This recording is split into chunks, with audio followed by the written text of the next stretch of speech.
The Consortium Genesis, written by B.A. Chapman. Prologue. The Consortium was established in the mid-1800s in the eastern part of the United States. They started out as a group of elite doctors and scientists who valued discovery and achievement above all else. Led by a brilliant immigrant Russian scientist named Dr. Grigor Hedian, they were purists at heart, willing to do anything to make great strides and advancements in human discovery. Back in that era, the majority of doctors and scientists had no qualms about using human subjects for their experiments, and Dr. Hedian thrived using this method to accelerate his discoveries. He and his group used throwaways, prisoners and psychiatric patients, people no one wanted or cared about. The torture and abuse these people experienced in the name of science was justifiable to these purists, because they made significant discoveries they deemed had beneficial payoffs for the world in general. However, society started to catch on to what these victims were going through. There were champions that fought fiercely against what was being done and eventually petitioned the government to make laws and legislation to outlaw this torture and abuse, giving a voice to the voiceless. But the members of the Consortium balked at the changes being made by society and decided to carry on their work in secret, continuing to use human experimentation. They believed the benefits far outweighed the costs. Not just for them, but for the entire human race. However, they needed to keep their work hidden, so they decided to create a working class of humans to use for whatever they needed. People they could control without any kind of complaint or resistance. This led to the creation and development of the induction process. The term brainwashing had yet to come into play, but essentially, these men of science were some of the first to use manipulation of the mind to control their subjects. They didn't try to suppress the inductees' memories.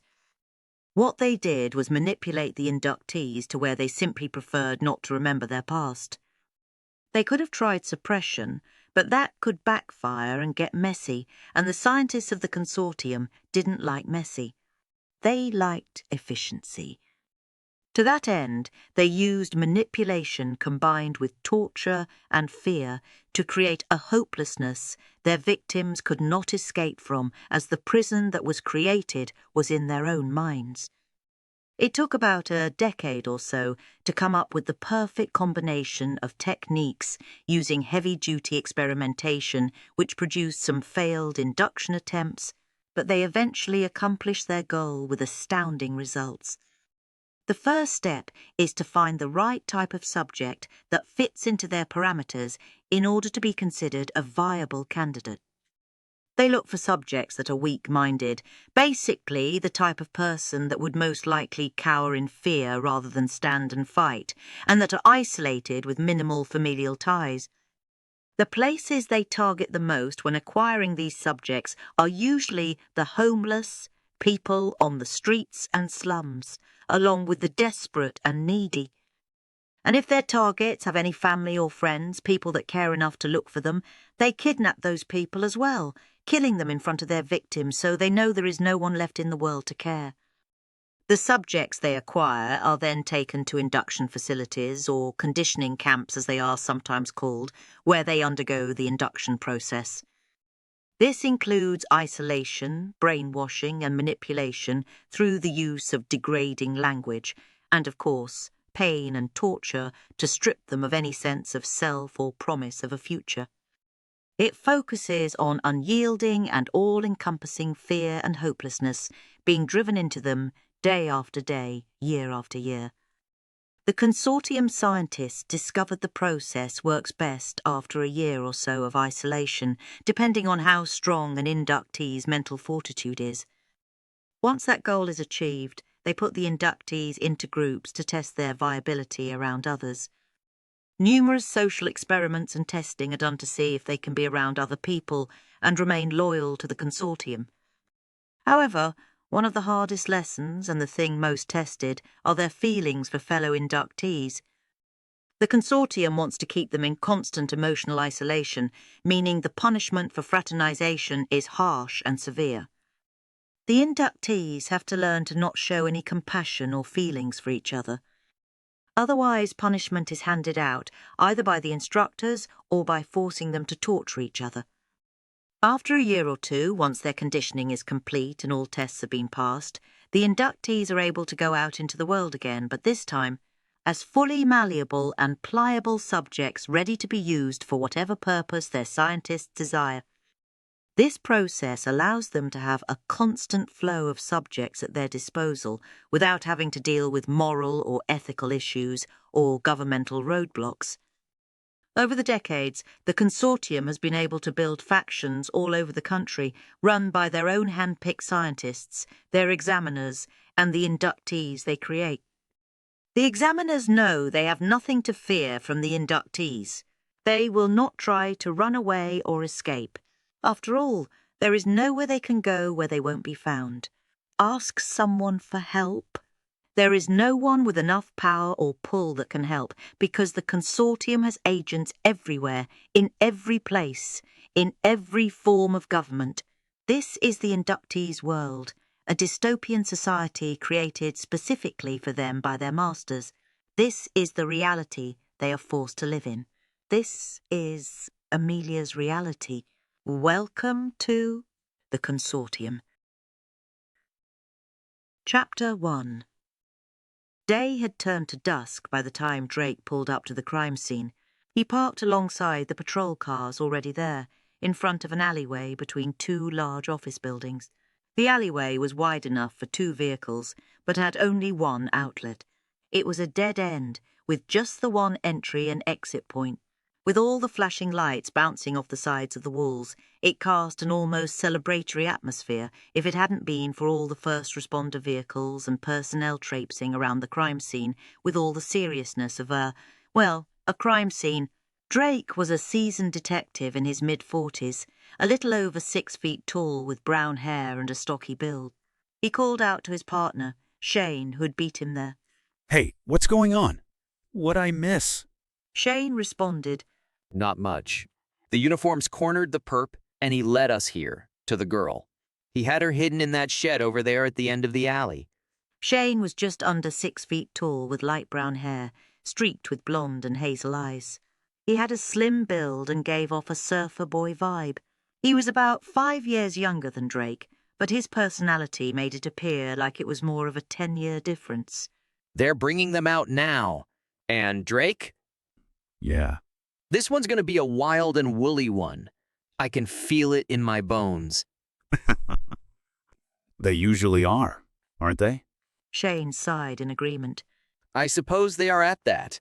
Then he directed Drake's attention towards a shed. "Looks like they got him out."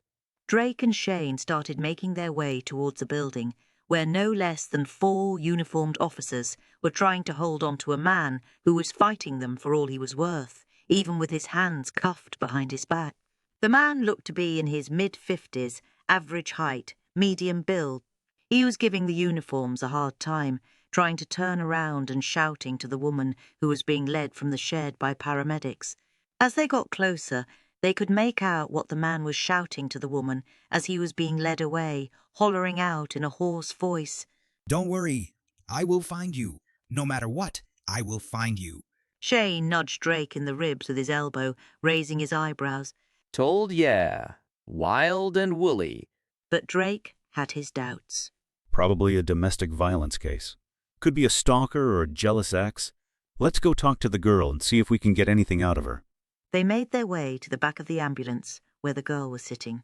She was in the back of the rig with a blanket draped around her, while a female paramedic was dressing a wound on her hand. As soon as Drake saw her, he knew there was something different about her. He couldn't quite nail down what it was, but something about her caught his attention. A feeling, hunch, instinct, whatever you want to call it, it was strong and it was there. There was no denying it. Drake instinctively knew not to dismiss the feeling and paid careful attention, observing her closely. At first glance, she appeared to be nondescript, nothing out of the ordinary. She was of slight to medium build, long black-brown hair, attractive with what one might call exotic features, and appeared to be anywhere from her early to late 20s. It was difficult to tell for sure. She was dressed in an oversized, long-sleeved flannel shirt, grey sweatpants and tennis shoes. Drake addressed the paramedic directly. Hey, Nita. How is she? Nita glanced up at Drake and his partner. The expression on her face told them what they needed to know. This was a lot more serious than just a cut hand. Hey, guys! Nita said with a sigh. Well, she's got a pretty deep gash in her hand that will need stitches and probably a tetanus shot, but we also need to take her in for further tests. There are some other issues that need to be addressed in more detail at the hospital. Nita gave Drake a meaningful look as she made that last comment. He didn't like what he saw in her expression and had a good idea what was coming next. Yeah. What kind of issues? He asked hesitantly. Nita gently took hold of one of the girl's arms and lifted the sleeve of the flannel shirt back so they could see her forearm. There were multiple deep embedded scars in different shapes and sizes all over her arm. Multiple types of scars from multiple injuries. Drake inhaled sharply. Nita locked eyes with Drake and told him, These are everywhere. Shane and Drake exchanged looks. Shane asked in disbelief. Everywhere? Nita shot him back a confirming look, reiterating, Everywhere. Shane knelt down to where he was almost eye level with the girl. Hey, sweetie, what's your name? He asked her kindly. Can you tell us where you're from? The girl refused to meet his gaze and said nothing. She just sat there looking down at her hands as they lay in her lap. She didn't appear to be scared or worried, nor did she appear to be nervous or upset. She just sat there, quiet and composed, as if she was waiting for instructions on what to do next. Quiet, calm, and just waiting. Shane stood up and inquired, Can she hear us? Has she said anything? Nita nodded her head. She can hear us all right, but she hasn't said a word. Even when I was dressing her wound, she didn't make a single sound. But I guess that's not surprising, considering... Nita trailed off sadly, her gaze returning to the girl's forearm as she left her sentence unfinished, her meaning made clear all the same. Drake sighed heavily. Okay, Nita, get her to the hospital and we'll catch up with her there. And make sure you tell them that no one, and I mean no one outside of hospital staff, is to get access to her until we say otherwise. As of now, she's under protective custody until we can get some answers. Nita nodded her understanding, then helped the girl up into the rig and shut the doors. Drake and Shane watched as the ambulance pulled away and headed towards the hospital. Told you, wild and woolly. Shane remarked seriously, in a quiet tone, as they watched the ambulance pull away. Drake nodded his head and responded back with a sigh as they walked towards their cars. Looks like it. But I really wish you had been wrong on this one. I really do. Shane couldn't have agreed with him more. Chapter 2. Back at the police station, the man that had so forcefully fought his arrest in the alleyway was now sitting peacefully and quietly in the interrogation room where the officers had put him. Appearing to have come to terms with his current situation, he simply sat there, patiently waiting for what was to come next. As the two arresting officers entered the room, he watched them sit across from him. They placed their files and folders, pens and notepads down on the table in front of them, crossed their hands, and finally looked up at him to meet his gaze. He looked back at them patiently, saying nothing. They stared back at him stonily. This went on for several minutes. Finally, one of the officers broke the long silence. My name is Officer Milbrook, and this is Officer Jansen. What's your name? The man sitting across from them returned their hard gaze, and after thinking carefully about his response, told them in a quiet tone, I am Amelia's keeper. That is all that is necessary for you to know. Then he stopped, looked thoughtful for a moment, and a small smile appeared as he told them, But she used to call me Ben. If you require a name, you can call me that, if you like. Shane, who was watching the interview behind the two-way glass in the adjoining observation room with Drake, let out a long, slow whistle while giving Drake a side eye. Drake shook his head and glared back at him. Shane, I swear, if you say wild and woolly one more time... Shane playfully backed away from Drake, his hands up in the air in a mock defensive gesture, and said slowly, Dude, just saying. Drake looked at the man sitting in the interview room and thought about the young woman at the hospital, having gone through who knows what at the hands of this lunatic. He had to fight a very strong urge to go in there and personally teach him a very physical lesson on how not to treat other human beings. Shane glanced at his partner and saw the expression on his face. He knew Drake well enough by now to know what that look meant and what he was thinking. Look, we don't know for sure he's the one that actually did that stuff to her. The witnesses never saw him actually hurt her. Shane trailed off, glancing at him again. Seeing Drake's expression harden with every word he said, Shane did the only thing he could do. He shut up. In the meantime, the officers interviewing Ben didn't get much further. They were able to find out that Amelia was the girl's name, and they had been on the way to see her doctor. As they were walking along the sidewalk, a wreck happened in front of them that blocked the path where they needed to go. When they tried to make their way around the wreck, Amelia slipped and fell, cutting her hand on some of the debris from the wreck. They were going to the doctor's office anyway. There was no need to wait on or bother the paramedics. That is why Ben did not feel the need to wait, and why he tried to take Amelia from the scene. The couple that sicked the police on them simply misconstrued the situation, that's all. He and Amelia were just trying to make her doctor's appointment. The officers continued their questioning, hoping to get more information from him. What is his full name? He doesn't have one, other than Ben, which Amelia gave to him. What is Amelia's full name? She's Amelia. No other name. How old is Amelia? Stony silence from Ben. Where do they live? Where are they from? Are they related? Silence, silence, and more silence. How did Amelia get those scars on her body? Again, nothing. The officers then switched tactics and tried coming at Ben from a different angle. They informed him there was no way he was going to get access to Amelia if he didn't answer their questions, because they needed to know that Ben wasn't a threat to Amelia. Period. End of discussion. Ben gave them a small, polite smile and told them to contact Amelia's doctor, a Dr. Oliphant. He might be able to give them information regarding Amelia.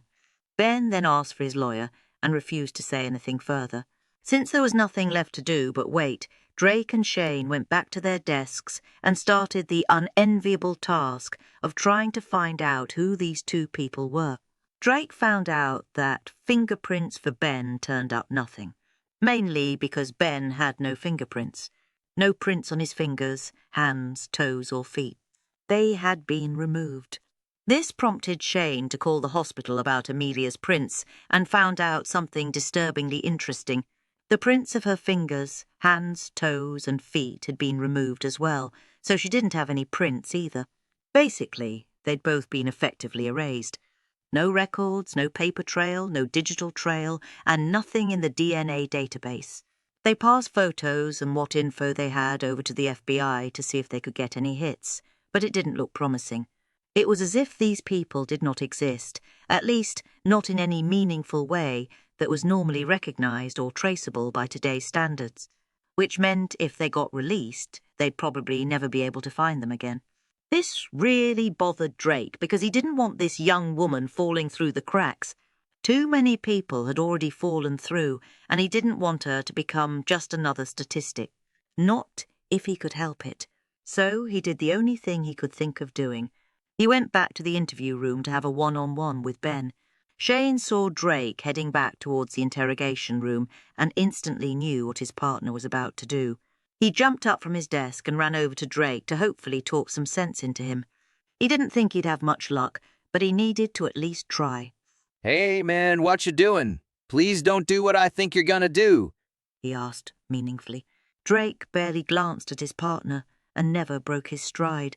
I'm going to talk to Ben. That's what I'm going to do. Drake ground out through clenched teeth. Yeah, that's what I was afraid you were gonna say. Shane sighed in response. As they approached the interrogation room, they saw Ben talking with a man who was apparently his attorney. Is that who I think it is? Marty Cummings, Criminal attorney to the most rich and famous scumbags of the world? Yup, that's him. Drake muttered with a scowl. Shane stared at the scene in front of him and slowly shook his head in disbelief. How in the world can a weirdo like Ben afford one of the most expensive criminal lawyers ever? That doesn't make any sense. Shane said, raising his eyebrows in surprise and confusion. Maybe because Ben's a rich weirdo. Don't know, and at this point, I don't really care. Because I'm going to get to the bottom of this, one way or the other. Shane sighed heavily at Drake's response. Yeah, I was afraid you were gonna say that too. Shane muttered. Ben and the attorney exchanged a few more words. Then Mr. Cummings left the room, briefcase in hand, and approached the two men. Detectives, I'm Marty Cummings, Ben's attorney of record. He has a statement he'd like to make to you regarding this unfortunate situation, and once he's done, I'm sure you'll understand why I'll be filing a writ of non compos mentis. Right now, I need to attend to my other client, Miss Amelia, and make sure she's all right. If you have any questions, please feel free to contact my office, He said, matter-of-factly. Whoa! Hold on there, just a minute. Shane exclaimed incredulously. Are you telling us you're allowing us to question and interview your client without you present? With no legal counsel in the room? The two detectives looked at each other in shock. Shane turned back to Cummings, exclaiming, Are you serious? What kind of game are you playing? I know your reputation, and you don't desert a client and leave them hanging in an interview with no representation present. That just isn't done. Cummings looked at both of them patronizingly, giving Shane a quick pat on the arm. Gentlemen, trust me, this isn't my first rodeo, not by a long shot. There were no laws broken, and that means no charges will be filed against my clients. There's no need to get in a tizzy or worked up over a simple misunderstanding. I will submit the proper paperwork to the appropriate judge, which will explain everything, and you can clear this little mess right off your desk. Close the file on it, as it were, and all our bosses will be happy campers. Cummings then took his leave and left the two detectives staring after him. So... Shane began. Yeah. Drake responded back. Shane glanced over at Drake. Do we take the bait? You bet your ass we do. Drake said bluntly. I want to hear what the motherfucker has to say. Shane nodded his agreement. Alrighty then. Let's do this. As Drake and Shane entered the room, Ben looked up at them and smiled politely. Drake and Shane looked back at Ben as they took chairs opposite him. And just to make sure their bases were covered, Drake asked Ben, You know you don't have to talk to us, especially without your attorney present, right? You understand that fully? I do. I understand. Well then, what do you want to tell us, Ben? Ben looked at both of them for a minute, sat up and leaned forward, clasping his hands together on top of the table in an earnest posture. I have been required to tell you my story, and I want you to know that I know you won't believe me, that you'll think I'm crazy, but I assure you I am not.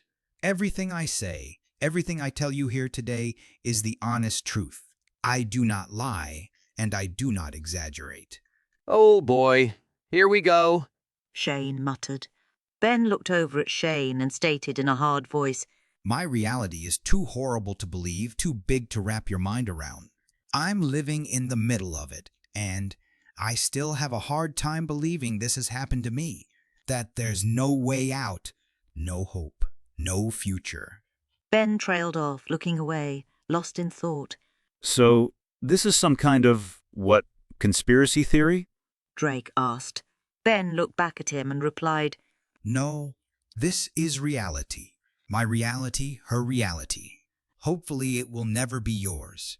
That caught Drake's attention and he leaned forward. You said this was her reality, too. You're talking about Amelia, aren't you? Ben looked down at his hands and gave a sad little smile. Yes, Amelia and others. Drake and Shane shot a glance at each other, prompting Shane to ask, Others. There are others? Ben sighed heavily. Yes, many others. Others that are victims like Amelia and myself, as well as the ones that give orders and keep us controlled.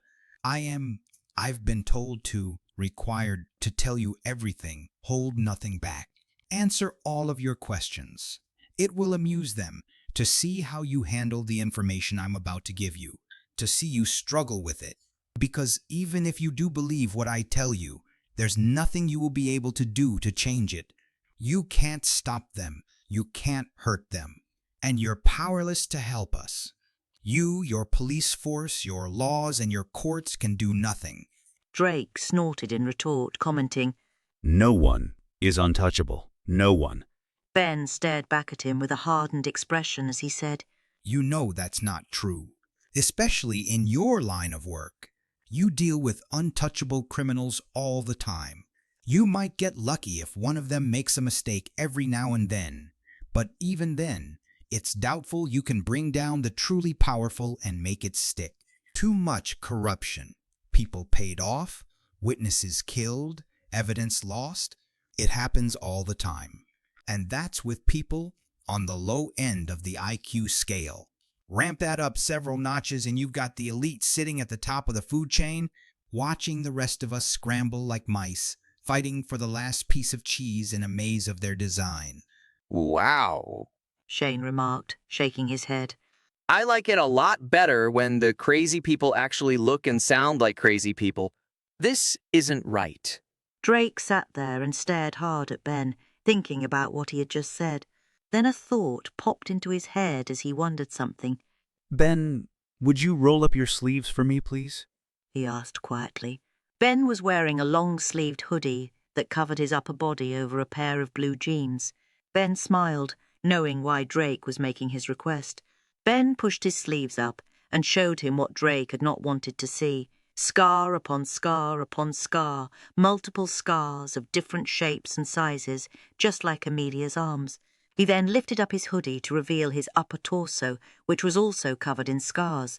This man had been subjected to routine and habitual torture and abuse of many different types for what looked like years upon years.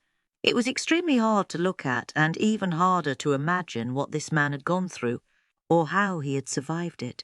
Oh, Shane exclaimed, his hand over his mouth, looking like he was about to puke. Drake had to swallow back his own bile, especially when he thought about... Yes. Ben said softly, answering Drake's unasked question. Amelia has them too. What the Shane exclaimed softly. Drake settled into his chair and leaned forward toward Ben. All right, you've got my attention. I'm listening. Chapter 3. Ben leaned forward, resting his arms on the table, clasping his hands in front of him as he began his story.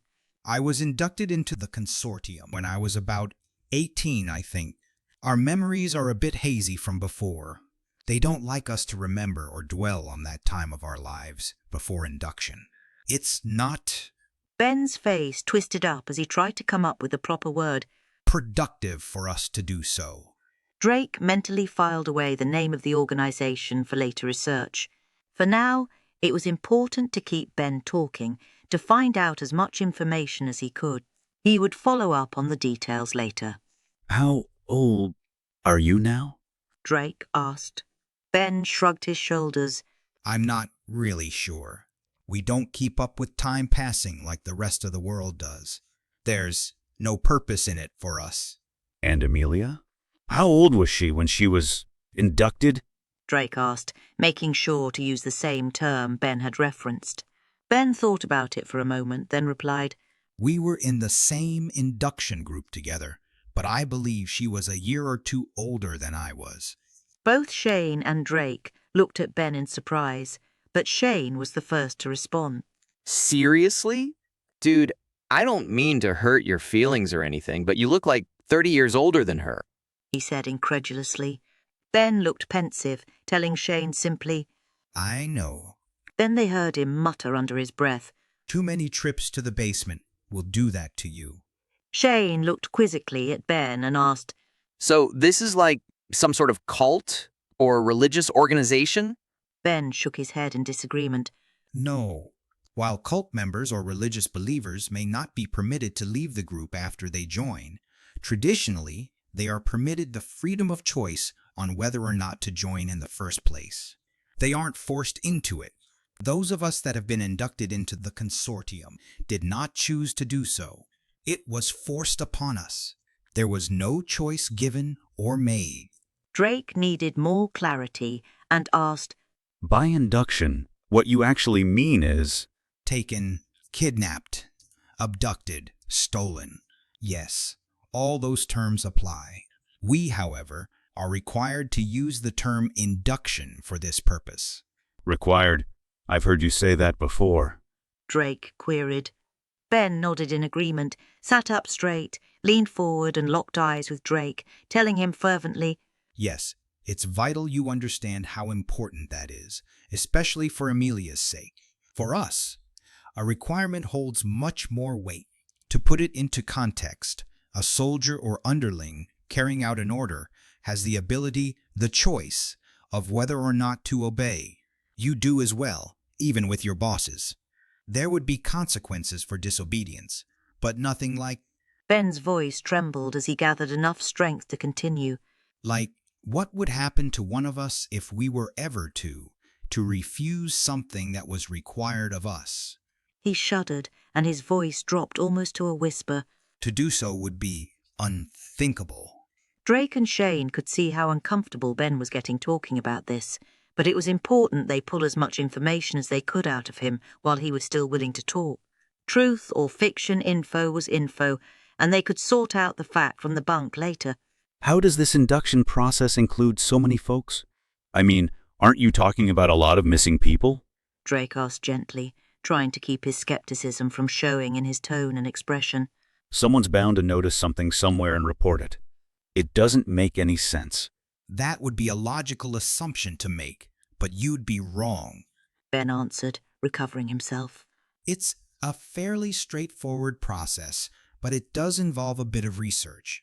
And thanks to the information that's available at everyone's fingertips that can tell you anything about anyone, candidates can be targeted and narrowed down with great detail and precision, even on the open web. But think of what could be done with a highly specialized database of information targeted specifically toward a particular demographic. Their research has shown that the ideal candidates are between the ages of 18 to 25, young adults that are almost out of their teens, but not quite full-grown yet. It's in this age range where the mind, for their purposes, can be easily manipulated and molded by the Consortium's experts, scientists who are geniuses in their field and have been given unlimited resources without any government oversight or red tape to worry about. Once a pool of potential candidates has been chosen, they narrow down that pool even further by familial ties. The Consortium specifically looks for candidates with few living relatives or who live fairly isolated lives, whether by choice or design. Think rural areas or highly populated urban areas. Both extremes have shown to be good hunting grounds for them. Shane shook his head, echoing, Hunting grounds. Wow, I really don't like the sound of that.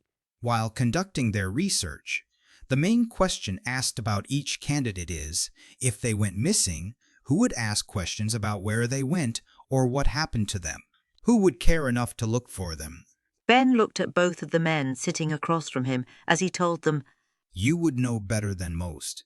How many people go missing in just this city alone that are never found, never asked about, and forgotten? Now multiply that by all the major cities in this country. Then add in all the rural areas and towns. When you spread this procedure out across a large geographic location with no discernible pattern, everything about each case being different, would you be able to put all the pieces together to see the complete picture? Drake and Shane shared a quick glance with each other. Neither of them were liking what they were hearing. Another assumption you would probably make is to only take into account missing persons cases. However, there would also be cases where the entire family went missing or thought to have moved away or were found dead. Whoa, whoa, whoa. Drake said, holding up his hands. What do you mean, found dead? Ben took a deep breath, sitting back and crossing his arms as he continued with his explanation. That is part of the induction process. We are put in a room, and the process is explained to us in detail. We are shown the research, that was done to acquire us. We see that everything has been thought out, well planned. No stone has been left unturned. Nothing has been left to chance. We are then taken to another room where Ben paused and then said in a broken voice, all the people that know about us, that would look for us, are bound and brutally murdered in front of us. We are left with absolutely no doubt that anyone is left alive. Ben took a moment to gather himself, while Drake and Shane could only sit in shocked silence. This is done for the purpose of showing us that not only are we completely helpless, we are now utterly alone. There is no one coming to rescue us. There is no one left to look for us. No one knows where we are, what happened to us, or left to care. Ben took a deep, steadying breath before telling them bluntly, There is no hope. There is no future. There is no escape, no help from authorities. We have been inducted, and the only thing left for us is existence within the Consortium. So the bodies, Shane said as he nervously cleared his throat. what happens to them? Ben shrugged and replied, That depends on what story they wish to present that best explains our disappearance. If there was a history of drug abuse or alcoholism or violence, more than likely the bodies would be placed in or near the home. Very few, if any, questions are asked in those types of situations. On the other hand, if the inductee's family was living a solitary life with little to no social interaction, more than likely a report would never be filed if no bodies were found and there was no one left to report the absence. Drake shook his head at the overwhelming logic of it all, even though it was too absurd to believe. Something like this couldn't possibly happen, right? Especially right under their noses, he asked Ben. What you're saying is different crimes, different facts, no connections to other crimes or victims, no patterns. The victims are all from different races, economic backgrounds, and this is happening across the entire country? Ben looked him straight in the eyes and replied, Yes, it is. Every single day. Drake saw his opening to get more information about the Consortium and took advantage of it, shifting in his chair toward Ben. So the Consortium is a national crime syndicate operating out of our city, right under our noses? Oh no, you misunderstand. Ben replied steadily, lowering his arms and clasping his hands in front of him. There is no major location or headquarters. The Consortium is multifaceted, comprised of different factions, each placed within a hierarchy, spread across the country. I know of 3 different factions within a 100-mile radius of this city, including the one Amelia and I are in. Each faction is headed by the scientist in charge, who we call our examiner. The examiner reports to the Consortium's council regarding the progress of their particular projects. The council itself is made up of senior examiners from all across the country. They are the ones truly in charge. So you see, if you cut off the head from one side, 2 others will pop up in its place. The Consortium is huge, with unlimited funds and resources, with some of the most gifted minds in the world working for them. There truly is no way to fight against them and win. So, what you're basically saying is, we're Shane commented, rubbing his face with his hands in exasperation. Not necessarily. Just stay out of their way and out of their business, and hopefully they'll leave you alone. That's really the best you can hope for. Otherwise, Ben splayed his hands out on top of the table, then leaned in toward them. they'll simply swat you like an irritating gnat. Or worse, play with you like a cat plays with an injured bird before it gets eaten. Well, isn't that just wonderful? Shane said sarcastically, throwing his hands up in the air. That's assuming, of course, that what you just told us is real and not just a bunch of crazy made-up horse, right? That is correct. Ben replied back easily. Shane thought about it, then asked, What's your take on all this, Drake? Drake sat there for a moment, staring at Ben thoughtfully before he asked, How'd you and Amelia get all those scars? I want to know what happened to you.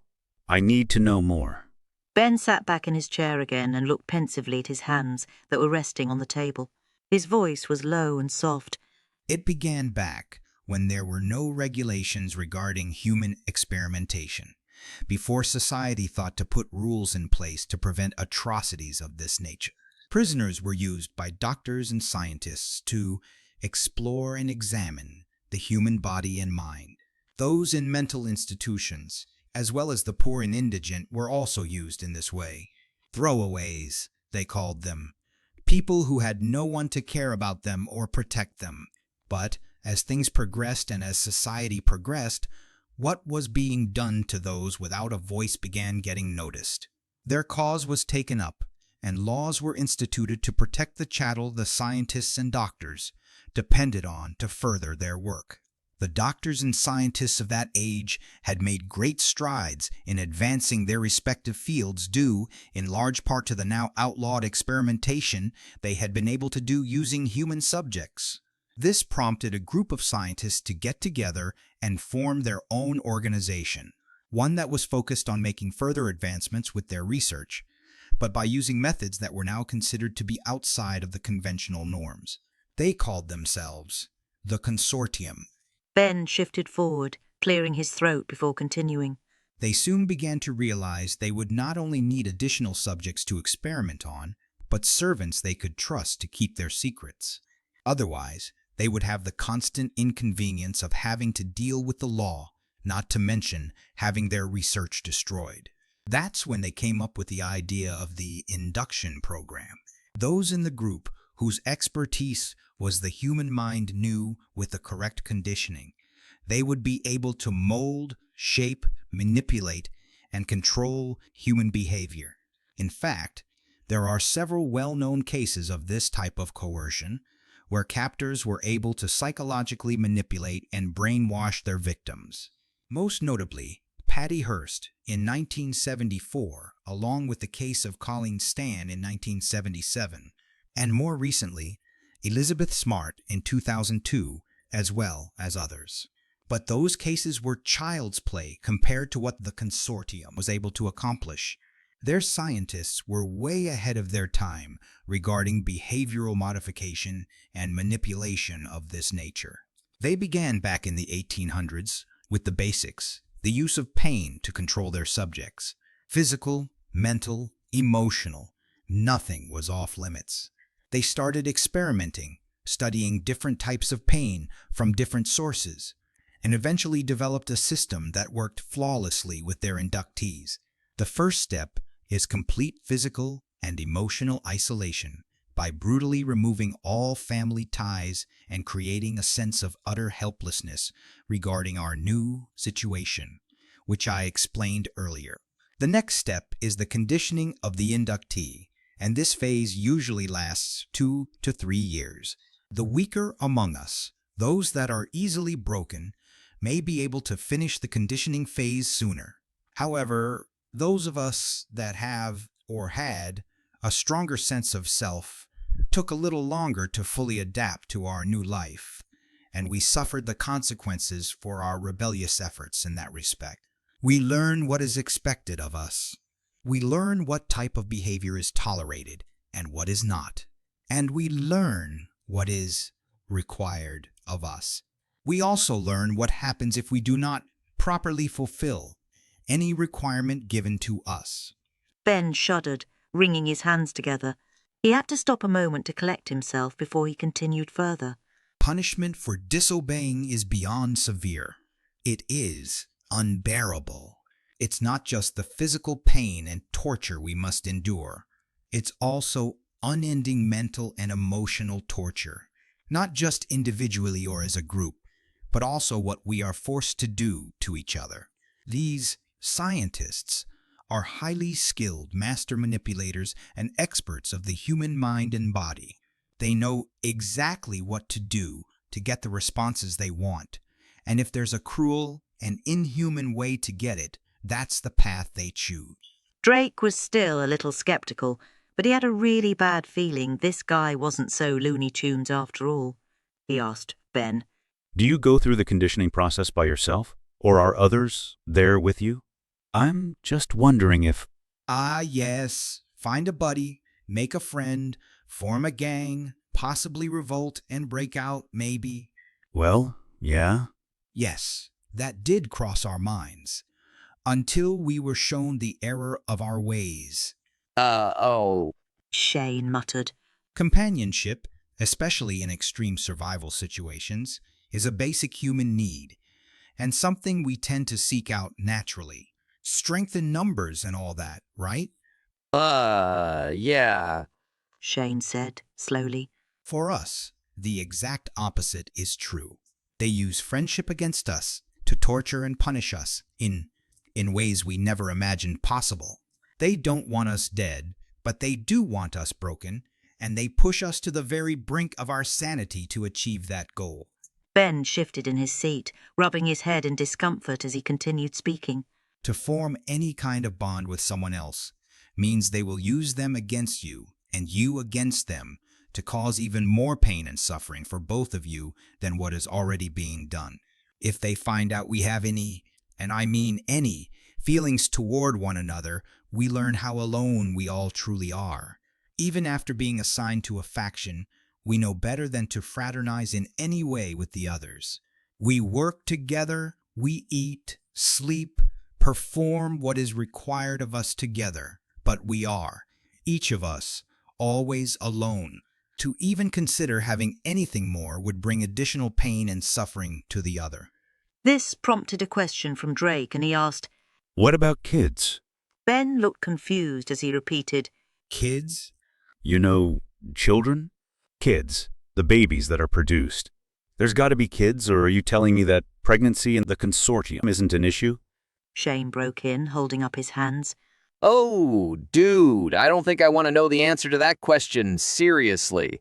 You mean female inductees getting impregnated?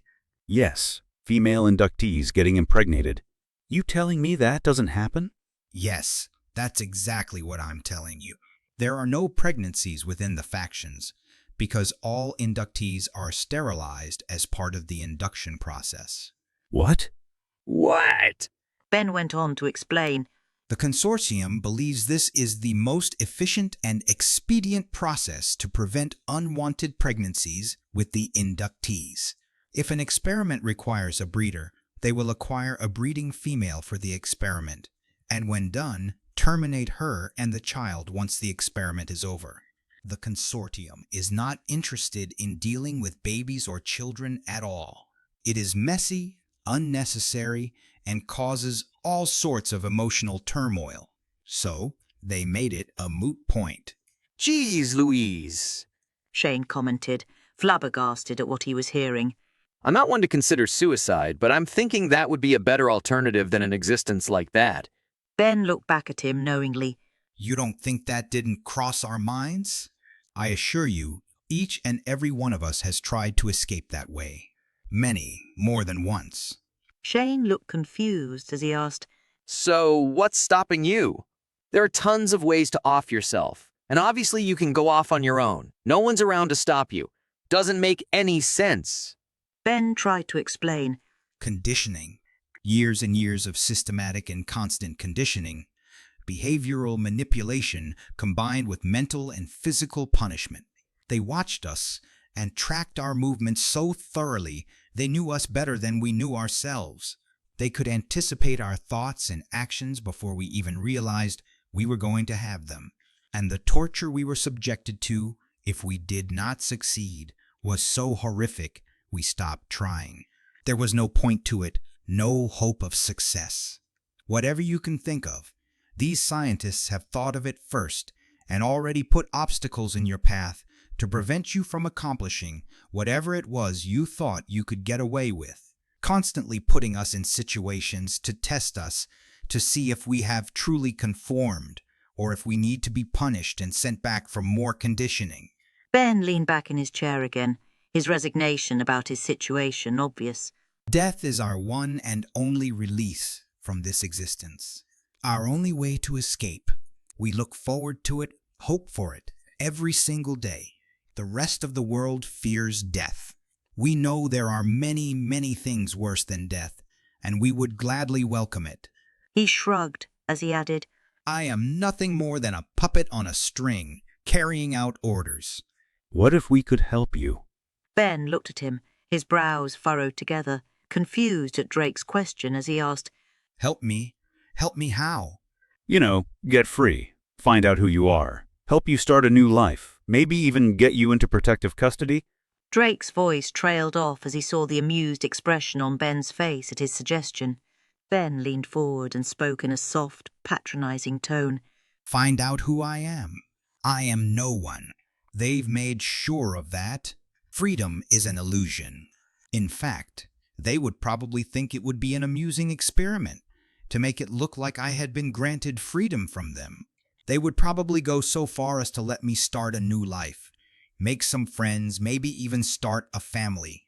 I'm sure the information they could collect regarding how well I adjusted would give them some interesting data to examine. He paused for another moment to make sure he had Drake's full attention. Then he looked Drake squarely in the eyes and said bluntly, And then, when that portion of the experiment was over, the next phase would begin, where they slaughter everyone I care about in front of me, again, and submit me for reconditioning before plopping me right back where I was before. So thanks, but no thanks. I'll pass on that offer.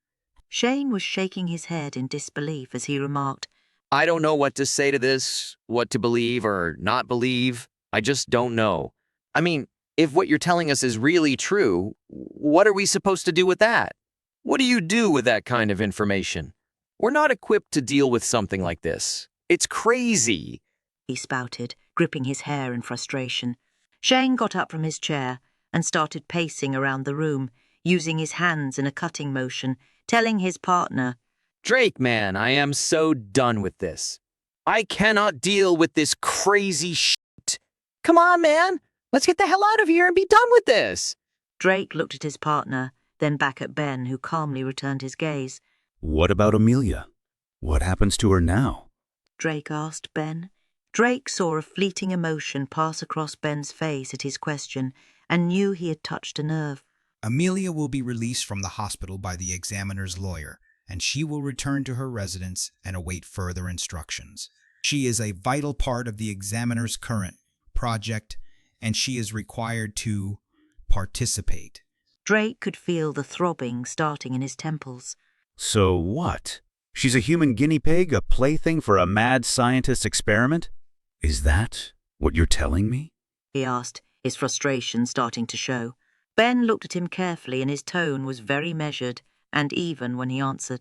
The examiner has projects he works on, and Amelia helps him with those projects. If you were to ask her, and if she was allowed to answer, she would tell you she is a willing participant. Drake looked up and stared at Ben hard before asking, Wait, what? If she was allowed to answer. Again, Ben was very careful when he responded to Drake. Amelia is under a requirement of silence. She is not allowed to talk or make any sounds whatsoever, not even a whimper, no matter the reason or cause. She is also not allowed to communicate with anyone in any manner, including facial expressions, writing, or hand movements. How long has this been going on? Drake asked incredulously. Maybe 4 years now, perhaps longer. For what reason? Ben looked confused at the question. I'm sorry, I don't understand. For, what reason? Why is she not allowed to communicate? Drake demanded to know, raising his eyebrows. Because the examiner wishes it so. Shane was completely aghast at what he was hearing, splaying his hands open and exclaiming, That's why she wouldn't talk to us. So wait, are you saying that if she had made even the smallest sound, she would have been punished for that? Like, crazy bad punished? Yes. Well, how would they know if she broke a rule? Like, if she made a sound? Shane asked in bewilderment. They have agents everywhere. It would be discovered. Maybe not right away, but the infraction would come to light at some point. We know this. You said she would be punished. Who would inflict the punishment? The examiner would give the order. Usually, he likes to handle the punishments himself, but sometimes he requires someone else to do it. Like you? Would you punish her if he ordered it? Ben looked solemnly back at Drake, answering truthfully. If he required it of me, yes. And you think she'd be okay with that?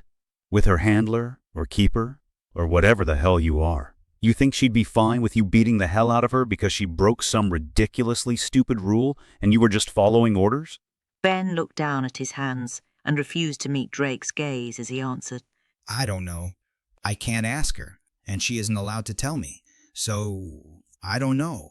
It's better for both of us if we don't have feelings about it either way. Bullshit. Drake exclaimed heatedly. This time, Ben sat up straight and met Drake's gaze head-on, exclaiming angrily, You still don't get it, do you? The other day, another examiner came over and required Amelia to speak to him, knowing she is under the requirement of silence from her examiner. So tell me, how does Amelia escape punishment in this situation? I would really love to hear your solution to this problem. Ben sat there staring hard at Drake, but Shane was the one who got it first. Oh, mother puss bucket. That's messed up. Shane exclaimed. Drake was still confused, so Shane explained it to him. Dude, if she keeps her vow of silence to her examiner, she breaks the requirement of the other examiner to speak. If she speaks to the other examiner as required, she breaks the vow of silence from her examiner. Either way, she breaks a requirement and gets punished. It's the Kobayashi Maru scenario, man. A no-win situation. She's screwed either way. Ben confirmed Shane's explanation. Exactly. She can't win. Neither can I. Neither can you. That's the point of this whole situation. The moral of the story. The lesson from the fable. When it comes to the Consortium, you can't win. The sooner you come to terms with that, the better off you'll be. At that moment, the door to the interrogation room opened and Mr. Cummings stuck his head in and smiled at the three men in the room. How are we doing, Ben? Cummings asked cheerily. All right, good. Everything's been processed and you're free to go. Cummings held the door open as Ben got up and walked past him. Wait, what about Amelia? What about her? What's going to happen to her? The hospital is finishing up her paperwork now, but she should be good to go by the time Ben gets there to take her home. Cummings smiled and patted Ben on the shoulder as he said, Ready to go? Yes, good. Cummings nodded to Drake and Shane, saying, Good evening, gentlemen. as he walked out the door with his client. Shane plopped down on the table, folding his arms across his chest as he asked a miserable-looking Drake, Well, what do we do now? Any suggestions? Ideas? Funny animal tricks?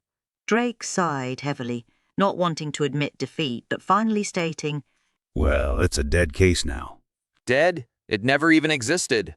Admit it, we got nothing. Not a zip, zero, zilch. Drake thought to himself for a moment, and then came up with an idea as he stood up and walked out of the interrogation room. I want to go talk to her myself before she gets released. I need to look her in the eyes and see for myself if anything that guy said was true. Shane followed him out, telling him, Dude, it doesn't matter if it's true or not. You've got to have a complaining witness to level any charges against Ben, or this so-called mystery examiner guy. And that chick sure as hell ain't talking. Not to you, not to me, not to anybody. Drake grabbed his coat and headed towards the exit, telling his partner, I've got to try. I have to at least do that much. You coming? Shane sighed, grabbed his coat, and ran after Drake. Chapter 4. As Drake and Shane raced through traffic in Drake's car on the way to the hospital, Drake couldn't shake the feeling that this was more than just the made-up ramblings of a crazy person, and that there was, in fact, some truth to the story Ben had told them, that someone was testing them. And considering what they had just been told, even a little bit of truth was too much. The one thing Drake was sure of, he didn't like this. He didn't like any of it, at all. Not one little bit. Hey, Shane. Drake started. Yeah? Do you remember seeing any paperwork on this case? Not really. There were the normal reports we filled out, but we couldn't ever find anything on either the man or girl, so... Shane trailed off, trying to remember anything specific. Then Drake said, Well, The girl is at the hospital and they've got to have something on her, right? Reports, tests, some sort of written documentation. I mean, she supposedly had a specialist she was seeing for something. A doctor. Shane's face twisted up as he tried to remember the name, then blurted out, Elephant! Oops, that's not right. No, Luffant was the name. he said as he corrected himself, remembering some information he had read on the initial intake report. Yeah, that's it. Oliphant. Drake confirmed. Maybe we can find something out from him about Amelia. Doubtful. Doctor-patient privilege and privacy laws, Drake. We can't get past any of that without a court order. And without the girl's cooperation, there's no way we can do that. I have to try something, Shane. Drake stated in frustration. I can't just turn my back on this and let it go without doing something. Shane patted his shoulder sympathetically. I know, man. I know. So let's go get into some trouble. Drake said as they pulled up in the parking lot of the hospital where Amelia had been taken. Yup, that's what we do best. Shane replied. They rushed into the hospital, hoping Amelia wasn't gone yet, and they weren't already too late. As Drake and Shane got off the elevator on the floor where Amelia's room was located, they saw her standing outside the door to her room at the end of the hallway. She was with the lawyer, Mr. Cummings, dressed in the same oversized flannel shirt and grey sweatpants as when they first saw her. Ben was also there, standing with a nurse who looked like she was going over some discharge paperwork with him. Drake and Shane started down the hallway toward them. Shane eyed Drake speculatively, asking, What ya gonna do? Drake muttered back, I don't know. I'm making this up as I go. Shane snorted in response, telling him, Yeah, you're no Indiana Jones, dude. Drake rolled his eyes. Yes, I'm well aware of that, thanks. However, the two detectives had been so focused on the small party at the end of the hallway, they failed to notice the altercation that was brewing between what appeared to be a strung-out, unstable man and a security guard who was standing close by. They hadn't even made it halfway down the hall when a full-on fight broke out in earnest between the man and the security guard. Everything happened in seconds. Before they realized it, the man had taken the security guard's gun, backed up against the wall, and was pointing it wildly at everyone in the hall. A few people screamed and ran away, but everyone else simply froze, too stunned or scared to move. Drake and Shane moved to opposite sides of the hallway, trying to take as much cover as they could, drawing their weapons and hollering at the man to freeze and drop the weapon. The man was in a bad way, sobbing and clutching at his head, trying to figure out his next move. Then a pan dropped at the end of the hallway where Amelia was, making a loud, clanging noise, startling him. He quickly turned and shot in her direction, screaming in fear. Almost instantly, Drake and Shane opened fire on the man and dropped him just as quickly. Shane secured the downed man and told Drake to go check on the others at the end of the hall. As Drake ran up to them, he saw someone lying on the ground, a bullet wound deep in his chest. The lawyer, who appeared amazingly calm under the circumstances, told Drake that Ben had stepped in front of Amelia to protect her and saved her life, taking the bullet instead. Drake kneeled down next to Ben and took his hand, squeezing it, trying to comfort him. Hang on, Ben. I'm going to get you some help.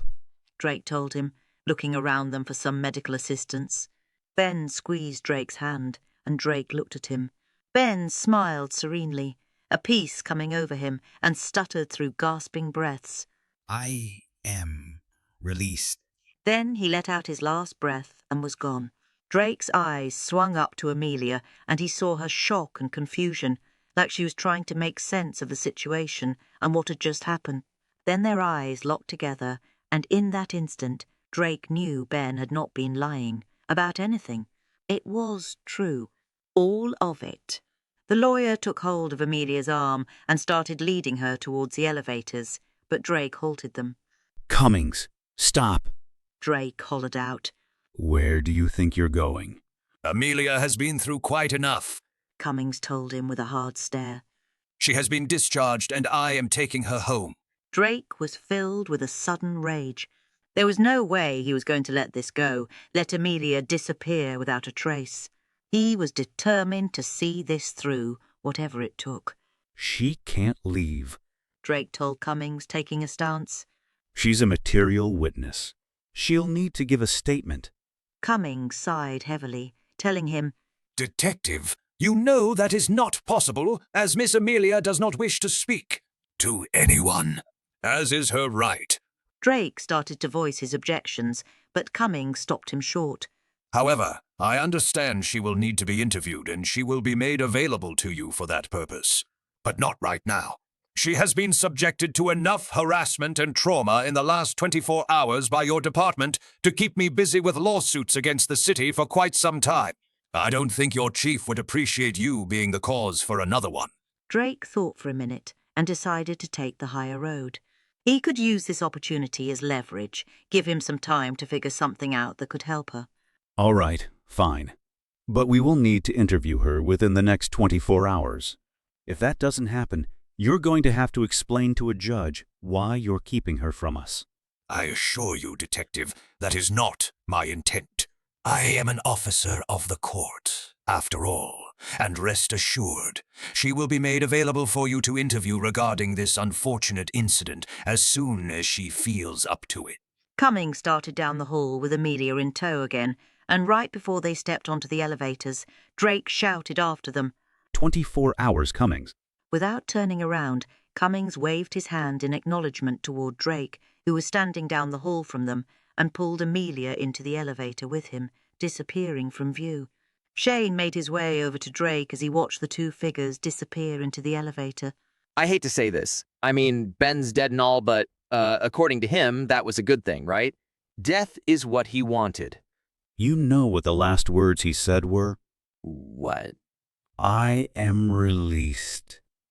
The two exchanged looks with each other. Then Shane gave a little shudder as he said, 'Cause, yeah, that's not creepy at all. Drake stood there a moment and then decided to confide in his partner. I believe him, Shane. I believe everything he said. When Ben said that to me and then died, I looked up at Amelia and we kinda had this moment where we looked into each other's eyes and I knew. I just knew. It was true. Every last bit of it. There's no doubt in my mind anymore. Okay. Shane said slowly. So, what are we supposed to do about it? Drake looked at his partner and shook his head. Well, that's the million-dollar question, isn't it? As Drake walked off to continue working the crime scene, Shane muttered under his breath, The quadruple bazillion-dollar question is more like it. Thank you very much. Chapter 5. The Faction, Day 1. The day was bright and sunny outside, but the girl barely noticed. The crisp, cool breeze wafted through her hair, and the smell of sweet roses invaded her nose. These things didn't faze her. This was not the first time she'd seen or felt these things, but they no longer meant anything. Not for her. She'd completed her conditioning phase and was told she was going to be assigned to a faction. She didn't care. She would go wherever they wanted her to go. It didn't matter. Nothing much did anymore. Her life was no longer her own and her memories no longer existed, which was less painful anyway. She'd endured enough pain. The handlers, the people in charge of her group, led them up sweeping stone steps into a very large multi-storied house. She looked around her new environment and noticed the huge size and scope of the place. She'd never been inside a mansion before, but she imagined this is what it would look like. The person she was being assigned to must be of some importance due to the size of the house and the number of people he had serving him. They led her and the others like her, inductees, is what they were called now, to what looked like the east side of the mansion. They were led up a staircase and lined against a mahogany wall. She and the rest of her group were told they are now under the control of the examiner of that faction, one of many brilliant scientists and doctors of the Consortium doing world-changing work. The handlers then proceeded to lay out the ground rules they were to abide by. They were told they could be switched out at any time to another examiner if that is what their current one desires. They are expected to do anything and everything their examiner says, with no hesitation and no questions. They are to keep their eyes downcast whenever speaking or being spoken to. As the handlers continued going over the rules, the inductees remained still and quiet. None of this came as a surprise to any of their group. These were things that had already been drilled into them before they'd even left the conditioning camp. They were also informed that the examiner likes to keep a database on all of his new incoming inductees, so he can utilize the information collected at his discretion. They are to wait in their assigned rooms until they can be tested to see if they are a potential candidate for the examiner's current project. They all nodded their heads in acknowledgement and were led away to their rooms. They all made sure to keep their eyes downcast, as none of them wanted to risk even glancing at each other. The girl was put into a dormitory-style room and left there to wait. As she looked around the room, she noticed a calendar hanging on the wall. How strange for a calendar to be there, She thought. especially with such an outdated year. The year on it was 2017, which she knew was wrong. It had to be, 3, 4, maybe even 5 years later now? She sighed internally and glanced away. She wasn't sure, and it didn't matter. She'd lost track of time, and there was no point in keeping up with it. It meant nothing to her anymore. She didn't have long to wait before someone came into her room to lead her away. There were no locks on the doors, and privacy was a concept that no longer applied to her, or any inductee, for that matter. She was taken down hallways lined with paintings and artwork from various decades past, staying in the east wing of the building, finally coming to an unobtrusive door that blended into the surrounding decor. The door opened into a large laboratory where other inductees were already inside, waiting in a line. She got in line behind the others, and when it was her turn, all types of biological samples were taken.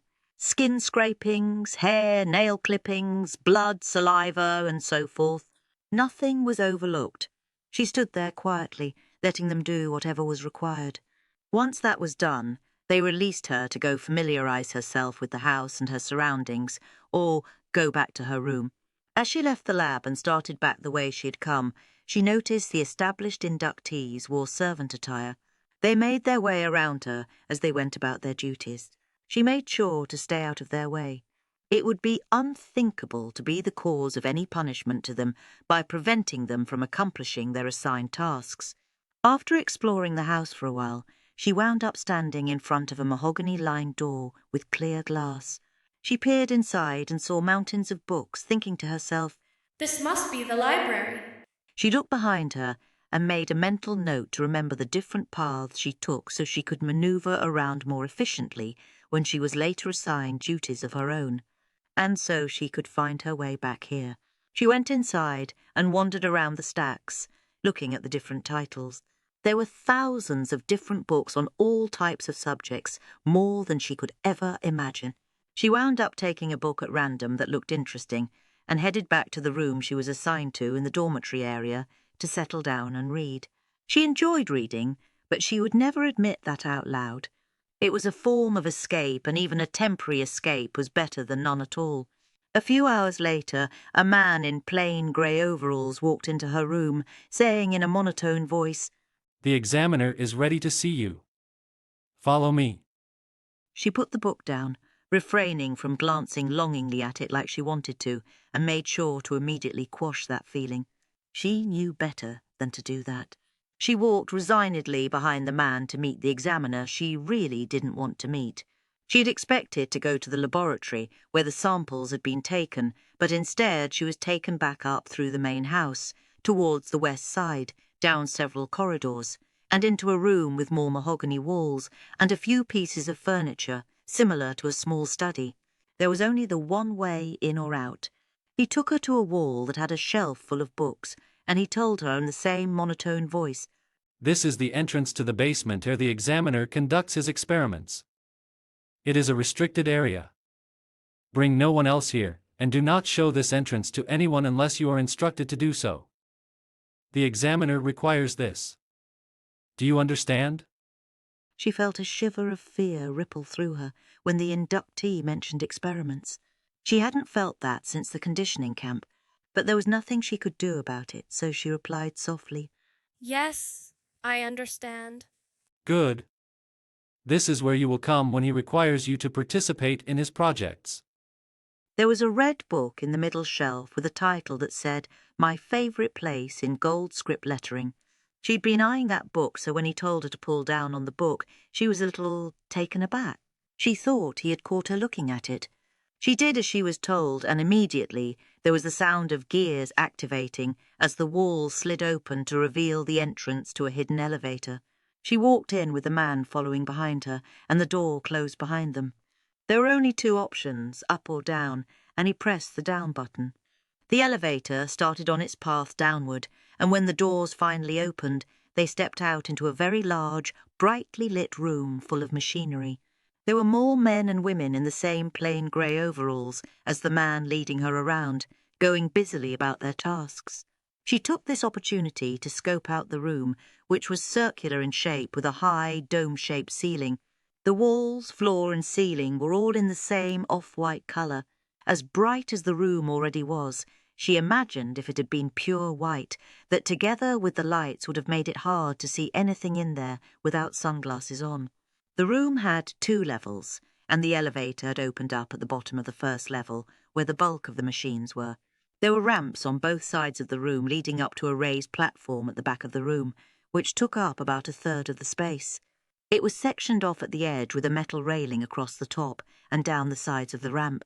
From what she could tell, the platform appeared to be where the main computers were stationed, and there were additional inductees at those desks, busily working away there as well.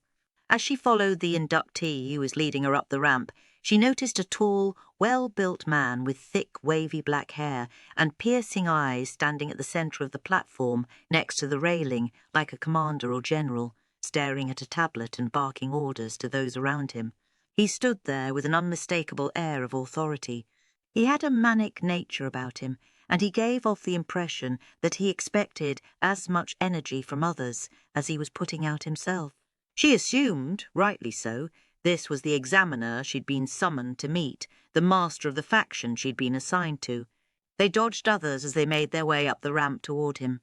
As they approached, she kept her eyes lowered, as she had been taught, and stood quietly with her hands clasped behind her, waiting to be acknowledged. As soon as he was told she'd arrived, he put his tablet down on a nearby desk and strode up to her, looking her over thoroughly.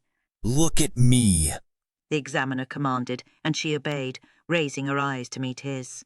His gaze locked with hers for a brief moment as he stood studying the young woman before him. "Do you have a name?" he asked. No, I do not, she replied in an even tone. Names had been stripped from all of them as part of the conditioning process. No sense of self was allowed. "We'll just have to fix that, won't we?" he replied. "I have too many of you running around here, and I can't just keep yelling, 'Hey, you!' every time I need to catch someone's attention. The ones I need to converse with have been assigned a number which is shown on their uniform. But you, my dear, you are special." He smiled at her as he slowly and deliberately said that last part, his hand stroking her hair, causing a cold shiver to go through her body, which she quickly stifled. 7! What is the next name on the list? Amelia, sir. Amelia. A nice name for a special girl. That will do nicely. Amelia it is then, the examiner stated happily, clapping his hands together and rubbing them in satisfaction. He turned and looked around, like he was searching for something, and barked out, 10! Where is he? Another one of the workers stood up and pointed in the direction of an older man, with a younger man in tow after him, heading up the ramp in their direction. Ah, there you are, the examiner remarked as they reached him. The younger man, who was about the same age as Amelia, was placed in front of the examiner as Amelia had been, and the examiner slowly circled him, looking him over carefully. Amelia recognised him from the same inductee group she'd been in, but she was careful not to show any type of recognition, as that might be misconstrued as interest, much to their detriment.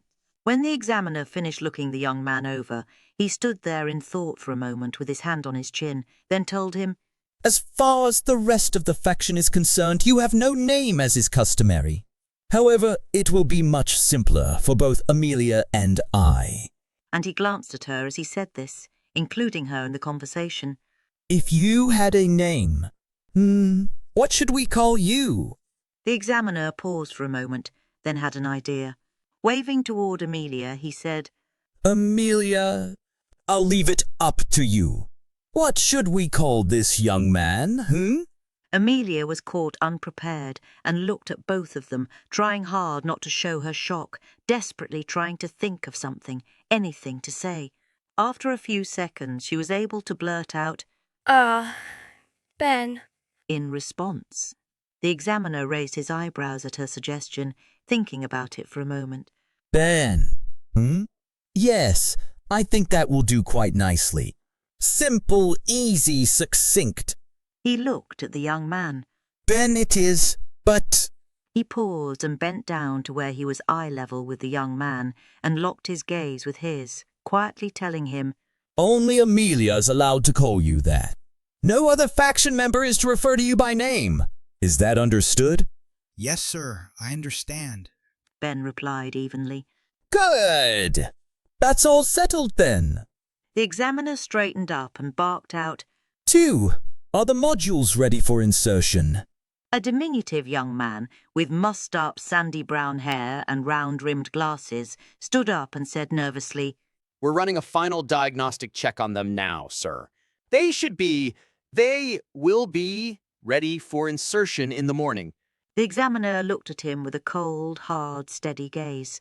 That look told Tu everything he needed to know. He quickly sat down and returned to his work.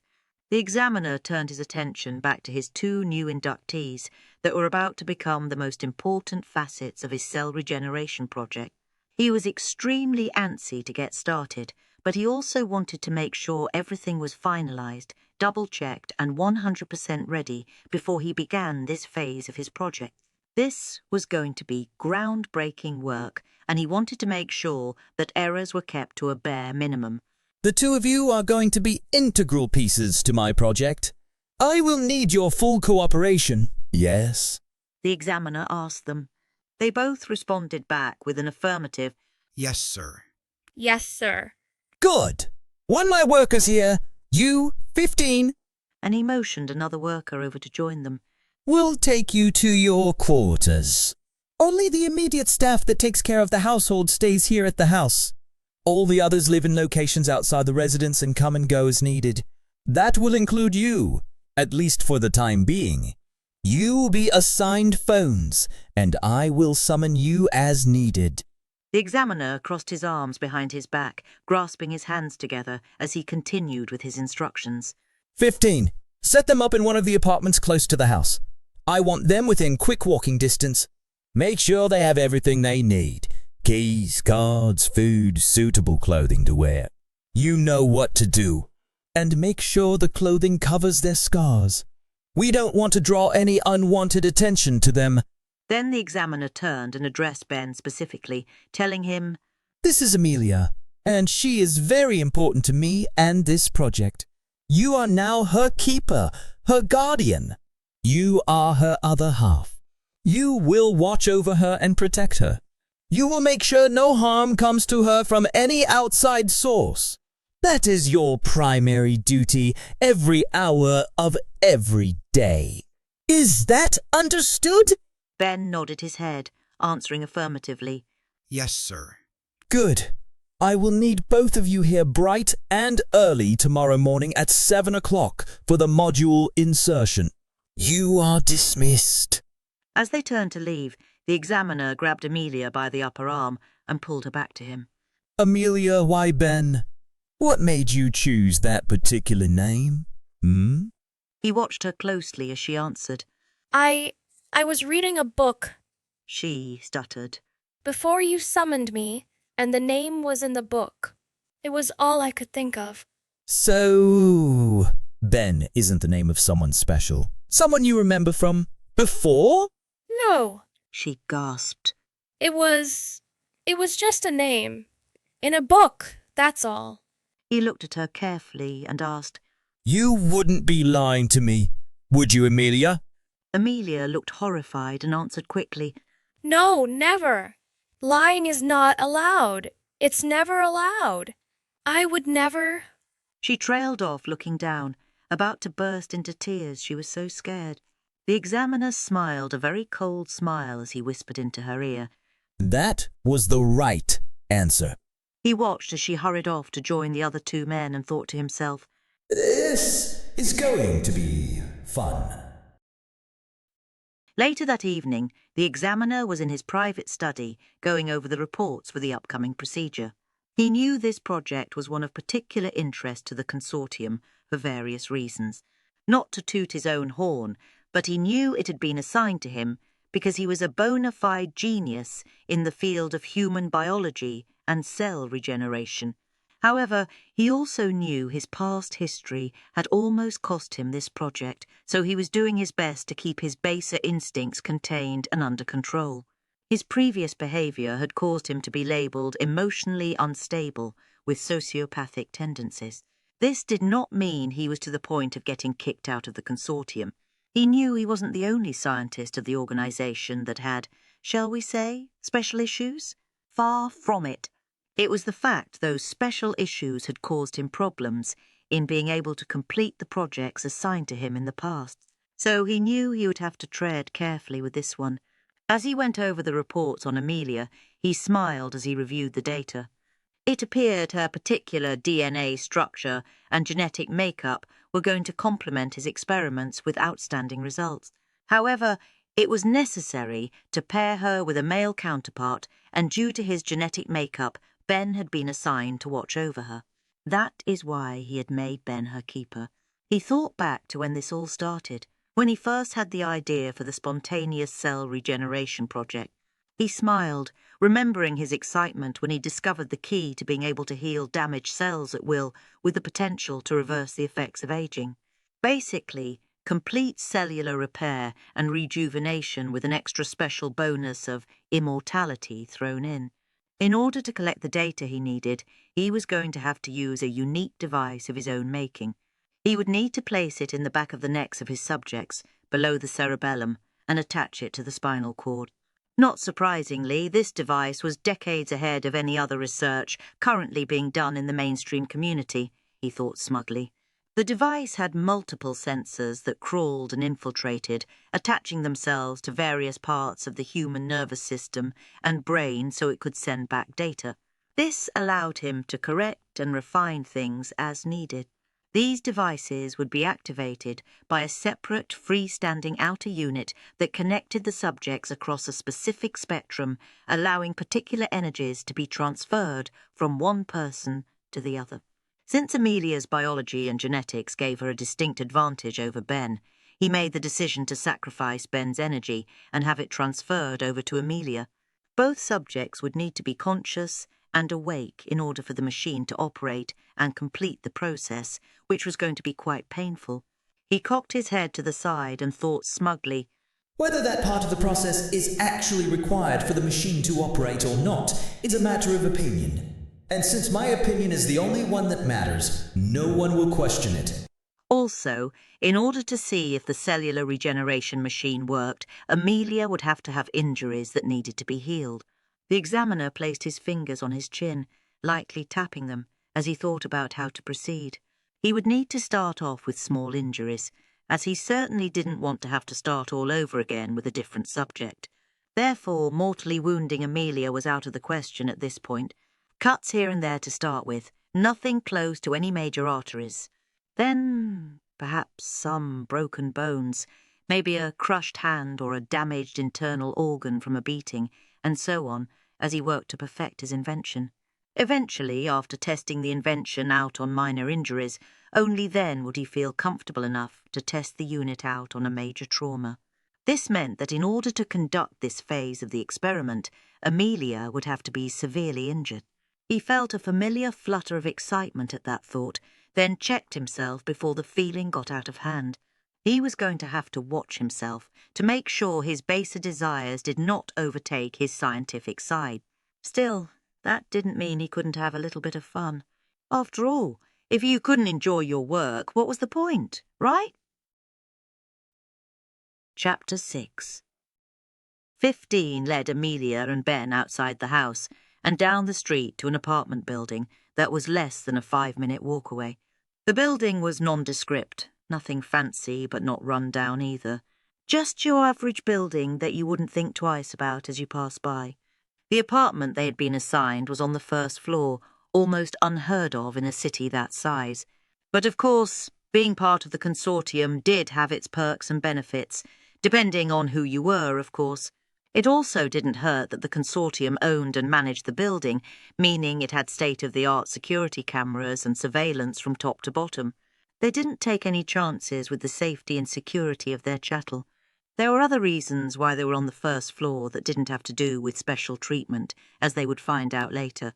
It was simply one of necessity, meaning there were going to be times when Amelia would not be in any kind of shape to be climbing up and down stairs, that kind of necessity. 15 opened the door and showed them inside. Amelia was surprised at what she saw. It was a 2-bedroom, 2-bath unit, fully furnished. It was more than what she had been expecting, and definitely an upgrade from the induction facility. This was in stark contrast to the austere and bleak barracks she had lived in during the conditioning phase. She looked around, taking note that the place was fully stocked, neat, tidy, and move-in ready. Not shabby and not pretentious. In a word, comfortable. It appeared this would be their home for the foreseeable future. As Amelia and Ben looked around the place, 15 went over to the computer desk and pulled out some items from the top drawer.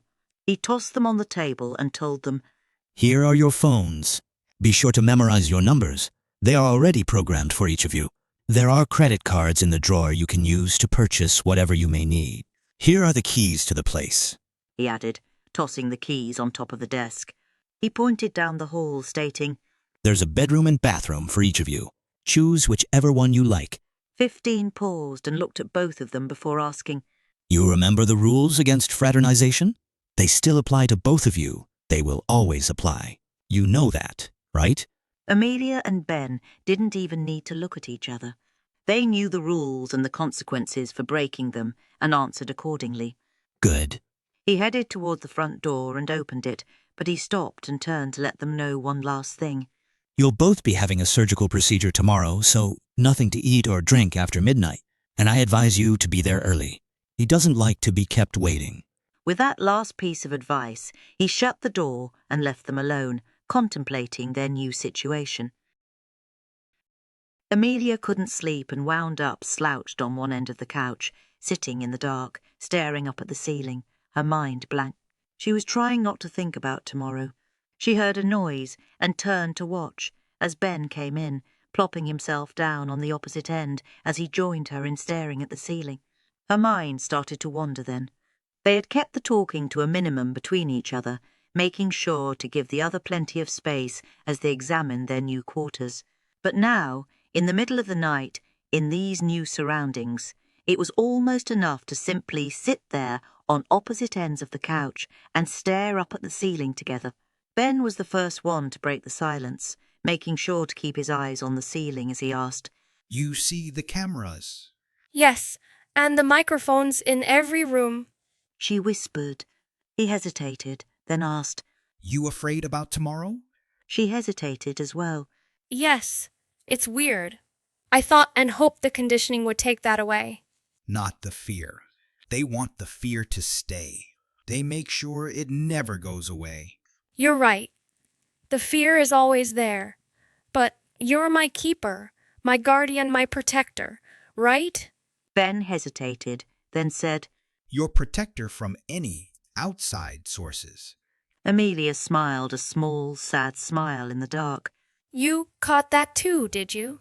Ben sighed a heavy sigh, then said, "You should try and get some sleep. I have a feeling tomorrow's going to be a long day." He got up and went back to his bedroom, leaving Amelia alone in the dark with her jumbled thoughts about Ben and tomorrow. They got up early the next morning and, feeling like robots, took showers, got dressed, and were both ready to go by 5:30 a.m. They looked at the time, looked at each other, then sat down on opposite ends of the couch and watched the television until 6:15 a.m. The station they were watching had a rerun of Buffy the Vampire Slayer playing. Then they got up and left the apartment and made their way to the house. They were in the basement before 6:30 a.m. even hit. The examiner looked up as they came in and exclaimed excitedly, There they are! Right on time. Perfect! Let's get you set up and ready to go then, shall we? 5, 7, get them prepped and ready. They were led to a separate room that was set up like a hospital pre-op area and told to undress and put on hospital gowns, which they did. They were then directed to what appeared to be specialised operating tables that had been made so they would be lying face down instead of on their backs. Their heads would rest on a special headrest that supported the weight of their heads without blocking their faces. Once they were situated on the tables, they were rolled into a sterile room where they were securely strapped down and IVs inserted into their arms. The tables were placed so Amelia and Ben were head-to-head with each other, unable to see anything but the floor beneath them. Various machines were rolled in around them, monitoring devices attached and instruments laid out.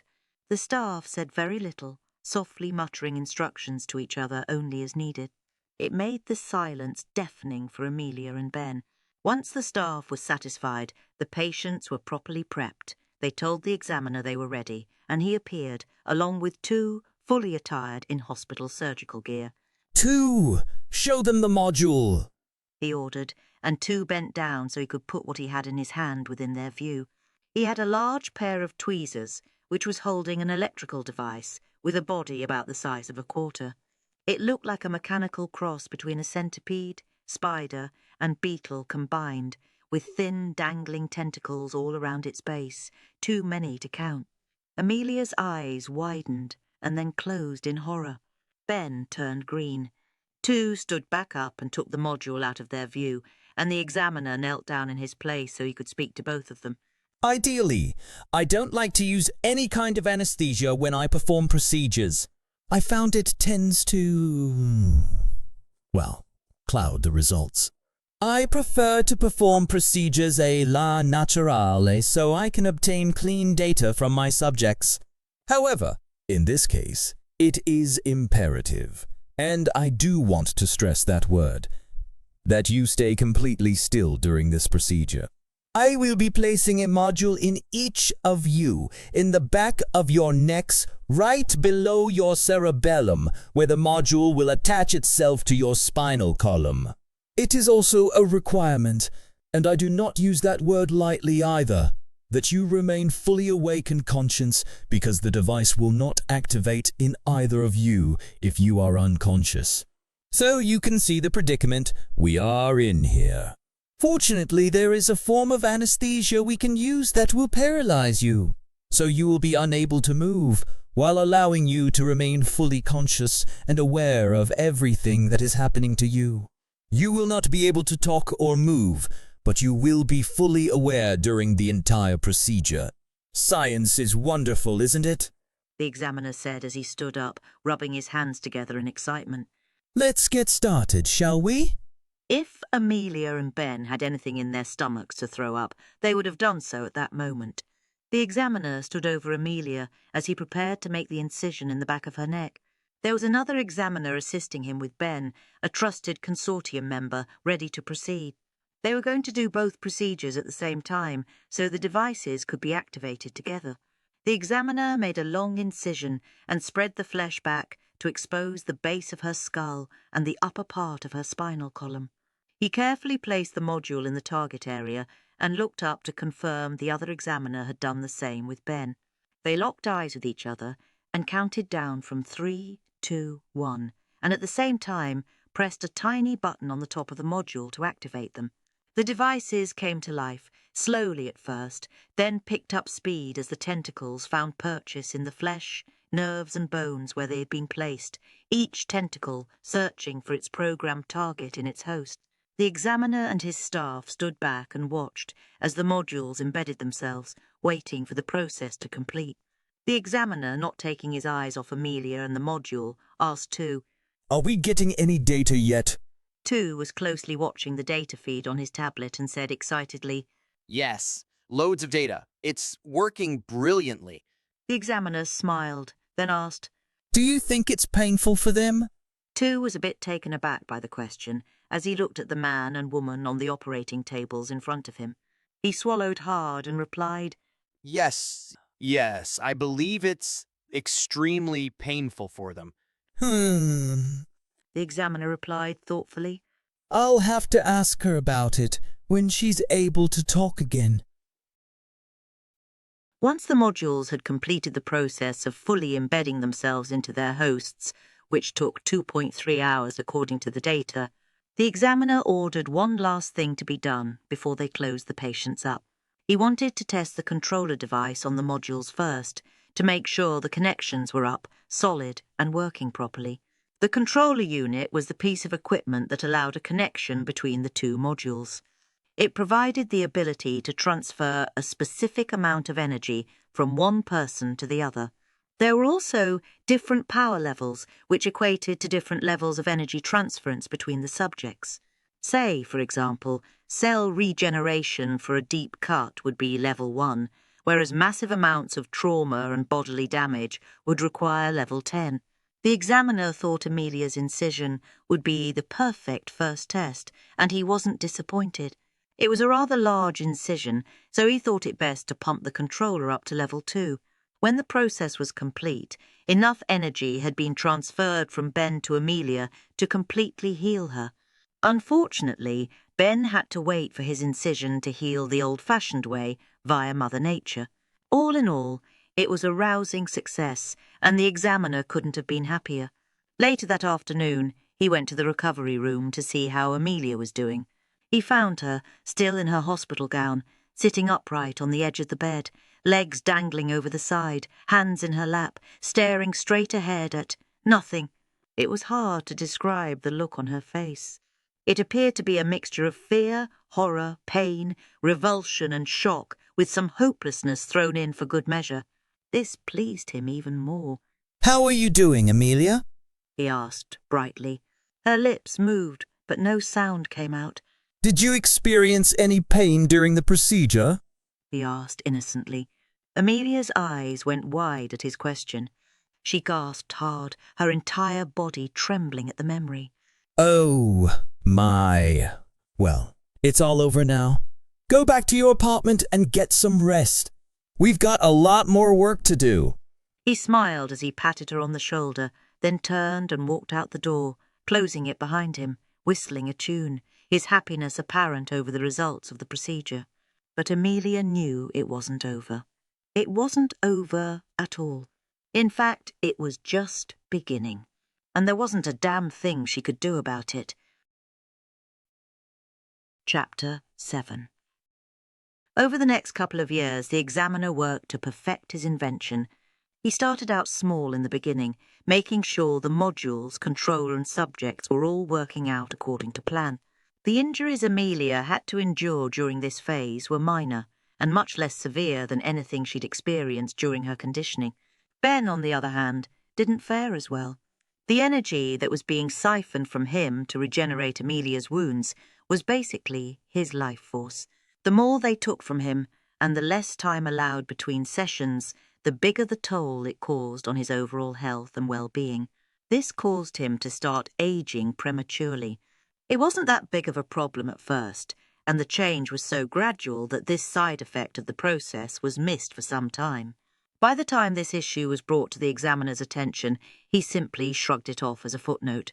In his opinion, Ben was replaceable and therefore not worthy of his attention or concern. It was, after all, simply a side effect of the process whose benefits far outweighed this minor inconvenience. Unfortunately for Ben, as the severity and frequency of the sessions increased, so did the premature aging.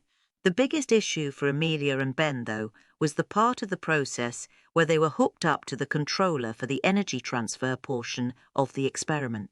When the controller activated the modules that had been implanted inside of them, the modules in turn sent the appropriate amount of electrical energy coursing through their bodies, basically waking and preparing their hosts for the transfer, which was not a pain-free process. Data was sent from both modules to the controller, letting the controller know when the hosts were ready to continue. The module from the receiving host then sent a request to the controller for the amount of energy needed to complete the required amount of cellular regeneration. The controller in turn sent a request to the providing host module for that amount of energy, which the module gathered from the providing host and sent to the controller. The controller then took that energy and passed it along to the receiving host module, which distributed the energy to the appropriate sections of the body that required cellular regeneration and healing. Initially, when the wounds were minor, the process took mere seconds. But as the scope and magnitude of the injuries increased, seconds turned into minutes. Not only that, the power level of the controller had to be increased due to the required increase of energy that needed to be transferred according to the seriousness of the wounds, which, of course, increased the level of pain the hosts experienced as well. Of course, the examiner knew all of this pain that Amelia and Ben were being subjected to could have easily been avoided. After all, once this process was finalized and ready to be distributed among the Consortium's elite clientele, you couldn't very well have those paying clients going through all that pain, now could you? But then, as far as he was concerned, where would the fun in that be? Besides, his reasoning was that it was important to his research to discover just how far he could push the human body in the process. Just how much would they be able to stand and survive? It was all very exciting. In the 2 years Ben and Amelia had been brought into the examiner's house and made to participate in his cell regeneration project, they had fallen into somewhat of a routine. It was evening, and as usual, Ben found Amelia on the rooftop of their apartment building, lying on her back, looking up at the stars. She loved looking at the night sky. It was a form of escape to let herself wander among the heavens.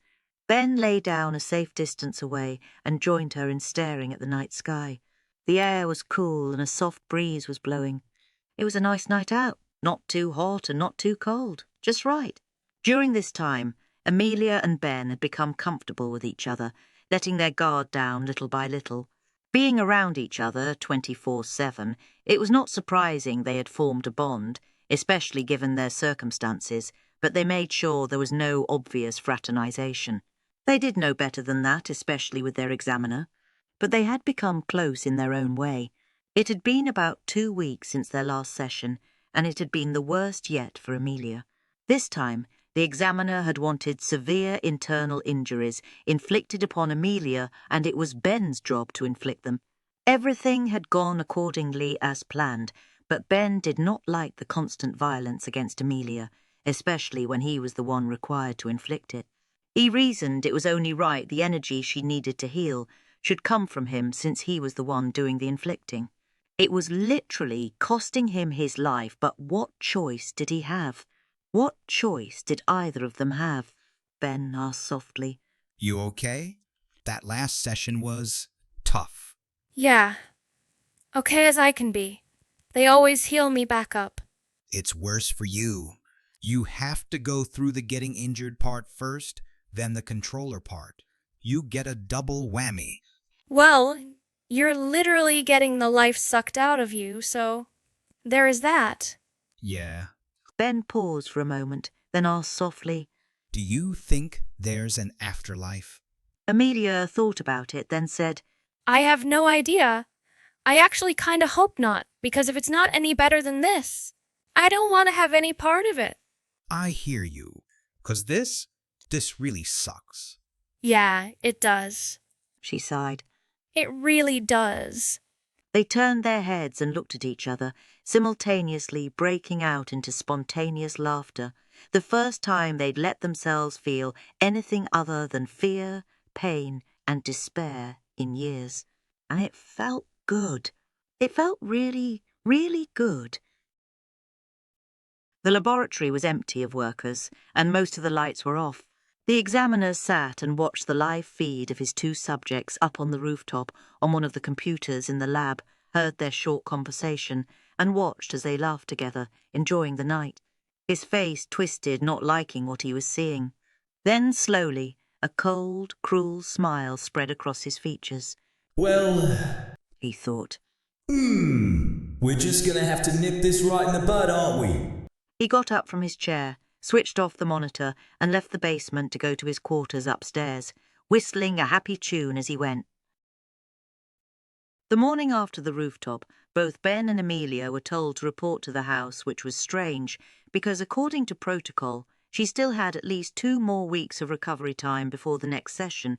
They were usually allowed to stay in their apartment, but of course they didn't question the order and reported to the house as they were told. Once there, Amelia was told to report to the basement right away, without Ben. He would be called down when they were ready for him. This was different and disturbing. She stole a quick, nervous glance at him, and he subtly nodded his head at her, his expression showing he was thinking the same thing. Once in the basement, the examiner motioned for her to come over to him. He was standing behind a computer monitor at Tu's desk. Tu was standing behind and off to the side of the examiner as the rest of the lab personnel continued about their chores as usual, doing their best to seem unconcerned with what was going on. The examiner had Amelia come around to stand beside him so she could also see the monitor. He pressed a key on the keyboard, and the video of her and Ben on the rooftop started playing. Her breath caught in her throat and her eyes went wide. Instantly she knew where he was going with this. When the recording stopped playing, he turned her to face him and with false sincerity spoke softly to her. Now, Amelia, you know the rules about fraternization. Amelia desperately tried to interject, but he cut her off. Tut, tut, tut. Shush now. This is a very serious infraction that cannot be ignored. And because both of you are so instrumental to my project, I've had to get a little creative with how the two of you will be punished. The examiner paused for a brief moment, then said, Amelia, you are hereby placed under a requirement of silence. You will not speak or utter a single sound, not even a whimper, or communicate with anyone in any way, whether it's by voice, expression, hand movements, or writing, unless you have my express permission to do so. This requirement cannot be removed or revoked by anyone except myself or the council. Do you understand? Amelia froze and quickly glanced up at him, afraid to answer. The examiner smiled a cold smile. Good girl. Amelia, you have my permission to nod your head if you understand this requirement. Amelia nodded a quick yes, hoping that would suffice and please him. Apparently, the examiner did seem satisfied with her meekness as well as her answer. Then he noticed Ben had arrived, and he motioned for him to join them. Ben, Amelia has been placed under a requirement of silence. This means that she cannot make a sound or communicate with anyone in any way unless she has my express permission to do so. This requirement will last until I, or the council, removes it. You will now be her voice as well as her keeper. Ben tried to keep his face emotionless as he listened, but almost broke under the strain, especially when he saw Amelia's face as he was given the new instructions. He had no idea what was going on or why, but he knew this was bad. It was very, very bad. The examiner was watching their reactions carefully, and he was not disappointed. He had baked the cake, and now he was about to ice it. He could barely contain his glee. I have also decided that Amelia is perfectly fine and does not need any more time to recover. We will start a new session today. In fact, there is no time like the present. He reached behind him and picked a crowbar up off a table and handed it to Ben. He looked at Ben and said simply, Begin. Ben took the crowbar and looked at Amelia helplessly. Tears were streaming down her face, but she didn't make a sound. She shut her eyes and lowered her head. Ben raised the crowbar. Behind him he heard the examiner say, Don't worry, Ben. I will tell you when to stop. The examiner didn't tell Ben to stop for quite a while. In fact, Amelia was a bloody, pulpy mess when Ben was finally allowed to drop the crowbar. He had serious doubts she was even still alive. Thankfully, she'd lost consciousness before he was even halfway through, so that was a blessing at least. The examiner instructed him to pick her up and put her in her control pod, which he did as carefully as he could. He latched the locks across her broken body and stepped back to put himself in his own pod. The examiner stopped him and handed him a syringe, the shot of wake-up juice to bring her back to consciousness, and whispered in his ear, You might want to hurry things along, Ben, because if she dies, it would really suck for you. Ben got it then, shutting his eyes hard as he realized the examiner had heard them on the rooftop the night before. Left with no choice, he opened his eyes, shoved the syringe into Amelia, dropped it as she got shocked back awake, got into his pod and shut his eyes again as he heard the controller fire up.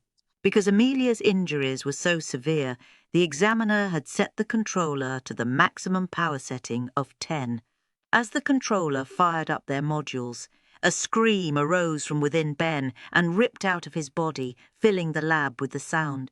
The examiner smiled, knowing the cause of Ben's scream was much more than just a simple scream of pain caused by a machine. It was more. It was so much more. The examiner's success with Amelia's major trauma sent him overboard with excitement, causing him to become impatient and reckless.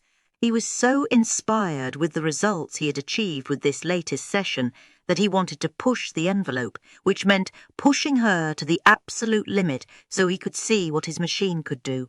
He could barely contain his excitement when he contacted the examiner from his neighbouring faction. He invited him to come over and celebrate his achievement, which the other examiner readily agreed to do. While the majority of examiners were scientists, there were a few examiners that had specialties outside the normal scope of the consortium that could be useful to them in certain situations, such as Judge Dredd. That wasn't his real name, of course, but a reference and nod to the 1980s movie of the same name. He was a portly, slightly overweight, high-ranking federal judge that had been on the bench for over 10 years. Now in his mid-50s, he got off on the power his nickname afforded him. Defendants feared him, prosecutors loved him. In most circles, he was simply referred to as J.D. He didn't mind. He enjoyed the notoriety and fear he invoked. It stoked his ego and allowed him access to places and people he wouldn't otherwise have access to, such as the Consortium.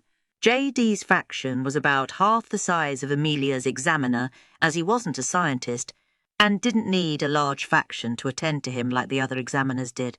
This was a bit of a sore point with J.D., and although he didn't particularly care for Amelia's examiner, he didn't particularly dislike him either. They did have some things in common, and J.D. did enjoy his manipulations of Amelia's examiner because it was fun to punch his buttons and watch him jump. This greatly amused J.D. because the other examiner would constantly throw his great and magnificent intellect in his face. Not on purpose and not to insult, it's just that Amelia's examiner was almost completely devoid of social skills. But his manic behaviour, especially when he became excited about something, was especially fun to watch. This made J.D. curious to hear what had gotten the examiner so very excited. When J.D. arrived at the examiner's residence that evening, the examiner could barely contain his excitement. He was almost bouncing off the walls with ideas and theories, and wanted J.D.'s input on how to proceed next. J.D. was familiar with the examiner's project and had a basic understanding of how it worked, which in this case was all that was needed. After J.D. realised what he was wanting, basically the best way to heap extreme pain and suffering on Amelia, J.D. was more than happy to help out. Between the two of them, over the next few weeks, they worked out a gruelling gauntlet of physical pain and mental cruelty of inhuman proportions. Unfortunately for Amelia, this meant her fate was sealed, a fate that would be filled with nothing but torture and agony for the foreseeable future. Chapter 8. Amelia was kept in the infirmary after that last session to make sure her body was recuperating properly, and that she had received enough blood transfusions for her body to recover fully. This was the first time they had dealt with injuries that severe, so everyone was double-checking everything to make sure nothing had been missed or overlooked. There was one thing that had been overlooked, though, Amelia's mental health. In fact, the examiner hadn't even considered it. It never occurred to him that his continued sadistic treatment of her would enter into the equation. But it had, and not surprisingly, in a very negative way. Amelia was having a mental breakdown. In addition to the physical torment she was forced to repeatedly endure, she now had every form of communication or contact with other people completely stripped from her. She was terrified of even looking at another person, lest the examiner rain down his fury upon her even further. She didn't know what else he could do to her at that point, but she certainly did not want to find out. She knew better than to underestimate his cruelness. This caused her to completely withdraw into herself. As far as she was concerned, having no thoughts and feelings were better than her reality. They had to help her dress and bathe. She showed no interest in anything. If they wanted her to eat, they had to feed her because she wouldn't do it herself. Why eat? She thought. What's the point? Quite frankly, it was such a struggle for her to cope that she could barely bring herself to breathe, much less do anything else that required thought or energy. The house staff knew what had been done to her and did their best to make her as comfortable as possible, without, of course, giving off any signs of fraternization. Most of the older staff had been together so long they knew how to communicate under the radar, so most of the time they didn't even have to speak. Due to necessity, they had become very skilled with subtle facial expressions and body language, and that became their own form of communication. But even this type of communication was forbidden to Amelia, so she didn't even bother to notice what was going on around her. But that didn't stop the head housekeeper from trying. One day, she brought Amelia out of the infirmary and up to a room filled with books. It was the same library room Amelia had discovered her first day in the faction. She settled Amelia into a comfortable chair, put her feet up on a footstool, and draped a blanket over her. She turned on the lamp that was beside the chair and put a book on Amelia's lap and opened it to the first page for her. She bent over and made like she was adjusting the blanket around Amelia, whispering, escape into the book, then left the room.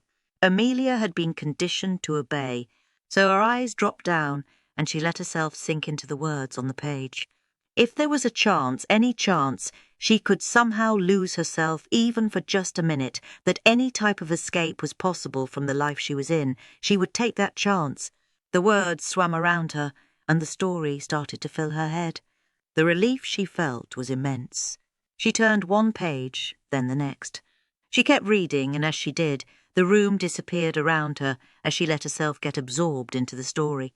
It was a wonderful thing, and her body finally started to relax. The housekeeper kept vigil and returned to check on her often. She was relieved to see the girl was actually reading the book and showing interest in something other than just sitting and staring into nothingness.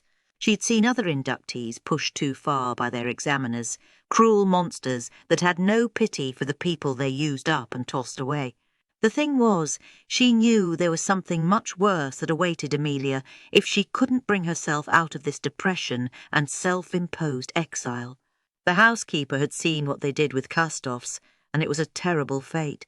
The horrible pictures shown on the internet that show what they do to animals in testing labs. Put a person in the animal's place, and you have the Consortium's version of an asylum for those cast-offs. There were factions where their mad scientists did even madder experiments and cared nothing about the welfare of their chattel. They didn't even provide the basic necessities for those inductees. No clean water, scraps for food, insect-infested bedding, rats everywhere. The list of horror went on. The housekeeper knew what Amelia was having to endure, and it was terrible beyond words. But there was a fate even worse than this one waiting for her if she could not break free and come back to reality. And she would do everything she could to make sure this poor girl did not suffer such a fate. Amelia must have spent hours in the library room reading the book the housekeeper had given her, and it had helped. But now she was back in the infirmary in her bed, with the television on and the remote dangling from her limp hand. Her blank eyes were staring at whatever show was on the screen, but her mind was filled with the story she had just read. It had intrigued her because the author had not given the book the standard happy ending. Instead, he had opted for an ending that made more sense about how things would have really turned out had the story been true. It made the story seem even more plausible, and, to her, more real. While the main theme of the story revolved around supernatural abilities, her take on it was that it wasn't about anything supernatural at all. For her, it dealt with the same kinds of things she was familiar with in her own life: science, chemistry, biology, and experimentation on people. The things that had happened to the characters in the book dealt with the same things that were really happening to her and others like her. She continued staring blankly at the wall while her mind spun. She knew the Consortium had already made quite a few discoveries that mainstream scientists would have said were impossible, that would seem magical or supernatural to others. Look at the experiment she was currently a part of. Spontaneous cellular regeneration at the level her examiner had accomplished. Unheard of and completely impossible for the rest of the world, but she was living proof that it was possible. She remembered a T-shirt she'd seen that said, "Science, like magic, but real." She thought that sentiment was very appropriate in this case. Her thoughts went back to the story she'd read. The man in the book had been able to mentally push people into thinking and doing things he wanted them to do because of something that had been done to him via chemical alteration. She closed her eyes tight and thought, I really wish I could do something like that.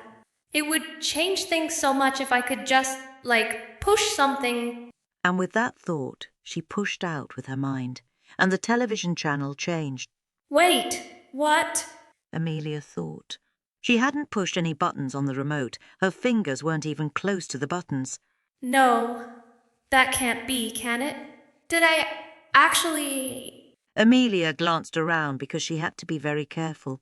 She was being watched all the time, and if they found out about something like this, well, she didn't want to think about what would happen to her if they did.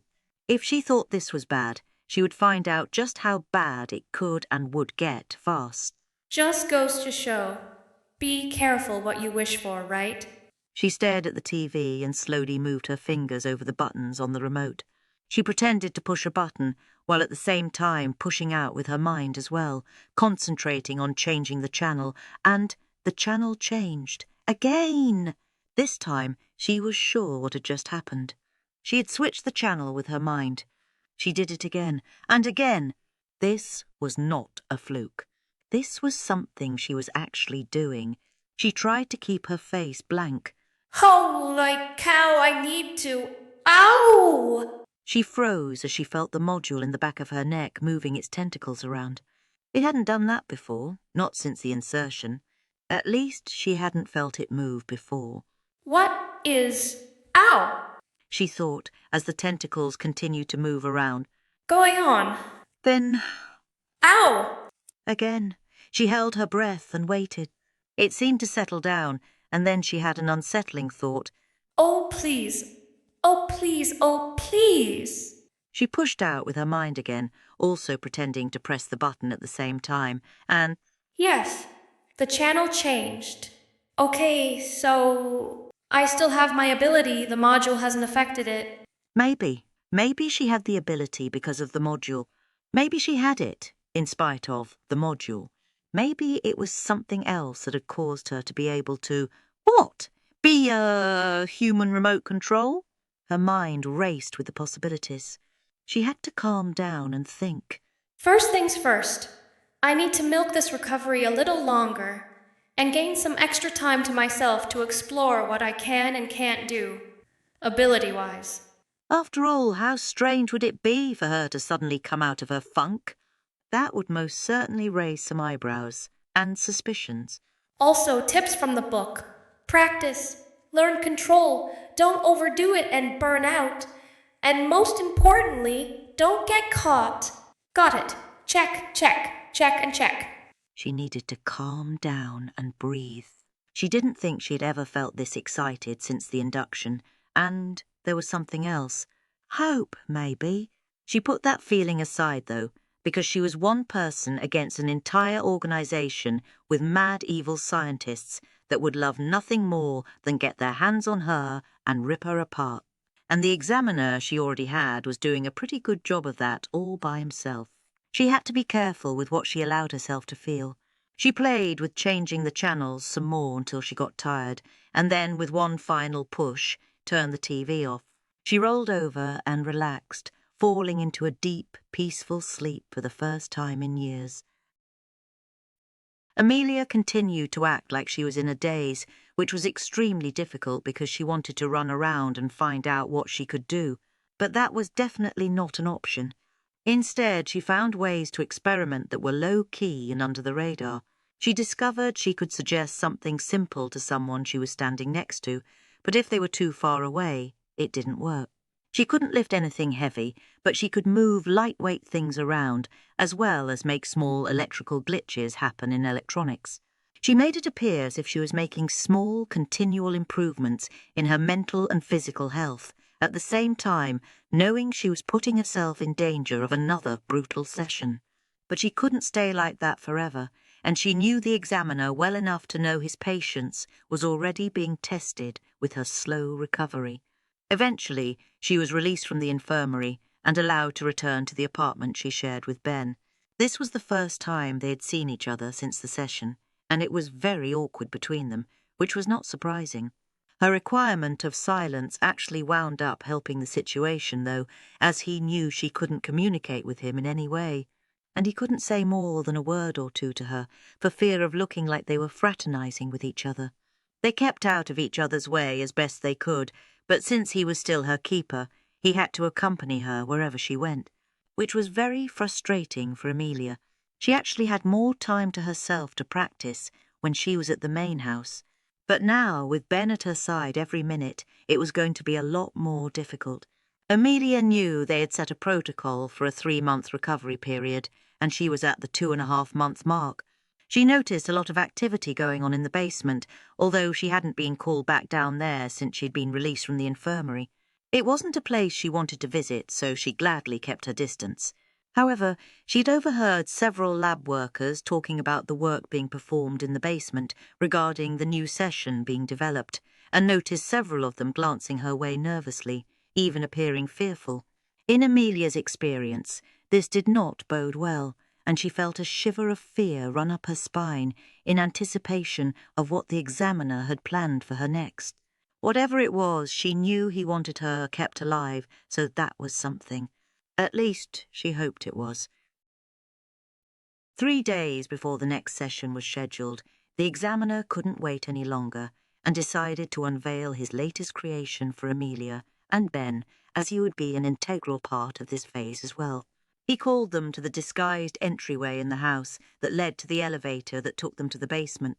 As he rode down with them, he could barely contain his excitement, which made Amelia very frightened. She could sense Ben's nervousness, too. Ben didn't think anything could be as bad as what happened the last time, but like Amelia, he had learned not to underestimate the cruelty of their examiner. And excitement from him of this magnitude was never a good sign. As they stepped out of the elevator, Amelia and Ben saw the entire basement had been redesigned. New equipment and what appeared to be makeshift rooms had been installed. The control platform was the same, but just about everything else had been changed and redesigned to accommodate the new pieces.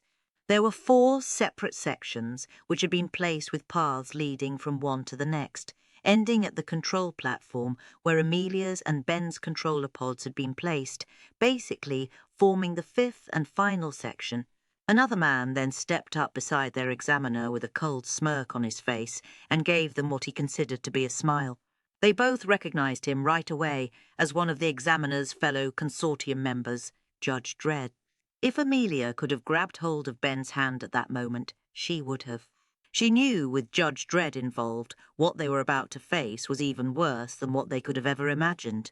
The examiner, satisfied with the looks on their faces, introduced his friend to them and told them the judge had been kind enough to help him come up with this latest phase of his project, one that would push them to the very boundaries of their limits.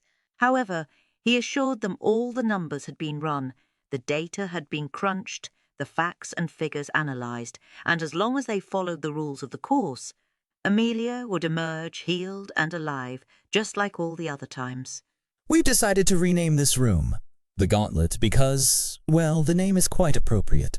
The examiner continued. And if you will observe, there are 4 modules you will need to pass in order to reach the 5th and final module, which, as you may have already guessed, is the controller. The rules for passing the Gauntlet are quite simple. Each course requires samples of Amelia's tissue and blood in order to unlock the next phase of the course. The examiner pointed to a collection cup in a marked area of the first module. These samples will be automatically analyzed by a computer, and if the required amount has been properly submitted, the computer will pass you through to the next stage.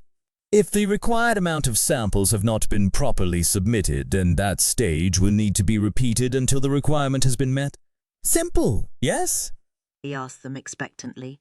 They both just stood there trying to control their facial features, stunned and silent, so he continued on. Let me show you what is required in order to pass each part of the course, he said as he directed them to the appropriate section.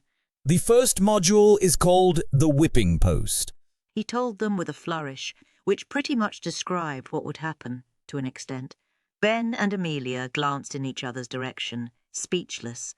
The examiner then directed them to the second module, which was aptly named the Walk of Pain. After he described what would be required in order to pass this portion of the gauntlet, he saw the blood drain from Amelia's face and Ben's whole body start to tremble. This got him very excited.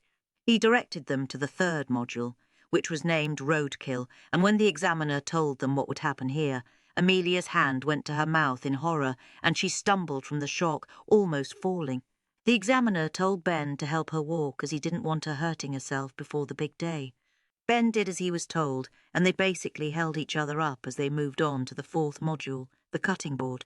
The examiner watched them closely as he described what was required during this part of the course, and he was not disappointed with their reactions.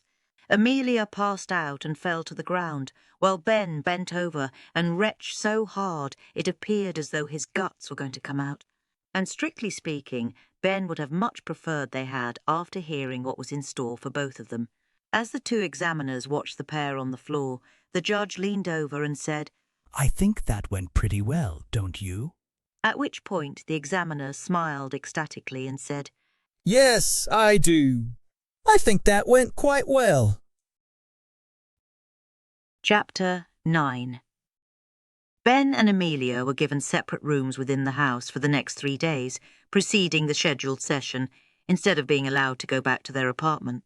The examiner did not want to take any chances with how they would react to his big reveal, and so he put them on strict suicide watch up until the big day. He wasn't going to take any chances that they might rob him of his fun. This meant that both Ben and Amelia were left alone with the horror of what they were about to face and do. And the examiner was right. If either of them had been able to find a way to escape what awaited them in the basement, including suicide, they would have done so without hesitation. But with the suicide watch and the knowledge of how the Consortium could anticipate their every move, they also knew that was not an option for either of them.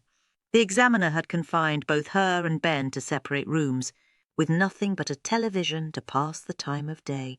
Amelia tried to quiet and still her mind, but it was an impossible feat. She couldn't keep the basement and the new modules out of her thoughts. With the new setup, when they stepped out of the elevator, they came right onto the platform of the first module. It was styled with clear glass walls and white plastic modular floors. The module had one wall on each side, with the front and back completely open and no ceilings. Above them seemed to be some sort of pulley system. After the examiner explained what would happen there, she wondered what the catch was. This was nothing new.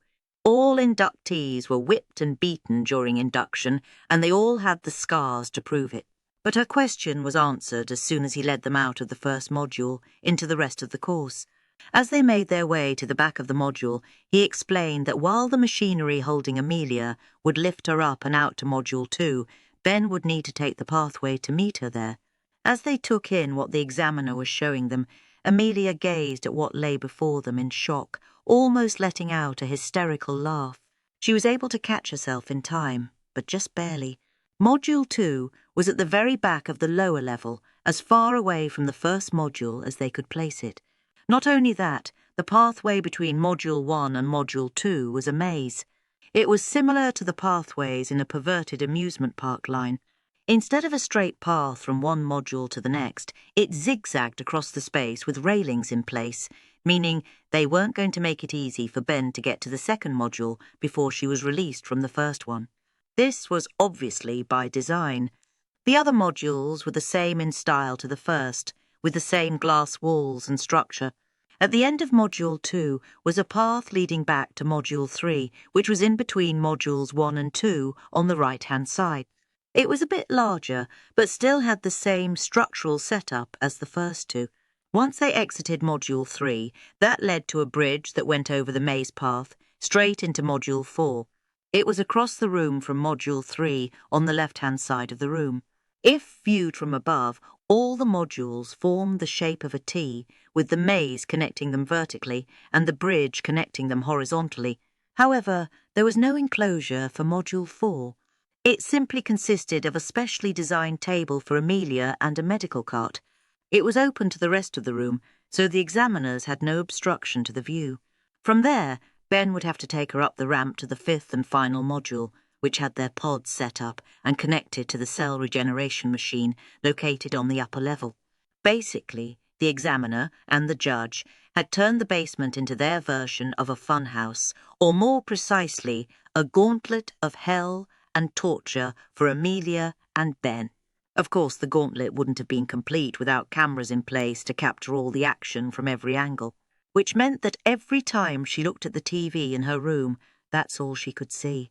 It just wouldn't go away. When the big day arrived, the examiner came to escort Amelia and Ben to the basement himself, along with 2 other workers who were obviously meant to be the muscle, if need be. He brought them to the room with the wall of books and looked expectantly at Amelia, waiting for her to open the door. Amelia looked at the red book with the gold script lettering, My Happy Place, and realized the title was not there by chance. With a trembling hand, she reached up, pulled the book down, and activated the mechanism. The wall slid back, and the elevator door opened. The examiner waited for Amelia and Ben to enter first. They could barely get their feet to move, and the rest of their party followed in after them. As the elevator started its downward journey, Amelia and Ben couldn't help themselves. They were standing next to each other in the back of the elevator and grabbed each other's hands, squeezing hard.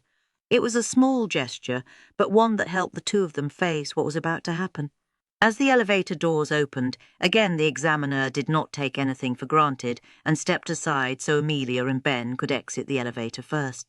He was taking no chances there would be any delays for the day's festivities. Amelia and Ben were left with no choice but to exit the elevator and step out into the first module of the gauntlet. When Amelia awoke after that first session through the gauntlet, she thought she had just gone through hell. And in a way, she had. The gauntlet was designed to viciously attack everything about her: body, spirit, mind, endurance, and yes, even her sanity. It was unreal, the evil that people could think up to inflict on other people. She didn't know how beings like that could even be considered human at all. But there was one saving grace, one thing that allowed Amelia to keep her sanity and continue on without losing her mind. The first gauntlet session was the first session back in the controller since the first serious trauma she had suffered, the first time the controller had been set to the max 10 setting. When she noticed her first ability appear, she could feel it had grown within her, and it was even stronger than before. She tested it out while in the infirmary as much as possible, and as she got stronger and better physically, so did her abilities. The second gauntlet session added the ability of being able to sense things about people, like a feeling or intuition. Like if someone was telling the truth or how they were feeling in the moment, even if they were nervous or scared or downright terrified, as was most often the case in that house, and so on. The third gauntlet session strengthened her abilities even more to where she was able to hear people's thoughts, to a certain extent. It was more like faint whispers in the breeze, barely discernible, but it was definitely there. It was a terrible irony that the cause of her greatest pain was turning out to be the source of her greatest strength. She didn't know if it was the module or the controller or the shock value of the highest setting or any combination of the above, and on occasion she still felt the module in the back of her neck move.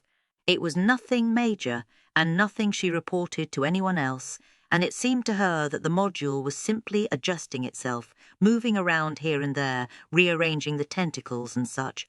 She wasn't a scientist and didn't know any of the technology behind what was being done to her, so she was at a loss to explain how or why any of this was happening. One thing she did know for sure: this wasn't anything supernatural or magical. It was science, pure and simple, and in a way, that knowledge comforted her. However, she was also aware of the responsibility she had to keep this out of the hands of the mad monsters surrounding her. It wasn't just about what they would do to her, it was also about what they could and would do to everyone else if they had access to this information. Man, woman, child. Innocent or not, the scientists of the Consortium had no feelings of right or wrong, no moral compass, no ethics whatsoever. It was a very chilling and frightening thought. Another thing she discovered was that Ben did not appear to be experiencing anything like she was experiencing, which, logically, made sense because she was the one receiving energy while he was the one giving energy. And over the years she had learned to read him pretty well, especially since she'd been required to remain silent. When you stop talking and can only watch and listen, it's amazing the things you can find out about people. Things they don't even realise they're telling you. Every person was like reading a book with a story to tell.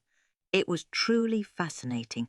She found this helped take her mind off her upcoming trips back through the gauntlet.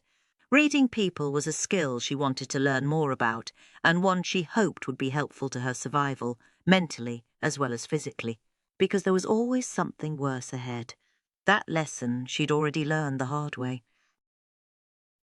While it wasn't a total disappointment for the examiner, the first session of the gauntlet did not go as planned. Amelia and Ben made it through the first 2 modules, but on the 3rd module, Roadkill, some miscalculations, had been made by his staff, and Amelia was damaged significantly more than intended and was physically unable to continue. The system had to be manually overridden, and Amelia was placed in the controller to be healed and hopefully recover for another try in 3 months. Needless to say, the examiner was extremely displeased, and the proper punishment was dealt out accordingly. 3 months later, a second attempt was made. This time, Amelia and Ben managed to make it to the 4th module, but that's where things broke down again. Ben was unable to fulfill his portion of the requirement, and Amelia almost bled out because of it. They made it to the controller just in the nick of time, though, and Ben was punished to make sure something like that would not happen again, or else.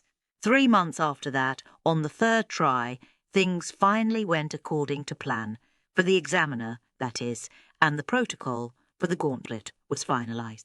This was to be the SOP, standard operating procedure, for the foreseeable future for Amelia and Ben, until, of course, the examiner could think of something even better. Chapter 10. Jack Stallard scanned over the report again. The council had asked him to look into a particular project. The first 2 years there had been progress, but the last 2 years... Jax frowned and shook his head, wondering how in the world someone so smart could be so reckless and dumb at the same time. As the newest and youngest member of the Consortium Council, Jax had been elected to breathe new life and energy into an aging organisation. Jax was also an extremely successful and wealthy businessman in his own right, not to mention handsome and charming, standing at just over 6 feet tall, with blonde hair and blue eyes.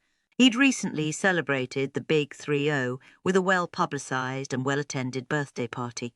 Always the consummate businessman, he utilised that opportunity to promote his philanthropic interests. It was good PR for his businesses.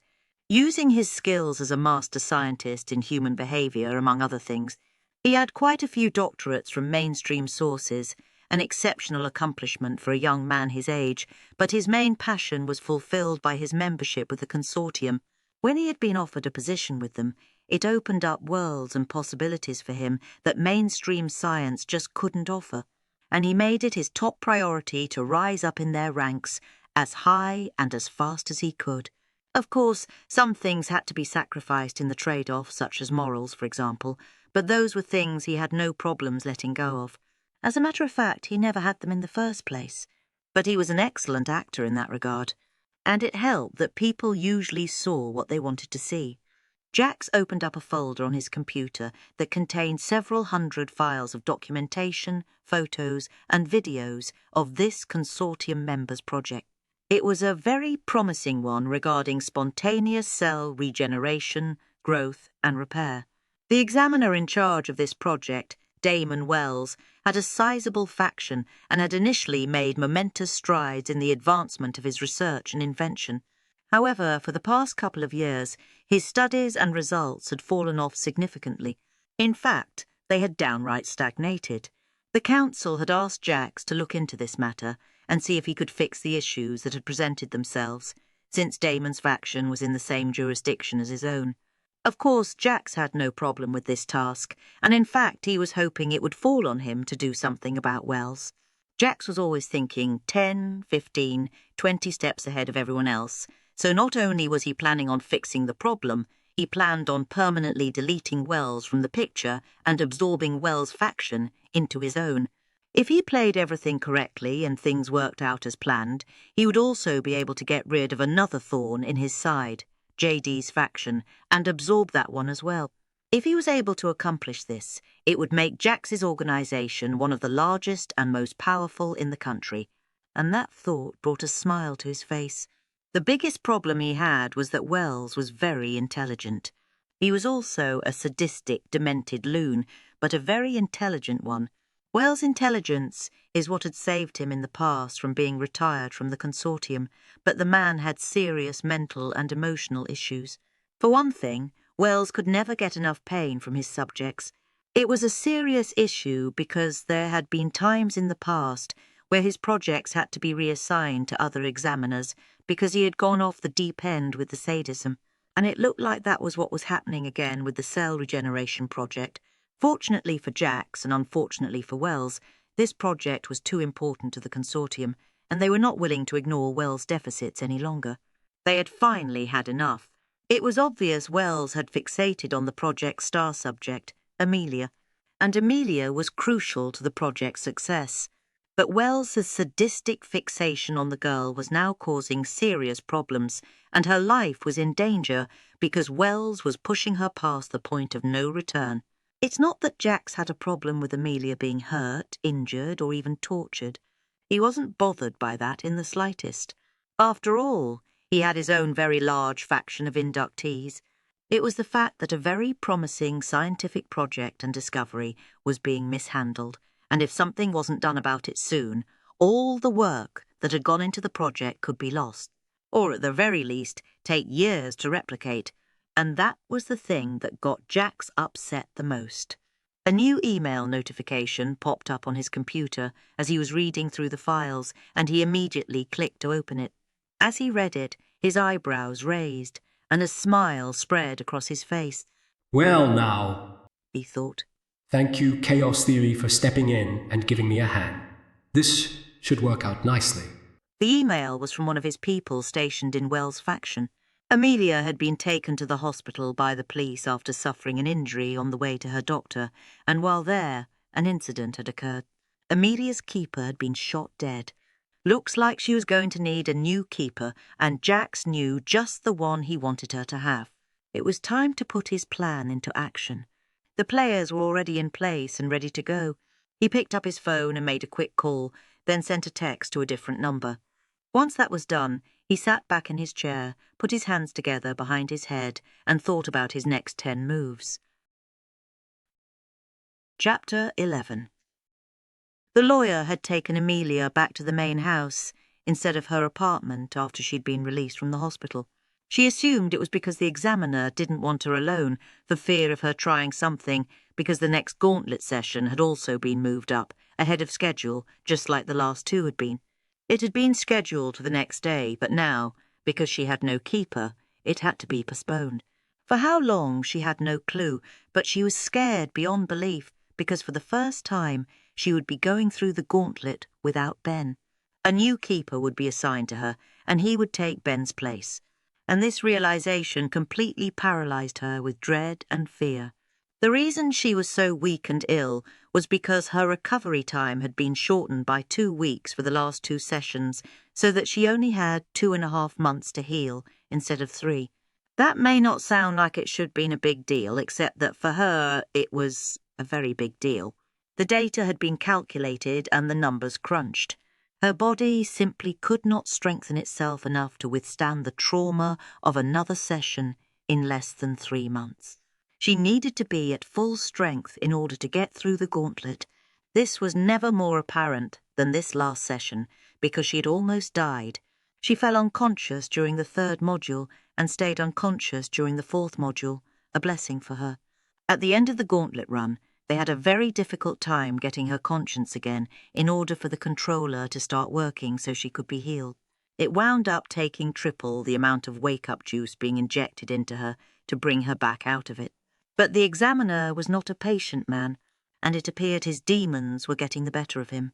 Even the staff had noticed the changes in him, and it terrified everyone. No one was safe from his fury. He was constantly battling his logical, scientific side with his sadistic, emotional side, and the sadistic side was winning out. He knew beyond a doubt, as it had been proven to him over and over by his own research and data, that Amelia needed a full 3 months to recover between sessions, or she would not be strong enough to complete the gauntlet. He knew this, yet he kept decreasing the recovery time anyway. That was the reason she'd been out with Ben to see a Consortium specialist. And while the accident prevented Ben from getting Amelia to Dr. Oliphant's office, Dr. Oliphant had come to see her while she was in the hospital to A. smooth things over with the police and hospital staff, and B. run the necessary tests on Amelia to see if he could assist in getting Amelia stronger quicker. But the news Dr. Oliphant had for the examiner was not what he wanted to hear. Amelia was not recovering properly, and if the examiner continued to shorten her recovery time between sessions, she was going to die. Period. End of discussion. Now, to top things off, Amelia needed a new keeper, and the new keeper would need to be fitted with a module from Ben. That was going to take time. Extra time he didn't want to wait. But in this case, he had absolutely no choice. He couldn't run Amelia through the gauntlet without a keeper, and the regeneration machine wouldn't work without a modified keeper. So, as fate would have it, Amelia was given the reprieve she so desperately needed. Whether it was enough time to regain her full strength back, that was yet to be known. The day after she arrived back from the hospital, she was summoned down to the basement. A shiver of fear ran down her spine. It always did when she had to pull that damn red book down and get on the elevator. My happy place. Yeah, right. This was one of the rare times she was able to take the side path along the edge of the wall, around the modules instead of having to go through them, making her way to the top of the incline, to where the main controller equipment was located. She stood on the platform with her hands clasped behind her, and her head lowered, as was customary, waiting to be acknowledged. Ah, Amelia, there you are. The examiner exclaimed happily when he looked over and saw her. Uh-oh, Amelia thought, almost panicking. he's happy, and that's never a good sign. I wanted to introduce you to your new keeper. Where is he? Ah, here he comes now, he said as he motioned to 3 men that were walking up the ramp toward them. 2 of the men were obviously staff workers, but the man in between them, oh, Holy Mother Mary and Joseph. She didn't know whether to laugh hysterically, cry, faint, or have a heart attack as she looked at the man that stood across from her. He was huge. He looked like he could pick her up with one hand and toss her across the room like a rag doll with no problem at all. What was the examiner thinking? Then it dawned on her. She knew exactly what the examiner was thinking, and she almost lost it, right then and there. The man was well over 6 feet tall and well built, heavily muscled but not overly so. His hair was long, past his shoulders, thick and wavy, brown in colour. He was fierce-looking and had striking green eyes with a slightly unkempt moustache and beard.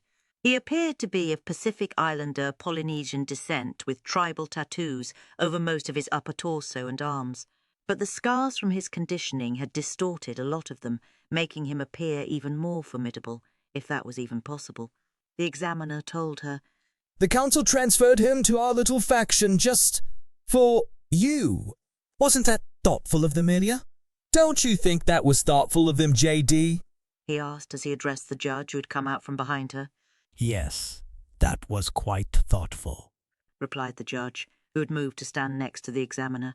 He looked at the 2 of them standing across from each other and couldn't resist sticking in one last barb. This should be fun. Oh, and there's another thing we have to take care of, Amelia, the examiner said. It seems our new friend here suffered an injury during his induction that permanently damaged his vocal cords and he's unable to speak. So? He said, as he turned to Amelia ceremoniously. I hereby remove your requirement of silence, effective immediately. You shall now be the voice for the both of you, just as Ben was. Your voice. Amelia kept her head lowered and fought back tears at the mention of Ben.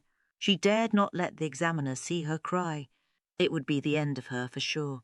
Also, the examiner continued, your new keeper will need to be fitted with a module in order to participate and do his part in the project. I was going to give him Ben's old module, but I've come up with a much better upgraded module for him. So let's get started, shall we? You 5, prep him for surgery. Amelia, you will attend and watch the process and help him in recovery. Yes, good. As everyone scrambled to attend to their tasks and duties, the new keeper was led off to get prepped for the module insertion surgery. Amelia did her best to stay calm and composed, even though every instinct in her body was screaming at her to run, run, run. The problem with that was she had absolutely nowhere to run to. The surgery took several hours, just as it had with her and Ben. She did her best to stand back so she couldn't see the tentacles work their way around his neck and spinal column. That was just too much for her to handle. It made the memory of her module insertion surgery pop up in her mind just as fresh and clear as if it was happening to her at the same time. But before they closed his incision, she found out why she had been required to stay. As before, the modules needed to be synced together. That meant she had to be strapped down to a table as well. As they prepped her for the syncing process, she wound up feeling sorry for the new keeper because he had absolutely no idea what was about to happen. She would have warned him if she could, but it probably wouldn't have done any good anyway. It's hard to explain how it feels to have every cell and nerve in your body on fire, electrocuted and imploding all at the same time. She wondered if they would start on the first level or if they would go straight for the top, max level 10, and decided that was a very silly question. She knew without a doubt the examiner wouldn't pull any punches because as far as he was concerned, there was no level other than level 10. And, of course, she was right. 2 was in a panic and trying desperately not to show it. What the hell was going on? There was way too much power being generated, and the energy was going back and forth between the man and the woman, not just transferring from him to her. That wasn't right. There had to be something off with the mechanics or the software. Maybe some sort of glitch with the new module. Maybe it wasn't syncing properly with the old one. He just didn't know.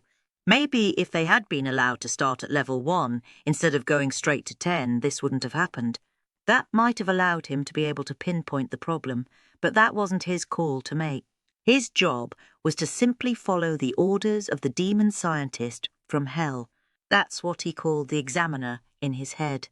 After a few minutes of super sparks and an unexpected light show, 2 was able to get things back under control. He chanced to look at the examiner and breathed a sigh of relief. It appeared the examiner hadn't noticed anything amiss, and he certainly wasn't going to be the one to tell him. Too many inductees had been subjected to his foul mood recently, and now he was finally in a good one. And 2 wasn't about to ruin that, much less be the cause of it. As long as the man and woman were okay, and preliminary reports on their stats and vitals appeared normal, this was going to be just another day in the lab, thank you very much. Nothing to see here, folks. Move it along. Everything is A-OK. Amelia sat in a chair against the wall in the keeper's recovery room, waiting for him to wake up. Something weird had happened during the syncing process, and she wasn't quite sure what because coherent thought, when the controller was on, was impossible. But her module was moving its tentacles around and it did not feel good. It was all so strange that she felt so much better and stronger than before the module's syncing. She was able to recover from the session much quicker this time because she had no injuries to be healed and no blood loss to recover from. In fact, it felt like it had actually given her a boost. But this was not information she was going to share with anyone else, that's for sure. As far as they were concerned, she still needed the rest of her recovery time. She had her eyes closed and was rotating her head around, trying to get some relief for her neck when she heard a deep male voice say, "Whoa.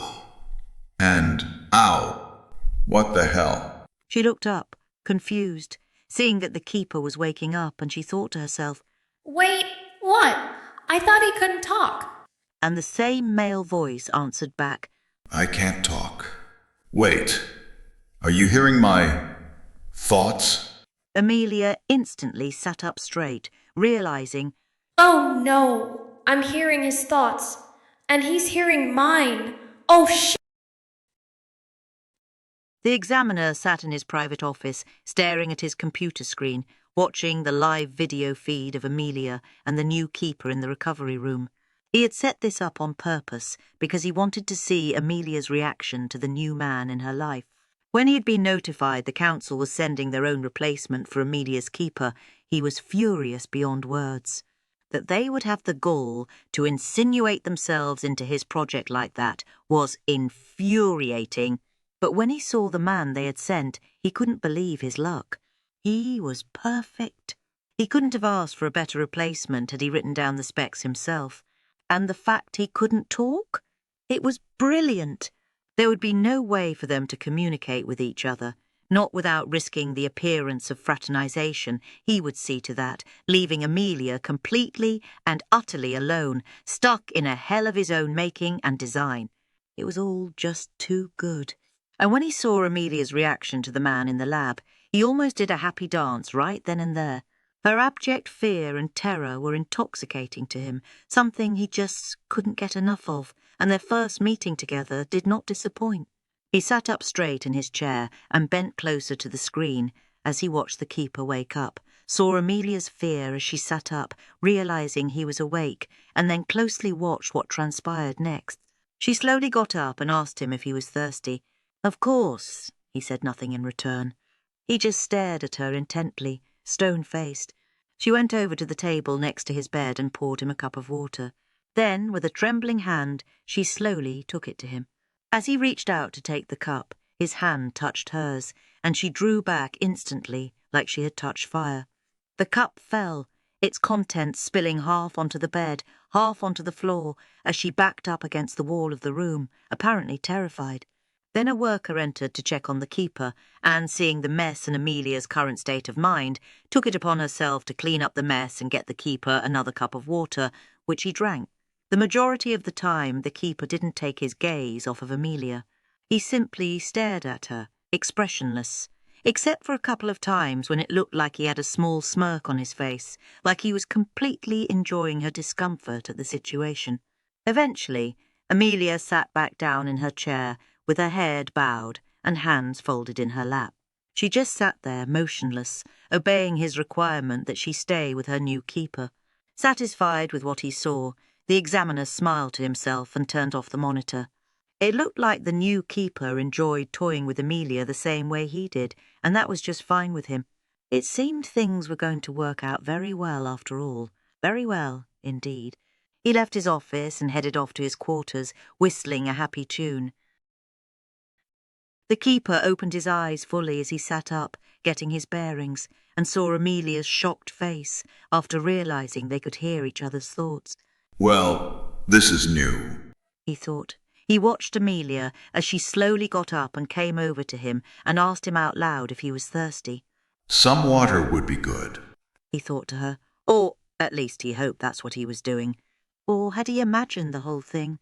At this point, he wasn't too sure of anything. Amelia went over to his bedside table and poured him a cup of water. Her hand was trembling as she brought it over to him. Don't worry, I won't bite. He didn't know if his thoughts were getting through to her or not, but he at least wanted to try. She looked scared out of her gourd, and he wanted to try and put her at ease as much as possible. He reached out to take the cup from her, and when their hands touched, a very strong current of energy went through both of them, making her suddenly pull away and spill the cup of water onto his bed and floor. What the hell? What was that?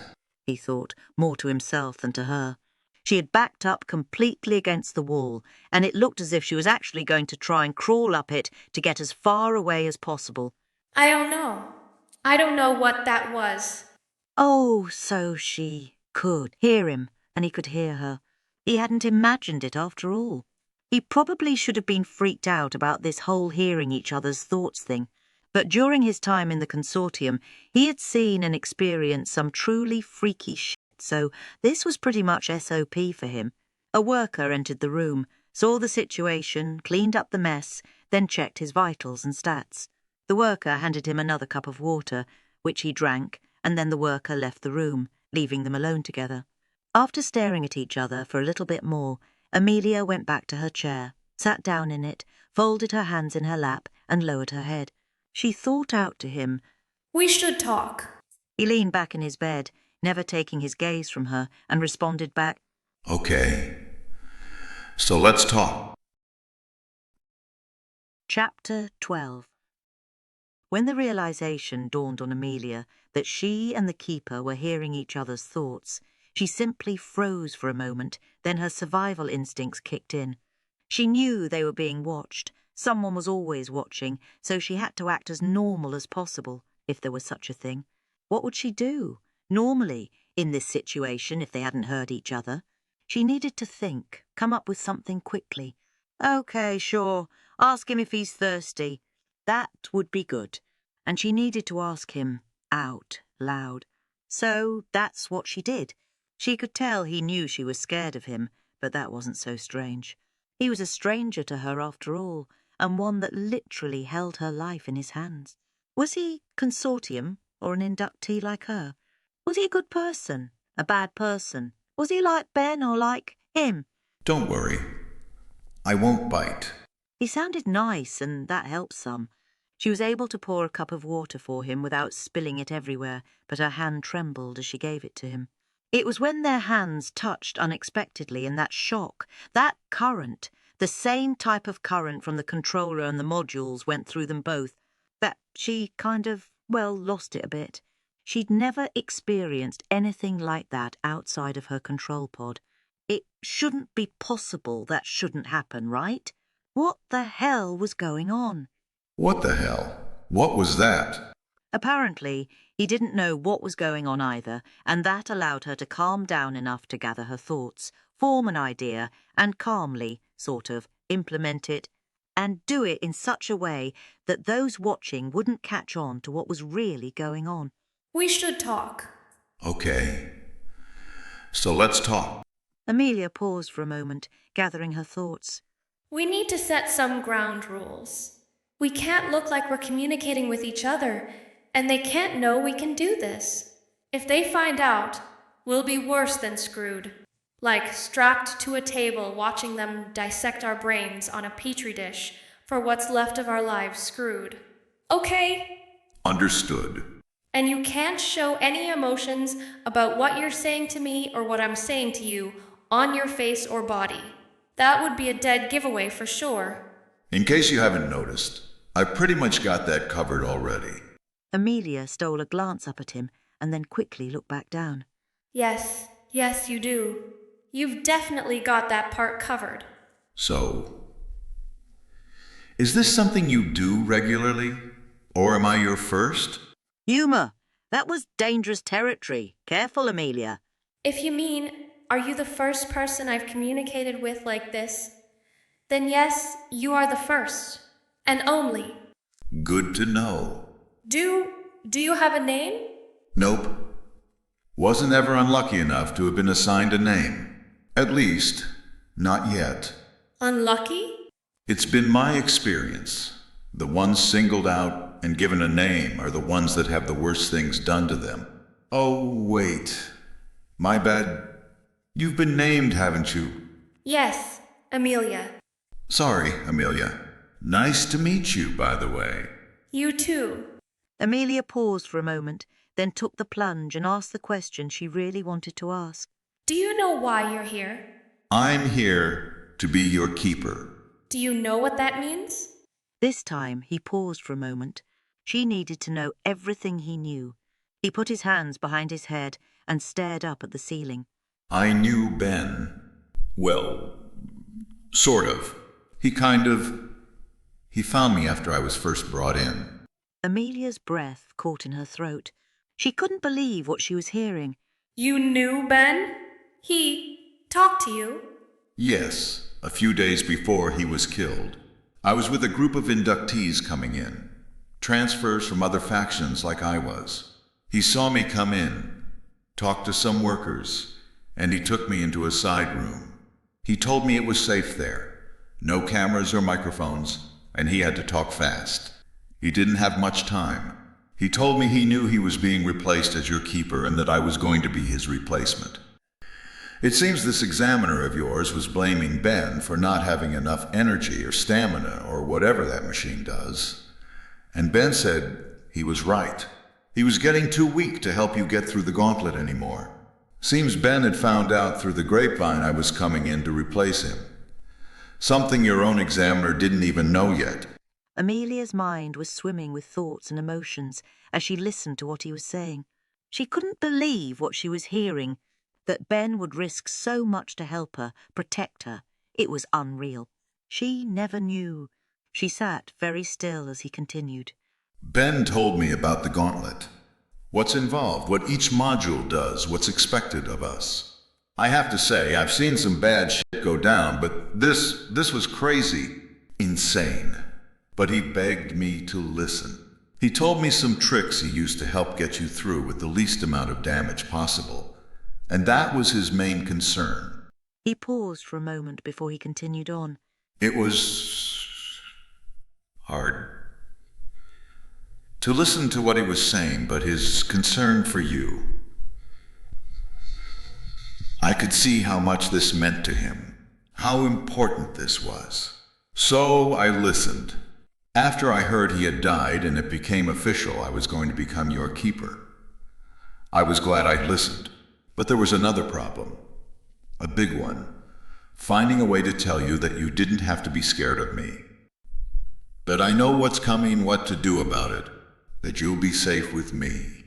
Well, as safe as you can be in that torture chamber from hell, thanks to Ben. Thanks to Ben. Amelia echoed, trying to control her emotions that were threatening to overwhelm her at the thought of Ben. He looked over and saw the front of her shirt and hands were soaked with tears. Wow. You cry very quietly, he told her gently. Years of practice. What does that mean? Amelia sighed a deep sigh as she told him. I've been under a requirement of silence. No talking or making any sounds at all. No communicating with anyone in any way. No shit, he thought incredulously. For how long? She thought about it and gave a tiny shrug, answering, About 4 years, maybe longer. I'm not really sure. The only reason it was lifted is because you can't talk and you're now my keeper, so... She trailed off, unsure of what to say next. So, I'm the first person you've talked to, communicated with, for like over 4 years. Yes, she confirmed quietly. Wow, that sucks. Pretty much. He paused for a moment, seemingly lost in his own thoughts. You know, you can give me a name if you want. Amelia was caught off guard and almost looked up in surprise, but caught herself at the last moment. Oh no, I couldn't. I wouldn't do that to you. You said... He broke in. I said it's bad if they name you. If you name me, that's totally different. Got anything in mind? She thought for a moment, then something did come to mind. Would it be okay if I called you Spike? She asked hesitantly. His brow furrowed a bit, then asked, Spike? Mind telling me where that came from? Amelia took a breath, then told him, I have a lot of downtime while I'm recovering between sessions, and I kind of binge-watched this TV show, Buffy the Vampire Slayer. He's my favorite character on the show for a lot of reasons. He even gets his soul back and saves the world in the end. I really liked him. Is that okay? I mean, it's silly. I can pick something different, or if you want, you can pick something else. Yes, he remembered that show from a while back. Kick-Ass show. And Spike had also been one of his favourite characters. Nope. Spike is great. I don't mind it at all. I like it. I remember that show. He was a big, badass, and a hero. Spike it is, then. He watched her for a bit sitting there, seeing her try and adjust herself to get comfortable in an uncomfortable chair. You plan on sitting there all night? Why don't you find somewhere to lie down and get some sleep? Because I am required to stay with you. All night? Until the examiner says I can leave or orders me to do otherwise, yes. Well, I'd let you hop up into bed here with me, but I think we'd be breaking some rules if we did that. Amelia grabbed the sides of her chair with both hands so hard her knuckles turned white. All the blood drained from her face, and Spike felt a knife of fear from her slice through him so fast it made him sit up, gasp, and wince in pain. Wow. What the hell? Stop, stop, stop, stop! You can't do that! You can never do that! Not ever! She screamed at him in her head. Stop screaming at me. You're gonna make my head burst open? Stop what? Never do what? I don't understand. Amelia tried to collect herself. You can't make me smile. You can't make me laugh. Please, don't make me feel. I can't go through that again. I can't survive that again, please. Spike was stunned. He didn't know what to say or how to react to this. The girl was scared shitless, out of her mind with fear and pain. He had felt it as it went through him. I'm sorry, I don't understand. Amelia didn't know how to fully explain what she was trying to get across to him, but it was absolutely necessary. He fully understood what was at stake, what would happen to both of them if either of them slipped up. He couldn't even give the appearance of caring or concern at all, and especially humour and laughter because the last time that happened. And then she had an idea. I'm going to try something different. Something I haven't tried before because I need you to understand. To truly understand what's going on here and what you've been required to do. Will you trust me? He looked at her and saw a scared young woman trying desperately to keep it together under horrible circumstances, and it was blowing his mind. Yes, I trust you. She breathed a sigh of relief and tried to calm herself down. She told him to lie back and close his eyes, as if he were going to sleep and to relax. She bowed her head and concentrated for all she was worth, bringing up the memories she wanted him to see, and pushed. Spike was seeing what happened from her point of view, as they were her memories from a time before. He didn't know how long ago it was, but Ben was significantly younger than when he had met him. He saw the stars from the rooftop as she had seen them. He saw Ben come up and lie down a little ways away, also looking up at the stars.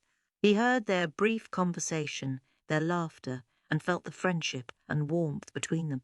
The memory then dissolved to the next day, when she was called into the lab by her examiner. He saw the trap the man had sprung on her, the requirement of silence he imposed on her, and then what he made Ben do to her. He felt the anguish, the fear, the pain, the utter hopelessness and helplessness of the situation, all the way up until she lost consciousness from the beating she was receiving. Stop! Stop! Please stop. No more. He begged. I get it. I understand. Do you? She asked. Because we can't be friends. We can't like each other. We can't show any kind of emotion toward each other except for hate or dislike. And for me, fear of you. Anything less than that. Just then, a worker came in to check Spike's vitals. It seemed his blood pressure and pulse had risen significantly a few minutes ago, but everything appeared to be fine now, so he was told to get some rest and he should be released in the morning. Amelia had gotten up from her chair and stood in the doorway to his room, her back to him, staring down the empty hallway. He laid back and stared at the ceiling, wondering what the hell he was going to do now. Chapter 13. After Spike was released from the infirmary, Amelia took him to their apartment. Arrangements had already been made for all of Ben's things to be removed and the appropriately sized clothing and furniture, due to Spike's large frame, substituted in their place. All signs of Ben were now gone. Spike knew he had to be careful in how he dealt with Amelia. The brief time they had shared in the infirmary confirmed that much, and more importantly, he knew why. The experience she had shared had almost been unbearable to him. She was absolutely terrified, not only of breaking the rules, but of feeling like that again. And she was right. There was no way she would survive something like that again. It would push her right over the edge, with no hope of coming back. But this was the first time since the before time Spike had actually been able to converse with anyone. He had been relegated to his own requirement of silence due to his physical disability. The fact he could actually hold a conversation with someone again was like nectar from the gods. He couldn't get enough of it. So, during the day, they played their parts. He appeared aloof and uncaring toward Amelia, simply doing his duty toward her as her keeper. She continued to act fearful of him. But at night, while they lay in their beds, it was a totally different story.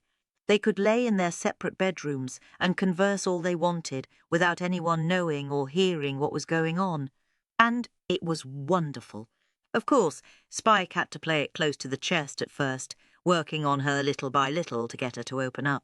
Amelia was still fearful of getting too close, or even giving the impression they had any kind of relationship between them. However, one night, Spike found himself in a strange place he recognized, but he couldn't figure out how he got there. He started looking around to get his bearings, and suddenly saw Ben. He thought to himself, "That can't be right. Ben is gone." He then looked to the left and realized he was in the gauntlet room. It suddenly occurred to him he must be dreaming. He started looking for Amelia and found her in one of the modules. She was screaming out for help, but Ben wasn't doing anything, so he started running toward her to help her, yelling out, "I'm coming, Amelia." He stepped on some barbs sticking out of the floor just as he reached her, and the pain was so intense it woke him up. He bolted upright in his bed, panicking, and then realized he was awake. He thought, yelled, "Amelia, wake up. It's a dream. You need to wake up." It worked, and he heard her respond back sleepily. Spike, what happened? Did you just wake me up? He sighed in relief, rubbing his hands over his face as he laid back down. Yeah, I did. You were having a nightmare, Amelia. How did you know? He sighed heavily again. Because I saw it too. I was there, experiencing it with you. I guess, maybe, the channel we communicate on got connected somehow while we were sleeping. And I was seeing what you were seeing. I got jolted awake. Then I woke you up. It's bad enough you have to go through that while you're conscious. You shouldn't have to suffer through it again when you're sleeping. She hesitated a moment, then sent out a soft and grateful, "Thank you." In response, then added, "Sorry you had to see that." No worries. Go back to sleep. See you in the morning, she replied sleepily. In the morning. Spike felt her drift back to sleep, then fell asleep himself, basking in the warmth he was feeling from her. And then there was the episode in the basement with the examiner. They had been required to report to the basement to have their modules tested. Two didn't want to take any chances with the upcoming session after what had happened during the initial synchronization. He knew there were problems and he had to get them sorted out before the next session, or he would be literal toast himself. The examiner still didn't know that some sort of error or errors had happened with the equipment, and Two didn't want it coming out. It was imperative he figure out what the problem was and fix it before the impending deadline. Spike was sitting on a stool next to Two's workstation on the upper level while he was running diagnostic tests on his module, and Amelia was on the first level, right below the upper level, waiting for her turn. The examiner had asked her a question which required Amelia's response to include referencing Spike in her answer. However, she inadvertently responded back using the name she'd given him instead of using the generic term of keeper. Immediately, the examiner caught the mistake and whirled around, his eyes blazing with fury at her impertinence that she would name her keeper without his permission. Amelia saw his reaction and was confused at first, then realized her mistake and immediately dropped to her hands and knees, prostrating herself in front of him, trembling violently. What? Did you call him? He demanded to know as he advanced on her. I'm sorry, I'm so sorry. please. She wept in terror. Amelia wasn't sure if it was her terror or her weeping or that she was begging him at his feet, but whatever it was, it seemed to placate him a bit. He stood in front of her, then knelt down and with his finger lifted her chin so they were face to face with each other. He said to her, in a deceptively gentle tone, Amelia, did you give your keeper a name? She gave a soft, trembling, terrified, Yes. in response. What name did you give your keeper? He demanded to know. Spike. The examiner stood back up, furrowed his eyebrows, and not being familiar with the name, never having seen Buffy or even being aware the show existed, asked, And where did that name come from? Amelia was still on the floor, holding her stomach, trying to keep it together so she could answer him coherently. From a TV show. Amelia stuttered. He's a vampire that tries to kill the girl. She's the hero. He's always trying to kill her. He is a monster. The examiner broke in at that point, not realizing she wasn't through with her full description of Spike. A monster, you say? A monster that tries to kill the hero who's a girl? Well, my, isn't that interesting? I must say, Amelia, I do like your choice of names for your new keeper. A very apropos choice in my humble opinion. All right, Amelia, you may keep your name for him and use it as often as you wish. That will be all. Carry on with your duties, everyone. And with a flourish, he turned around and walked out of the lab. Amelia almost fainted with relief, not just for having gotten away with a huge blunder on her part, but also because of what had almost happened right above them. Unbeknownst to the examiner, while this scene was playing out down below, a situation was brewing right above him. As soon as Spike realized Amelia was in danger, he quietly got up from his stool at Two's workstation and approached the railing, standing right over and above the examiner. All he had to do was reach down and grab him, give a quick, hard twist, and that would be that. No more examiner. The entire lab froze when they saw the look on Spike's face and realized what was going on. At first, they misunderstood where he was directing his fury, assuming it was meant for Amelia, so good had they played their parts. But when they realized his fury was directed at the examiner, their eyes widened, and the truth of how things really were became crystal clear to everyone in that lab. When it became clear Amelia was safe and no longer in danger, Two grabbed Spike's arm, pulling him to his stool and whispering for him to sit back down. Spike managed to get himself under control at that point, and the examiner never realized how close he had come to being released that day. Amelia was aware that a relationship was developing between her and Spike, despite her best efforts. She wasn't an idiot. It was obvious even to her. She had seen what Spike was about to do to the examiner, no matter what it cost him. She had seen the fury on his face, saw him advance on the examiner with all the demons of hell behind him, then saw him struggle to regain control when he realized she was no longer in danger. She knew he cared for her. She had done her best to avoid it at all costs, but she finally gave in because she herself was so desperately lonely. She had been under a requirement of silence and cut off from everyone as well, similar to Spike, and the opportunity her abilities gave her, it was like a dream come true, which was horribly frightening because she didn't believe in such things. At some point, she truly believed everything would come crashing down on them, and that would be that. But until that happened, she was going to enjoy the gifts that fate had at last granted her. Spike was in his room, lying on his bed, pensive and restless. 2 days. He thought out to Amelia. What? 2 days. Before the session. I know. I don't think I can go through with this, Amelia. I really don't. You have to. It's required. I don't give a shit. Watch you go through all that. Do those things to you? I can't. I don't know how he did it all those times. I just don't know. He did it because he had no choice. And because he cared for me. Okay, now. That right there. That doesn't make any sense. I know he cared for you. That much was obvious. But those two things, they just don't go together. They just don't. And you can't convince me otherwise. You sound like the outsiders. The Consortium has twisted the way we think. You know that. But we believe it because we're given no other choice. It's the only way we know how to survive. Well, I don't believe it. Something sparked in Amelia when Spike said that. No, you don't believe it. Do you? Nope. You also get angry. You hardly ever show fear. Yeah. And you have a sense of humor. You're able to laugh at yourself and make others feel good too. Well, I guess that's a matter of opinion. But yeah, I try. And you have a strong sense of self. Is that a bad thing?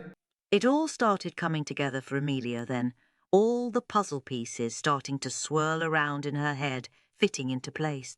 What had been bothering her for months now, nagging at her, poking at her? There were flaws in the Consortium system. They had her and everyone else so downtrodden and beaten they couldn't see the tiny cracks that had evolved over the years. Tiny cracks that were now becoming fissures turning into crevices. And you could fall down crevices. If they were big enough and deep enough, you could fall down and die in them.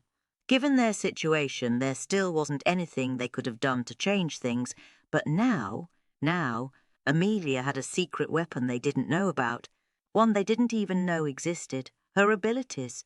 And not only that, she had a keeper that wasn't fully conditioned. Science is like magic, but real. What? Spike, I need you to tell me about your induction and conditioning. What it was like, what you were thinking, what you did, no matter how bad you think it was. I need to know about it, okay? It's important.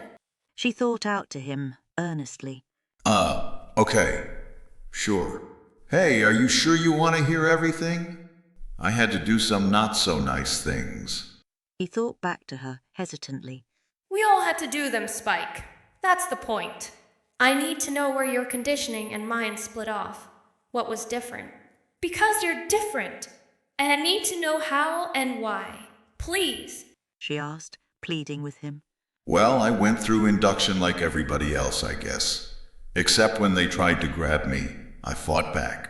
I guess they tried to choke me out or something because their knockout drugs didn't work. Probably didn't give me a big enough shot, and my throat was damaged in the process.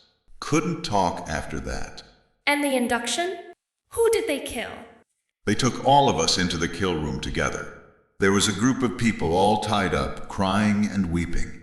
The inductees were all crying too. Lots of tears, blood, guts, gore. Who did they kill of yours? Huh? What do you mean? Mom, dad, brother, sister, cousin? What family or friends of yours got killed during your induction? No one. I didn't have anyone. I was on the street, a loner. Didn't have anyone for them to kill. And the slaughter you saw, that didn't bother you? Well, yes and no. I mean, it wasn't good. I know the difference between good and bad. But I didn't know any of those people. And it wasn't the first time I'd seen people get killed. So, I guess I was in survival mode. Just grateful it wasn't me getting slaughtered. Does that make sense? It makes perfect sense. More than you know, Amelia thought to herself. That was difference number one. What about your conditioning? How were you treated? Were you treated differently than the rest of the inductees? Amelia could tell he was thinking about his answer before he spoke. Maybe. I didn't think it was any different. But I was different from the rest of the inductees. I mean, my life before. I was already a loner. I knew how to survive on the streets. I didn't need anyone's help and didn't look to bond with anyone else either. Like they tried to. I think the instructors saw that and kind of left me alone. Don't get me wrong. I still got the crap beat out of me just like everyone else did, and I've obviously got the scars to prove it. But that wasn't new to me either. Fighting and surviving through the pain. And there's difference number two. Amelia continued on, wanting to know everything. So, you didn't have any problems passing the tests? Well, I didn't want to commit suicide like the rest of the inductees did. They all seemed to go through some sort of phase where they were all trying to off themselves. I was trying to survive, not kill myself. Just seemed weird to me. Difference number 3. Then Spike added in some extra information she was not expecting. There was this examiner who kept coming around and asking the instructors about me. When everything was done, he had me transferred directly to his faction after the conditioning was over. He'd have me do some special, projects for him, sometimes that involved some not-so-nice things. But it wasn't all bad. Spike paused for a moment, and Amelia gave him time to gather his thoughts. Amelia? Yes? There's something I need to tell you. He said hesitantly, pausing for a moment. What? I don't want you to be mad at me. I won't be. Just like that, huh? He replied skeptically. For those of us that have been properly conditioned, yes, it is just like that. Wait, did you just make a joke? He asked in utter disbelief and surprise. Maybe? She smiled into her pillow, then asked, What did you want to tell me? My examiner. His name is Jax. He ordered me to come here and protect you. Make sure you stayed safe until he could take over this faction. Spike waited for a response from Amelia, but he didn't hear anything, so took a chance and continued on. I'm sorry I didn't tell you sooner, but I didn't know you and... well... He trailed off, unsure if he should go any further. And now? Amelia questioned softly.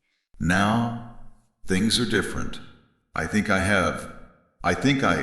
don't know. I've never felt this way about anyone before, so I'm not sure what it is I'm feeling. But I know I like you. Very much. Amelia smiled into her pillow again and replied, I like you too, very much. But there's a problem.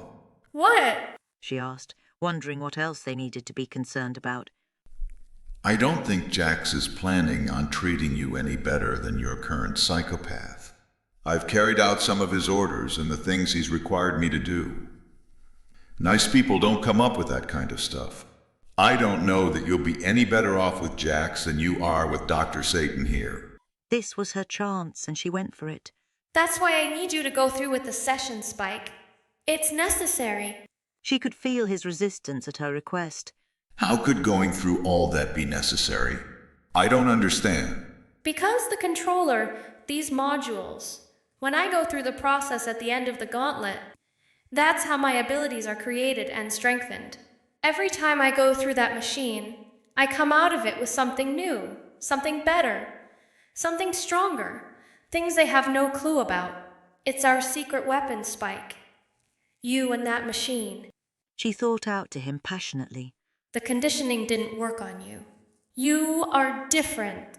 I could tell from the beginning that something was off, but I was so under their thrall I couldn't see what it was.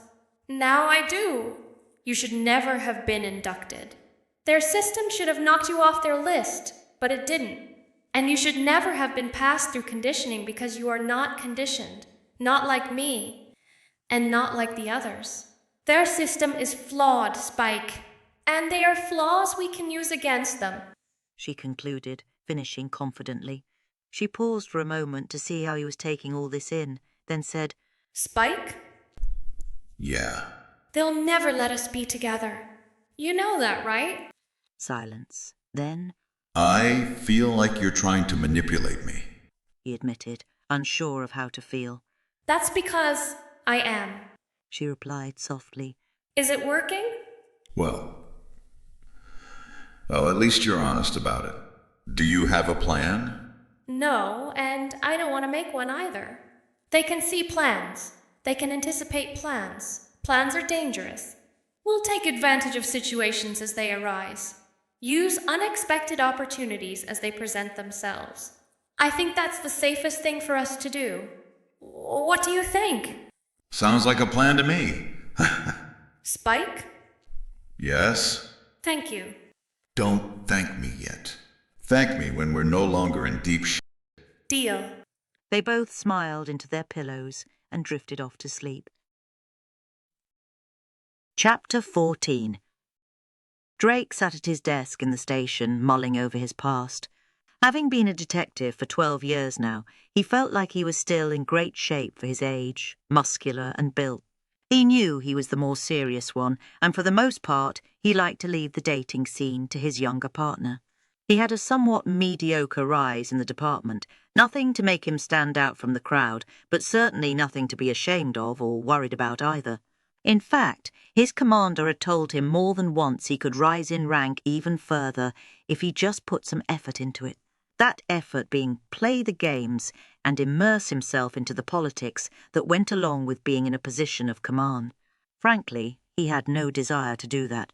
He enjoyed his job. He liked what he did and it satisfied him, most of the time, that is, with a few exceptions here and there. But he did what he could to help people that needed his help, and that's what made him happy. His personal life could be better, but it could also be worse.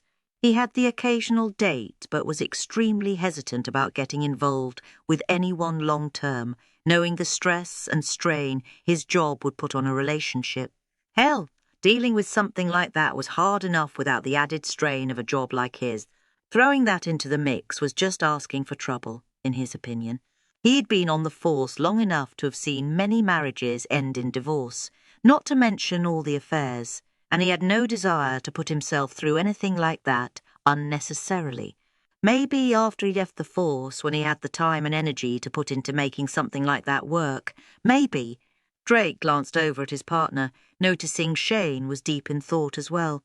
Shane had no problem getting his fair share of the ladies' attention, due in equal parts to his good looks and personality.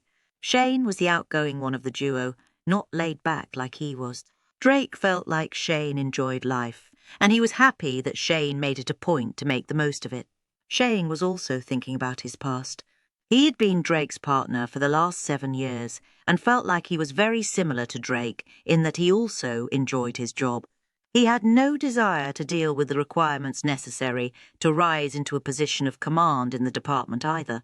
Politics schmolitics. They could take a flying leap, and he'd have no trouble telling them so. Ergo, it wasn't likely a command position was in his immediate future. Plus, he'd have to deal with characters like him, and he'd prefer to be on this side of that type of situation, thank you very much. But that didn't worry or concern him. He liked that Drake was the solid rock in their partnership. He loved being the happy-go-lucky, somewhat flamboyant one. They made a great team and worked well off each other's differences. They were honest, fair, caring, and they loved their jobs.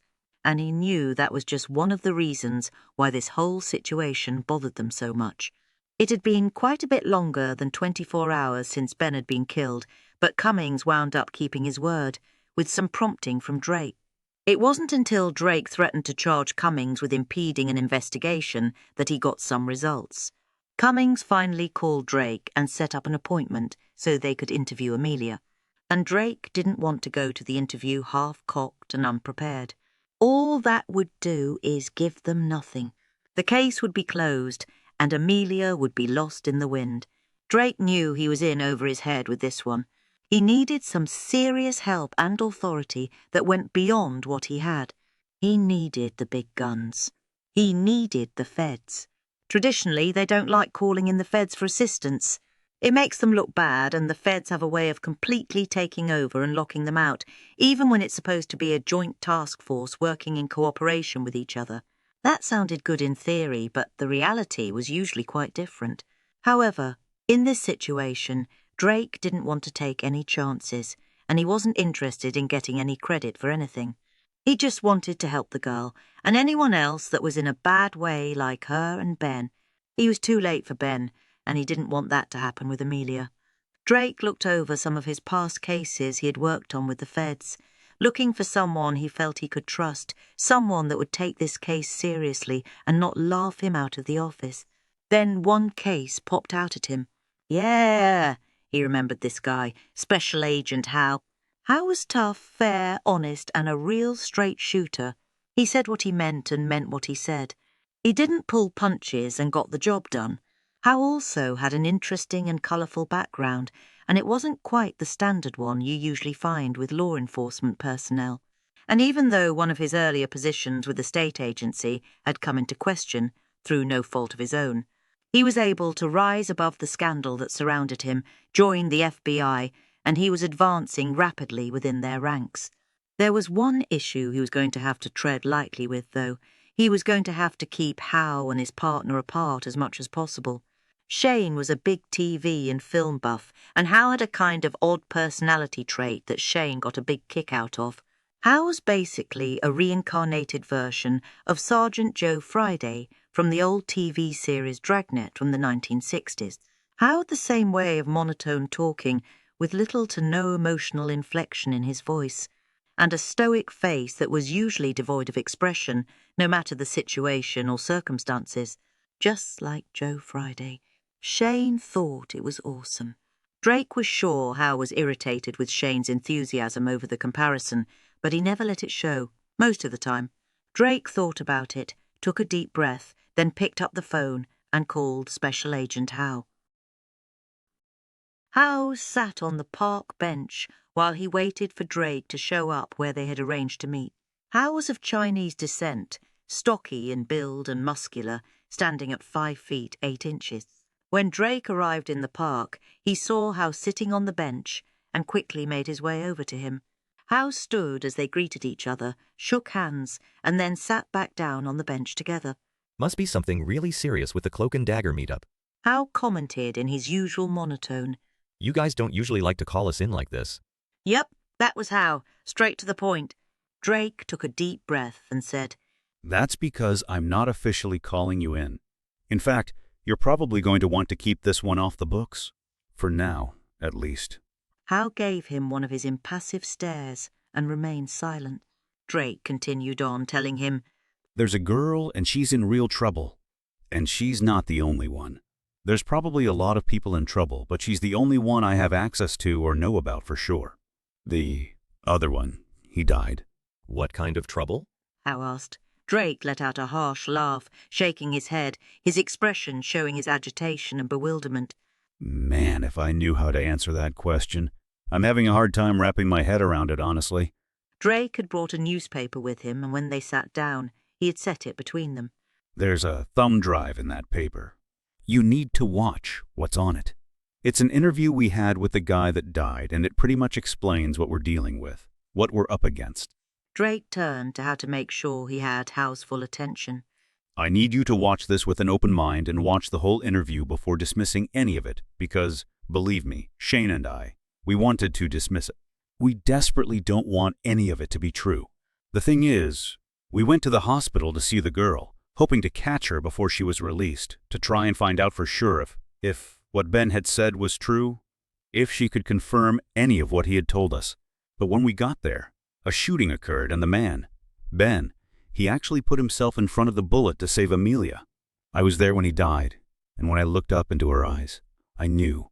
Man, I just knew. It was true, all of it. There was no doubt in my mind after that. Howe could tell this case had affected Drake in a way that most cases did not. He knew Drake's history, his record and career. He was an excellent detective, rock solid and not prone to overreactions. But Howe could tell this case was different. This one was affecting Drake in a serious way, and it got Howe's attention. Drake looked back off into the park as he continued speaking. We all know that even with the mentally disturbed, even with the whacked-out druggies, there's usually a grain of truth in the stories they tell. You just have to sort out the truth from the fiction. I want you to bear that in mind when you watch this. Because if there's even one grain of truth in his story, even one little bit. Drake looked back at Howe.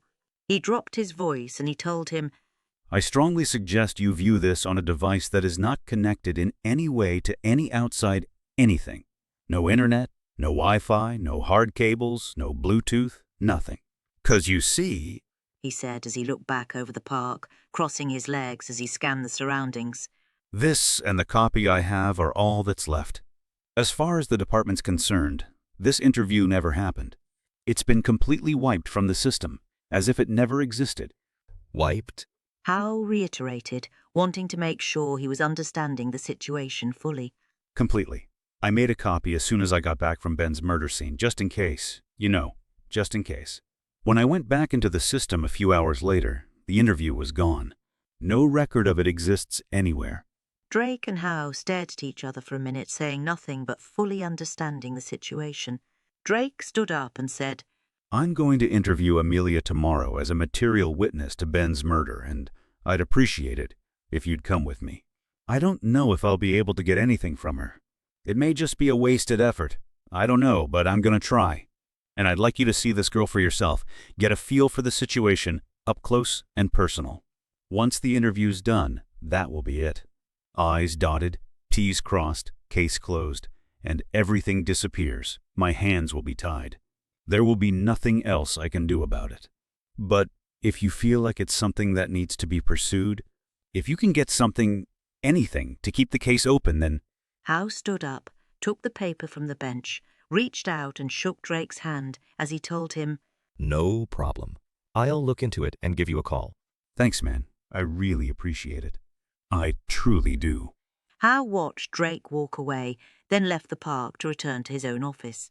He was definitely interested in what Drake had presented to him. Just the fact that files had been wiped from secure police servers was a huge red flag in and of itself, no matter what else had happened. It took serious skill, money, and connections to get something like that done. Drake had definitely piqued Hal's interest. Hal sat down in his living room later that evening to watch the thumb drive Drake had given him. He wanted to do this in the privacy of his own home instead of his office. His office was supposed to be secure. It was the FBI, after all, but he didn't want to take any chances. He pulled out a modified laptop from a drawer, one that was secure with no outside connections. Considering his job duties included handling highly sensitive information, this wasn't the first time he had needed a device like this. He plugged in the drive and watched the video file Drake had given him.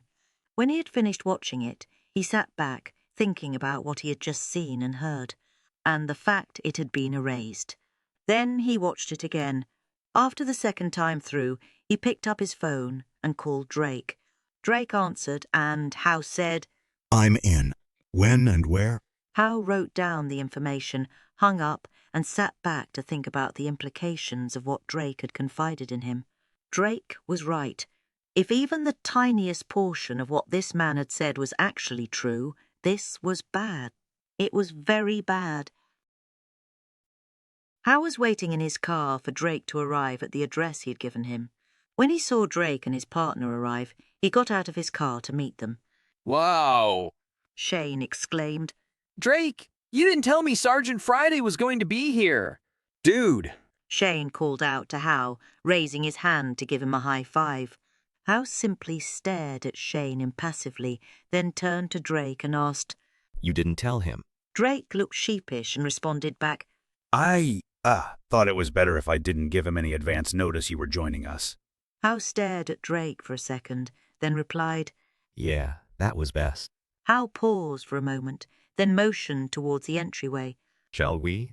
Yes, we shall, Shane replied enthusiastically, leading the way. Drake and Hal followed behind him, with Drake turning to Hal and silently mouthing the words, I'm sorry, as they entered the building. The apartment wasn't hard to find, being on the first floor, and as Shane knocked on the door, Hal asked, Is she expecting us? Drake didn't have time to answer, because just then the door opened and they were greeted by a giant they had never seen before, who filled the entire doorway. Shane immediately jumped back in surprise, exclaiming, Whoa, what the f— Drake and Hal looked at Shane, looked at each other, then looked back at the giant. Hal took the lead and said to the giant as he flashed his credentials, I'm Special Agent Hal, FBI. We're here to interview Amelia about the shooting and death of her acquaintance Ben. Can you let us in, please? As was customary with Hal, it was more of a demand than a request, not one to be questioned or refused. The giant looked at Drake, then Shane, then locked eyes with Hal, and for a few seconds they had a stare down with each other, both with the same stoic, non-emotional, impassive expression. Then the giant moved aside, and let them enter the apartment. They hadn't realized it, but both Drake and Shane had been holding their breath during the exchange between the giant and Howe. They breathed a sigh of relief as they entered the apartment, giving each other relieved looks as they did so. It was a nice place, comfortable and tastefully decorated. Amelia was standing by the living room window and turned to them as they entered. She glanced at them as they came in, but mainly kept her eyes lowered, not meeting their gaze. She motioned them to the rectangular-shaped dining room table, where there was room to seat at least 6 people, 8 if you didn't mind squishing close together, allowing them space to sit comfortably without being crowded. They all got settled, Amelia sitting at the head of the table, except for the giant who had positioned himself directly behind Amelia, standing there with his arms crossed over his chest like a guardian warrior.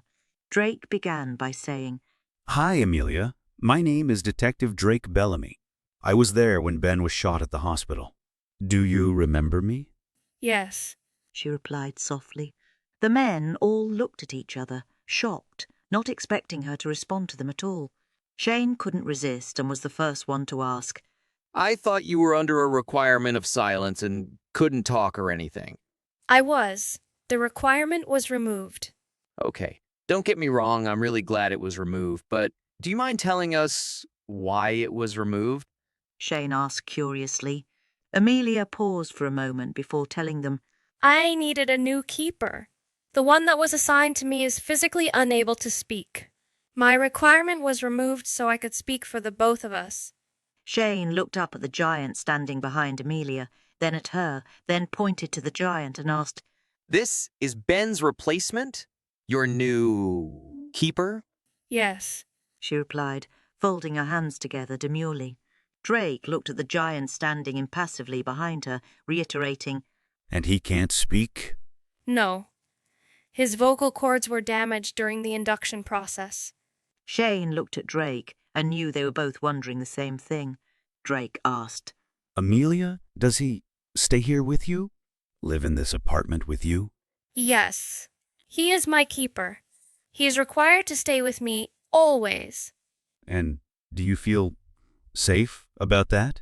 Amelia looked confused at the question, asking, Safe? "Yes, safe. Are you afraid he might hurt you?" The giant shifted his stance like the question struck a nerve with him. Amelia looked shocked as she quickly answered, No. He would never hurt me of his own accord. Inductees never intentionally hurt another out of choice. The ones in power do too much of that to us already.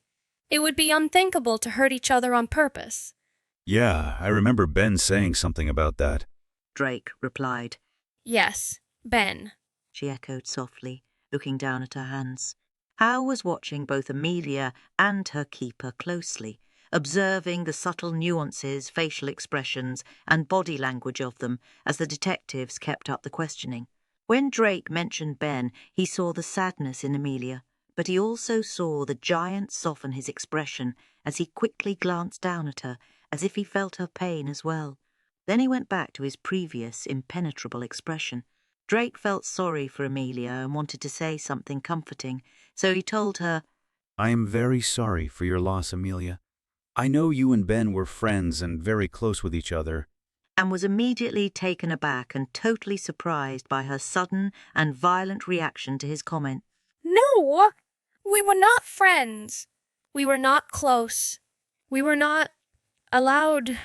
She trailed off, trembling violently in her chair, looking like she was about to burst into tears, and her giant protector guardian looked like he was about to leap over the table and rip Drake's head off just for good measure. Holy sh... Shane ground out between his teeth. He looked over at Drake, speaking to him as he would a small child. Drake, do you not remember what Ben told us? They are not allowed to have friends. They are not allowed to get close to one another because if they do, they get... punished.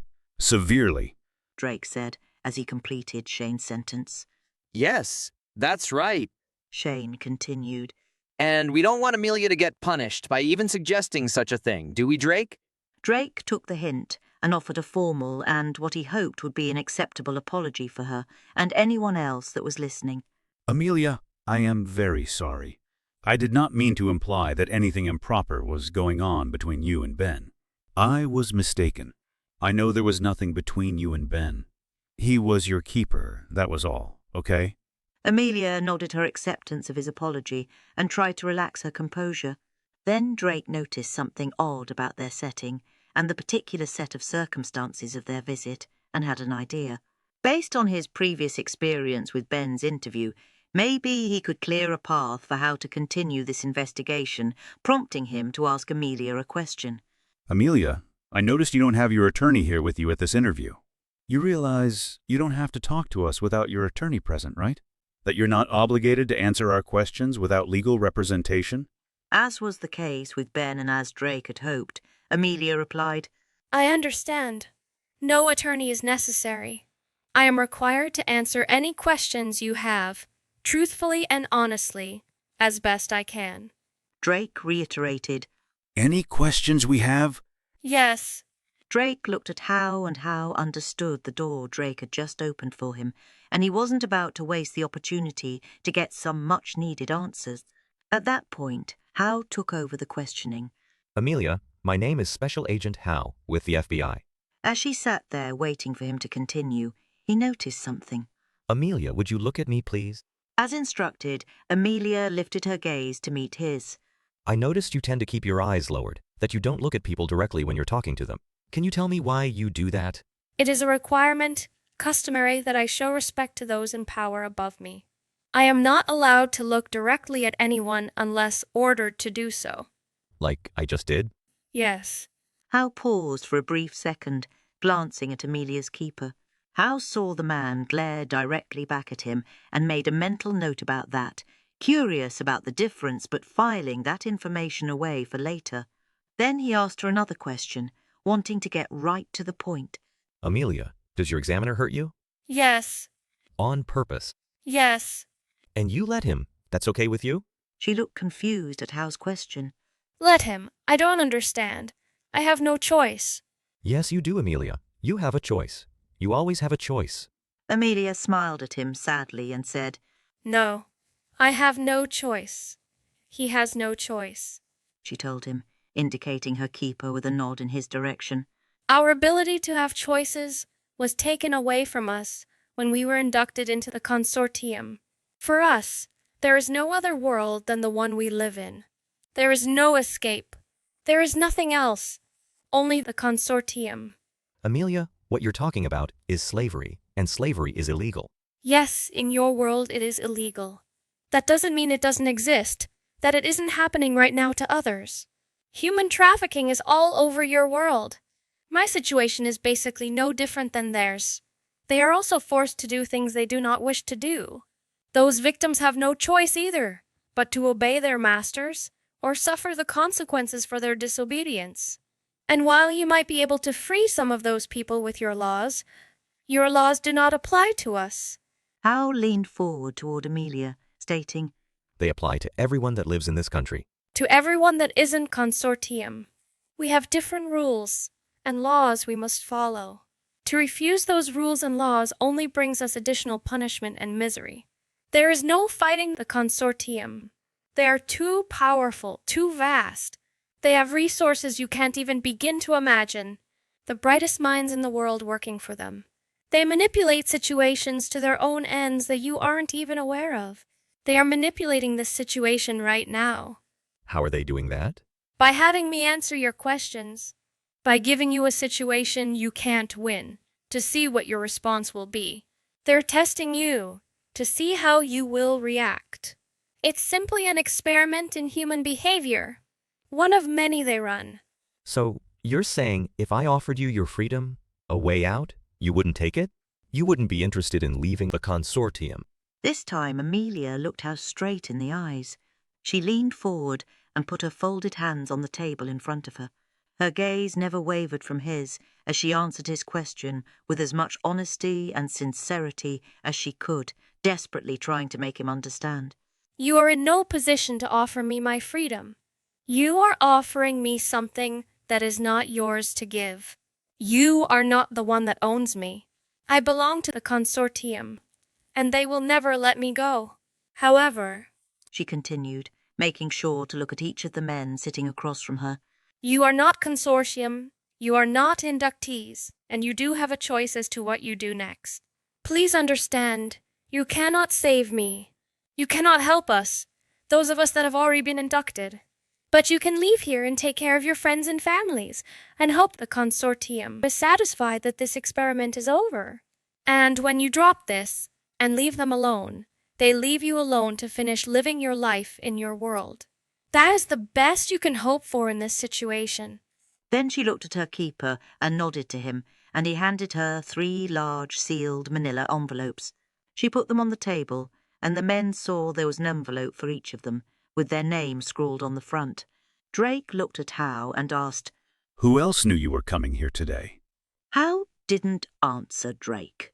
He picked up the envelope with his name on it, looked inside for a brief moment, and put it back down on the table without saying a word or breaking his expression, as Drake and Shane watched him closely. She looked at them again, each of them, and said, Please. It was a heartfelt plea from her, a warning she was giving them, to drop it, drop the whole thing. Leave and never come back. Howe took a breath, stood up, took his envelope from the table and said, Thank you for your time. And turned to leave. The other 2 detectives, realizing Howe was done, grabbed their envelopes and made quick goodbyes to Amelia. They followed after Howe, closing the door behind them. Outside of Amelia's apartment, the 2 detectives caught up with Howe as he was getting into his car. Before either of them could speak, Howe said, Not here. Meet me at a bar called The Black Door at 8 o'clock tonight. Ask for Pete. Come separately. Arrive at different times and take different routes. Then he got in his car and left. The 2 men looked at each other, Shane shrugging at Drake as they got in their car and drove back to the station to open their own envelopes. Chapter 15. Drake and Shane found the place Howe had told them about, arriving separately and at different times, just as Howe had instructed. The Black Door was a seedy-looking bar in a run-down part of the city, off the beaten track. How it managed to stay in business in that neighbourhood was beyond comprehension, but the detectives figured it had something to do with more than just selling drinks. And they were right, but it wasn't what they assumed it was. It was a commodity that in this day and age was more valuable to people than any material possession, and it was extremely difficult to come by. The bar catered to people that needed to be off the grid and out of sight and sound of Big Brother, or anyone else for that matter, and the bar's customers paid a pretty penny to the establishment for that privilege. The Black Door was located in a dead zone, one of the few remaining in the city. No signals, no cell towers, no internet, no cameras, no surveillance. And the owners of the Black Door had purchased the land surrounding it to make sure it stayed that way. But what the bar lacked in ambience, it made up for in other ways. The bar's interior insulation was very special. It was constructed of special shielding materials so no radar or cameras could penetrate the interior. It was so well protected that even if you tried to bring in surveillance equipment to record video or listen into conversations around you, it wouldn't work because of some serious high-tech jamming equipment that had also been installed. In other words, if you wanted or needed complete and total privacy, the Black Door was the place to go. Each detective went in separately as they arrived and asked the bartender for Pete, as Howe had told them to do. And each detective was handed a key with the number 3 on it and directed to a black door, also with the number 3 on it. It was a nice enough room, spacious and clean, with a good-sized round table in the middle and 6 padded chairs. A small minibar was in the far back corner of the room, stocked with chilled drinks and water. A few bags of various snacks and chips were lying on top of the bar, presumably for whoever wanted them. Shane was the first to arrive. He grabbed himself some chips and a drink, then sat down at the table, waiting for the others.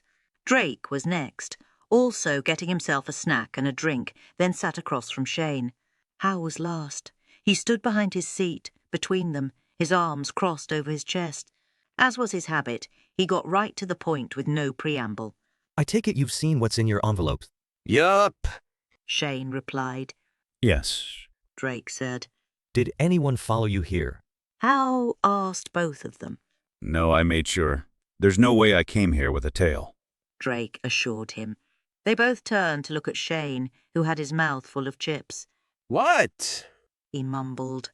Then he chewed quickly, swallowed hard, and said, No, I made sure I wasn't followed either. I'm not a rookie, you know. But it's kind of a moot point nowadays, don't you think? With all the cameras, videos, surveillance equipment, satellites, tailing someone is just unnecessary and old-fashioned. Why do that when you can simply piggyback onto a live feed? The city's got just about every place wired. It'd be hard to hide if someone really wanted to find you. Howe and Drake just stared at Shane in amazement. What? It's true, Shane said defensively in response to their looks. Yes, that is true. And it's why we needed to meet here. Howe replied. He went on to explain the benefits the Black Door offered its patrons.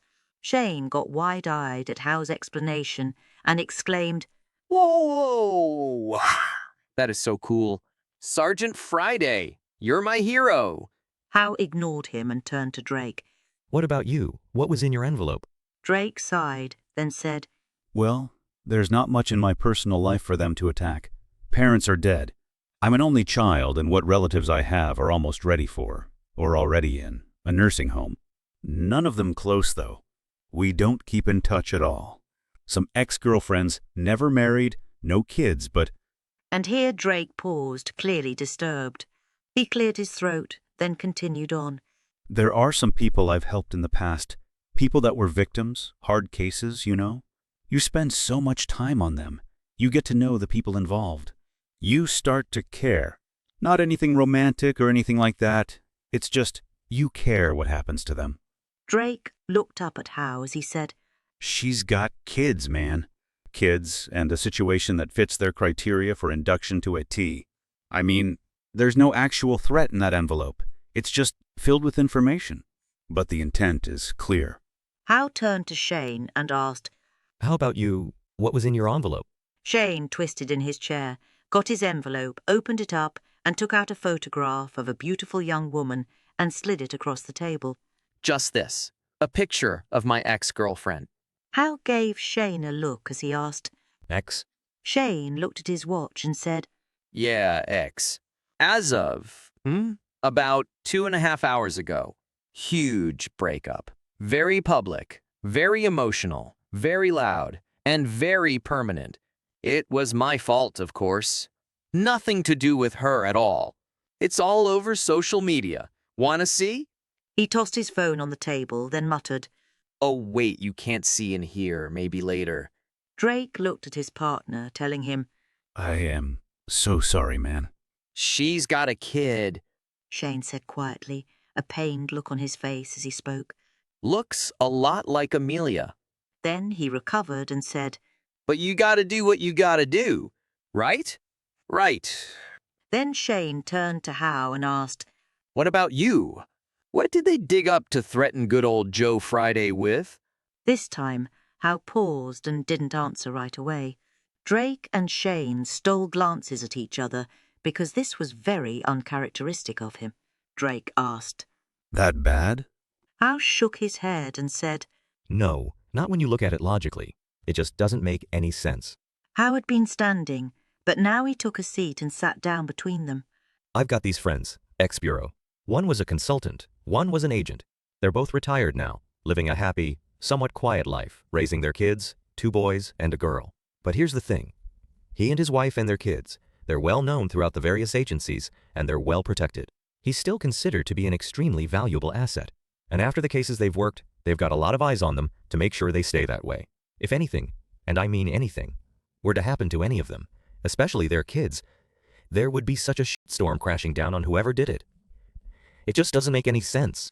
Drake added, These are people that absolutely do not fit the profile. Howe concurred, reiterating, The exact opposite of what they look for.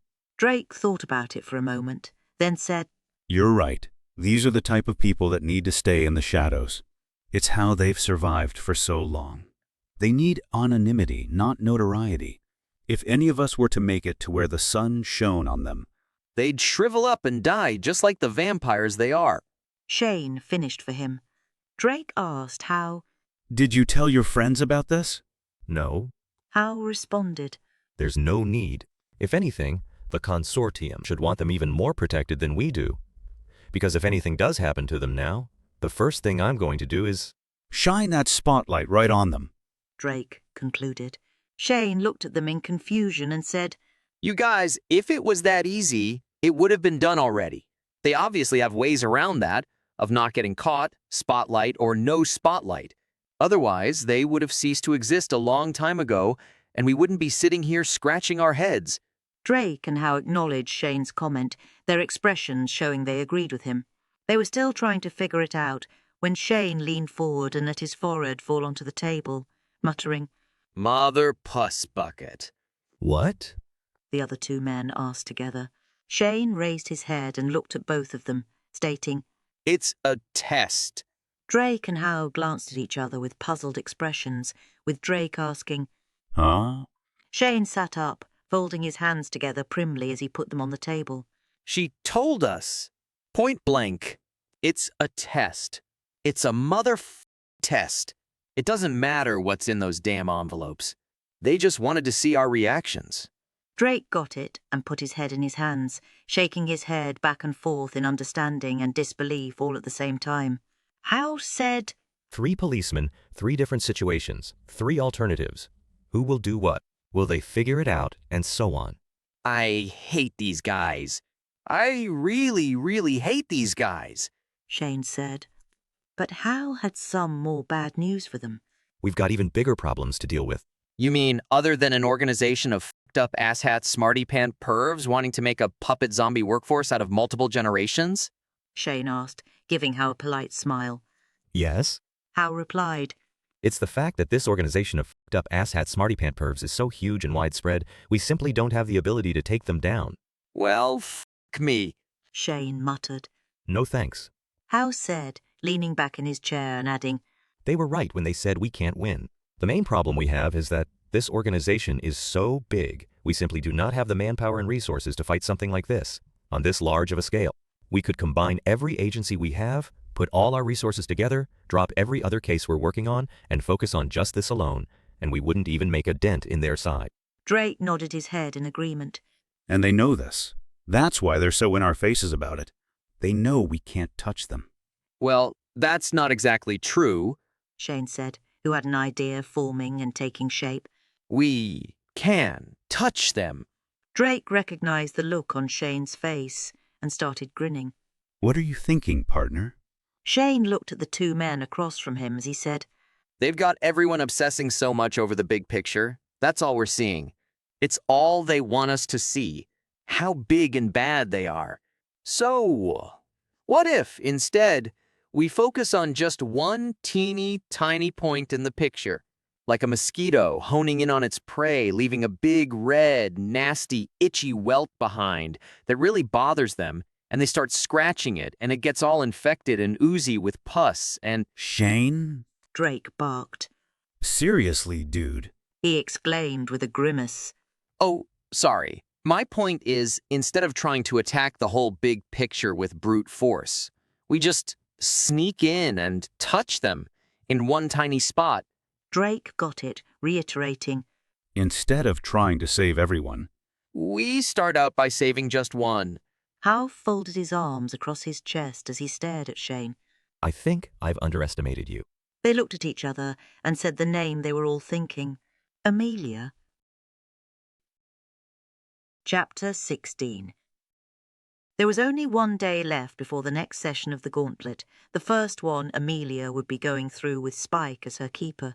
Normally, the examiner would have moved her into the house at this point, not wanting to take any chances of anything happening to her, but he felt comfortable and secure with the presence of Spike at her side because he wrongly assumed Spike was like him, ready and willing to torture Amelia. The fact Amelia was willing to go through the gauntlet, for her own reasons, of course, would have never, ever entered his mind. Plus, unbeknownst to him, there were things a-brewing, plans already put into motion, that he knew nothing about. That's why, when a dump truck rammed into his limousine right outside of his house, just as he was about to get into it, turning him into an inside-out pile of goo, he never felt a thing, unfortunately. But the good news was that Amelia's examiner was definitely, undeniably dead. When Drake and Shane heard the incident report come across their radio, They were driving in their car. Evidently, some bigwig scientist was involved in an accident, and it happened right outside his house. They recognized the address as being very close to Amelia. They looked at each other and instantly decided to see if it was somehow related to her. They weren't far from the scene when they heard the call and arrived only a few minutes later. They took a quick look around, scanned the bystanders to make sure she wasn't one of them, and took it upon themselves to go to her apartment and ask her if she knew the man. As they stood in front of her door, Drake knocked, Shane telling him, You take the tall one. I'll take the short one. Gee, thanks. Drake muttered. Sure, no problem, Shane replied, patting him on the back. The door opened, and sure enough, the giant stood there, blocking the way.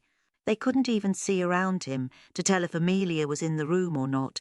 Drake coughed, cleared his throat, and asked, very politely, Could we, perhaps, talk with Amelia? If she's here, please? The giant just stood there and stared at him impassively. Then Shane piped up and said, Hey, Drake, doesn't he look just like Hal? He's got this, same sort of broody, starey thing going on. Looks just like him. It's uncanny. Drake slowly turned and gave his partner a look. What? Shane asked. The tall one's yours. Mine's a no-show.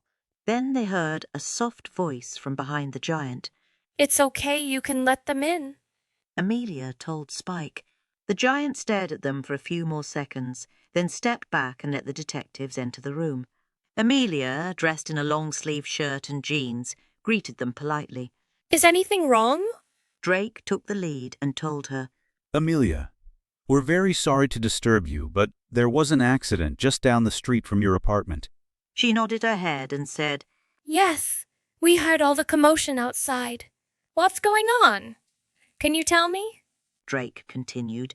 There was a man that was hit out in front of his house, the big house just a little ways down from your building. He was standing by his limousine when it happened and... Spike caught her as she collapsed and gently helped her to the couch. Is he... she began, when she was able to pull herself together. Dead? Yes, he is. Drake answered. Did you know him? Amelia nodded her head. I only knew him as my examiner. I was never told his name. Then she looked up at them, eyes questioning and pleading at the same time. May I see him? Look at him. Make sure it's really him? Please. Drake and Shane looked at each other. Then Drake said, Yeah, sure. Why not? Shane added in, Just to make sure. Another confirmation of his identity would be good. As they all turned to walk out the door, Shane stopped and said, You need to prepare yourself. It's a gory, bloody scene out there. Amelia appeared nonplussed, telling him, It's all right. It's not the first gory, bloody scene I've had to look at. Shane's eyebrows raised as he replied, Right. Sorry, forgot who I was talking to for a moment. Right this way, folks. They made their way to the scene of the accident and showed their badges to the officers standing guard, who let them pass. They walked up to where the examiner's remains were, and Drake walked over to the body, bent down and pulled back the cover, looking up at Amelia for confirmation. Amelia just stood there and stared at the body for a moment, taking it in, and then broke out in a huge smile of relief. Then, just as quickly, she clamped her hand over her mouth, knowing that was the inappropriate response, for a variety of reasons. Drake and Shane were stunned at the sight of her smiling, but caught proper hold of themselves, just as she did. Drake asked her if this was the guy, and she nodded. They walked her back to the apartment, where she collapsed in a chair at the dining room table, putting her head in her hands, breathing heavily. Drake and Shane couldn't believe their luck. It was like fate had just dropped them the best present they could have asked for right in their laps. And not for them, but for Amelia. That's it, right? Drake asked, hoping for confirmation. He's dead, so you're free now, right?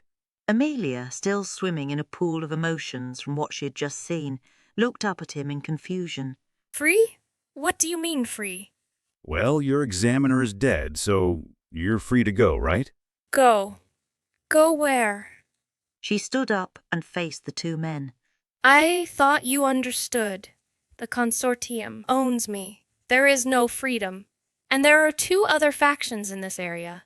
One of them will absorb this faction into theirs, or they will appoint a new examiner to this one.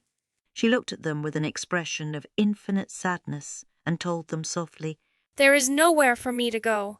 The detectives, at a loss for words and not knowing what else to say, nodded their understanding, grim-faced, and left her apartment.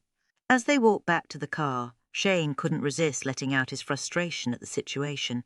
This is a big, steaming, bubbling, stinky pile of turd bucket horse shit. Drake knew just how he felt. Patience, man, this is still a good thing. There's one less piece of, how did you put it? Up asshat smarty pampers in the world that we have to deal with now, right? And he was a big one of our main targets. We just have to adjust accordingly.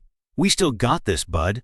Drake pounded on the hood of the car for emphasis and got Shane to grudgingly admit they were still okay, and they still had a chance for things to turn out good, maybe even better than. When they got back to the office, they sent a message to Howe on a burner phone showing the accident scene, then sent an additional message that said -1. Howe sent back a thumbs-up emoji. Amelia and Spike were sitting on opposite ends of the couch after the detectives left, and Spike was channel surfing for the benefit of the cameras. Looks like Jax is making his move, he thought to Amelia. Is this something he would do? Arrange to have done? Another examiner killed? Oh, yeah. It wouldn't be the first time. He usually has the approval of the council before he does something like this, but for all I know, he does have their approval. We'll have to wait and see how this plays out. Or it could be something worse. Amelia hedged. How do you mean? Judge Dredd.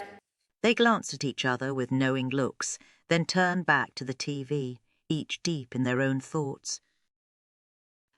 The three men met up at the black door again, wanting to take advantage of the current situation that had been dropped into their laps.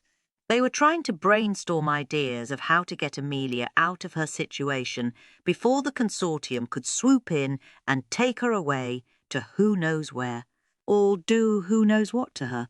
There's got to be something we can do, Drake said heatedly. I can't believe we just have to leave her there. That we're powerless to do anything to get her out from under them. This is crazy, he exclaimed as he hit the chair he was standing next to in frustration. How about, isn't there some kind of, federal witness protection thingy or program or something? You've got to have a way to protect high-profile witnesses from the big bads. Can't we get her into something like that? Howe stood there, thinking about Shane's question as he answered. Yes, there are programs like that. The problem is there would be too many people that would know where she is, and we have no idea who we can trust outside of the three of us. There are records of our safe houses, and the Consortium has proven they can hack into anything, so...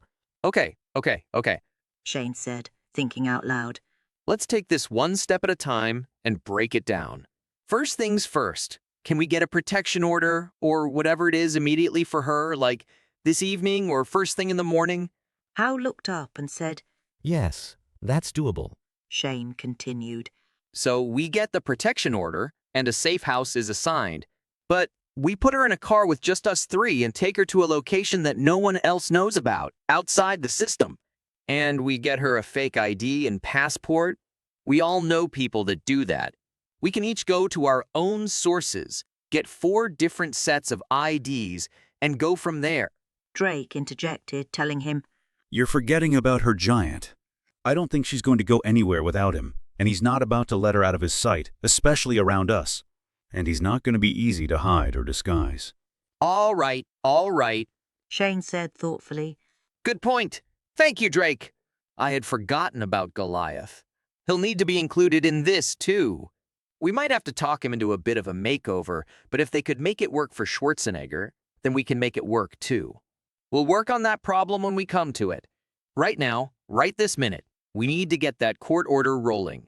How? It needs to be from someone you trust with your life, someone you know, beyond a shadow of a doubt, is not connected to the Consortium in any way, shape, or form, and cannot be bribed or blackmailed by them either. That's the tallest order of them all. You got anyone like that? Hal thought hard for a few seconds, then smiled a rare smile. Yeah, I got someone like that. He turned to Drake, saying, You're in charge of getting a car ready. Make sure it's not connected to the government in any way and in great running condition. We don't want to break down in the middle of all this and get stuck holding our dicks in our hands. Also, stock it up with supplies for us. Shane? Hal continued, turning toward him. I need you to do some research and pick out the first destination of our first safe house. It's got to be in as much of a dead zone as possible. We want to make it extra hard for them to find us. And it can't be connected to any of us in any way. No old family places, friends, ex-girlfriends, no connections to anyone. Got it? Shane nodded and said, Got it, boss! Good. Hal said. Let's do this. Chapter 17. Hal, Ben and Shane arrived at Amelia's door the next morning, promptly at 7 a.m., court order in hand, everything ready to go. Hal knocked insistently on the door until the giant opened it, rubbing sleep from his eyes, and dressed only in gym shorts and a tank top. At first they were taken aback, wondering why he was more intimidating than usual. Then they realized it was his scarring. They had never seen it before. He looked at them grumpily, sighed heavily, and walked into the living room as he looked towards the other bedroom, then plopped heavily down on the couch. Amelia came out also attired in only gym shorts and a tank top, making it obvious this was their sleep attire. None of them had seen Amelia in anything other than long-sleeve shirts and pants. This was the first time they were able to see the true extent of the scars over her body as well. The amount of abuse they had taken was mind-numbing. Even the immovable Hal was affected and had to quickly gather his wits about him as he spoke to her. We've got to go, Amelia. Now, he commanded. I have a protective order for you and your friend, Hal said, eyeing Spike. The government is moving you to a safe house.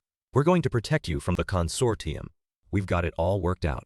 Spike was up and at her side in an instant when he heard what Hal said. Amelia was shocked and confused. What? I am being required to go with you? She asked hesitantly. Hal answered back quickly, reiterating, Yes, Amelia. Your government is requiring you to come with us. Right now. Let's go. At that moment, someone pounded on her door. They all froze. Hal quietly asked Amelia if she was expecting anyone, and she shook her head, no. The three men took positions around the entryway, drew their weapons, and motioned for Amelia and Spike to step back, giving them room to maneuver. More pounding sounded against the door. Who is it? Hal called out, and a stern male voice replied, Homeland Security. Open the door. Hal answered back, This is Special Agent Howe, FBI, serving a federal witness protection warrant. What is your business here? There was a brief pause. Then the man responded, I'm here to interview the woman named Amelia. It's a matter of national security. Open the door, Agent Howe. Hal cracked open the door and saw three men in the hallway dressed in black suits. ID. Hal said to the man closest to the door. The man showed him his credentials, which seemed in order, so Hal had no choice but to let them in. As the three strangers entered the apartment, Shane and Drake were still holding their weapons on them. The men entering hesitated, looked at Hal, and Hal motioned for Drake and Shane to lower their weapons. What is your business here? Hal asked again, wanting a more detailed explanation for the intrusion. I told you, Agent Howe. We just need to ask her a few questions and then we'll get out of your hair. You can do whatever you need to do with serving your witness warrant after that, okay? He looked over at Drake and Shane, gave them the once-over and turned back to Hal, stating, They're not FBI. Hal said simply, They're with me. They're staying. The man looked at them again, smiled, nodded, and went to stand at the dining room table, opposite Amelia and Spike. Hal, Drake and Shane went to go stand against the wall next to the table. The other two Homeland Security agents stood by the front door, as if to prevent anyone from running out. At least, that's what it looked like to Drake and Shane. Amelia, I'm Agent Sandoval with Homeland Security. And who is this? He asked, pointing to Spike. Amelia responded timidly. He's my keeper. Does he have a name? Agent Sandoval asked. Amelia wasn't quite sure how to answer that question, because as far as she knew, she was the only one that was supposed to use Spike's name, so she simply repeated, He's my keeper. Okay, I see. Why don't we have a seat here at the table, shall we? Agent Sandoval said as he sat at the table, with Amelia sitting as well. Now that's better, isn't it? All comfy and cozy. Amelia simply kept her head lowered and looked down at her hands clasped together nervously in her lap. Amelia, Agent Sandoval began. we understand you knew Damon Wells and worked on some projects with him. We also understand you were an integral part of those projects. Now, those are highly classified government projects, and because of his sudden death, we're unable to gain access to the information for those projects. How Drake and Shane started to get a really bad feeling about where this was going. In fact, it appears we're locked out of several important pieces of equipment, as well as the main files in the computer because they require your specific DNA in order to unlock them. Here Agent Sandoval paused, then asked, Amelia, have you gone back to the house since Mr. Wells' death? Amelia emphatically shook her head. No. So, you haven't been back to the basement? Amelia's head jerked up at the mention of the basement, her eyes wide. She stared off into nothingness as she whispered. No. I see, he said. Amelia, we need you to do something very important for us.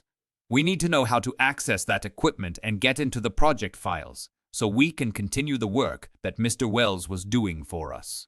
We need you to tell us, in as much detail as possible, what the steps are to activate each of those machines.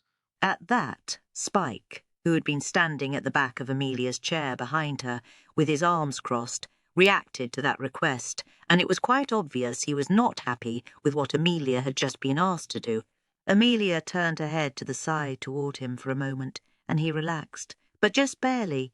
He stood behind her with his arms crossed again, glaring at Agent Sandoval. Amelia turned her head to face forward again, looking at nothing in particular, and asked, Is this a requirement? The three men with their backs to the kitchen wall immediately turned their heads in Sandoval's direction, waiting to hear his response. Amelia, this is very important work, and your government needs you to do this. Will you help us? The three men relaxed a bit, and Amelia nodded a small yes in return. Good. Let's start at the beginning, shall we? You step out of the elevator into the basement, and what's the first thing you do? Disrobe. Agent Sandoval looked at her in confusion. You take your clothes off? All of them? He asked, to make sure he understood her correctly. Yes. Is there a reason for that, or? Sandoval trailed off, then Shane finished the sentence for him. Or was he just a perv? Sandoval glared at Shane, and Shane looked back at him with an innocent, "What did I do?" expression. There is a reason, Amelia said softly. Go on, Sandoval said. Amelia sighed heavily. The gauntlet was designed to test my endurance, and during the process, my body receives much damage. The first time through, I was wearing clothes, but the clothes were damaged so much. They were shredded, like my skin, and got embedded in my wounds. At the end, during the healing process, the pieces that were left, my skin healed around them, and each piece had to be surgically removed before infection set in. It required several surgeries and pushed my recovery time back, so the examiner always required me to go through the gauntlet nude from then on. I see, Sandoval commented softly. So, this first phase, what happens there? Amelia collected herself, and with an expressionless face and a monotone voice, started to tell them what she'd been forced to endure. She took a deep breath. The whipping post requires me to stand on the platform, where I raise my arms above my head. This section has been removed to comply with YouTube policy. If enough has been provided, the light turns green, and we are allowed to proceed to the second module. Sandoval gave a quick cough, cleared his throat, then asked, And your keeper? He releases you after that? No, he does not. Sandoval looked confused. Excuse me? Amelia continued. The next module is called the Walk of Pain. The machine from Module 1 propels me through the air to Module 2, and when it reaches its target, the manacles are automatically released. and I am dropped onto a 6x4 panel placed lengthwise. This section has been removed to comply with YouTube policy. She paused for a moment, looking down at her hands, trying to collect herself so she could continue. Sandoval let her rest for a moment, then pushed on. And then what happens? She took a deep breath and continued. Module 3 is called Roadkill, and is slightly different in structure. There are still 2 sides, but one side is a makeshift embankment on my left with rocks and dirt. On my right is a wall of plastic panels instead of glass. I walk to the middle of the panels where an X is marked on the floor, facing toward the end of the module. This section has been removed to comply with YouTube policy. I'm sorry, I have to ask. How are you staying conscious during all of this? Sandoval inquired. There are specially made smelling salts placed throughout the gauntlet that my keeper uses to keep me conscious. I am required to remain conscious throughout the entire process, if that is possible. Sometimes the damage is too much, or I'm too weak, and it's not possible. Amelia answered. I see. Sandoval replied. You're doing very well, Amelia. What happens next? This is where Amelia almost lost it, but she was able to keep her neutral expression due to the distraction of having to keep Spike in check. He was doing the best he could to control himself, but this was getting to be too much for him to handle. She almost couldn't hold him back. She had to scream at him, mentally, to calm down. If he kept it up, she would also lose it and give them both away. Spike managed to get himself under control, but just barely. He had to turn his back to all of them and look out the living room window as she continued with her explanation, the memories of her nightmares almost suffocating him. What they didn't see were the tears streaming down his face. Once Amelia was sure Spike had himself under control, she continued on. Yes, the cutting board, she said quietly. Usually by this time, I have several broken bones, so I am unable to walk or stand. My keeper has to help me over to the board. It's made in the shape of my body. The keeper is required to place me on the board, on my back. This section has been removed to comply with YouTube policy. Does that complete the process? No, it does not, Amelia replied. Please continue, Sandoval said. My keeper has to pick me up and take me over to my control pod.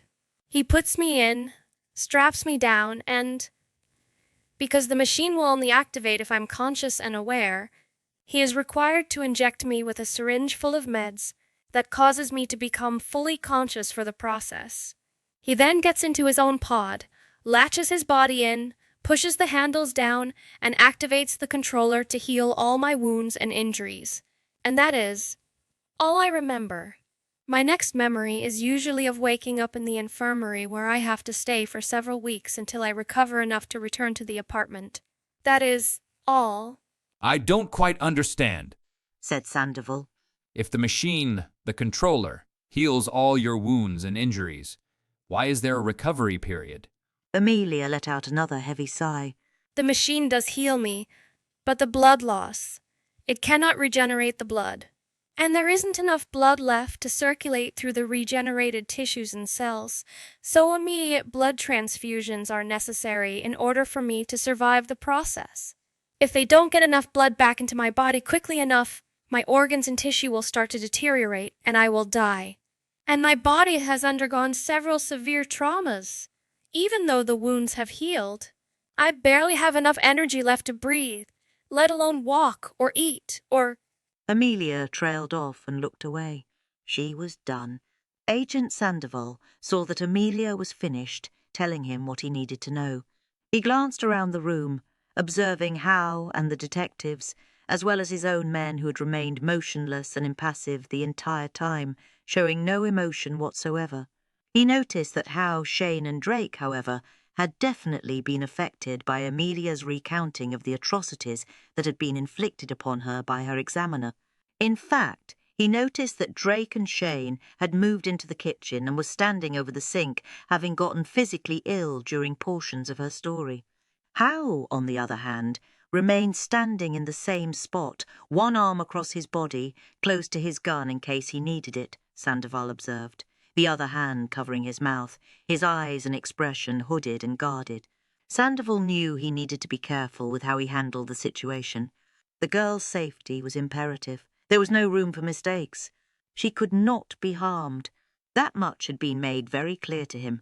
But he needed to not only control the situation, he also needed to stay in control of the situation. He quickly calculated the odds and decided how to proceed. Sandoval got up from the table and thanked Amelia for her help. He then moved to the front door and motioned for his men to wait for him right outside. He felt everyone's eyes on him as he moved to the front door. He had his hand on the doorknob when he turned back to Amelia and said, Amelia, we truly appreciate your help and cooperation in this matter. You've been a real trooper through all of this, and I know it can't have been easy for you. But, unfortunately... He paused, taking a deep intake of breath before continuing. We're going to have to ask a bit more from you. As Sandoval expected, the detectives came out from the kitchen to face him, and Hal was fully at attention, waiting to hear what was next. Sandoval was also paying close attention to Amelia's keeper, who had shown signs of having an attitude earlier, something unheard of in an inductee. And while unlikely, Sandoval thought he might wind up being a problem for them. However, the keeper had moved back to his place behind the girl, arms crossed, stone-faced and expressionless, so Sandoval dismissed him as any kind of threat. Sandoval addressed Amelia directly. Since you are the only way we can gain access to the equipment and files, your government is requiring you to report back to Mr. Wells' house tomorrow morning, where you will enter the basement and open all phases of the gauntlet for us. We will pick you up here, at your apartment, at 10 a.m. The detectives immediately burst out with a colourful array of expletives and refusals, and when they were done, Hal added his 2 cents worth by saying, Yeah, that's not happening. She's under protective custody. You can't force her to do this. Sandoval smiled and replied, Agent Hal, I assure you I am not forcing Amelia to do anything. I have made a request. Hal broke in by reiterating, A requirement? For her to assist her government in obtaining access to highly classified government files and equipment that only she can provide. He then turned to Amelia and asked her directly, Amelia, will you comply with this request we've made? Amelia raised her head up but kept her eyes lowered and responded, It is required. I will comply. At that point, Drake stepped up, almost shouting in Sandoval's face as he said, Of course she says she's going to comply. She's scared to death. Who wouldn't be in her place? She's scared shits of you and your goons. She'd agree to be shot out of a cannon or burned at the stake at this point. Her compliance means nothing when it's coerced. You moron! Sandoval's eyes narrowed at this barrage, Drake having hit a nerve with the name-calling. He responded back just as heatedly, stepping even closer to Drake. She doesn't look scared to me. She's just sitting there, perfectly fine, calm and relaxed. But why don't we ask her, just to make sure? He turned to Amelia and asked her point blank, Amelia, are you scared of me? Amelia, caught in the crossfire and taken aback by the exchange, was overwhelmed by fear and gasped hard at the question. And that's when Shane jumped in, loudly exclaiming, No, no, no, no, no! That's quite all right. No need to answer that question, Amelia, he said, one hand pointing at her. He then turned his attention back to Sandoval and said, We get it, dude. No problem. Shane raised both hands in surrender. No problems here. She fully understands her requirement, and so do we. We get it, okay? Shane said as he moved towards Sandoval. We understand. Tomorrow morning at 10, right here in River City. Okay? Okay. Shane was trying to move Sandoval out the door at that point, just trying to get him to go away. Sandoval glared at them one more time and couldn't resist making a snarky comment on the way out. At least one of you has enough intelligence to know when to give in, he said as he moved out the door. Yeah, well, that's what they call me, Mr. Smarty Pants, Shane said as he closed the door behind him and locked it, breathing a huge sigh as he bent over, almost falling to the floor in relief. Drake looked at him incredulously, unable to believe his partner had just agreed to those sons of that Amelia would willingly participate in their torture chamber from hell, and even worse, they would ever consider allowing it. Dude, what the hell? Drake demanded to know once Sandoval was gone. Shane, still bent over and trying to recover himself from what had almost happened, looked up at Drake and responded back, What the hell? You're asking me? What the hell? Shane stood back up, looked at his partner and said, Are you trying to get her hurt even more? Isn't what she's already going through enough? What? Man? Shane demanded to know in turn. Drake, still confused, got his answer from Hao, who simply said, Kobayashi Maru. Drake and Shane turned at the same time to look at Hao, who looked back at them and said, It's a no-win scenario, a training exercise designed to test the character of Starfleet cadets. Drake responded back, We know what it is. How do you know what it is? Hal gave them a look right back and replied, It's classic Star Trek. Who doesn't know what that is? Drake and Shane looked back at each other and breathed out heavily after hearing his response, relaxing a bit, some of the tension relieved from the exchange between them. Drake then asked Hal a question that had been bothering him. How... were those guys real Homeland Security agents? Or just posers? Hal shook his head and said, Sandoval is legitimate, or at least he shows up that way. I looked him up on my secure line as soon as he came into the room, and everything checked out. Shane said, Well, he can be real Homeland Security as well as... Consortium. Amelia finished for him. Yes, they are Consortium. She stood up from the table and moved toward them. Maybe now you understand the true nature of this situation. Calculations have been made. Moves and scenarios anticipated. It's what they do. It's what they're masters at. They are watching you right now. There are cameras and microphones in every room. There is nothing you can plan that they can't anticipate and counter. Please, she added, begging them, let this go. The more you try, the worse it will be for us. Please. Shane looked at her, then at the keeper standing behind her, and he couldn't resist asking her a question as he motioned with his head toward him. And him? You okay with what he's about to do to you? Amelia sighed and said, Spike will do what is required of him. That is all. He has no choice either. Shane frowned and asked, Spike? His name is Spike. It's the name I gave him from a show called Buffy the Vampire Slayer. Shane finished for her. Yeah, I know it. You've seen it? Amelia asked. Yup, all 7 seasons. I really liked that Spike was a major bad guy the first half of the series, and then... Shane noticed the sudden shift in Spike's posture and paused mid-sentence. He saw Amelia's eyes widen and remembered how they were always being watched and listened to. He also remembered Spike's reaction to how Sandoval treated Amelia during his questioning of her. Then it clicked for him, all the pieces coming together to form a very vivid picture of how things really were between Amelia and her keeper. And then he got what was coming to him, just like all bad guys do. Well, in TV land anyway. He saw both of them relax. It was barely perceptible, but it was there. Kick-ass show, man, he said to them both. Great ending. They exchanged looks with each other, understanding between them now. Come on, there's nothing more we can do here. Hal said as he turned to leave. Drake was looking confused again and said as they were leaving, But didn't he? Yeah, huh? Shane said, breaking in. Wasn't he? Yup. And he... That's right.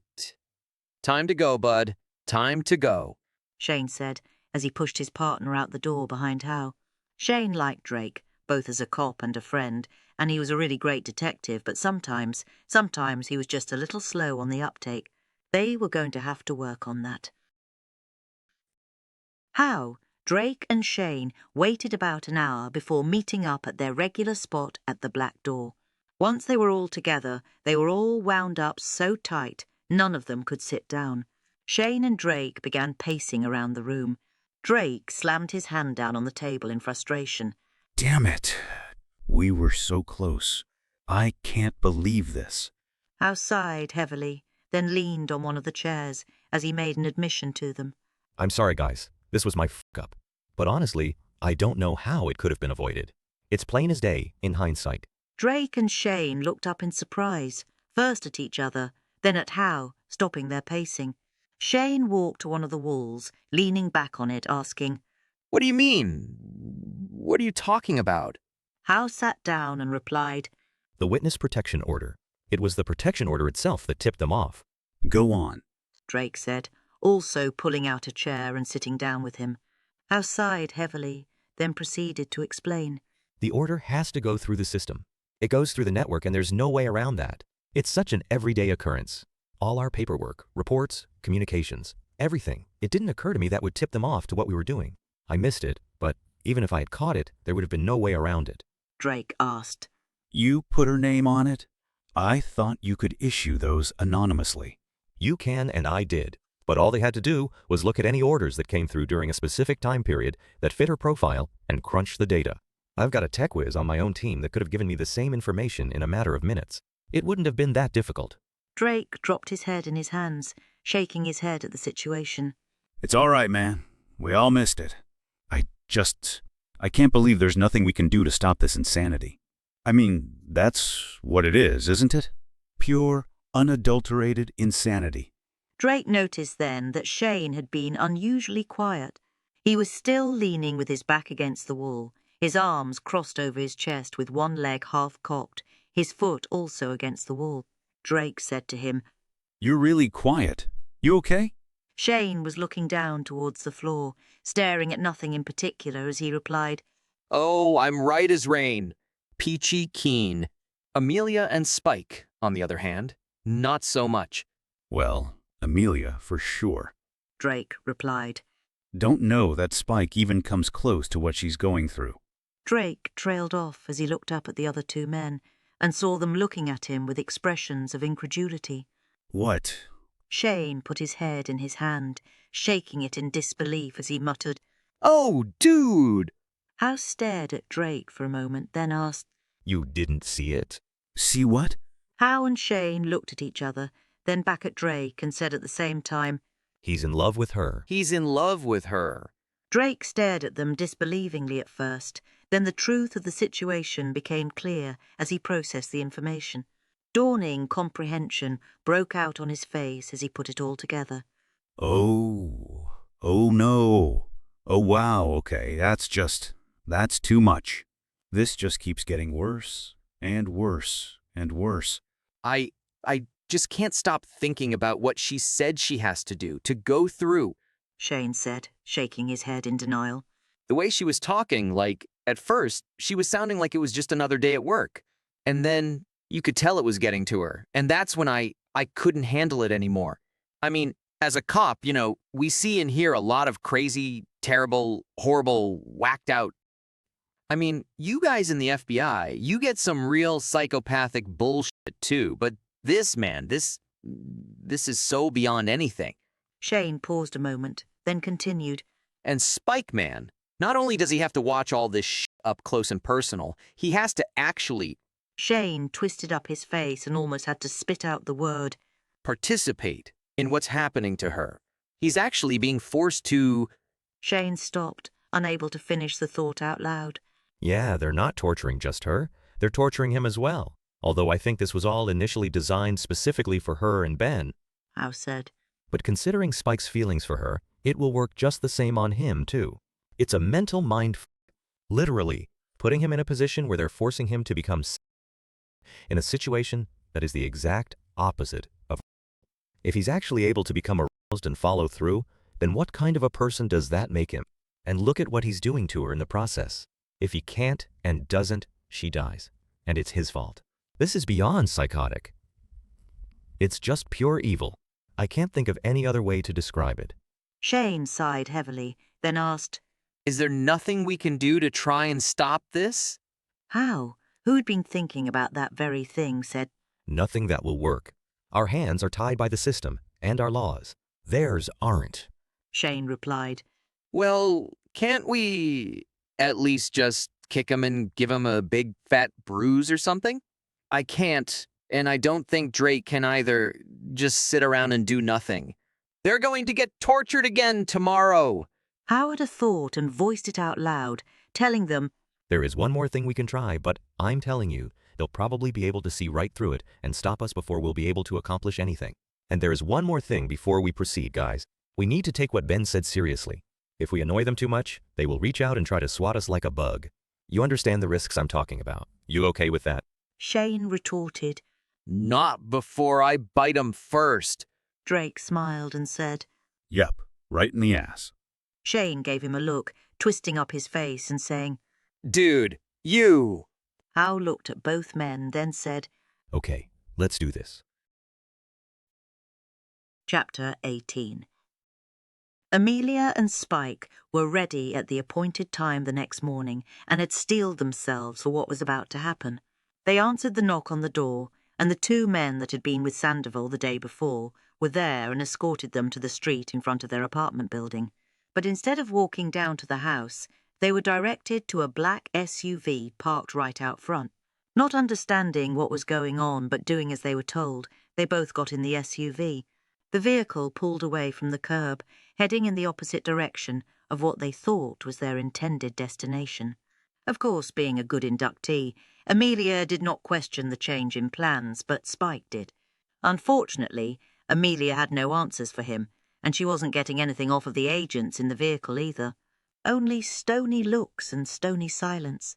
Eventually, they pulled up in front of a large federal building that housed several federal courts. After passing through security, they were led to where the individual courtrooms were located and were met outside one of them by none other than Hal, Drake and Shane. There was a lady with them, and she smiled and held out her hand to Amelia, introducing herself. Hello, Amelia. My name is Andre Hopper, and I'm here to be your legal counsel, she said. These gentlemen have informed me of your particular situation, and I believe I can help. Now, when we go inside to see the judge, let me do all the talking. That's very important, Amelia. I'm here to speak for you as your counsel, so the judge shouldn't address you at all. I will do the talking. Okay? She rubbed her hands together in anticipation. Good. Let's get inside. We don't want to keep the judge waiting. Amelia was shocked, speechless. All she was hearing was the word judge, and that meant only one thing to her. And it wasn't good. Spike was of the same opinion and had a very bad feeling about this as well. All she could do as she was ushered into the courtroom was ask the men in a shocked voice, What have you done? The guys turned to look at each other, hoping they hadn't made a terrible mistake. They followed her in, sitting in the row behind her on the defendant's side of the courtroom, with Spike coming around to join them. On the other side was the prosecution, namely Agent Sandoval, with his two cronies at the table beside him. The bailiff said, All rise for the Honorable Judge Sullivan. As the judge entered the courtroom, taking his seat, he called the courtroom to order, instructing everyone to be seated. Amelia, who couldn't bear to look up to see who it was, asked Spike instead. Is it him? Yes, came the dreaded reply. Your Honor, my name is Andre Hopper, and I'm the counsel of record for my client. The lawyer began, as she stood up before the judge. Oh, no! Oh, no! Oh, no! No, no, no, no, no, no, no! Amelia thought to herself, unconsciously shaking her head, no at the same time. Judge Sullivan looked over at Amelia and raised his eyebrows. It seems the young lady is disagreeing with you, Miss Hopper. Your Honor? You said you are her counsel, and she is emphatically shaking her head. No, I can only take that to mean you are not her counsel. Your Honor, Amelia is under a great deal of stress and— Yes, I can see that, Mrs. Hopper, Judge Sullivan said, interrupting her. Then, turning toward Amelia, he addressed her directly. Young lady. And, getting no response, said in a more stern tone, Amelia. During all this, Amelia had kept her head down, refusing to meet his gaze. She froze when he called her by name and responded back with a small, Yes. The judge paused for a moment, took a breath, and then said, in a deceptively kind and patient manner, but also in a tone that demanded respect, Amelia, in this courtroom, you are required to look at me directly when I speak to you. And when you answer me, you will address me as Your Honor. Is that understood? Amelia did as she was told, looking up at him, fear etched all over her face, and said, Yes, Your Honor. That's better. Now, I need you to tell me, Did you ask Mrs. Hopper to be your attorney in this matter? No. No, I did not, Your Honor. Well, that is an interesting development. Mrs. Hopper, it appears you're here representing someone who is not your client. Andre tried to explain as she told him, Your Honor, this is a special case with special circumstances attached. We were told Judge Chambers would be officiating at this hearing, and all files and information were given to him, and an agreement was reached in advance. Judge Sullivan broke in before she could finish. Yes. I am aware, Miss Hopper. It seems Judge Chambers had a very serious personal emergency he had to attend to suddenly, and he called upon me to fill in for him. I have all the paperwork and information you gave him, which I have reviewed, and I'm not really seeing any issue or problem that requires such drastic measures as you are requesting for your client, if she even is indeed your client. Your Honor, Andre began, but the judge cut her off by shaking his head no and waving his finger no at her as well, as if scolding a naughty child. Let's cut to the chase, shall we? He said, as he turned to address Amelia directly again.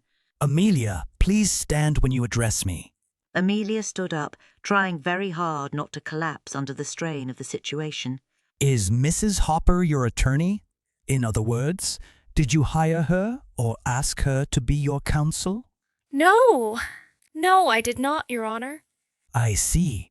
It's my understanding Agent Sandoval asked for your help with an important government matter, and you said you would help him. Now, I have papers here that are saying you are refusing to help him. Is that right? No. No, I did not refuse. I said yes. I said I would do as required. I never said no. I never did. Please, Your Honor, I did not refuse, Amelia said tearfully. Andre broke in at this point. Your Honor, it is our belief that Amelia is being coerced and threatened into helping Agent Sandoval. She is saying yes to helping him only because she is under great duress.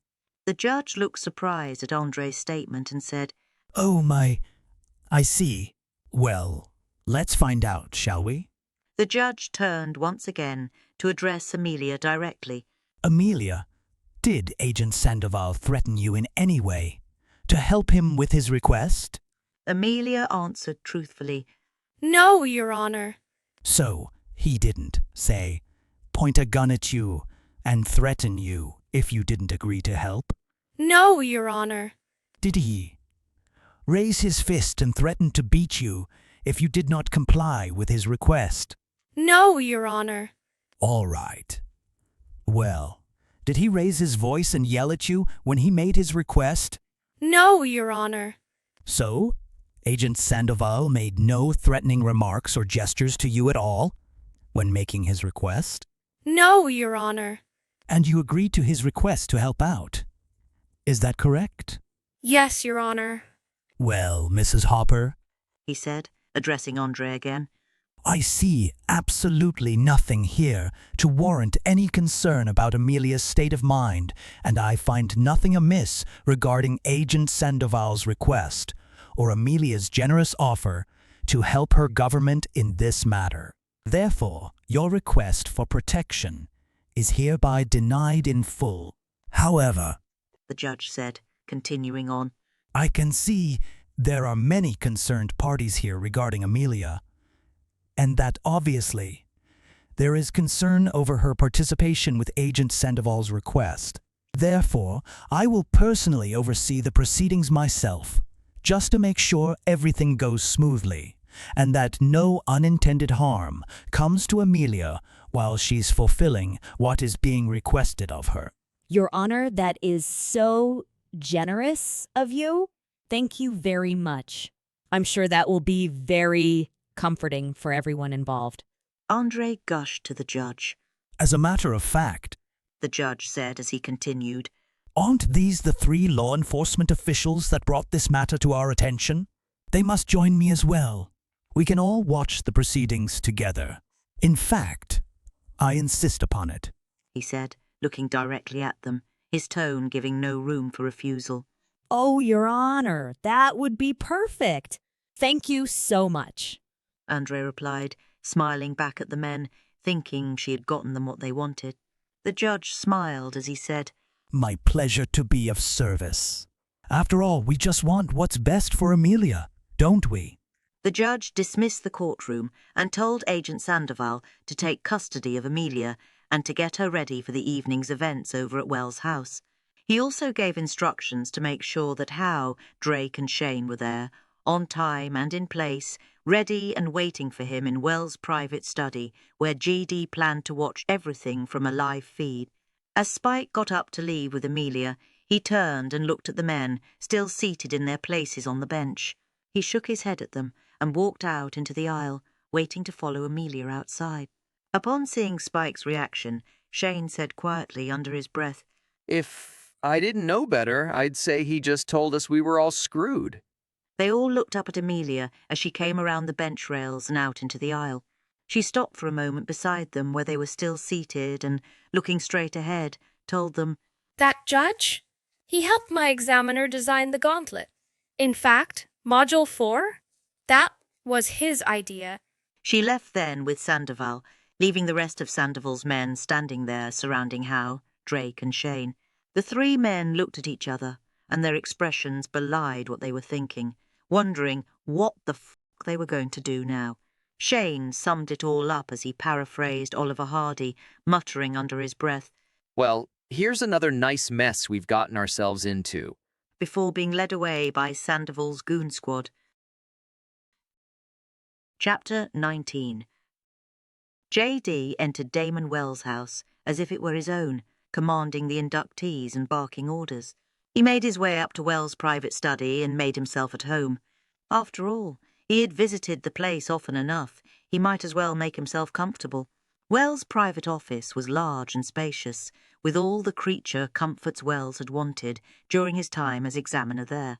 This included a large flat-screen television that was hooked up not only to the live feeds throughout the house, but also a high-tech computer system.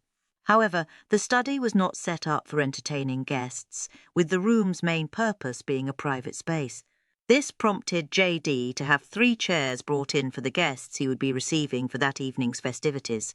He also had the desk moved, so he would be able to sit facing the computer monitor, while also being able to observe the men in front of him as they watched the larger monitor behind him. That way, he would be able to observe Amelia and Spike on the computer monitor and still be able to easily glance up and see the men's faces as they watched what was happening on the large screen behind him. This was the something J.D. and Wells had in common, the enjoyment of not only inflicting pain, but also watching the pain they had been instrumental in creating being heaped onto others, helpless to resist or defend against it. It was their nectar, something they simply could not get enough of. And that evening, J.D. had plans to get some extra special bonus gallons of that nectar, all for himself. About 30 minutes before it was time for the gauntlet to start, Sandoval's men brought Howe, Drake and Shane into the study where J.D. welcomed them warmly, instructing them to have a seat in the provided chairs, then dismissing the guards. Ah, gentlemen, there you are. J.D. exclaimed in a cordial and friendly manner. Please, have a seat. I made sure you would be able to view everything that happens in the basement live, in real time, right here on the big screen behind me. Now, let me tell you the rules because, as you know, we must have rules to maintain order. Shane, Drake and Howe took a seat as they were instructed. Howe was his impassive, stoic self, arms folded across his chest. Drake, quiet and thoughtful, his face emotionless, and Shane, restless and fidgety, looking around the study and visually scoping everything out. J.D. continued, telling them, During the event, I want you to be able to see everything that happens. I don't want any of you to miss anything. So I've arranged the desk so I can watch the events on the computer monitor in front of me, as well as observe your reactions to what's going on in the basement on the big screen behind me, all at the same time. Now, gentlemen, I must tell you, and I feel very strongly about this, that you see everything and not miss anything. If I see any of you turn away, lower your head or eyes, or do anything that causes you to miss any of the action that's going on down there, I will make a quick call and have them repeat that module until I'm satisfied you've seen everything. Hal asked. Won't that make Amelia bleed out and die? J.D. shrugged and said, Well, I suppose it would, yes. But that's really no concern of mine. If she dies, I'm sure that would mean a lot more to you than it would to me. You see, Damon was the scientist, the one concerned with results and data and all that rubbish. I'm simply looking to have a little fun. Hal gave him one of his hard, impassive stares and said, Fun? This is your idea of fun? J.D. looked surprised and remarked, Well, of course it is. And did you know, I actually helped Damon design the gauntlet for Amelia and her keeper? Hal, still stone-faced, said, Yes, we know. Drake added, Amelia told us. Shane chimed in, pointing at him and saying, Module 4, that was all you. J.D. looked surprised, commenting, Well, my. I am impressed. I never realized Amelia knew that, or that she had told anyone about it. I almost feel honored by the acknowledgement. At that point, there was a knock on the door to the study. J.D. told them to enter, then Amelia and Spike were led into the room, flanked by two men in plain grey overalls. Amelia had her head bowed as usual, hands clasped nervously behind her, barefoot, wearing a set of medical scrubs. Spike was behind her, also with scrub pants on, shirtless and also barefoot. He stood there motionless, with his arms crossed over his chest. Ah, here are our two players now. Amelia, Spike, I wanted you to know that we have guests for this evening's event, and I want you two to be sure and put on a good show for them, all right? I know this is Spike's first time on stage, but I'm sure he'll get Amelia through everything just splendidly. As J.D. was speaking to Amelia and Spike, Hal, Drake and Shane could see Spike desperately trying to keep himself under control.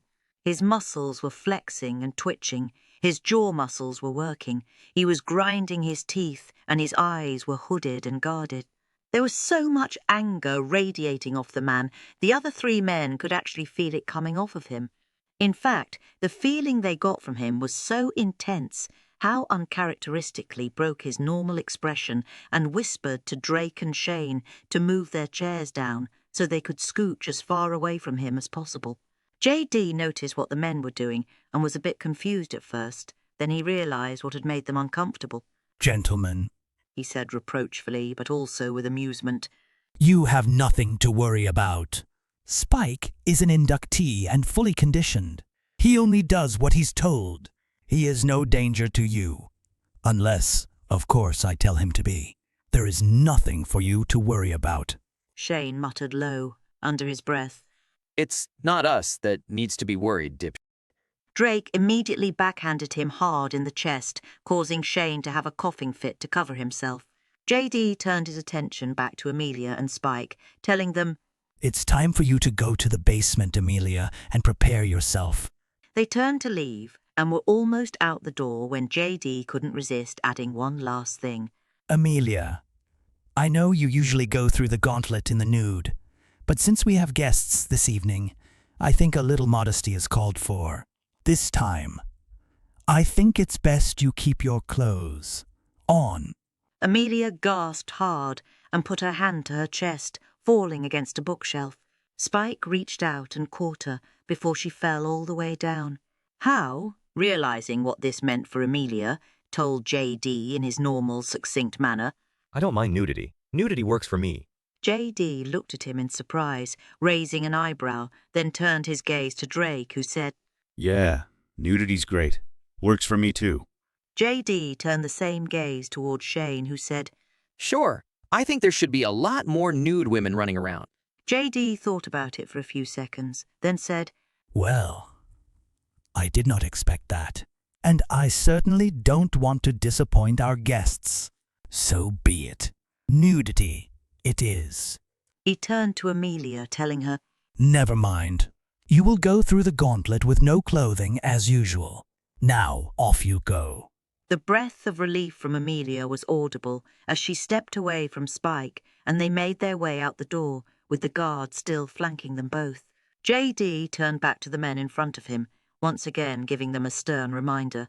Please remember what I said earlier. I expect each one of you to watch the entire thing from start to finish. Anything less than that, and you will be gambling with Amelia's life. Understood? The men all nodded their understanding. Popcorn, anyone? J.D. asked, pointing to a bowl on a side table next to them as he turned all the monitors on. Shane was the only one who replied. No, but I will take that trash can right there, he said, grabbing a small wastebasket that was beside the desk, holding it tightly in front of him with his arms wrapped around it. J.D. looked at him questioningly. Shane looked back at him as he said, What? In case I need to puke, you said not to take my eyes off the screen, right? J.D. sighed, shaking his head at Shane, then turned his attention back to the monitor in front of him. A few minutes later, Amelia and Spike entered the starting area to the gauntlet, and the show began in earnest.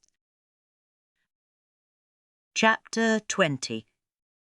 As Amelia and Spike, and their guards, rode down on the elevator to the basement, Amelia felt strangely calm. What had just happened with the outsiders, the fact they had all stepped in to help her when they could just as easily kept silent, was comforting to her, and Amelia trusted Spike. She knew he was nervous, so she tried to comfort him a bit before they began. It's going to be all right, Spike. I trust you. There was a brief pause before he responded back to her. No worries, Amelia. I got this. I know what to do. The elevator doors opened, and they stepped out onto the platform for the first module. Amelia disrobed, took a deep breath, then stepped forward onto the first plate, activating the first module. She raised her arms above her head as the manacles lowered, allowing Spike to lock them around her wrists. The machine lifted her off the ground by her wrists and moved her, dangling to the centre of the module. Spike, concentrating hard on what he was about to do, lifted the whip from its container, which started the turning mechanism, slowly rotating her in a circle so he would have full access to all sides of her body during this stage. He stepped forward, drew back his arm, and let the whip fly. Ben rushed to the intake area to find the man who was going to replace him as keeper. He knew from the description he'd been given he shouldn't be hard to miss, but when he saw him, his breath caught in his throat. Oh, Amelia. He prayed to whoever was out there that what he had been told was correct, and he could trust this man. But given the circumstances, he had little choice but to just go on blind faith at this point. Ben pulled the man into a room that was safe and introduced himself as Amelia's keeper. Ben knew the man was unable to speak, but he read the man's expressions, saw the kindness in his eyes, and noticed his relaxed body movements. All good signs. The man was listening. Do you know why you're here? Ben asked the man. The man nodded yes in response. Do you know about the gauntlet? Have you heard about it? Ben inquired. The man made some hand signs, basically stating a little bit. Ben got the gist of what the man was saying and proceeded to tell him what he needed to know. The first thing you need to know about the gauntlet is that it's a torture chamber, pure and simple. It was built specifically to torture the hell out of Amelia and myself, to put us in horrendous positions of having to hurt each other and then make us live with the memories of it every single day. It won't have as much of an impact on you, but it still will with Amelia. And the collection containers they're going to tell you about? Pure crap. It's bullshit. They're for show. What the examiner and the judge want to see is our pain and suffering. Having the collection containers there is a way to manipulate me, to hurt her as much as possible, for fear of not hurting her enough so she has to go through it all again, by repeating the module. As long as you make her bleed and her skin tears, and it looks like she's sustaining the kind of physical damage they're expecting, that's what's important. And there are ways to do that without causing her the kind of physical damage they expect her to receive, that they expect me to inflict upon her. Putting on a good show for them is key. Do that, and you can keep her pain and suffering to a minimum. And Amelia doesn't know about any of this. She can't. Part of this is putting on a good show for those bastards, and fear is her greatest weapon. As long as she shows the proper amount of fear, she's safe from them making it even worse. Telling her would change that, and that wouldn't be good for any of us. The first module is called the whipping post. This is probably going to be the toughest one for you, simply because of your sheer strength. Here, Ben paused, making sure he had the man's full attention. You're going to have to practice with the whip, Ben said intently. You're going to have to find a way to get some time to yourself and practice, as much and as often as you can, because the whip they provide you for this phase, it's specially made and it's brutal, truly, truly bad. If you go at her even half strength with this whip, you'll shred her so badly on the first stage, she won't make it to the second one. And if it looks like you're not putting any effort into your strikes, they'll know something is up and make things even worse for the both of you. You're going to have to learn to pull back on your strikes at the last moment, but still look as if you're putting effort into each strike while causing just enough damage to make it look good without hurting her too badly. I know it's asking a lot, but that's why I had to come talk to you, to tell you, to prepare you. Spike had taken Ben's advice and found a room where he could practice with the whip, usually at night when most everyone else was asleep. But Ben had been right. The whip was brutal, and even with his lightest strokes, the wooden post he used as a practice target was getting ripped to shreds. At this rate, Amelia wouldn't stand a chance. During these practice sessions, Spike was usually concentrating so hard he was oblivious to the comings and goings around him. It was the inductee way. No one told on each other, so there was no need to hide anything, which meant he didn't realise the staff was watching him. They all felt for Amelia and didn't want her hurt any more than was absolutely necessary. But one night he got severely frustrated because he wasn't making any progress and he didn't know what to do. The next session date was coming up soon and he wasn't ready, not even close. He would have yelled in frustration if he could have, and he threw the whip across the room, kicking the wooden target so hard against the opposite wall it broke apart. He put his face in his hand, shaking his head in despair. When he looked up again, he saw a woman staring at him from one of the entryways. Another woman came up to her. They looked at each other, communicating without words, using their expressions and body language instead. Then one of them left. A few minutes later, she came back with a large, older, stocky man, a man that was nearly as big as he was. The men stared at each other for a few seconds. Then the older man put a new target in the middle of the floor, picked up the whip, took aim, and let it fly. It looked like he put great effort into the swing, and while the whip's brutal ends definitely made contact with the target, the wood was barely damaged. Spike had a teacher, and Spike made sure to be a good student. A very, very good student. This section has been removed to comply with YouTube policy. The rotation complete, Spike dumped the whip back in the container and stood there, waiting for the supposed cycle to complete and approve advancement to the next course. Once the light turned green, an automated voice came over the loudspeaker saying, Module 1 complete. Module 2 is now activated. Please proceed. Ben continued on with his instructions. You will see, once you're inside, there are pathways for you to use, either through the module or right outside the module. You will use these paths to make your way to the next one once access has been granted. Module 2 is called the Walk of Pain. When the first module has been completed, the machine holding Amelia moves over to the second module right over the first. This section has been removed to comply with YouTube policy. I would just ask, though, that you at least help her get upright on the first set of panels. Please, if you would at least do that much for her. As soon as Spike heard the automated voice, he went through the back of Module 1 and used the pathway Ben had told him about. Because he was stronger and had a much longer stride than Ben, he was able to hurdle over the railings and make it to the first panel in Module 2, just as the machine dropped Amelia feet first This section has been removed to comply with YouTube policy. The third module is called Roadkill, Ben told him, and it's appropriately named. This section has been removed to comply with YouTube policy. Ben sighed heavily as he explained, That's pretty much it. That, and be careful when you lift her up after this.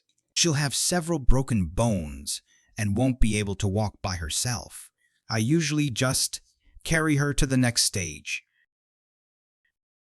I'm sorry, Amelia. There's not much I can do for you on this stage. Spike told her. That's all right. I know. Let's just get through this, okay? Okay. Spike made sure she was in place, then pushed the button. This section has been removed to comply with YouTube policy. The third stage was done. Now, the fourth stage, the cutting board. The fourth stage, Ben said, continuing on. The fourth stage is the most important to the examiners because... Ben bent his head and couldn't bring himself to finish the sentence. Just know that it's the most dangerous stage for both of you, because if you're not careful and you take too long, she can bleed out and die. That's almost happened several times already. Ben then looked hard at the man he was talking to.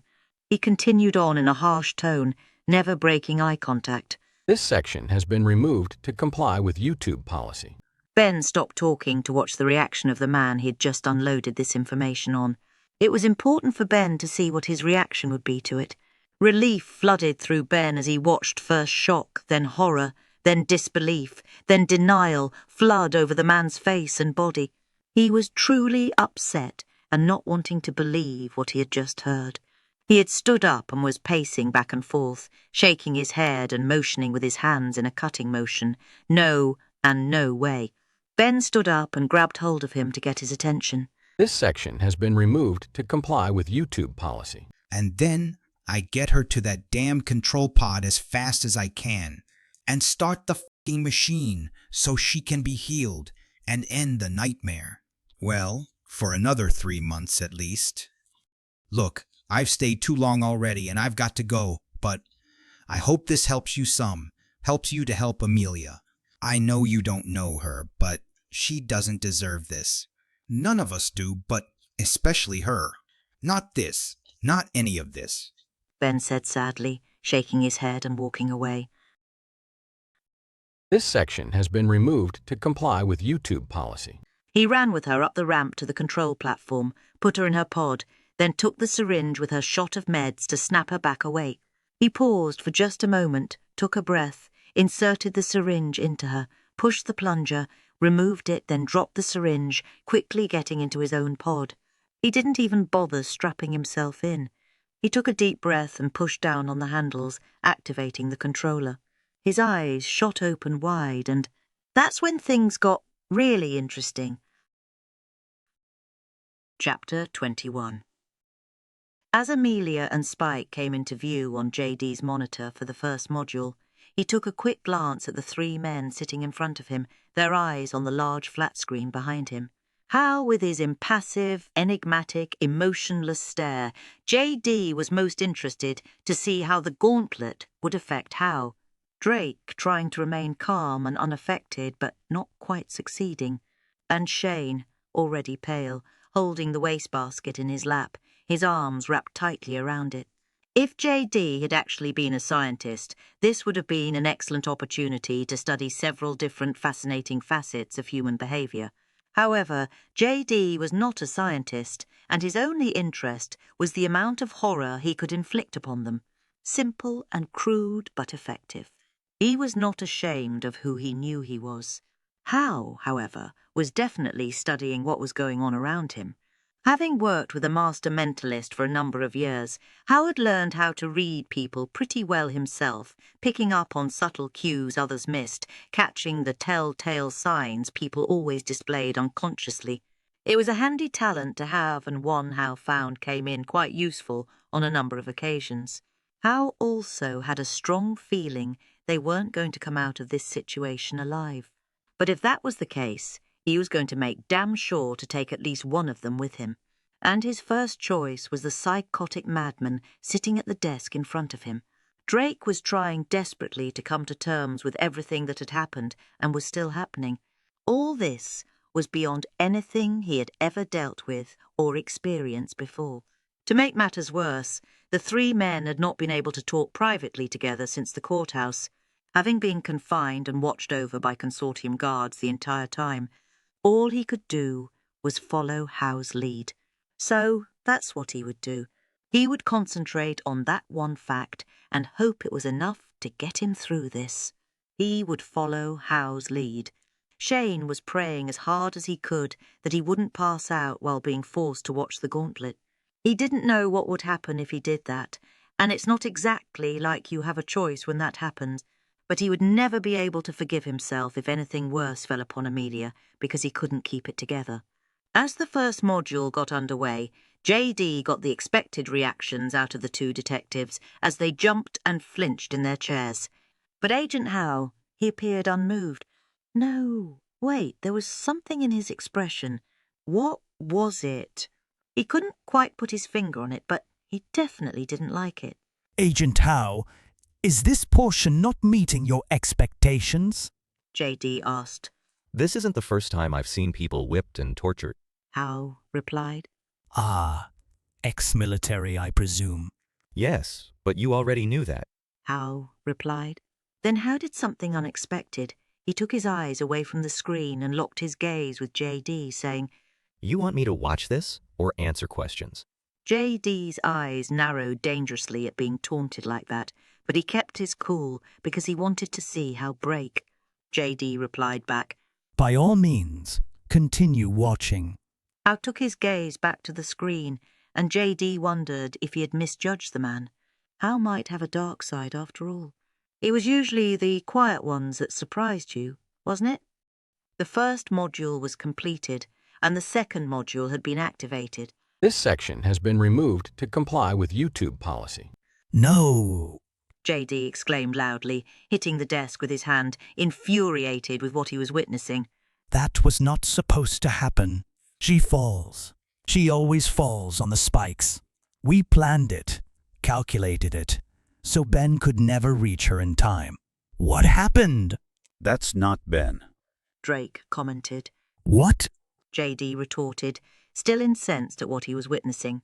That's not Ben. Drake repeated as he gave a small shrug. Just saying, that's not Ben. JD sat there glaring at the monitor, thinking about what Drake had said, then sat back, irritated all over again by what he was witnessing. Why is he helping her? He demanded to know. He doesn't have to walk on the panels. There's a button he can press that releases a railing for her to use. And she didn't even fall. So why is he walking on the panels beside her when he doesn't have to? He questioned out loud. This time it was Shane who responded. Because he's not a monster. What? JD asked, glaring over at Shane. Because he's not a monster. Shane repeated. JD sat there and fumed for a few seconds, then smiled a cold, cruel, calculating smile. We'll see what you have to say about him after Module 4. If he doesn't fulfill his requirements with her, I will let Amelia bleed out and die. He knows that. And I don't think he's going to let that happen. Too much of a downside for him, not fulfilling a requirement. Let's just sit back and watch, shall we? So they all sat and watched as Spike and Amelia went through Module 3. This section has been removed to comply with YouTube policy. Then came Module 4. Drake and Shane could barely watch, but then they noticed something and quickly glanced at each other for confirmation. Yep, they'd both seen the same thing. Howe did too. This was the stage JD had been waiting for. He wanted to see these men brought to their knees at the horror of what they were being forced to witness. He watched them closely, keeping an eye on his monitor at the same time, so he knew exactly what was happening as it was happening. Everything started out as he expected, then something changed. Instead of being horrified at what was happening, they seemed relieved, like they understood something he didn't. JD looked closely at his monitor, wondering what he had missed. He didn't understand. This section has been removed to comply with YouTube policy. This was not right. There was something wrong with this, something wrong with what had just happened. J.D. had never been interested in the fifth and final phase because it had to do with science, which did not concern him. He was so absorbed in what had not happened, what he must have missed during Module 4, that he turned off his monitor early before Spike activated the controller. However, the big screen was still on behind him. That meant the guys saw what happened when the controller got turned on. They saw some additional stuff happen they didn't quite understand, but knew wasn't SOP. Realizing the judge was not seeing any of this, they were able to get their expressions back under control before he glanced up from his thoughts to look at them. By that time, the live feed had shut down and the flat screen behind him was off. J.D. turned to the men in front of him, ready to interrogate them, when the door to the private study burst open and in strode Jack's gunner, accompanied by his own staff of armed and fully capable bodyguards. Jack saw J.D. sitting at Damon's old desk and zeroed in on him, crossing the distance in just a few strides. J.D. was completely taken aback, obviously not expecting this intrusion. What? What are you doing here? He demanded. Jax raised an eyebrow at him in response. What am I doing here? He asked incredulously. This is my house. The question is, what are you doing in my house? J.D. sputtered back in a whining tone. This isn't your house. It's Damon's house. And Damon is dead. He has ceased to be, and the council has decided I should absorb all his property and faction as my own. So I ask you again, what are you doing in my house? You're not a scientist, so you can't possibly be running any projects or experiments, not to mention you have no authorization to do so. Oh, he is. Shane piped in sarcastically, seeing an opportunity and grabbing it by the short and curlies. Excuse me? Jax asked, looking over and noticing the three men for the first time. He turned, looking quizzically at them, then at J.D., then back to them and asked, And who are you? I'm Detective Shane Trask, and this is my partner, Detective Drake Bellamy. And that down there on the end is Special Agent Howe with the FBI. The FBI? Jax repeated, dumbfounded, looking back at J.D. Well, this just keeps getting better and better. Yeah, Shane continued. The judge here kidnapped us at the courthouse and made us come watch his experiment where he put this girl and guy through this torture chamber course and threatened to kill them if we didn't watch it with him. So, you know, there's that. I just wanted to put that out there because it sounds like he may have overstepped his authority or whatever. Overstepped his authority is an understatement if he's done what I think he's done. Jax growled, turning toward J.D. Shane put the trash can he was holding down and grabbed the bowl of popcorn from the side table that had previously been offered to them earlier. He started munching on it, watching the drama unfold before them. Drake looked over at him unbelievingly at first, then shrugged and thought, what the hell? They were probably going to die anyway. He motioned for Shane to share, taking the bowl so it was in the middle of all three of them. Hopefully they would get to see this prick get his before that happened. Howe looked over, saw the guys eating the popcorn and stared at them. They froze and stared back, then Howe sighed and took a handful of popcorn as well, popping the kernels into his mouth. In the meantime, Jax put his hands on the desk, leaned over and glared at J.D. as he asked him, in a very dangerous tone, Please tell me you did not put Amelia through that disgusting and hideous gauntlet of yours, especially considering her extreme value to the Consortium. Not to mention she is not your plaything. And to top it off, you had no authority to do so. J.D. almost jumped out of his skin when Jax bellowed that last part at him. Oh, someone's in trouble, Shane whispered happily. And you put Amelia through the gauntlet alone? How is she still alive? I'm assuming, of course, that she is still alive. J.D. was finally able to find his voice to answer Jax's question. Of course she didn't go through it alone. Her keeper was with her the entire way, as always. Her keeper is dead, Jax responded back. Her new keeper, the one the council sent over for her, J.D. replied. Jax hung his head in disbelief. You mean the man I sent to her to protect her from you two demented twits? Jax asked, looking back up at JD. He can't have gone through the gauntlet with her. He doesn't have the module. Damon had the module insertion procedure done on him right after he arrived. JD told him. Jax looked incredulous, asking him, How? My people retrieved the module from Ben. He couldn't have. He doesn't have it. Damon said it was a new, improved model, an upgrade. JD retorted. Jax looked furious. And who authorized the insertion of an untested device in my inductee? Jax demanded to know. JD was starting to look frightened and confused now, but he was able to blurt out, I don't know. I suppose that Damon thought he had the authority as examiner. The man is an inductee, after all. Jax stood there, fuming. If anything has happened to him. Jax trailed off, leaving the sentence unfinished, but leaving little to the imagination as to its intent. That's when Drake spoke up. Amelia and Spike made it through the gauntlet. They were alive when they went into that machine thing. And then, well, the screen shut off, so we don't know about after, but they were alive at that point. Drake said, omitting a couple of things he felt were unnecessary to explain for now. Jax looked confused as he queried, Spike? Who's Spike? The three men glanced at each other, then House spoke up.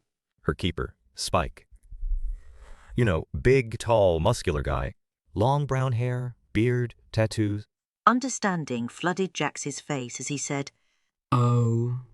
Then he asked, Who named him Spike? Shane answered.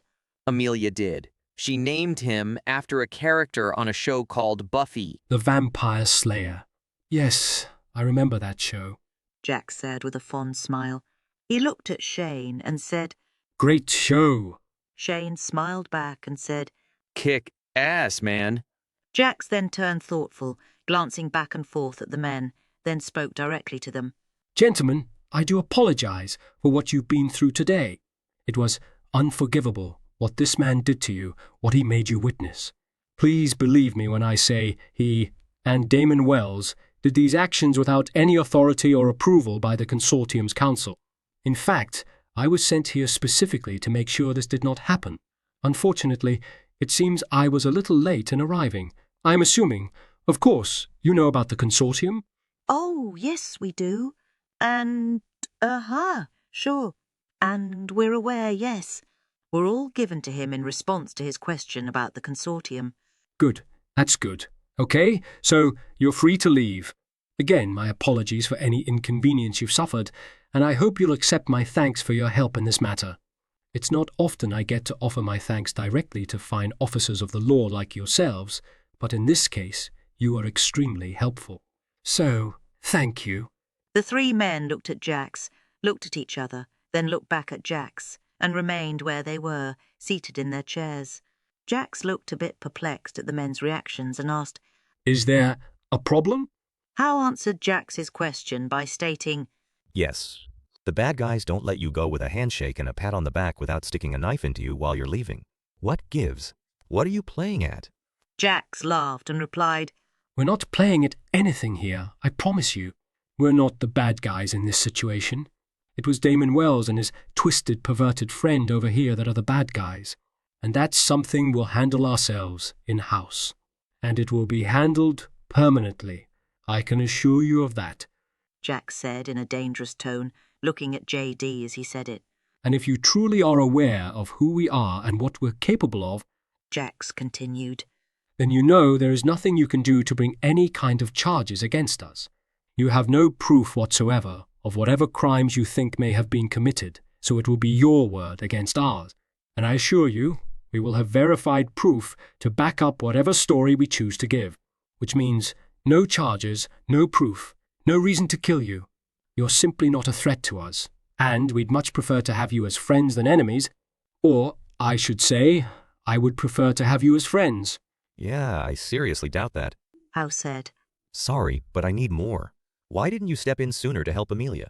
Jax sighed, then leaned back against the desk as he told Howe. We should have, but I was only appointed to the council a year ago. I was brought on specifically to give new life to the Consortium, bring them out of the dark ages and find a new way, a better way, because I was able to show them the system they have is extremely flawed. Not only that, it's in the process of breaking down, and if something isn't done to resolve this whole mess, all of the hard work and advancements we've made will have been for nothing. We will lose everything that has been accomplished, including advancements that have been extremely beneficial to everyone, not just those in the Consortium. One of my priorities was to review the projects of the examiners in my jurisdiction, starting with Damon Wells. Damon had made some great advancements in his project, but the last 2 years, the results had fallen off drastically. Because his project was of great importance to the Council, I started looking into it and discovered what he was actually doing and why there have been no advancements in making his project viable. The main problem we had is that while Damon was extremely intelligent with an off-the-chart IQ, he was also emotionally and mentally unstable, prone to fits of violence and rage, and could react to situations irrationally, which would have been extremely detrimental to Amelia. I mean, look at what he was doing to her in one of his so-called stable periods. Because of that, we had to move carefully and, admittedly, much slower than I wanted to. I infiltrated his faction with people of my own who reported back to me as much and as often as they could. One of those people was my man, Spike, who I sent to protect Amelia as much as possible without tipping our hand as to what was really going on. The Council had already agreed to let me absorb Damon's faction into my own and take over the project. I found out Damon was moving up Amelia's schedule to where she was not getting the full 3-month recovery period she was supposed to be getting, and she was suffering greatly because of it. In fact, her life was in immediate danger, so we had to take action. After Damon had his accident, I relaxed my guard, knowing my man was with her and the immediate threat was taken away. She would not be in any danger of being forced through that torture chamber again because, well, Damon was dead, I had Bane's module, and his faction was mine. Jax glared over at JD as he continued. What I did not realize was that there was a treasonous bastard who had taken it upon himself to take what was not his to take, putting Amelia's life in jeopardy simply for his own perverted and twisted amusement, against all the rules and standards that Consortium members are sworn to uphold. As soon as I got the message from my people stationed here at the house about what was going on, I immediately came over to put a stop to this insanity once and for all. And I assure you, gentlemen, that is exactly what I'm about to do. Now, I understand you probably have a lot of questions you'd like me to answer, but right now, my top priority is Amelia. I need to see her, to make sure she's all right. We can make arrangements later to discuss things in more detail if you want, but now I must attend to the business at hand. My staff will show you to the door. Jax motioned towards the door, indicating they should leave. Wait. Shane said, standing up and facing the others. I want to stay. I want to stay and see this through to the end. I need to see Amelia and Spike. See for myself they're okay. And I need to see... Shane sighed heavily, then continued on. I need to see this scum-licking piece of bastard get what he deserves. I really, truly do. I need closure, guys. I need some serious, righteous justice done, because he was going to do this to her again and again, for nothing other than his own sick, twisted desire to see her suffer. I just need to see it for myself, to make sure it's done, that it's truly over. I understand if that's not something you're comfortable with. I'm not asking you to stay, and there's absolutely no judgment from me if you want to leave.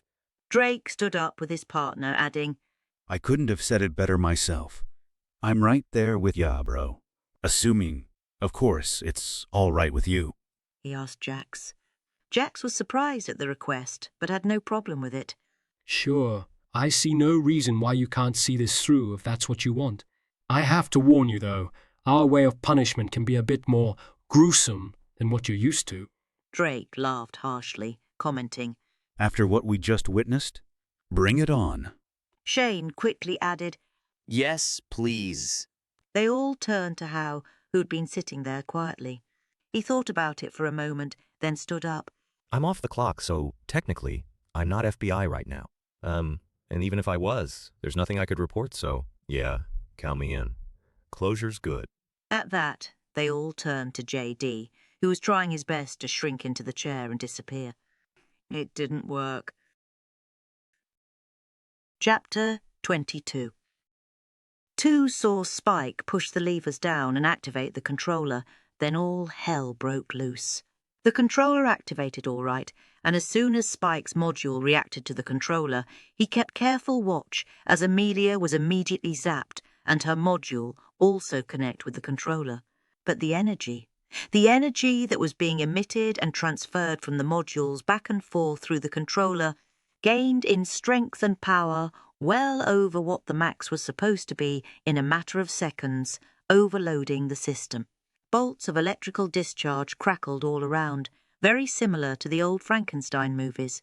However, this electrical discharge was bright yellow and orange on a completely different spectrum and wavelength than the standard electrical impulse one would see in a situation like this, and it was immensely more powerful.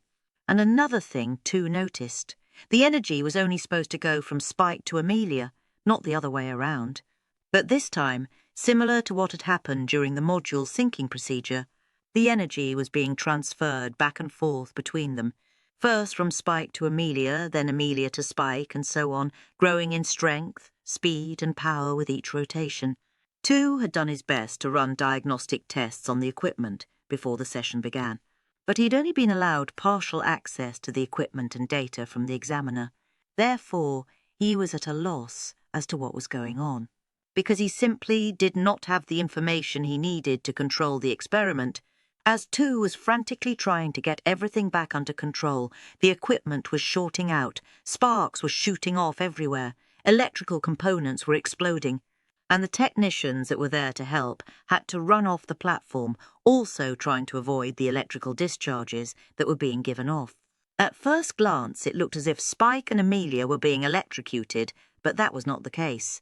The energy was enveloping them and syncing with them, and it appeared their bodies were actually absorbing a great deal of the energy that was being given off. They became aware a few seconds into the process, and they were subconsciously cognizant of the changes being made to their bodies as it was happening.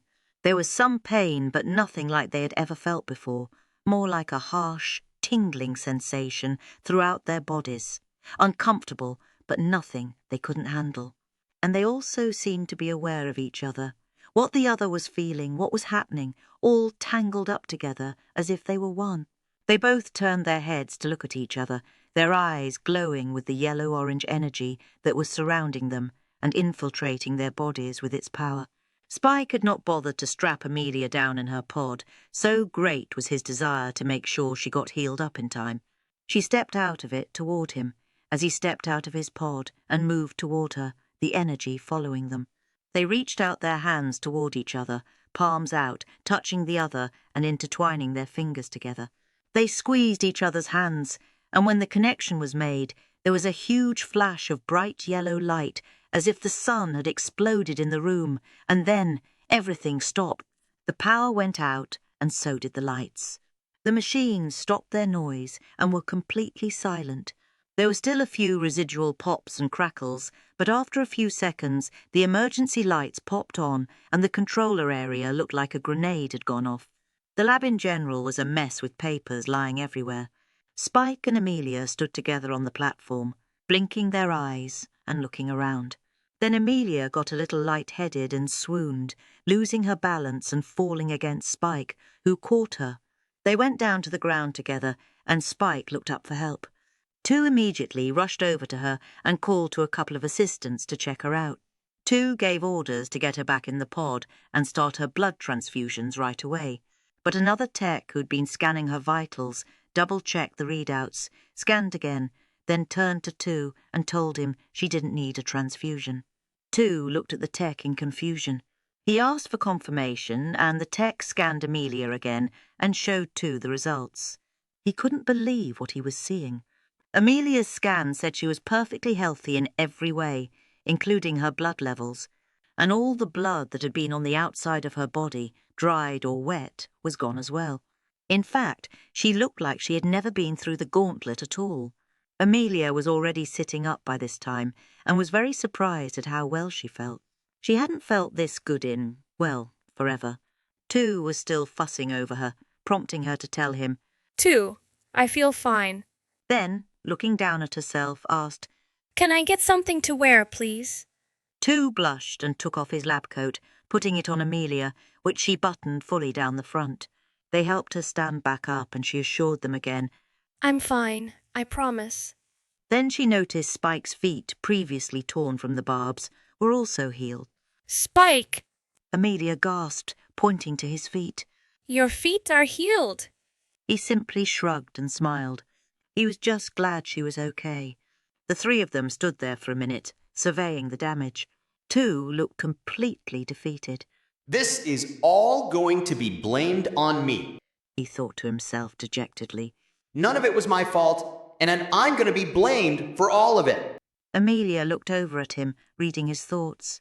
Why don't we get busy and try to clean up the lab as much as possible, before the judge comes down and sees this mess? Amelia suggested, making it a point to include everyone. Hopefully, we can make it look somewhat presentable before he gets down here, okay? They all pitched in, and because the situation upstairs took a bit longer than expected, they were actually able to get almost all of it picked up and sorted, except for the broken and burnt-out machines, which were now pretty much useless. They were putting the last pieces in place when the basement elevator door opened.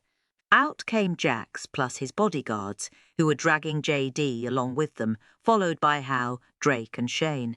Everyone that was already in the basement looked up in surprise, not really knowing what to do or say. Jax bypassed the first module by using a side path along the edge of the wall and strode out into the open area in the middle of the gauntlet. The others followed behind him, and Jax motioned for Spike and Amelia to join them there. Amelia, it's so nice to finally meet you in person, Jax told her, taking one of her hands in his and squeezing it gently. And I want to apologize about how long it took me to get this situation sorted out. I am truly sorry you were forced to go through the gauntlet again, but I can assure you this was the very last time that will happen. Okay? Jax then turned to address everyone in the room, speaking loudly so everyone could hear his announcement. My name is Jax Stallard, and I have been authorized by the Council to take over this faction. I am now head of this house, and you are all part of my faction now. I want to assure you that Judge Sullivan acted without authority and without the approval of the Council, especially since your previous examiner's death. Amelia didn't quite know what to make of the situation. Jax had actually taken her hand as he spoke, assuring her things were going to be different and better, while the three lawmen were all there smiling at her, including Hal. Jax then turned to Spike, clapping him on the back happily as he told him, Thank goodness you're right. I am so sorry I didn't get here sooner. I had no idea J.D. would try and pull something like this. And, by the way, he said, pausing and winking at Amelia, I hear you've got a name now. Spike, is it? Jax's eyes were twinkling mischievously, and he had a big grin on his face. Amelia didn't think it was possible, but it looked like Spike was embarrassed at the revelation. Jax laughed and told Amelia, I never named him because I knew how he felt about being named. So I never bothered. He kind of stands out in a crowd, so it was never really an issue. But now he has a name, and a hell of a one at that. He turned to Spike and said, I hope you don't disappoint the lady and can live up to it. Amelia looked at Jax, nervous to speak, not sure it was allowed. You know where it's from and what it means? Amelia asked timidly. Buffy, of course. Jax replied. The vampire who redeemed himself for the love of the Slayer. Who doesn't know that? They all turned and looked at J.D., who was just standing there, trying his best to look inconspicuous. Jax shook his head, commenting, Well, I guess it's a good thing not everyone knows that. And speaking of monsters... Jax segued to include everyone in the room as he spoke. Let it be known to all in this house that Judge Sullivan, also known as Judge Dredd, has been found guilty by the Council of heinous conduct unbefitting the Consortium, and the Council has found him guilty of treason. He will be executed forthwith without delay. Jax then turned to Amelia and said, Amelia, the one he has harmed the most in all of this has been you, and I would like to give you the opportunity to decide how he should be punished. It's completely up to you whether to take this opportunity or not. But it is there if you wish to seek some justice for yourself and perhaps even Ben. Amelia, who never in her life thought she would see this day or have an opportunity like this, was completely shocked. She looked up at Jax, wide-eyed, and asked, This is permitted. Yes, my dear. Jax replied. In this situation, it is most definitely permitted. Amelia looked around her, at where they were standing, and had an interesting thought. Jax, in the meantime, was also looking around at the modules and equipment of the gauntlet and started thinking out loud. We need to tear all this down right away, see if we can salvage anything useful and scrap the rest. Get this the hell out of here. Wait, not yet, please. Amelia inquired of Jax, looking at him questioningly. Jax looked at her, his brow furrowed for a moment, wondering why she wouldn't want that equipment out of there ASAP. Then he raised an eyebrow as he said, Are you thinking what I think you're thinking, Amelia? She turned to the three officers, a question on her face. Shane was the first to respond. Well, he did help build it, and it was the love of his life. Then Drake broke in. And that Pointing to the module foreboard. was his idea, after all. Hal also joined in, adding, I think it would be very fitting if he experienced his creation up close and personal. But you do what you think is best, Amelia.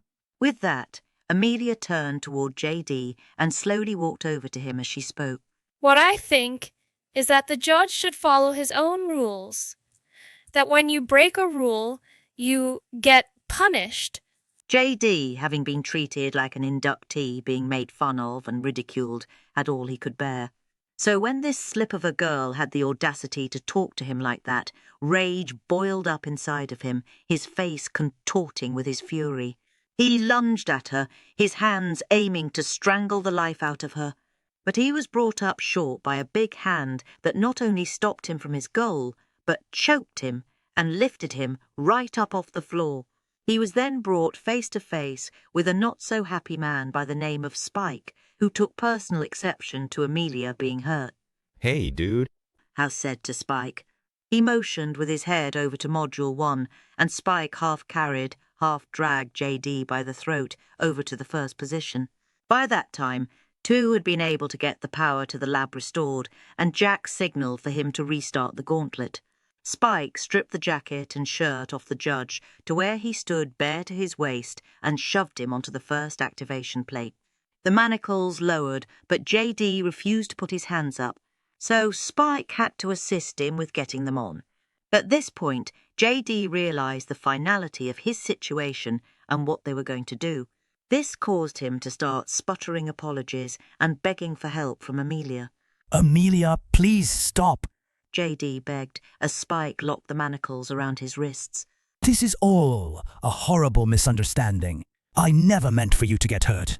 This was all Damon's idea. Please stop this. You know, if you want someone to be nice to you, it helps if you don't try to strangle them first. Shane commented, pointing out the obvious. And I feel I must remind you that lying is not allowed. Everyone agreed with him, saying he made very valid points. As J.D. hung in the middle of the first module, Hal and Spike took positions on either side of Amelia. This section has been removed to comply with YouTube policy. How? She asked in disbelief. Hal answered. I imagine lots and lots of practice.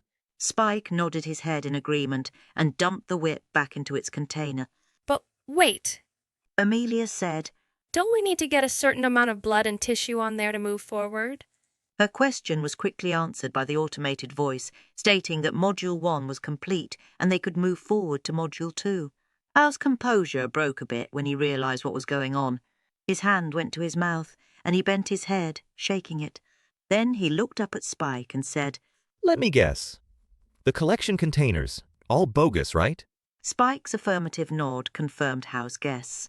Amelia bent over, breathing hard and holding her stomach. She was overwhelmed, trying to absorb everything she was learning and discovering as to all the things Ben and Spike had done to protect her as much as they could. The horror of it all was made even worse because of all the lies they had been told about what was required. It was almost too much to bear, but there was more to learn. The 2 men helped her over to the second module, taking their time as they casually strolled their way through, zigzagging along the path with Shane, Drake and Jax following behind them. JD had already been dropped onto the first set of floor panels, and, as he and the examiner had planned for Amelia, the judge had fallen over on This section has been removed to comply with YouTube policy. and put his hands on the railing. He motioned for JD to continue along the path, all by himself. Amelia, realizing what Ben and Spike had done for her, started sobbing uncontrollably. Spike, not being able to stand seeing her like that, went over to help her and put his arms around her. She immediately pushed him away from her with her arm outstretched to keep him from her, sobbing out, No, don't touch me. Please. Spike looked at Jax, his face showing his grief and pain, needing to help Amelia, asking for his assistance. Amelia had sunk to the ground at this point. Jax looked at the girl, went over to her, and squatted down so he was level with her. He spoke to her softly and gently. Amelia, it's okay. You're in my faction now, and we don't have the fraternization rule. I don't believe in it. We're humans and we need interaction with each other. It's necessary, yes? He's allowed to help you, be your friend, hug you if that helps, as long as you allow it. You will not be punished for that. I promise you. It's okay. Amelia looked as if she was calming down, coming out of her hysteria. Then her eyes went wide again, and she backed off quickly. No, it's a trick. It's a test. You're trying to trap me. It's a test. Jax ran his hand over his face in frustration, not quite knowing what to do. Man, he did a number on her, he muttered, more to himself than anyone else. Yup. Brainwashing's a bitch to undo, but it can be done. Hal remarked. Jax thought for a moment, then decided to approach this problem from a different angle. He motioned for Spike to squat down with him on Amelia's level. Jax took Spike's hand, and then he took one of Amelia's hands. He brought their hands together and tried to place her hand in Spike's. At first, Amelia tried to pull back, but Jax held on, motioning with his head. No, not to pull back, telling her, This is allowed. Slowly, he pulled their hands together again, and this time Spike was able to take hold of Amelia's hand and hold it in his own. Amelia shut her eyes tight at his touch, expecting the world to cave in on her. But nothing happened. She opened her eyes, and they were all looking at her, smiling. Spike pulled her to her feet, then folded her into his arms and hugged her tight. She gasped in relief and delight at his touch, putting her arms around him as well. She couldn't believe what was happening. She just knew she didn't want it to end. They were all enjoying the moment until they heard JD scream like a banshee from hell. He had reached the final panel of Module 2 and was in the process of having the bottoms of his feet seared. They were having such a good time in the moment, they had totally forgotten about him. But now they were back and ready for business. On to Module 3, Roadkill. This section has been removed to comply with YouTube policy. Karma was coming around full circle for the judge. JD wasn't moving, so Shane and Drake went over to take a look at him as he lay in an unconscious heap on the module floor. It was obvious to them, seeing him like this, that they definitely had not gone easy on the judge. This prompted Shane to tell Amelia, I hate to say this, but if you want him alive and conscious for Module 4, we're going to have to skip this last one. He's simply not going to make it through. But it's your decision. Amelia thought for a moment, the realization dawning on her just how much her keepers had truly helped her, seeing as how the judge couldn't even make it through Module 3. She couldn't help looking at the judge with disdain, saying, Well, Module 4 really was his most favorite. Drake agreed with her as he looked at the judge with disdain as well, commenting, Yeah, it really was. That's all he could talk about when he had us upstairs, wasn't it, Shane? Shane concurred, replying with disgust, Yep, it truly was. All he could talk about. Kept coming back to it over and over, as a matter of fact. Hal looked at Amelia and asked, Module 4? Amelia nodded her head once in agreement. Yes, Module 4. Shane and Drake went over to grab the judge by the arms to pull him over to Module 4, but Spike saw them struggling and, shaking his head, went over to help. He motioned for them to stop, stepped back, and he lifted the judge up easily, like a rag doll, and placed him on the board. The three of them looked at the judge, then each other, and decided it would be better if he were laid on his stomach for this particular part of his punishment, prompting them to flip him over and strip him of the rest of his clothing. Unfortunately, the judge was unconscious and truly out by this time, and the smelling salts were no longer working. Then Spike remembered something. He went over to the drawer where they had the meds for that module and came back with a syringe full of Damon Wells' special wake-up juice concoction, which was exactly what the doctor ordered, pun intended. Spike handed the syringe to Amelia. She carefully took it and, with relish, inserted the needle into his arm and pushed the plunger down, watching as the meds kicked in, unceremoniously shocking him back into consciousness. She smiled at him with great satisfaction as he looked around, trying to get his bearings. Then he saw her, and the pain he was in came back to hit him full force. He gave a whimper as Amelia spoke to him with revenge reverberating in every syllable. "You're now ready for Module 4. Amelia told him, her tone and expression merciless and unforgiving. I believe you said this one is your favorite, right? We didn't want you to miss anything, so I just gave you a syringe full of this." She showed him the empty syringe, and JD's eyes widened, and his whimpering increased. Then Amelia stepped back and frowned a bit. "Unfortunately, we won't be able to provide you with your most favorite part of this module. I don't think we have anyone here that would be willing to volunteer to help out with that." But Shane interrupted her as he gazed around the lab. Hold on for just a minute, Amelia. It appears we've acquired a large audience for the judge's execution, and maybe, just maybe, one of them would like to join us in helping you exact some much-needed vengeance and justice on the bastard, considering the torture he doled out here. Shane motioned to the people that had quietly entered the lab and surrounded them as he spoke. They took up almost every available space on the ramps beside and around them, intently watching the proceedings. "What do you say, Jax?"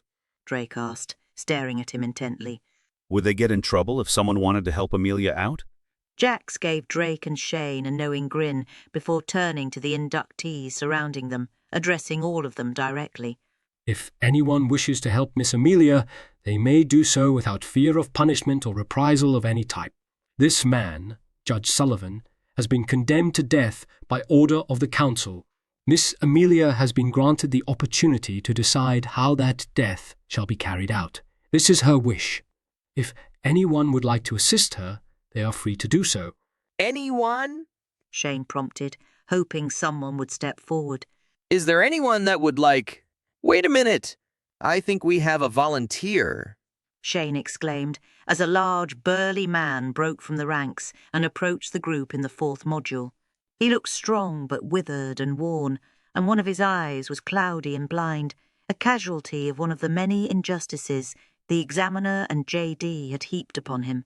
At this point, the man didn't care if it was a trap or not, as long as he was able to exact some vengeance on the piece of that was lying on the table. And if this would help Amelia out, then that was just an added bonus. The man approached J.D. and bent down a bit so the judge could see who he was, then asked, "Remember me?" When recognition dawned on J.D.'s face, the man laughed heartily. This section has been removed to comply with YouTube policy. During this exchange, Amelia had looked over at Spike to confirm what the men had said. She was beside herself first with disbelief, then immense gratitude, and then a little guilt. She couldn't believe it. What they had risked to help her, protect her, and she never knew. She didn't feel worthy of their sacrifices and the dangers they had exposed themselves to, all for her. Dangers they were exposed to because of the examiner and this man strapped to the cutting board. Things he had thought up just for her. Amelia stepped up to J.D., looked into his eyes and saw absolutely no remorse, no guilt, no regret or shame, only hatred, hostility, and madness. "Let the punishment begin," she said softly and closed the latch around his neck. This section has been removed to comply with YouTube policy. J.D. wheezed a few final breaths. The light went out in his eyes. Judge Dredd was dead. Suddenly, the chamber of the lab erupted into cheers, yells of delight and whoops of laughter.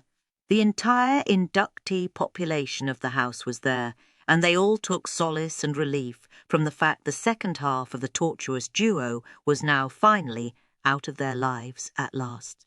Jax let them have their fun for a few minutes, then started handing out instructions to groups of them. Disposal of the body was top priority, then breakdown of the gauntlet, putting the lab in order, and last, but certainly not least, getting to the bottom of what was left of Damon Wells' project. He called his bodyguards over, telling them, "You're to give these officers a ride to wherever they want to go," motioning to Drake, Shane, and Howe as he spoke. Our cars are at the courthouse. Howe informed them. You can drop us off there. "It was a pleasure meeting you, gentlemen, although I wish it had been under better circumstances," Jax told them. "Rest assured, this will all be straightened out, and we will have ample opportunities to talk later. But right now, I have the affairs of not just one faction, but two that need tending to. I hope you understand." Howe, Drake, and Shane gave Jax nods of agreement before leaving with his bodyguards to get their vehicles. Jax's mind was racing a mile a minute. What he had observed during this entire process was a literal goldmine of information.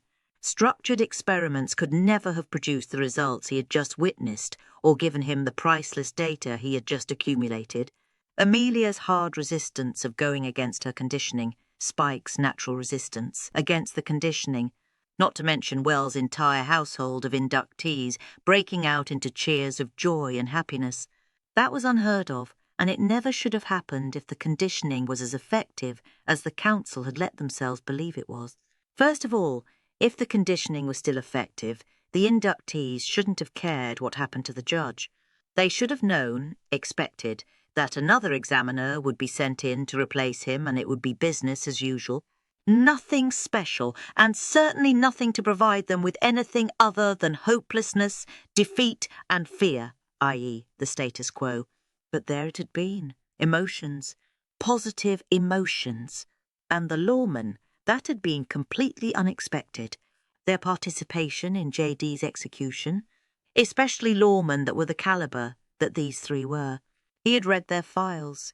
He knew their histories and what made them tick. They not only accepted the illegal execution of the judge, they actually revelled in it.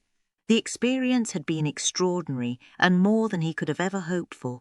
He was still going to have to be very, very careful in how he handled Amelia and Spike, though. It would be much easier to get what he wanted from them with their cooperation. It would save him a great deal of time and effort by using honey rather than vinegar to extract what he needed from them.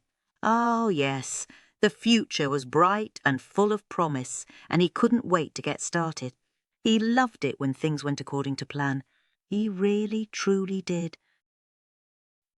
It was now the wee hours of the morning, and the three men had just been dropped off at their cars, which had been left at the courthouse parking lot, before they had been kidnapped and taken to Wells's house by the judge's men. They watched Jax's men drive away, looked around the deserted parking lot, then at each other. So? Drake asked softly, moving his lips the bare minimum needed. We believing this Jax guy? Nope. Howe replied. Yeah, I trust him about as far as I could throw him, Shane said against his arm, as he leaned forward on the top of the car with his arms crossed in front of him. Well, Amelia seems safe, for now at least. And we're still alive, which is better than what we started out with today. Drake added. True, Howe said. but this isn't over, not by a long shot. Howe got in his car to leave, telling the guys, Be careful. Watch your backs. We'll meet up again at the usual place. You got it, boss, Shane said as he and Drake followed suit, getting in their cars and pulling out of the empty lot after him. Chapter 23. Jax had instructed Amelia and Spike to go back to their apartment and get some much-needed rest until he called for them. He told them he wanted them to take a couple of days off and relax. He had to straighten up the lab and put things in order as much as he could before he started untangling the mess that Damon and JD had left behind. As they entered the apartment, Amelia and Spike went to their rooms to shower and change clothes. When she was done, Amelia came into the living room and sat down on the couch, while Spike went to the kitchen and got them a couple of bottles of water. He went into the living room, handed her one, then sat next to her, opening his bottle and taking a big swig from it. Amelia just held her bottle in her hands, rolling it around, looking at it, then asked, Are you sure this is all right? Spike looked a little confused, then turned on the TV with the sound on low to cover their internal conversation from prying eyes. He leaned back, made like he was watching the TV, and responded, Is what? All right. Amelia sighed, then looked over at him, sitting right next to her. Being so close. Immediately, Spike realized what she was talking about, and he knew why she was so cautious about such things, given her past experiences and circumstances. It was completely understandable, and the fact she didn't have to worry about that anymore, the fact that had changed from on to off in the last couple of hours, didn't mean she could just throw caution to the wind and jump in with both feet. Experience had taught her very painful lessons to remind her how dangerous doing something like that could be. Spike quickly glanced at her, then immediately turned his attention back to the TV as he told her, Jax isn't lying about not enforcing the fraternization rule. He brought me directly into his faction right out of conditioning, and I've been there ever since. Well, with the exception of being transferred over here to protect you. But that was temporary until he could take Wells out of the picture. Spike sighed a little, then continued with his story. Jax makes sure to tell all of us as we come into his faction that he thinks that rule is ridiculous and outdated. But the inductees coming right out of conditioning are not going to risk it, so it takes a while for people to realize he means what he says. Well, about that at least. We talk and laugh. Well, I don't talk, of course, but we joke around, give hugs, shake hands. Most of us know better than to form any, serious bonds with each other. We know how dangerous that can be. But friendly. Casual stuff? Yeah, sure. Not a problem. Amelia put her water bottle down on the coffee table in front of them, then leaned back against the couch and smiled a little at the memory as she commented, That's why you joked with me the first time we spoke in the infirmary when I, yelled at you. Spike remembered. He'd never be able to forget that feeling of fear and agony from her as it went through him. Yeah, I didn't know. I had no idea. And I'm glad you told me, showed me, so I could understand. It helped a lot knowing what you went through and why you feel like that. He paused for a moment, then added, You know, if you feel more comfortable keeping your distance from me, that's cool. If you want me to sit on the opposite end of the sofa, that's what I'll do. I'm not trying to rush you or pressure you into something you're not ready for, okay? I would never do that to you, he told her earnestly, taking a chance and turning to look at her. Amelia put her hand to her mouth as her gaze lowered to their legs, next to each other on the couch as she responded, What I want. What I want. Her thoughts drifted to Spike, soft and earnest, questioning and still afraid, but needing and wanting so badly. Her other hand raised above his leg timidly, slowly, lowering to touch, but pulling back, the need and desire for human contact in her so strong. But she was having to battle the overwhelming fear that had been forced into her. However, the need and desire finally won out over the fear, and she slowly lowered her hand to rest it on his leg. Amelia closed her eyes and held her breath, waiting for the world to come crashing down around her. And when it didn't, the dam inside her broke wide open, and she started sobbing uncontrollably, falling against him. Spike could feel the emotions coming off of her, a multitude of them, washing over him like huge ocean waves, crashing and swirling around him, inside and over him. He had to take a deep breath because it felt like he was drowning under the weight of it all. Spike did the only thing he could think of to do. He put his arms around her, pulled her into him, and comforted her as best he could, softly stroking her hair and rocking with her in his lap until the waves subsided and she finally calmed down. By this point, Amelia was physically and emotionally exhausted from the day and wound up passing out in his arms. Spike got up with her and started walking to her bedroom. Then he paused and stopped. He didn't want her sleeping alone tonight. Not tonight, not after what they'd been through. Her bed was too small for both of them, so he made the decision to take her to his room. He managed to pull the covers to his bed down, while still holding her in his arms, and he laid her down gently, pulling the covers back up over her. He quickly stripped down to his gym shorts and got into bed beside her.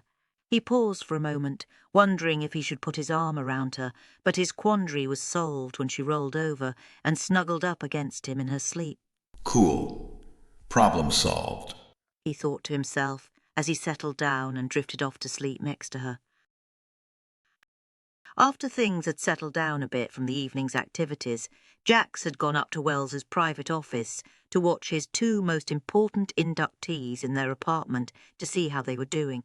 He watched them as they sat together, saw Amelia's breakdown, and smiled broadly as he watched Spike respond to her. That's right, big guy. You take care of her. You take real good care of our little Miss Amelia and just keep breaking down those walls. Jax thought to himself. And pretty soon I'll have the world in the palm of my hand. Or, at the very least, the Consortium, which is basically the same thing. Jax turned off the monitor and leaned back in the chair, putting his feet up on the desk, hands behind his head, smiling in absolute contentment at how well things were working out. It's good to be me, he thought to himself. It really, truly is. Chapter 24. When Amelia woke up the next morning, she found herself in unfamiliar surroundings. This wasn't her bedroom. Where was she? Then she heard a sound and felt movement beside her. She immediately jumped out of the bed and backed up from it with her hand to her mouth, stifling a scream. As she got her bearings, she realized she was in Spike's room and she calmed down, trying to recollect what happened the evening before. As the memories of what happened the previous night came flooding back to her, she realized she must have passed out and Spike had brought her to his room so she wouldn't be alone. A rush of feeling she didn't expect came flooding over her, warmth for Spike, an awareness of him and... She wasn't sure what, but something else, something she wasn't familiar with, but it was strong and it was there. She also felt strangely different. Not bad, just different. She didn't feel as scared as she did the previous night. Those feelings seemed to be fading away. She felt aware, capable, and strong. Things she hadn't felt since the before time. In fact, she seriously doubted she'd ever felt this capable and strong before. It was very strange, a big departure from what she was used to feeling. Spike shifted in the bed, which drew her gaze back to him. She smiled a little and wondered what it would be like to, explore all that was Spike. She almost giggled to herself at the thought. Oh my, this was different. If only they had some privacy. Wait, why couldn't they have some privacy? All she had to do was turn the cameras and microphones off in the apartment. That would give them some time alone together, and it could easily be explained away as a malfunction. Goodness knows there was plenty of that going on with the electronics at the main house. So this would be just another glitch in the system, right? Amelia's eyes glowed with an amber light from within as she concentrated and turned off every single camera and microphone in the apartment. It was super easy for her to do, hardly took any effort at all, and it was done almost instantly. There, she thought to herself. Now we have some time to ourselves. She went back over to the bed and slowly, carefully, got back into it and scooched herself as close as she could to him in a sitting position without disturbing him. She gazed at the part of his body that was not under the covers, left exposed, then her gaze continued to the rest of him, wondering what he looked like underneath, with nothing on. She felt herself blush at the thought, then her gaze went back up his body to his face, and she saw that he was awake. He was looking at her with a knowing smile, his head resting on his hands behind him. Like what you see? He thought to her with a grin. Yes, very much, she replied with a giggle. Whoa, someone woke up on the right side of the bed this morning. In fact, you seem different somehow. Can't quite put my finger on it, though, he mused, his brow furrowing at the thought. I feel different. Something's changed. I don't know how to explain it. It's just, I feel alive for the first time since I don't know when. Yeah, I can see that. It shows. Looks good on you. Sorry about the staring. I couldn't help myself. It's just that there was never any reason to before, since it wasn't permitted. There was never any reason to look. or question, or wonder. I just got curious, I guess. That's all right. I don't mind being treated like eye candy. Stare away. Amelia smiled at him, a big, warm, genuine smile of happiness. The wave of warmth and emotion from what she was feeling swept through him and took his breath away. Wow, that was amazing, he thought in response, his eyes wide at the sensation. What? That, your smile. It's the first time I've seen you actually smile, and it's amazing. You're amazing and beautiful. It's because of you. You're the reason I'm smiling. And happy. Her smile faded, and she looked at him intently, seriously, wanting him to know the depth of her feelings for what he had done for her, and sent it all out to him in one simple thought. Thank you. Spike was feeling everything she was sending out to him, and he had never experienced anything like it before. It was like wave after wave of warmth and happiness and joy, filling him and swirling around him like an intoxicating cloud. He sat up and looked at her, reaching out to touch her, but stopping, not wanting to go too fast and have her pull away from him. She smiled back at him, also able to feel what he was feeling, but not quite sure what those feelings meant. They were unfamiliar to her, and there was an urgency, a need there she didn't quite know what to do with. She reached out to touch his face, then checked herself, looking up at him questioningly, wondering if it was okay. He took her hand and put it on his cheek, then lowered his hand to let her explore on her own. Her hand moved down to his neck, his chest across his shoulder, down his arm, resting on his hand. Her breathing turned heavy, and as she turned liquid eyes up to his, she took his hand and put it to her face, letting her hand fall away so he could explore her as she had him. This section has been removed to comply with YouTube policy. Once they got their breath back again, they looked at each other and smiled, then laughed. That was good to start with. But if you need any more memories like that, I'll always be happy to oblige. Just so you know. Spike commented with a grin. Hey, careful. Don't make promises you don't intend to keep. That's just rude, and no way to treat a lady. Amelia replied back playfully. Oh, I fully intend on keeping that promise. Just you wait and see. He responded back, grinning from ear to ear. Then Spike turned somber as a thought occurred to him. Amelia, I don't want to freak you out, but we still need to be careful around Jax. When he sees this, he could use it against us. He's done it before. Oh, he won't see it. He won't know any of this happened. Unless you tell him, of course. She turned to him then, frowning as she asked, You won't tell him, will you? Spike was very confused as he replied, Of course, I won't tell him, but how will he not know? There are cameras everywhere in the apartment, including this room. In fact, the way we've been with each other, he'll figure out we're communicating with each other in some way. We weren't very careful about that. No worries. I turned off all the cameras and mics in the apartment. I made sure they were off before before I, sat on the bed with you. Before you woke up. Spike was flabbergasted by her response. Oh, you did. What? Yeah, they're still off. Amelia replied casually. I'll turn them back on in a little bit. I'm just enjoying the privacy. They'll think it's just another glitch in their system that needs to be worked out. No biggie, she said as she got up from the bed and moved towards the doorway. I'm going to take a quick shower, then get dressed and make us some breakfast. Or lunch, or brunch. I'll make us something to eat, okay? She said as she turned to leave. Amelia, wait, Spike said, trying to wrap his head around what she had just told him. How can you... What? Amelia turned back and told him, My abilities, remember? I told you about them when I first asked if you would help me. They get stronger every time I go through the controller. And this last time,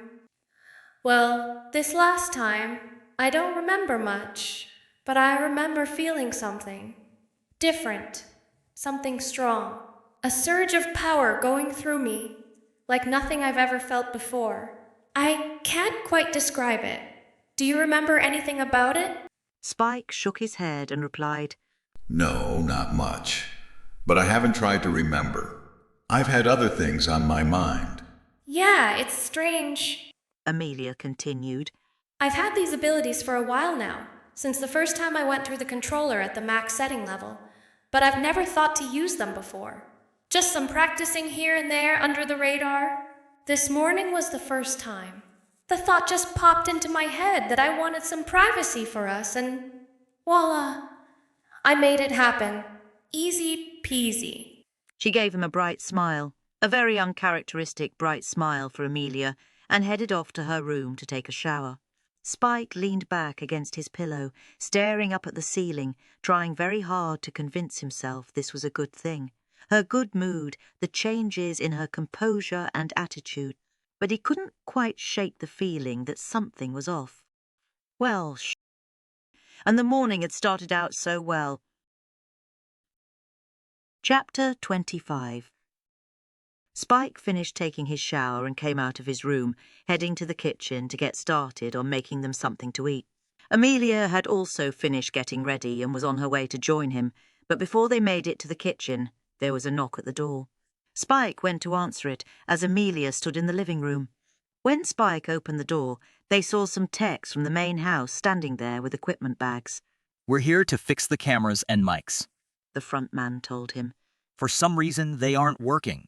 Spike stepped aside to let them in, and as he did that, he glanced over at Amelia and saw her eyes start to glow as she turned the cameras and mics back on. He quickly moved to step between her and the men so they couldn't see her. As he came between them, he felt something forceful but unseen go around and past him, directed at the men behind him. He was able to actually feel the thought as she pushed it out to them. System malfunction. Everything's okay. Return to the house as it went by him. The men straightened up, froze for a half-second. Then the lead man said, It was just a system malfunction. Everything seems to be working fine now. Let's go back to the main house. There's nothing else to do here. Then they all turned and left, closing the door behind them. Spike watched them leave, then turned back to Amelia and just stared at her with a dubious expression. She gave him a quizzical look as she asked, What? Your eyes. They glow when you use your abilities. My eyes. What? She asked again, not quite understanding what he was telling her. Your eyes light up unnaturally. When you do that, you need to be careful, Amelia. She looked like she was about to respond back when suddenly her face contorted in pain and she grabbed at the back of her neck, unable to speak, falling against him. He grabbed her, then he felt it as well. It was the module in the back of his neck. It was causing sharp, shooting pain that radiated throughout his body and into his head, making it feel like it was about to explode.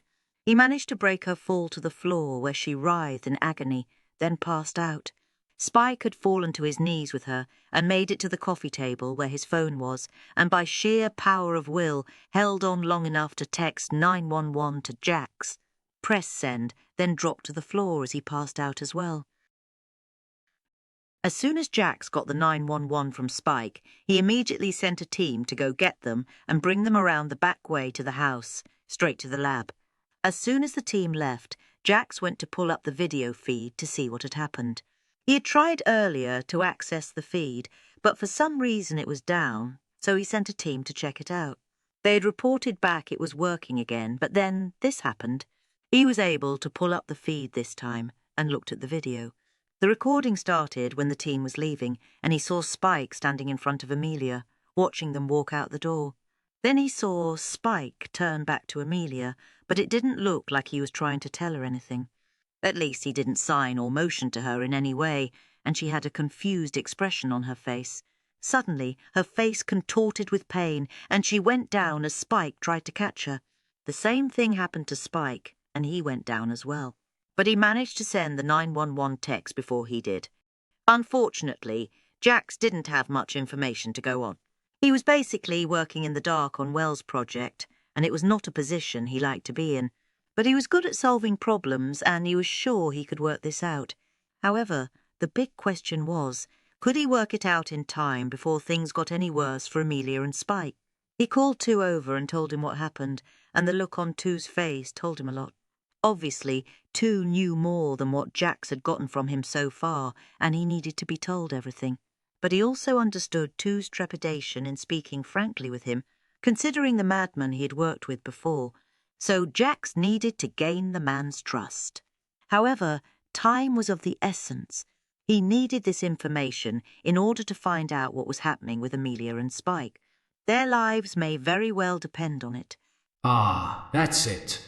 Jax thought to himself. That was the key he needed to unlock the information. Tu needed to know that. He would be more willing to cooperate with him if he thought it would help Amelia and Spike. Jax was betting on that and used that knowledge to his advantage. He told Tu to sit down and Jax took the chair opposite him. Jax had his hands folded in front of him, his arms resting on his legs as he leaned down and in, speaking as earnestly and sincerely with Tu as possible. Tu was sitting up straight, obviously nervous, not knowing what to expect and not meeting Jax's eyes. Tu had seen what Jax had done so far, and while it was a tremendous improvement from his previous examiner, Jax was still an examiner. And not only that, a council member. As any inductee could tell you, examiners are not to be trusted, especially the ones that try to make nice with you. Jax knew he had his work cut out for him and watched the man's expressions and body language closely as he talked to him. Tu, it's my understanding you are the one who worked the closest with Damon Wells. You were his chief assistant. You're the one that had the most access to his research, this project and his work. I need your help. Actually, it's Amelia and Spike that need your help.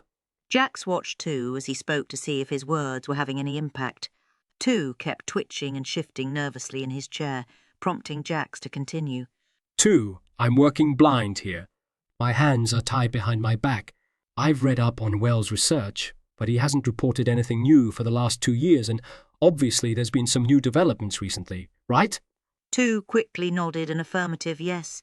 Jax paused for a moment, then decided to take a risk, betting on the man's sense of right and wrong.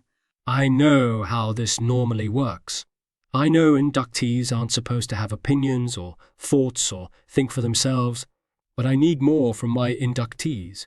I ask a question and you answer honestly, sure, but that's all you do is answer the question.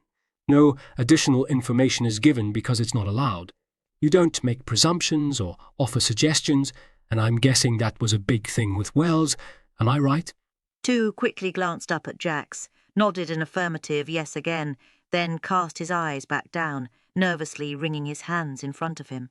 My problem here is I don't know what questions to ask, and if I don't ask the right questions, I don't get the answers I need from you. And quite frankly, I don't think Amelia and Spike have the time to waste on us playing guessing games with each other. Do you? The expression on Tu's face told Jax he had hit the jackpot. Tu had just confirmed for him, without saying a word, that Amelia and Spike were indeed in big trouble. Tu knew it, and he didn't know what to do about it. Here's the deal. Here's what I need from you, and what Amelia and Spike need from you. You need to tell me everything you know about this project, especially what's happened in the last few months. I want your thoughts, your opinions, your ideas, anything you can think of, anything at all. No thought or opinion is too small or insignificant, okay? Tu took a deep breath and said, as if in confirmation, This is a requirement. Jax put his hand on the man's arm and told him, No, this is what I need to save Amelia's and Spike's lives. It's necessary. Tu nodded his head in agreement and said bravely, Yes, a necessity. It will be worth the punishment if it will help them. Jax sat back in surprise and said, Punishment? What punishment? Tu looked confused as he answered Jax. For talking out of line? For the things that went wrong with the project? For, things you might not want to hear or like or... Jax told him. Tu, look at me. When Tu finally met his gaze, Jax said, Tu, you will not be punished for this. Not for talking or telling me things I might not like. You're helping me. I'm not going to punish you for helping me. That's crazy. If I did that, then you'd never help me again. It makes no sense. and you will most definitely not be punished for anything that's gone wrong with this project. That rests solely on Wells. I know it. The Council knows it. None of the responsibility is yours, and you will not be held accountable in any way. I guarantee it. Okay? Jack said, as he put his hand on the man's shoulder for emphasis. Two looked at him and simply nodded in response. Jax could tell he didn't totally believe him, which wasn't a surprise, but the man was willing to help anyway, and that's what Jax needed from him. They heard people coming into the lab at that point and turned to see Amelia and Spike being helped by some staff personnel as they walked to the landing where Jax and Two were sitting. They told us they felt like they could walk. One of the techs told Jax as they helped the couple walk to the landing where Jax and Two were sitting. Spike and Amelia were moving slowly but steadily, and Jax got a chair for Amelia to sit in while Spike leaned against one of the desks. Jax asked Spike, "How do you feel? How bad is it?" Spike signed to him, "Bad. Module sent shooting pains everywhere. Head feels like it exploded." Amelia looked at Spike curiously, commenting, "You can sign." Jax looked at her in surprise and asked, "You know ASL?" "Yes," she answered, then continued on to explain when he gave her a questioning look. "I had a lot of downtime while I was recovering between sessions. There wasn't much to do except watch TV, videos, and read. I learned ASL hoping one day the examiner might let me communicate with sign language, even if he never let me speak again." Jax thought for a moment, then asked Spike a question that had been nagging at him. "I never saw you sign to her or try to communicate in any way, not once. Why is that?" Spike and Amelia looked at each other, wondering how to respond to his question when Two spoke up and saved them from having to answer. It wasn't allowed. Two said. "What do you mean, it wasn't allowed?" Jax queried back. Communication between inductees. It was considered fraternization. The only time any of us spoke was when we were asked a direct question from the examiner, or to pass along information we needed to do our assignments. Anything else was punishable. "You're kidding, right?" Jax asked as he looked between the three of them and saw that no, they weren't kidding. At all. Two looked at Amelia, gathered up some courage, then asked, "Amelia, is it okay if I show him what happened? I think it would help him understand things better." Amelia looked at Two, then over at Spike, who had one hand covering part of his face. His expression told her it was up to her to decide. She nodded a quick yes at Two, then turned her head away. She didn't want to see what Two was going to show Jax. It was indelibly etched, forever and eternal in her memory.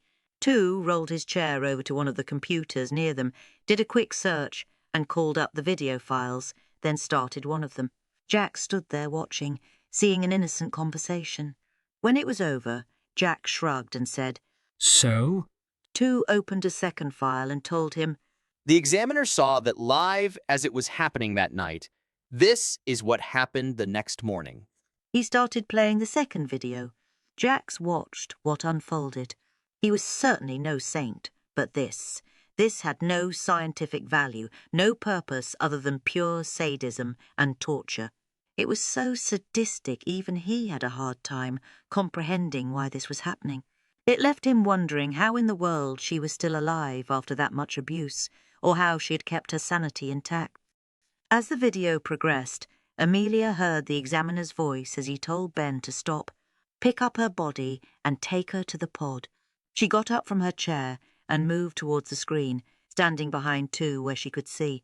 She had never known what happened after she lost consciousness. She froze in horror when she saw Ben and the look on his face, covered in her blood as he carried her over to the pod and gently put her in it. Spike moved over to stand next to her, wanting to be close to her in case she needed him. Amelia could barely breathe when she heard what the examiner told Ben before he plunged the syringe into her. She saw the look on Ben's face, knew exactly what he was feeling, and once again the lab was filled with his screams of pain. Amelia backed up quickly, heaving and sobbing at the sound. The wounds reopened anew as she heard Ben's anguish.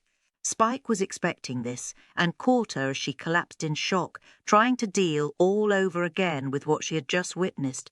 Jax, watching Amelia, couldn't help noticing she was barely making any noise and commented, "She's very quiet.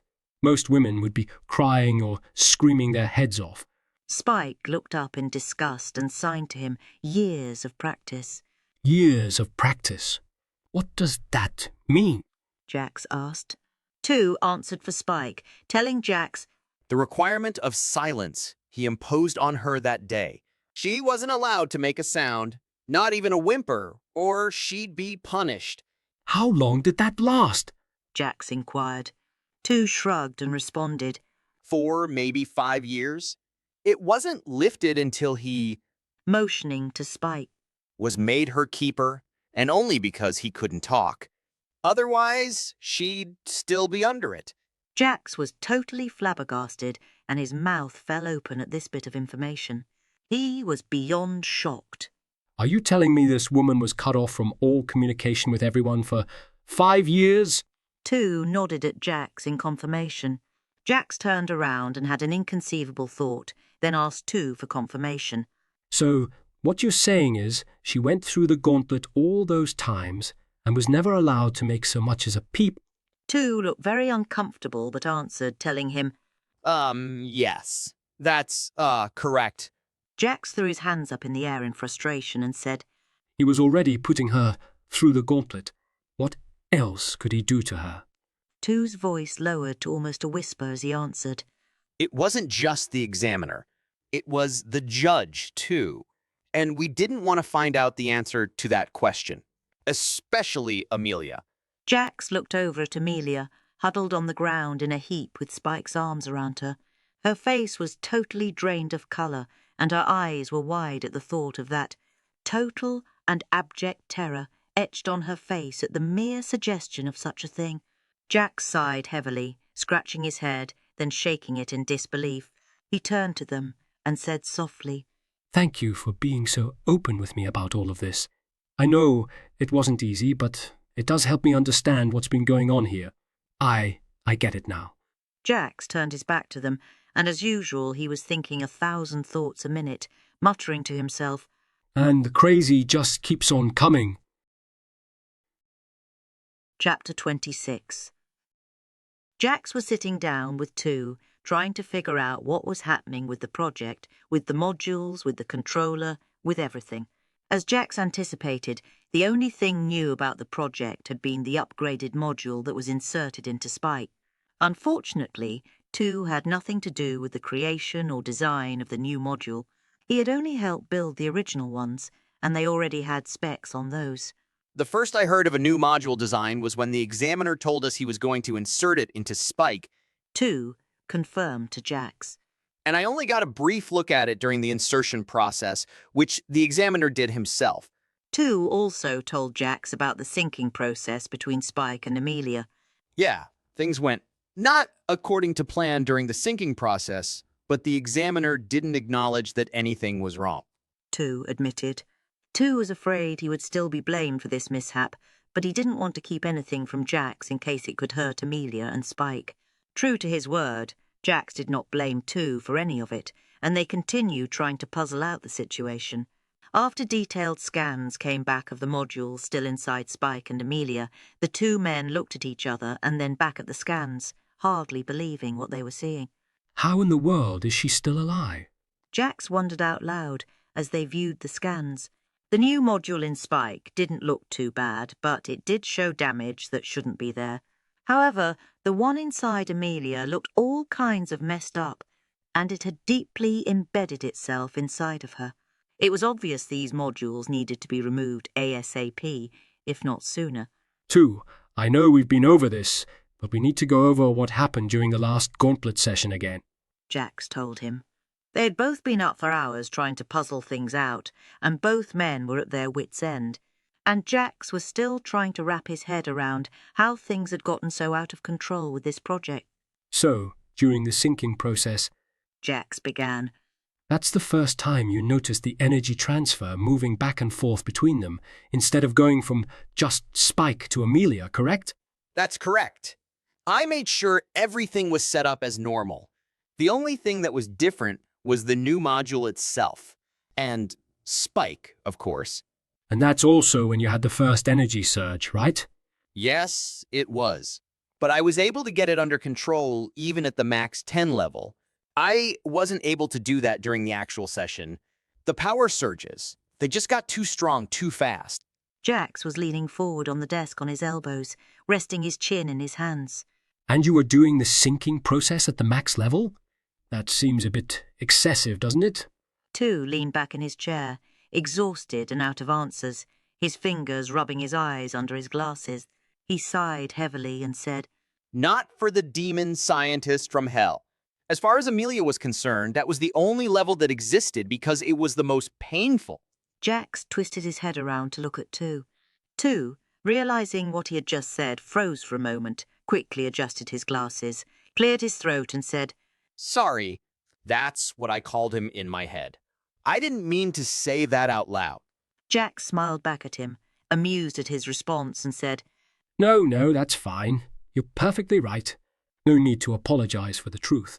Jax paused for a moment, thinking, then asked, So during the actual session, when Spike turned the controller on, the machine started up, the modules connected with the controller, and then the same thing that happened during the syncing process happened again, right? Energy transference to Amelia, then back to Spike? Tu frowned, trying hard to remember exactly what had happened. Yes, it started that way. Then the energy transference started going back and forth between them faster and faster, and the energy that was being conducted was massive. It grew to huge proportions in just seconds. Discharges were happening all over the place.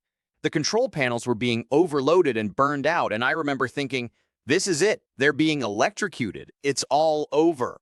Then I looked up and saw them standing on the platform, out of their pods, just standing there looking at each other. Then they touched hands together and boom! A huge flash of light, then everything just died, stopped working. The electricity was completely out and everything was off. I don't think Spike and Amelia even realized where they were at first. They just kind of blinked, looked around, then Amelia got woozy and fell, but Spike caught her. And that was pretty much it. And Amelia was okay, which was also strange though, right? I mean, isn't she usually in the infirmary recovering for a while before she's able to be up and walking around? From the reports, I certainly didn't expect to see her as healthy as she was right after going through the gauntlet. Jax said. Yes, that's correct. Tu confirmed. Amelia is normally in the infirmary for at least 2 weeks after going through the gauntlet, but this time was definitely different. Except for being a bit woozy after the light show stopped, she was fine. Didn't even need her normal blood transfusions. Everything checked out perfectly. And Spike's feet were also healed from when he went through Module 2, but that's not surprising, considering the transference went both ways. So, we're thinking it's all about the new module that's in Spike, right? Well, Tu began, hesitating, not sure if he should continue. Go on, tell me what you're thinking. Jax prompted. I've found that in a lot of instances, when something is wrong or different, we try to pick out just one thing that's the culprit, like trying to figure out who the bad guy is in a whodunit movie. But like the Scream movies pointed out, it can just as easily be more than one, even a combination of different things. I think the new module is definitely playing a role here, but it's not the only suspect in our scenario. Spike himself is a completely unknown variant. We had no time to run any kind of workup on him. We know nothing about his DNA, cell structure, physical makeup, nothing. And I don't want to rule out Amelia's module either. The scans show that something is definitely wrong there. It doesn't look like it's supposed to. It's probably not working like it's supposed to. And something's definitely happened to it. But we don't know whether that something happened before, during, or after the syncing process or the actual session. Those are also unknowns in our equation. Tu took a moment and a breath, adjusting his glasses, before continuing. And to top things off, I think I can explain Amelia's amazing recovery as something separate from the module issues entirely. You see, in the last few sessions with Ben, he was getting weaker and it was taking him longer to get her through the sessions. The biggest problem with that is time is of the essence for her. The longer it takes her to get through the course, the more blood she loses. The more blood she loses, the weaker she is, and the harder it is for her to be regenerated. In fact, the last couple of times through with Ben, I honestly thought we had lost her, that she wasn't going to make it. But when Spike took her through, he got her through in record time with minimal blood loss. He was better with the whip than Ben, so there was less blood loss there, and he caught her before she fell on the barbs in Module 2. That was a big one. She always fell and half her body would get stuck on the damn things. It took Ben a while to get her back up, so there was always significant blood loss there. That didn't happen this time. In fact, I think Spike cut about 60 to 90 seconds off her time through the gauntlet, and that equates to a significant amount of blood loss that simply did not happen, which means this time there was actually blood left in her body to be regenerated. According to my calculations, and if the numbers are correct, she still had about half her blood supply. That means there was enough blood to be regenerated, so no need for a transfusion, which also helped her to fully heal and be restored. So given the proper source materials, the process worked just like it was supposed to. We never knew that before because the demon scientist from hell was just as much an idiot as he was a genius. Jax finished for him. Pretty much, yes.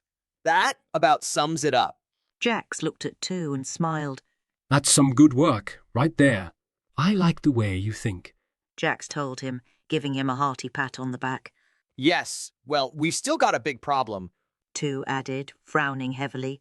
Yes, I know. Those modules, they need to be removed, and there's no way around this. It's going to be an extremely dangerous process for them. Jax sighed. They're both in the infirmary. I'm not about to let them go back to their apartment unsupervised in case they have another attack. We need them here so we can watch over them properly. You do know they've got to be fully awake and conscious during the procedure, right? Otherwise, we won't be able to turn the modules off, which means we can't remove them without killing them. Two added. Jax looked at him and frowned as he said, You're kidding, right? I thought that was just part of his sadistic nature, wanting to torture them even more, like the bogus collection cups in the gauntlet. So, you're saying we can't put them under? At all? That's inhumane. The stress of undergoing something like that alone could kill them. Jax exclaimed. I know. Two replied. He specifically made the modules that way on purpose. I don't think he really cared that it could kill them.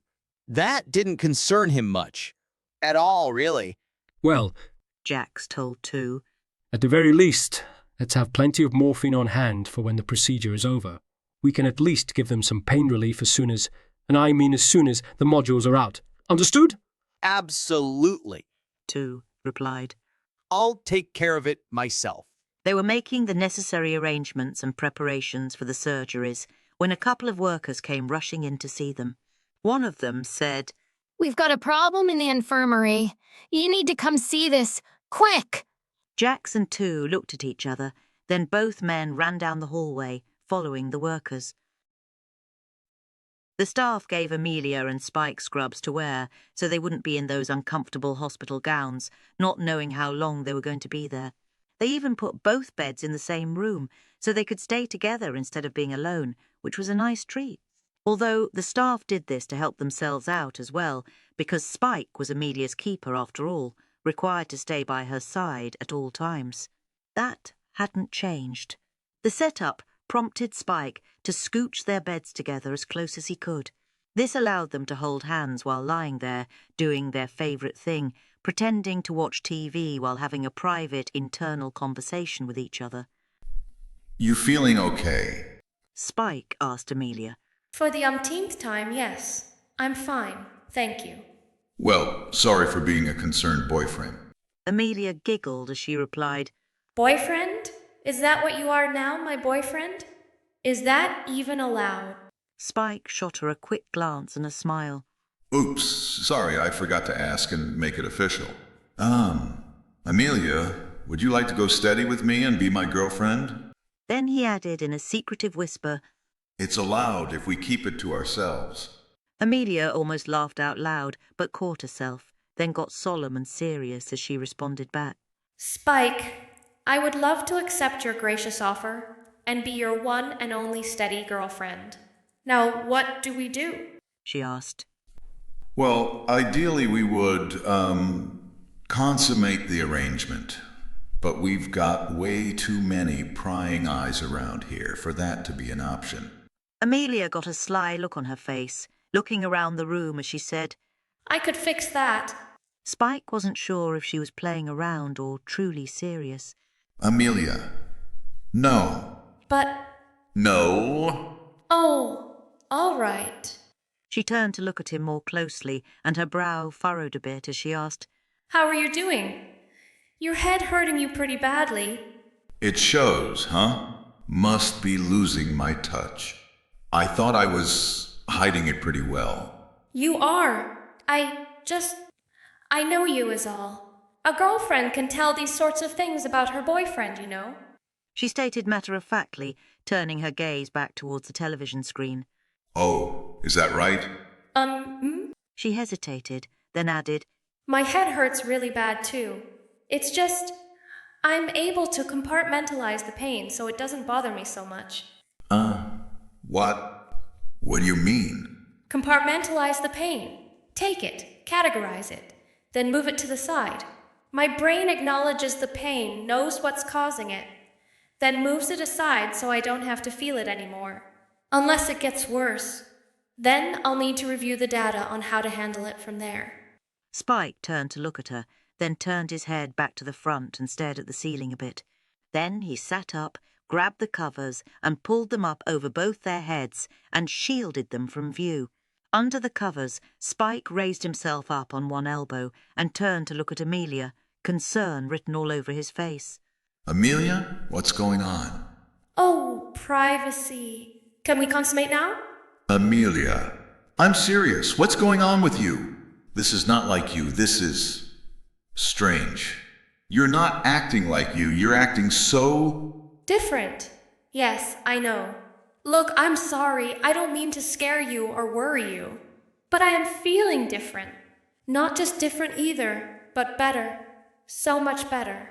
I feel alive and for the first time I can't remember when, I actually want to live. Before, I would have welcomed death, even wanted it. But now, especially with you, I don't want to die. Not anymore.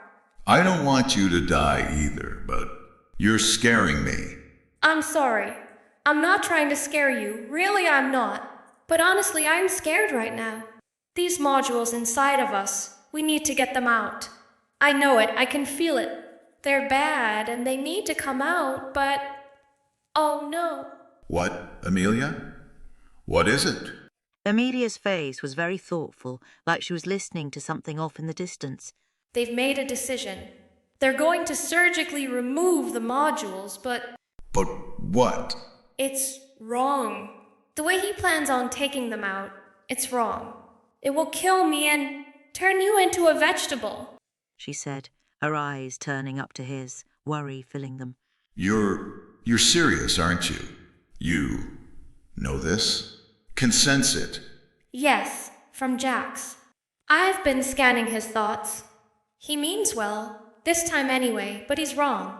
If only... Then she stopped and her expression changed, like she had discovered something, and Spike could see the thought processes going across her face like lightning, her eyes moving back and forth as she worked something out in her head. Amelia looked up at Spike and took his hand in hers. I know what to do, she told him. I know how to get these modules out of us without killing me or hurting you. We'll be fine, but you need to trust me. I don't have time to explain. If you can just trust me, please, no, she said as she put her hand on his cheek. I would never hurt you. Not ever. Then Amelia smiled a deep smile, just for him. This time, she told him, let me save you. Spike looked her in the eyes, and saw she meant every word. He gave a big sigh, nodded and said, Okay, I trust you. Let's do this. One of the inductees at the station looked at the video display for Spike's and Amelia's room again and asked the other on-duty inductee how long they had been under the covers. Oh, about 20 minutes? Think that's long enough? She asked, with a grin. Yeah, I think we'd better pull them apart, at least for now. I need to check their vitals anyway. She walked down the hall towards their room, med scanner in hand, smiling as she did so. She couldn't believe the changes in the faction since Jax had taken over. It was like being released from hell and allowed to move up to heaven. She knocked on their door loudly, announcing herself before she went in.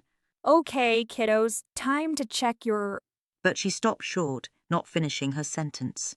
Something was wrong, but she wasn't sure what. They were both lying there, on their backs, with the covers still pulled up over their heads. It was really creepy, like they were corpses, waiting to be discovered. Guys, this isn't funny, she said, loudly. Then she noticed movement under the covers, but it didn't look like it was coming from them, but from around them. Geez, I'm in the middle of a horror movie and about to do the stupidest thing ever, just like the characters. How dumb is that? She thought to herself wildly, unable to resist the urge to move forward and pull down the covers to see what lay below. She manoeuvred herself to the bottom of their bed, where she could just reach the bottom portion of the covers. She started pulling them back, uncovering their heads and a portion of their shoulders. Her eyes went wide with shock and disbelief, but she had enough presence of mind to yell out to her colleague to get Jax and 2 down there. Stat! After her colleague made the call, she came running into the room and stopped right behind the other worker, her eyes wide, her hand going to her mouth. They looked at each other, then back to the man and woman on the beds, at a loss as to what to do. All they could do was wait for the cavalry to get there. By the time Jax and 2 arrived at the infirmary, the electrical discharge from Amelia and Spike had gotten so strong it had forced the 2 women out of the room. Jax and 2 tried to shield their eyes with their arms and went in to see if they could tell what was going on. It appeared the same energy the controller produced was now being independently produced by Amelia and Spike. At least, that's what it looked like. They couldn't really tell for sure. What was obvious was the electrical discharge surrounding them was getting bigger and stronger with each passing minute, engulfing the couple on the bed and barely being contained in the room. Amelia's and Spike's eyes were also strongly glowing and emitting an amber colour. It almost looked like they didn't have any eyes left, just the light shining from them. They couldn't get close enough to tell for sure, though, or see exactly what was happening. Jack shouted to 2. Are they being electrocuted? 2 yelled back. I don't think so. This is the same type of thing that had happened with the controller, and they came through that just fine. But I'm not sure. Neither of them was sure of anything, only that it appeared some sort of electrical bomb was possibly going to go off in the infirmary and maybe, perhaps, blow them up. Jax then noticed that Amelia and Spike had their hands clasped tightly together. 2, look at their hands, Jax said, pointing to them. If we separated them, would that stop what's happening? Maybe it's the 2 of them together causing this. 2 shrugged. It's a possibility, but how are we going to get close enough to pull them apart? By that time, before they could suss out any kind of plan, the discharge had built up so much it had finally reached its peak. Like before in the lab with the controller, a huge bright light, like a silent sun bomb, went off. It filled the room, temporarily blinding everyone in its vicinity and causing a power outage to the whole floor as all the lights went out. A few seconds later, the emergency generators kicked in and the lights came back on. Jax and 2 immediately rushed over to Spike and Amelia to check on them. Their eyes were closed and when examined, looked normal. However, their breathing was shallow, their pulses weak, and the rest of their vitals weren't looking good either. 2 looked at Jax in a panic. We've got to get those modules out of them. Now. We can't wait any longer. I think those things are killing them. Jax shook his head and said, There's no way we're going to get them awake and conscious for the procedure now, too. You know that. What I know is they're definitely gonna die if we do nothing. And they might die if we try. I say we at least try. You wanted my opinion? There it is. Jax thought for a split second, then agreed with him. All right, let's give it a try. Get them prepped for surgery and make sure to use that paralyzing anesthesia. The last thing we want is for them to start coming to in the middle and start thrashing around. We need to keep them still. I don't like it, but that's the only option we've got. And 2, Jax added. You're on Amelia. I'll take Spike. We'll do this together, okay? 2 nodded his head in agreement, 2 choked up with emotions to trust himself to speak. The pair were quickly wheeled into the surgical area and prepped as ordered. The 2 men scrubbed in and quickly took their places on each side of their respective patient. Both men looked at each other, took deep breaths, lifted their scalpels, and began. Once the incisions had been made and the flesh moved aside, they located the modules. But Jax was the first to notice something strange. 2, Jax said. This module isn't activated. It's not on. 2 was still trying to get to Amelia's module because it had gone deeper than where it had originally been placed. Hold on a minute. I'm still trying to get to hers. There we go. He paused, then looked up at Jax and said, Hers isn't on either. It's like it's been shorted out. But that's not possible. If it had been deactivated, the tentacles would have automatically retracted, which would have caused significant damage. Jax thought for a minute, then asked, Could they have gotten shorted out? From that electrical discharge that was surrounding them? 2 shook his head, unsure. The examiner made special allowances in the design of the modules to make sure they couldn't short out because that could cause instant death to the host and, of course, problems for the project. And the type of energy that was around them is the same type of energy these modules were made to work off of. No matter how strong the current, they should have been able to withstand it. Then 2 took a closer look at the module and the tentacles that had wound themselves around her cerebellum and spinal cord. Oh my goodness! I don't believe it. We can save her. This is going to work. We can do this, he said excitedly, almost jumping up and down for joy. Jax looked up, not understanding what 2 had seen. Look, 2 said, pointing to Spike. Look at the module's tentacles. They're loose. They're not attached to anything or gripping anything. That was the problem with the removal process. They had to be awake in order to deactivate the modules. But in deactivating the modules, the tentacles would automatically retract from wherever they were located, pulling and tearing nerves and tissue and brain matter, either killing the host or worse, turning them into a vegetable. Whatever shorted these modules out saved their lives. We can manually remove each tentacle without tearing or ripping or damaging anything because they're no longer holding on or attached to anything. Jax looked relieved at what 2 was telling him. And they're not holding on to anything because they got shorted out, even though there were safeguards in place to prevent that very thing from happening. 2 nodded in agreement as Jax shook his head in wonder. Well, let's get busy then. Looks like we've got a couple of people to save. 2 grinned under his mask with happiness and got to work. Spike's procedure didn't take as long as Amelia's did. He hadn't had his module inserted for any length of time, and there didn't seem to be as many tentacles in the newer version Wells had created as there were in the previous version Amelia had. When Jax finished with Spike, he told the assistant to take Spike to the recovery room and be ready with that morphine when he woke up, because he wasn't going to be a very happy camper when that pain hit him. Jax then scrubbed back in to help 2 with Amelia. Her procedure was taking longer because of all the tentacles that had deeply entwined and embedded themselves inside of her. It reminded him of an alien movie, the way it looked. And even though the tentacles were loose, they were long and had dug down deep, so they needed to be removed slowly, carefully and gently. It was exhausting and time-consuming work, but between the 2 of them, they got it done. Jax shook his head in wonder again as 2 was closing her up once they had finished. There's no way she would have survived the module removal procedure if we'd done it the way Wells had intended. No way in hell, Jax commented. That was the point. 2 replied. That, and causing her as much pain as possible during the process. But we needed her, needed the project to work, needed the data she would have provided. He knew that. It doesn't make sense. I thought this project meant something to him. Tu sighed as he told Jax. You're trying to make sense out of a madman's actions. That's not gonna work. It will never make any sense. You guys at the Consortium, you just don't get that.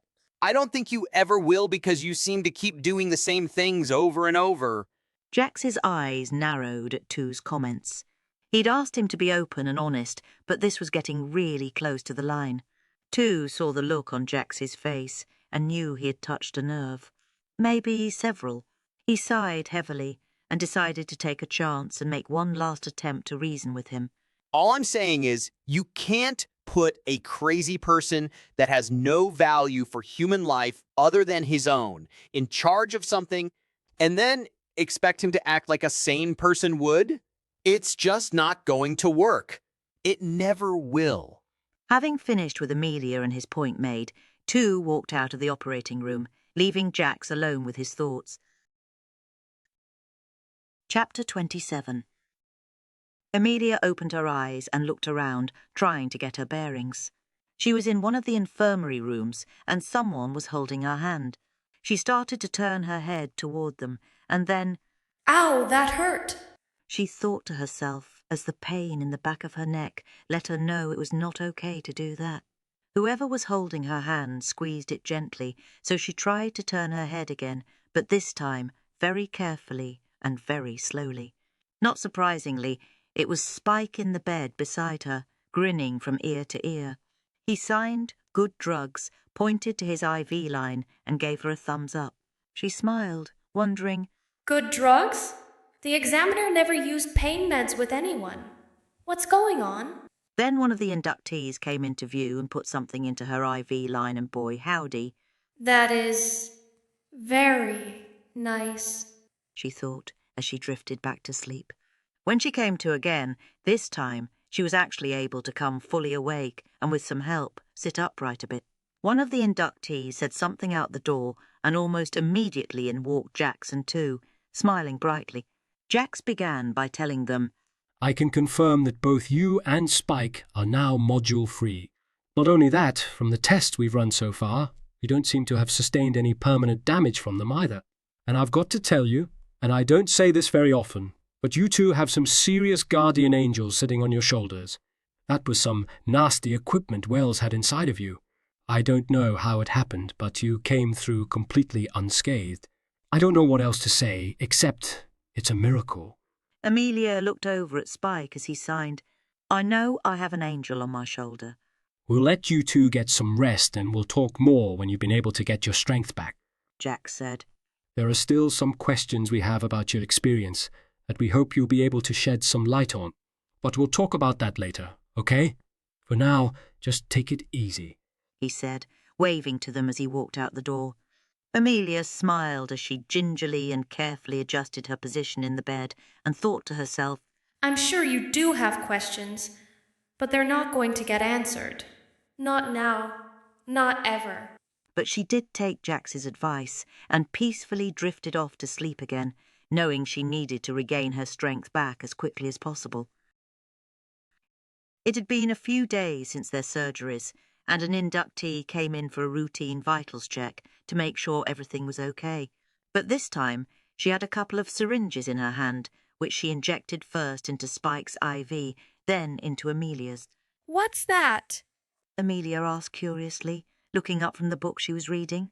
Oh, this. Some pain meds the examiner ordered for you to make sure you're comfortable. He had it sent over from one of his other factions.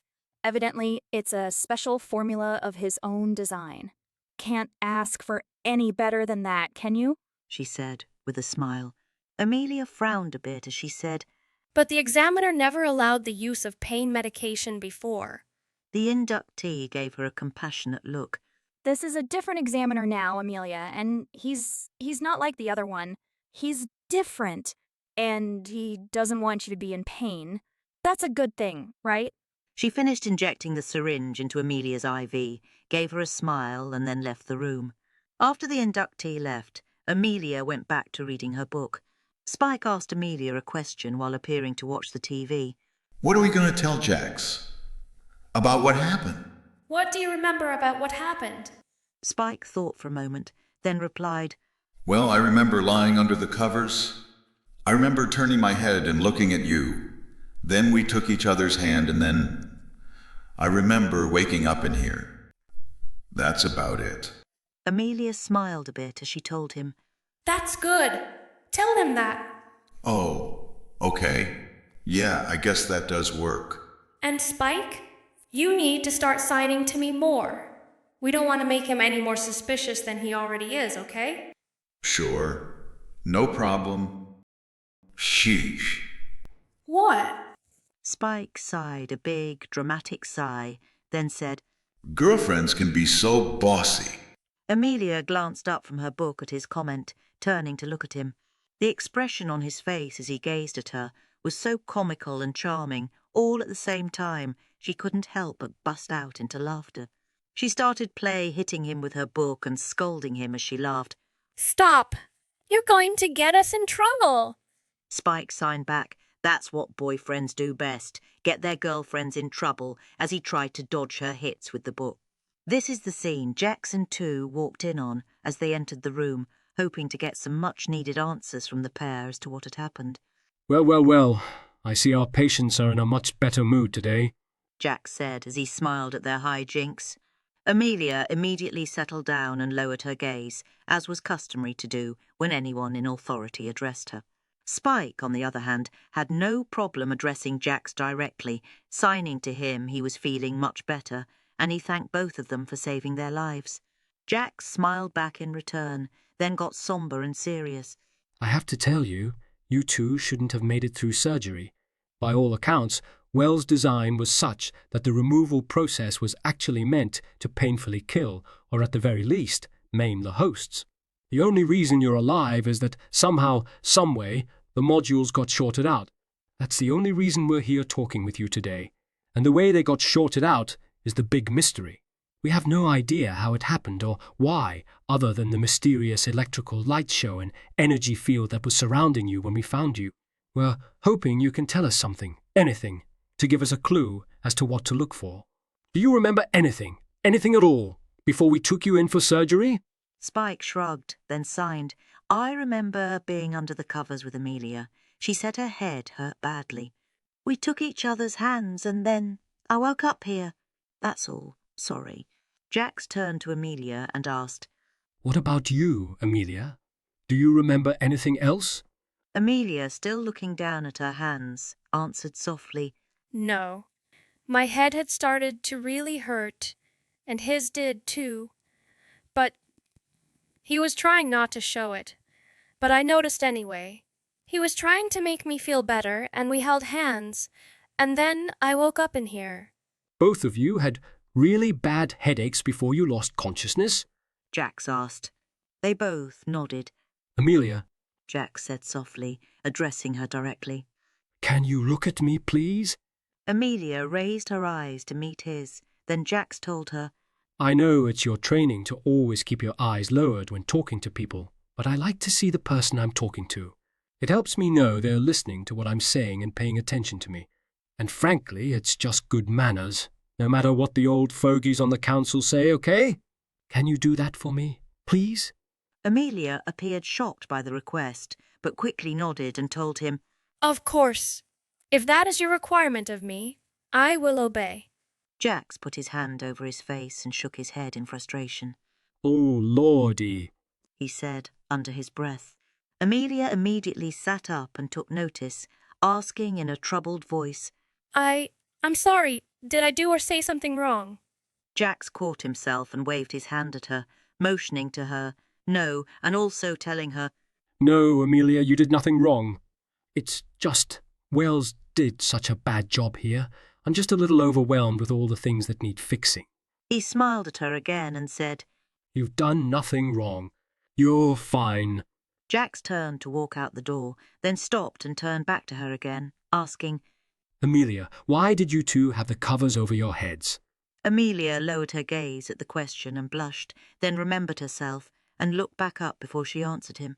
Spike was trying to make me feel better.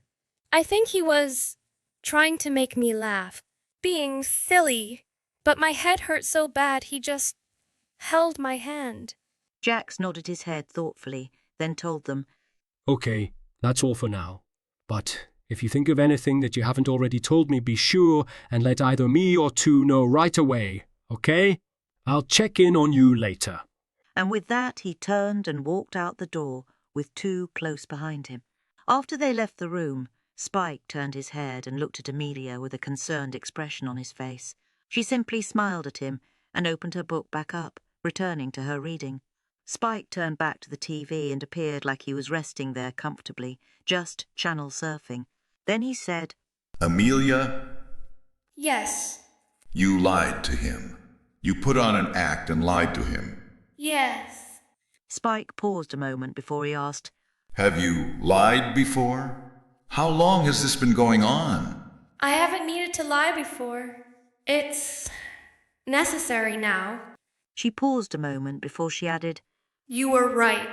He's not a good person, not at all. In fact, he's infinitely more dangerous than Wells because he puts on such a good show of being the good guy. But he's so much worse. If you knew his thoughts, what he intends to do with us, the factions and the Consortium. Spike, he's asking questions that would get us killed or worse, so much worse if we told him the truth. I think you know that. Plus, that wasn't pain meds that inductee put in our IVs a few minutes ago. Jax ordered we be given a truth serum before he came in. That's what the syringe was full of. A special blend he created himself. It's not that he doesn't trust us. It's that he doesn't trust anyone and prefers to pad his bets, just in case. Why risk someone lying if you can make sure they're going to tell you the truth? All of it, even stuff they never intended telling you. That's what that serum does. Makes you open up, breaks down any inhibitions you may have. It's very dangerous, especially if you do have something to hide. Spike started to look confused and then schooled his features, asking, But you lied. If we were given a super-strength truth serum, how? I'll tell you, but you need to be careful and not react to what I'm going to say next. Can you do that? Okay. Sure. Amelia paused for a moment, then took a breath and continued on. I deactivated the active ingredients in the serum before it was injected into our IVs. Basically, all she did was put sterile saline into us. I've been scanning Jax, his thoughts. I heard the order. I accessed the information regarding the serum, found the active ingredients, and when she came in to give it to us, I neutralized it so it became harmless to us. It was simple to do, really. Just rearrange some elements to turn it into something else. Simple chemistry. With a little molecular biology thrown in, as well as some advanced physics. She waited for a response from him, but all she got back was silence. Spike? More silence. Then, What's happening to you, Amelia? she struggled with what to do, what she should tell him, if anything. Knowing what she knew, disclosing this kind of information to anyone was extremely risky at best, but Spike needed to know what was going on, and she trusted him. I'm changing. I don't know how to explain it to you. I'm not sure I understand it myself. Ever since my module was removed, things have been happening to my brain, my body, my senses at lightning speed. And the knowledge that's available to me, it's incredible. And I think it's also very dangerous. For all of us. I don't know if I can control what's happening to me. It's all happening so fast, and the changes... I don't want to lose myself, Spike. I don't. I just got me back, and I have you. And I can laugh again, and feel alive. But it seems the more I use these abilities, the less I feel. The more I use the knowledge I have, the more I access it to help us. The less human I feel. But I have to do this. I have to try. I have to... Spike was overwhelmed with what Amelia was telling him. He knew something was wrong, but this was so out of his depth he had no idea what he could do to help her. He looked over at her after she trailed off and saw she had dropped the book on her lap. She was no longer looking at it, but staring off into the distance. Her eyes were going back and forth 1,000,000 miles a minute as her brain was computing or calculating or whatever it was doing, and it had sucked the woman he knew into some dark part of her brain and wasn't letting her go. He panicked when he saw her like that. He got up on his knees and took her by the shoulders and shook her, trying to bring her back, trying to snap her back to their reality. But it didn't work. Then he did the only thing he could think of to do. He concentrated as hard as he could and yelled, Amelia! Pushing the thought at her hard as he held on to her. As he did that, a bolt of energy went from his body, through his hands into her body, bringing her back suddenly with a loud gasp and a breath. Her eyes focused on him, and she burst into sobs, grabbing hold of him tightly, saying, Don't let me go. Please don't let me go. Spike hugged her tightly as she wept, trembling in his arms, as he gently rocked her back and forth. He tried to soothe her, letting her know he would never, ever let her go. She was safe. She was okay. She was back, for now. Chapter 28. Amelia was stuck between a rock and a hard place. A puzzle with numerous solutions, but only one right answer. She had to be careful. She had to be very, very careful. The game she was playing was for keeps, and many lives were at stake. She was currently running multiple scenarios and positing possible outcomes, along with win-loss ratios in her mind.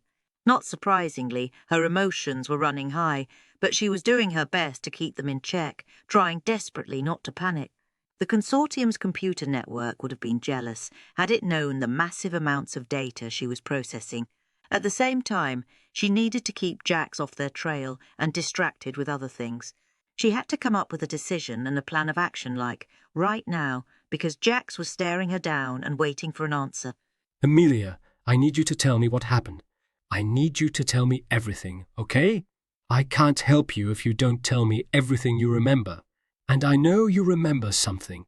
It's written all over your face. Of course they had seen what had happened in their room, saw her breakdown and Spike holding her tight. Jax and Two had come running right away.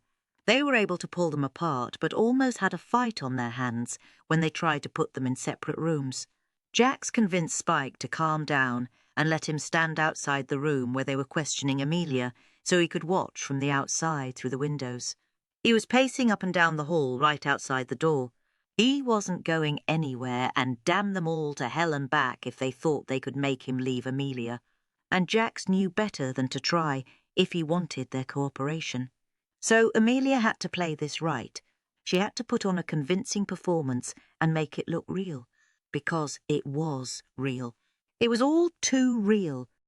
She clenched her fists and refused to look up, choosing instead to stare at a spot on the floor as she whispered, I'm scared. It's just, I'm so scared. I don't know what to do. Jax softened as he heard the terror and fear in her voice, knowing if he pushed her too far too fast, he wouldn't be able to get anything out of her. He kneeled down so he was in her line of vision. Just tell me what happened. I want to help, but I have to know what we're dealing with. Amelia looked up at him and tried to explain. It's just my head.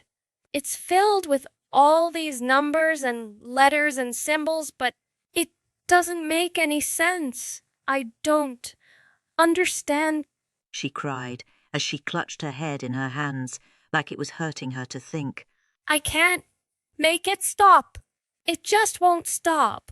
What letters and numbers, Amelia? Can you write them down for me? Jax asked. Maybe if you write them down, you can get them out of your head and you'll feel better. Can you give it a try? He asked, as he gently led her over to a freestanding dry erase board, motioning for Two to give him a marker for her to use. Jax put the marker in her hand and stepped back a little as Amelia stood in front of the board. She put her free hand to her head and grimaced like she was concentrating, and the effort it took was very painful for her. Then, without looking at the board, she started writing. And she kept writing. She wrote so much, She filled up the front side of the board and stopped. Then 2 flipped the board to the other side, and she continued writing until that board was filled as well. Then she dropped the marker and fainted, but Jax managed to catch her before she fell. Spike was watching all of this, so when he saw Amelia faint, he didn't wait for permission and immediately rushed into the room. Jax handed her over to him and turned his attention back to the board.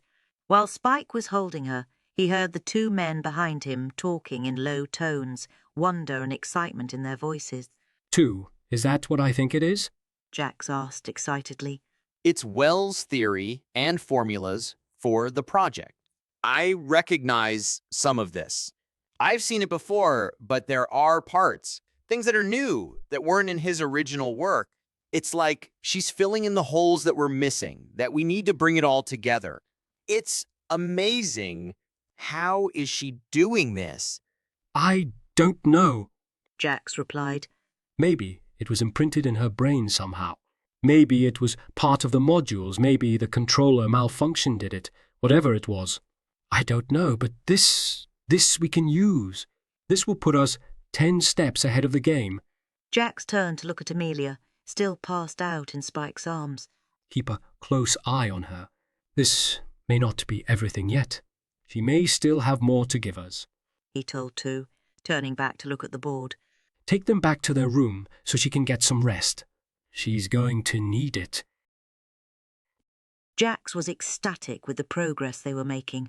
A few weeks after Amelia's first episode, she had filled up 3 more whiteboards, front and back, with additional information regarding Wells' cell regeneration project. Granted, a lot of it was information they already had, but about 1/3 of what she wrote included missing and/or new information. He was beside himself with what she had provided, and it was enough to keep them busy for quite some time. Amelia, on the other hand, did not appear to be faring so well, Jax had noticed. The energy it took for her to deal with the information in her head and get it out on the board was immense, and the effort completely drained her. Not to mention, she had still been recovering from the module removal surgery when all this began. Jax observed her carefully as she sat in a chair in one of the conference rooms in the laboratory area where he and 2 were working. She was dressed in oversized sweats with the book open on her lap. However, she was not reading it, but simply staring out into nothingness with her hands resting on the pages. She looked pale and haggard, and she had lost weight. Plus, her incision was not healing properly. At this rate, she wouldn't last out the month if he kept pushing her like this. And he needed her. She had a lot more information to give. He just knew it, and he wasn't about to lose his golden goose. On top of that, Spike was beside himself with worry. He hardly ever left her side and kept asking if there was anything he could do. He desperately wanted to help her, but he didn't know how. As Jack stood there looking at her, suddenly an idea popped into his head. This might actually help, he thought to himself as he kneeled down in front of Amelia to tell her about it. Amelia, I think you should take some time to yourself and go outside. You know, get some fresh air and sunshine. I think it would do you a world of good. You've been cooped up in here too long, and that's my fault. I'm so sorry. I didn't realize the toll this was taking on you. Outside? She asked softly. Can Spike come with me? Jax was surprised with her question as he responded. Of course, he can come with you. He's your keeper. Why wouldn't he come with you?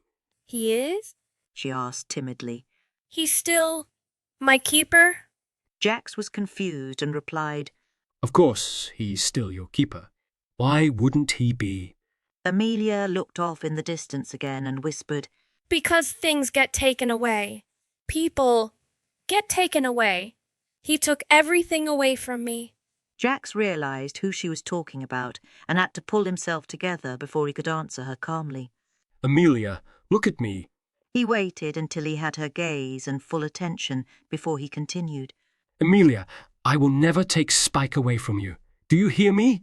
You and Spike can stay together for as long as you want to stay together. That's a promise. Okay? A promise? Yes. Okay. Amelia replied back, allowing herself to give him a small smile in return. There, that's better. And I didn't even get to tell you the best part yet. Jax said. The 3 policemen that helped you before, Agent Howe and the 2 detectives, Drake and Shane, they've been asking about you and want to see you, to make sure you're doing okay. I'll call them and tell them to meet you at the park, and you can all have a visit together. Does that sound good? Amelia smiled a small smile again and nodded yes. Then Jax told Spike to take her to the apartment and help her get dressed and ready for their outing. He also gave him instructions on where to meet up with the 3 men. This has to work, Jax thought to himself. I need to get her out of this funk. She has to get better, whatever it takes. Chapter 29. Hal was sitting in his office at work, staring at his computer screen, but not really seeing what was there. He was thinking about Amelia again. They shouldn't have left her there, but in all honesty, he didn't know what else they could have done differently. The really troubling part is that Jax had been putting them off on seeing her again. If only... Then he heard a familiar female voice softly say his name. How? He looked up in confusion. He was alone in his office and his door was closed. Did he just imagine it? And then there it was again. How, I know you can hear me. Please don't freak out. Hal sat up straight, not quite knowing what to do. This was completely out of his realm of expertise. Just think what you want to say to me, and I'll hear it. Amelia, is that you? Yes, it is. And I'm hearing your thoughts and you're hearing mine? Yes. Oh, my thoughts? Hal heard light laughter, like little tinkling bells at his question. No, just the ones you think to me, she replied back. Your other thoughts are safe. I can't hear them. Well, that's a relief. Hal thought to himself, looking around again. How are you doing this? He asked back. The best way I can explain it is that I've activated a pathway in your brain, like a radio channel, that a specific frequency is on. Right now, you and I are the only ones on this channel. I will add Spike later, and then when we meet Drake and Shane, if they agree and want to help. And, she added quickly, if you decide you do not want to help, I can turn this channel off just as easily as I turn it on.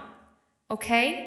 Hal thought for a minute, then asked, This is how you and Spike communicate, isn't it? Yes.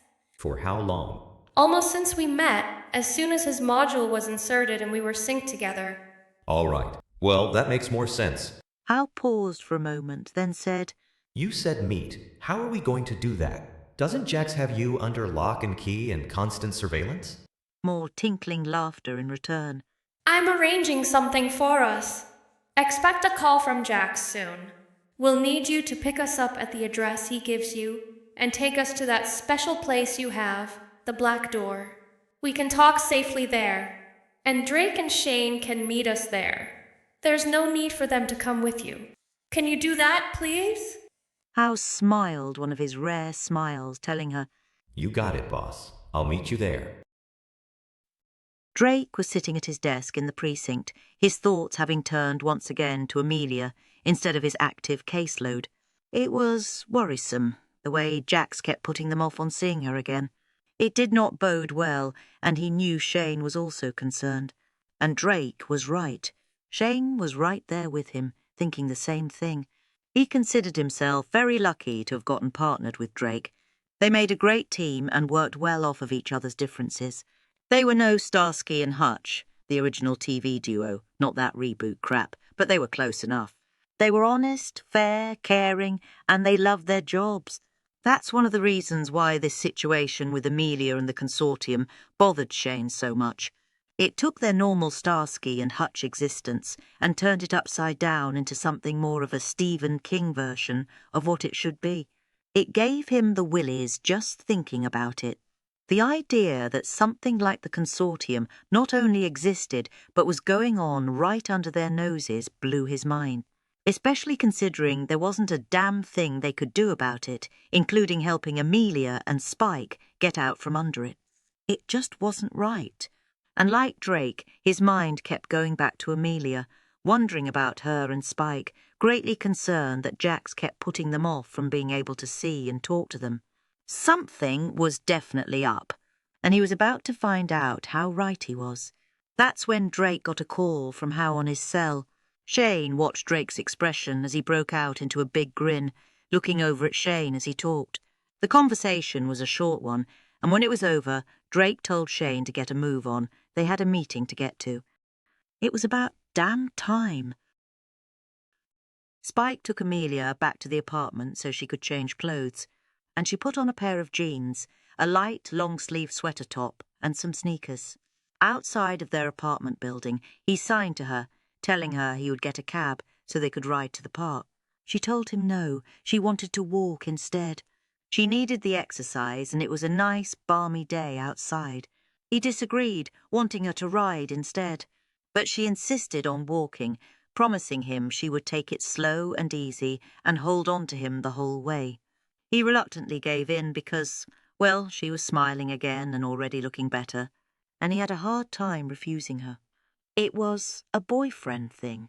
They reached the park and saw Hal standing on the other side, next to his FBI standard-issue black SUV, and walked over to him.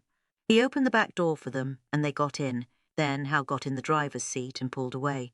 After losing a couple of cars that tried to tail them, Hal pulled up at the bar and got out, opened the door for them, and led them inside. They went to their usual room number 3, walked inside, and there, waiting for them, was Drake and Shane. The men hugged Amelia, greeting her warmly, everyone saying their hellos. Then they stepped back and took a good look at her, glancing back and forth at each other with the same worried expressions. What? She asked, not quite understanding what the problem was, while Spike stood behind and off to the side of her with an amused expression on his face. Sweetie? Shane said hesitantly, trying to be delicate. I don't quite know how to tell you this without sounding rude, but we've seen you looking better. In fact, you look downright sickly. Yeah. Drake added.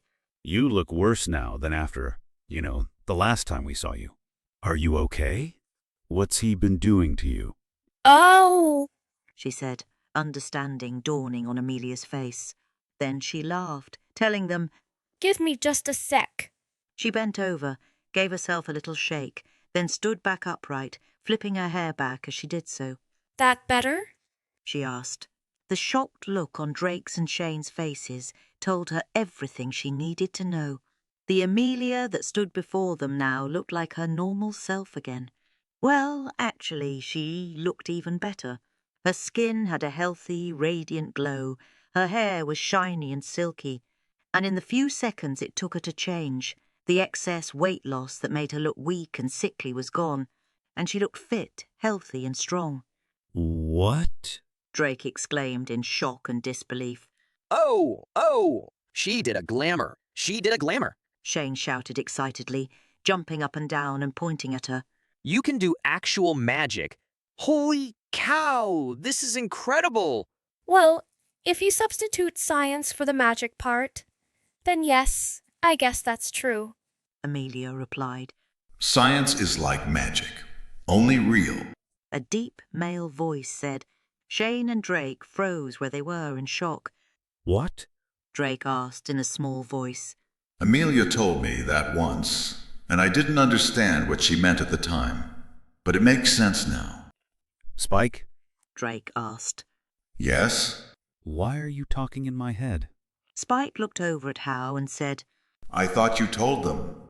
Hal shook his head as he replied, I'm telling you, this is a bad idea. Shane and Drake immediately turned on Hal as Drake exclaimed incredulously, You knew about this?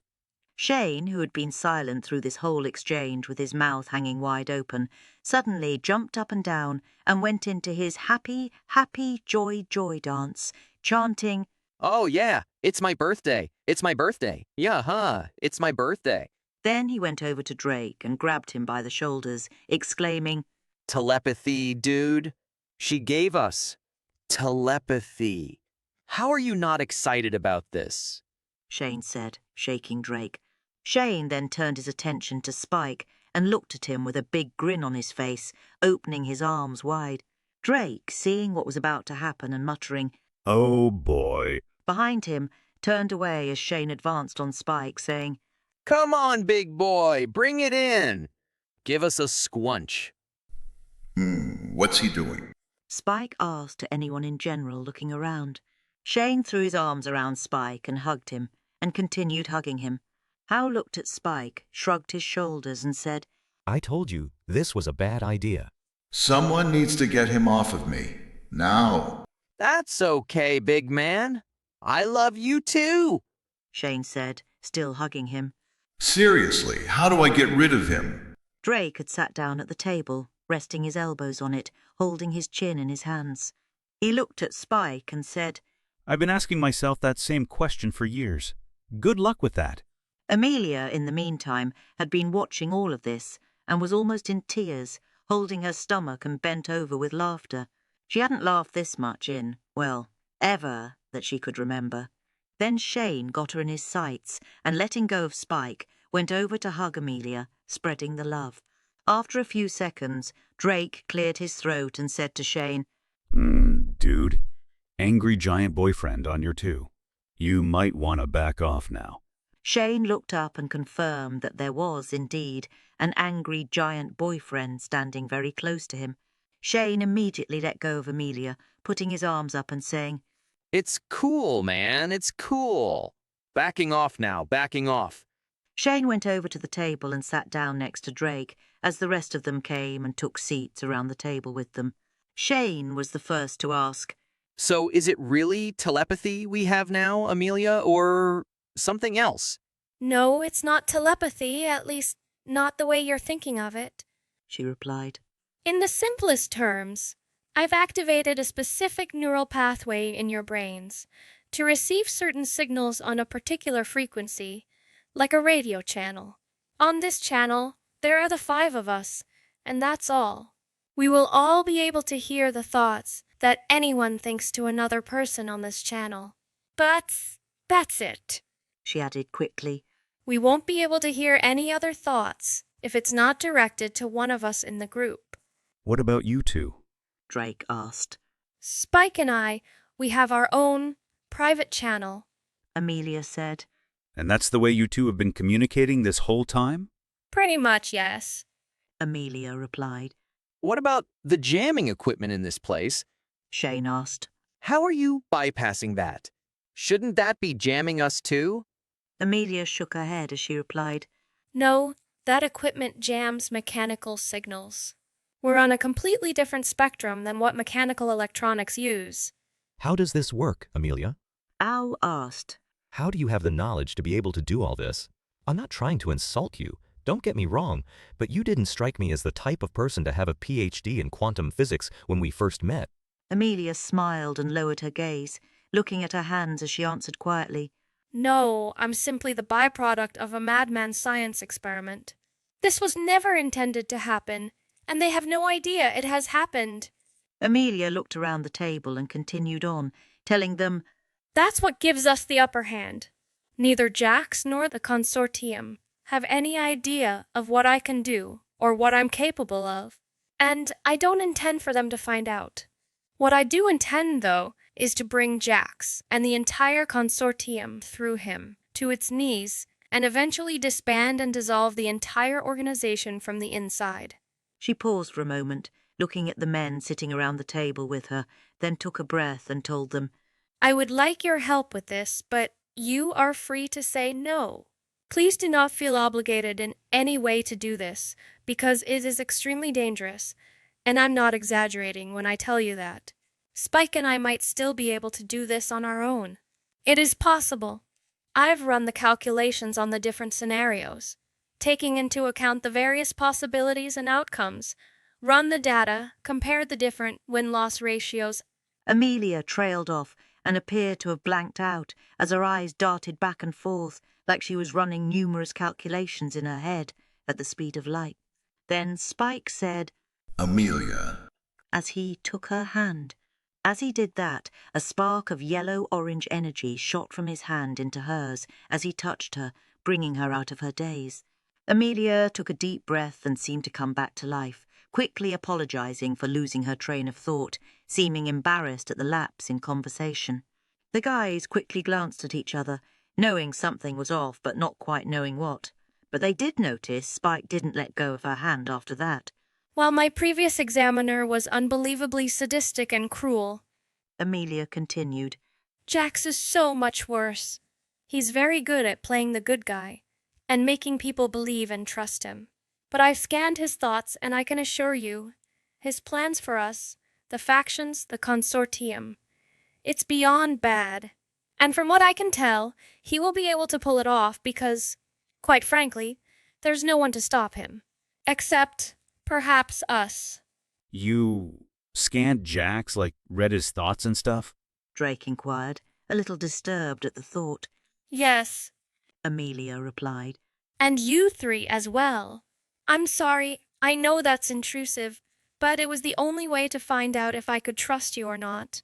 I hope you understand? Sure, I understand. Howe said in his usual stoic manner.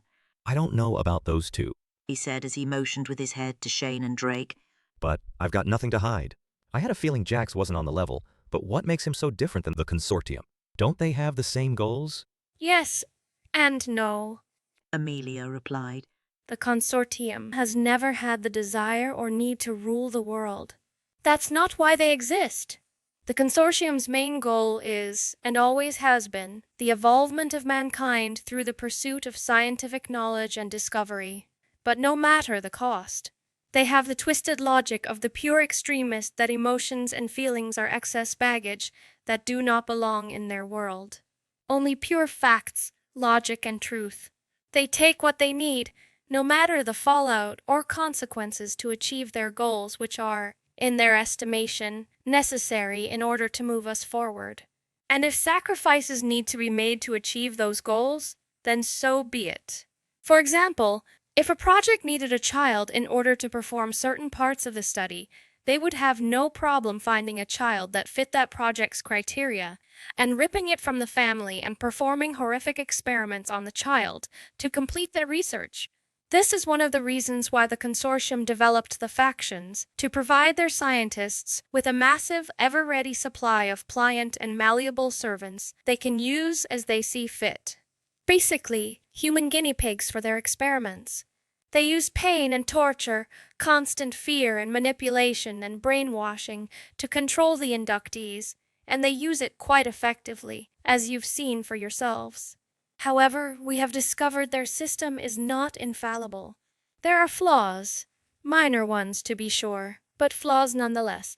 And these flaws can become cracks, and those cracks can turn to crevices, and crevices can be dangerous and deadly. I've seen it, and so has Jax.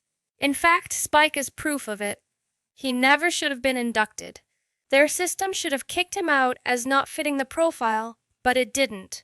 As a result, he was never conditioned properly, but yet he passed through conditioning with no red flags. In fact, Jax noticed this, but instead of reporting him and sending him back through for more conditioning, he took him directly into his faction and has been using him for his own purposes. Yeah, but he's one guy in a whole world full of inductees.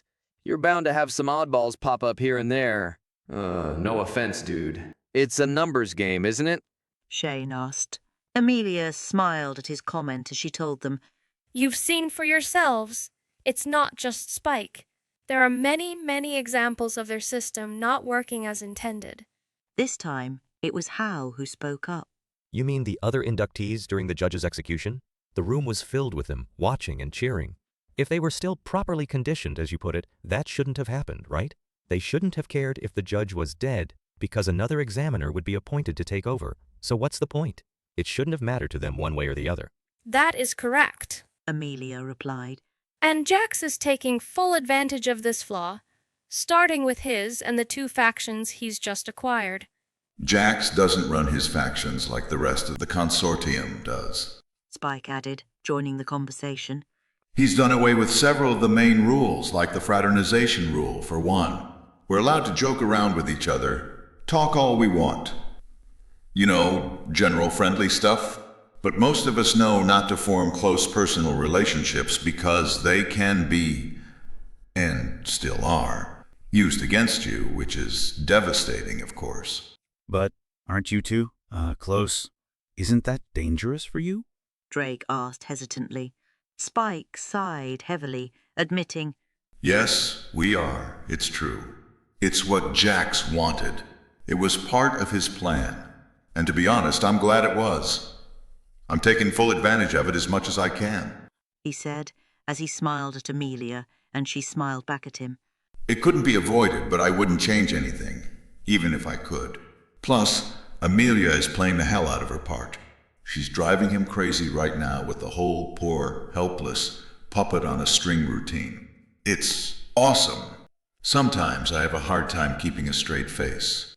Amelia laughed at Spike's comment, then added, The Consortium believes they're churning out inductees that are opinionless, have no independent thought processes, and just basically do what they're told. That's not the case, and Jax is making good use of that flaw. He wants an army of inductees that are loyal to him without question, and for that, he needs inductees that still have the ability to feel emotions. And right now, he has at least 3 factions that are full of them. He's setting himself up as the savior to every inductee in every faction that's been beaten, abused, and mistreated, which, as you can guess, is almost all of them.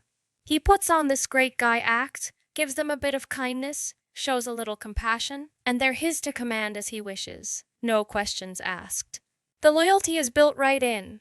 He's manipulating the Consortium system and its flaws to his benefit, and before they even realize what's happening, he will take over the council, and from there, the entire Consortium.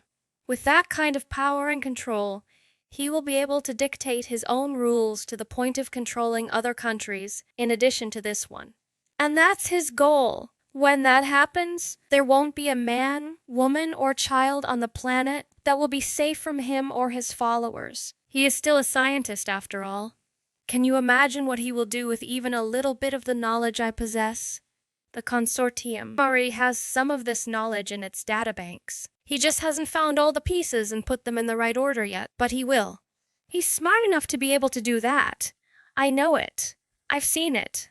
Amelia paused to look at the men sitting around the table, and a wave of compassion for them swept over her as she saw them trying to digest the information she had just given them.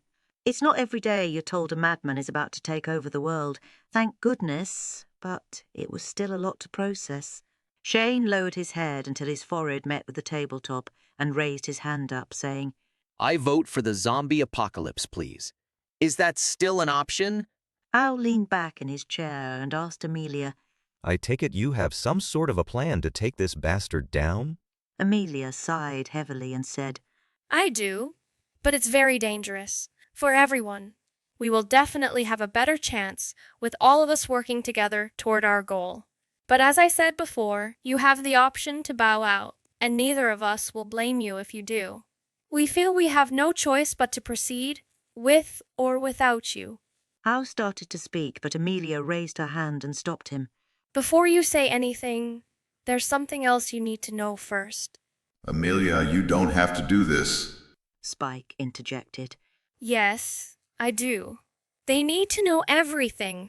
You'll be there to pull me back, right? Of course. You know I will, but... Spike, they need to know. And the best way is to show them. Spike finally nodded his head in agreement. Amelia looked at each of the men before her and made sure she had their full attention before she began. I don't have powers per se, but what I do have is knowledge. And when they say knowledge is power, in this case, it is a very appropriate statement, because the knowledge I possess, I should not have access to. No one should.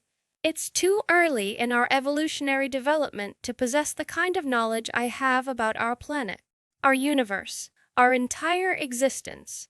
From what I've been able to find out, I'm using portions of my brain no one's been able to access before or even knows exists.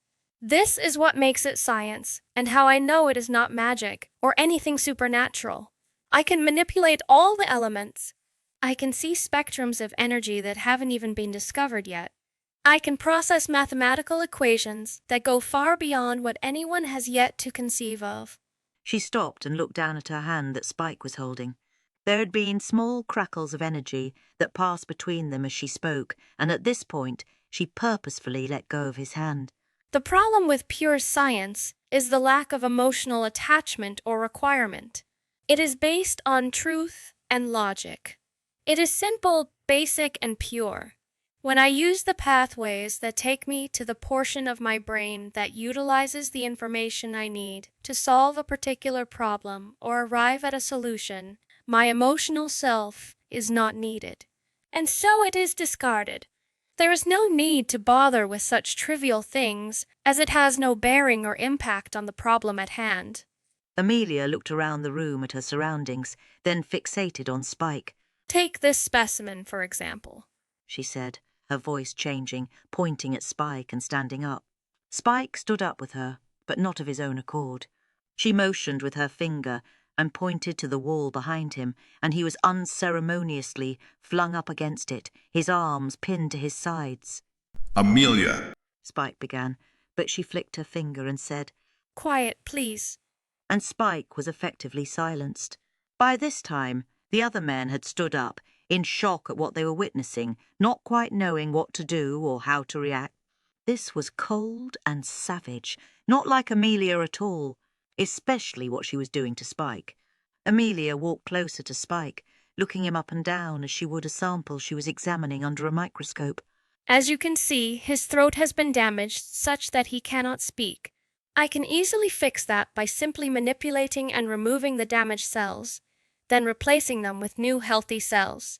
As Amelia raised her arm to point at his throat, Hal had closed the distance and grabbed her arm and hand, preventing her from moving it any further towards Spike. Amelia, what are you doing? Hal demanded to know. Amelia looked at Hal in confusion, wondering why he had stopped her. I am healing this man's vocal cords, she said, then raised her other hand to follow through with her task. Drake had already followed Hal's lead and was ready on the other side of Amelia.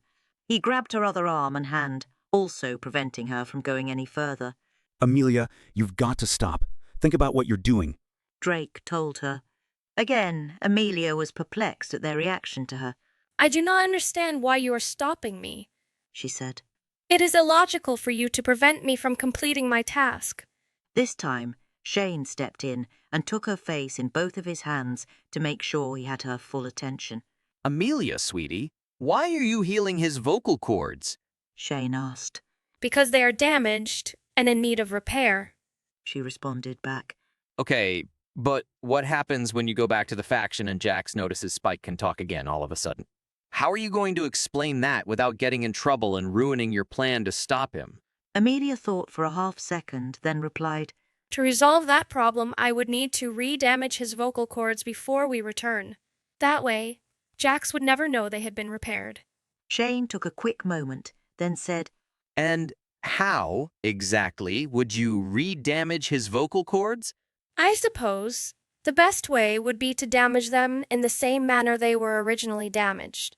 So, that means you would need to... what? Strangle him? Hurt him? Yes, I would need to hurt... I would need to hurt... him. Hurt. Spike. As Amelia realized what she was doing as she became more aware of what was going on, the horror of what she had done and what she was about to do overwhelmed her.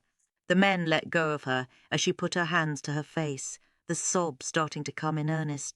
She immediately released Spike, and he dropped down to the floor and bent over, breathing heavily.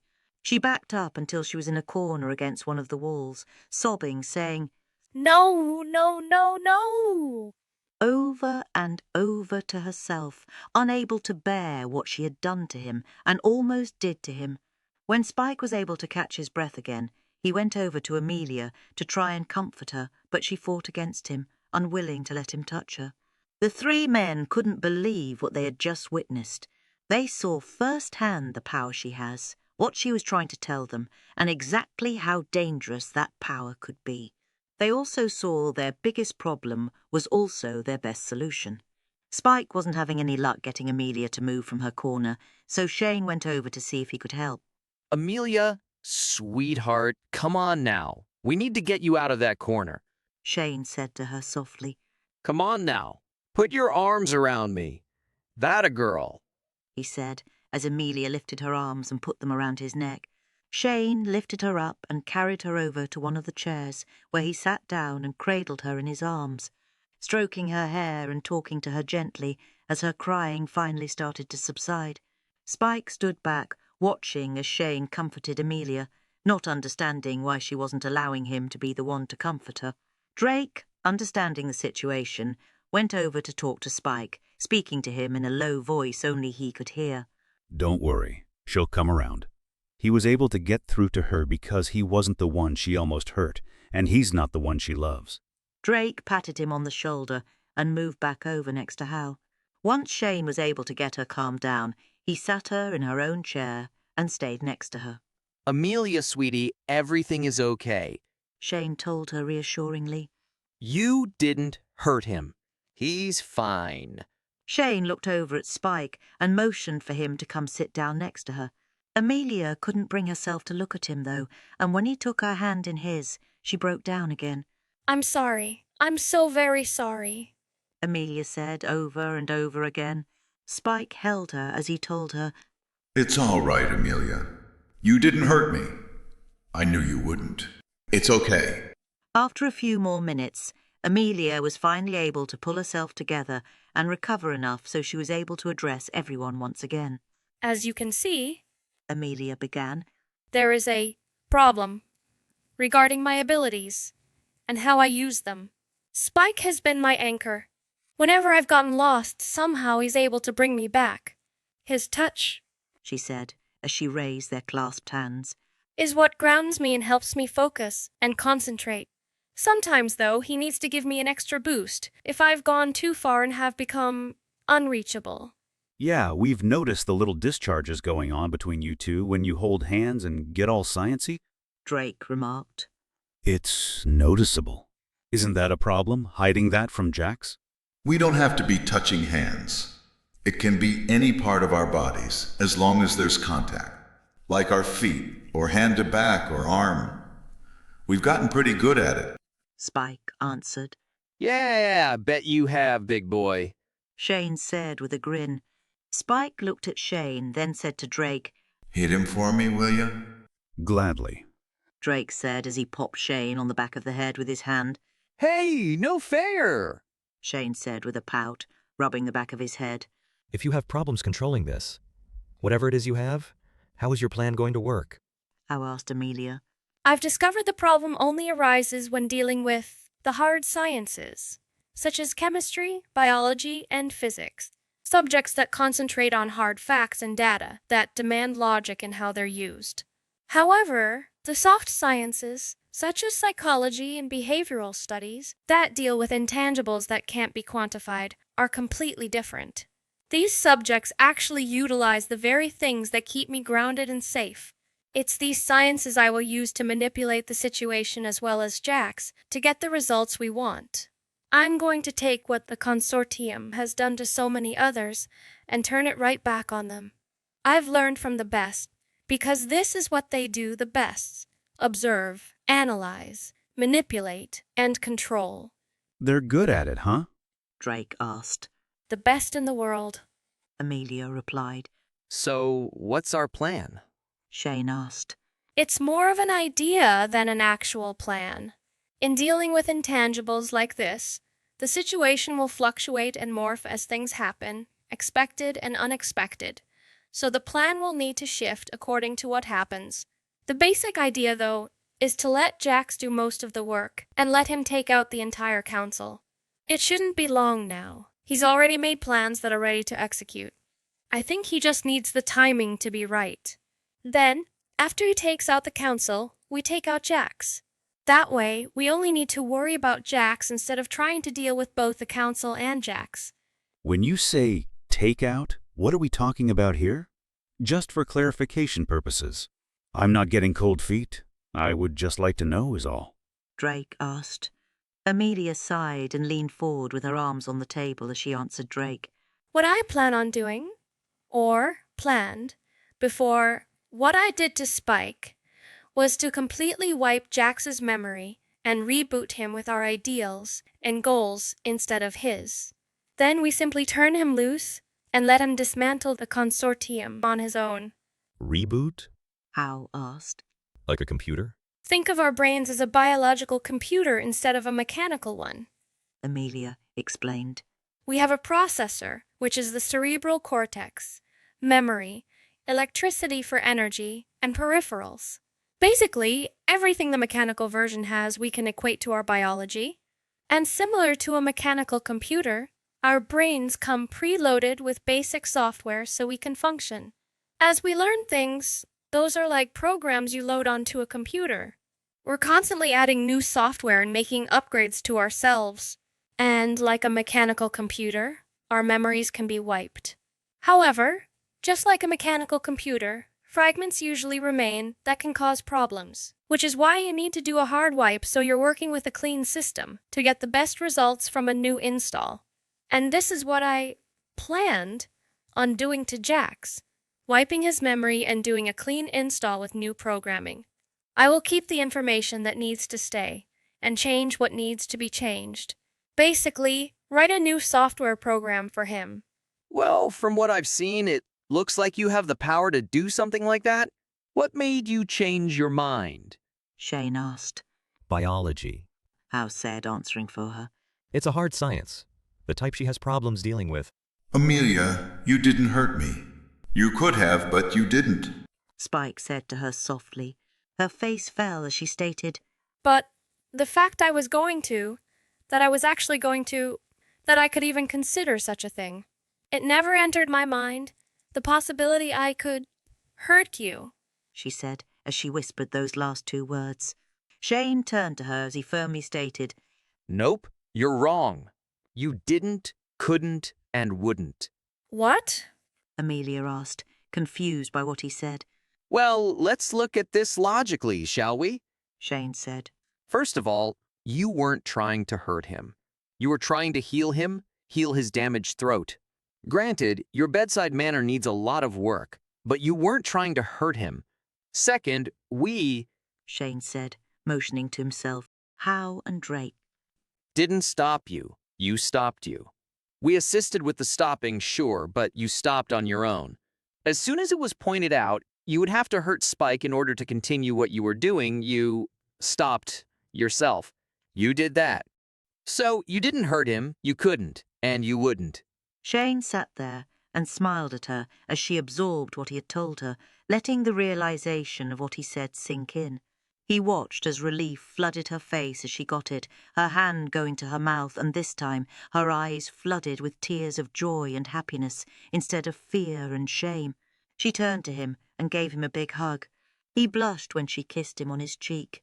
Then his eyes darted over to Spike, and he breathed a sigh of relief as Shane saw Spike smiling at them both, grateful for the assist.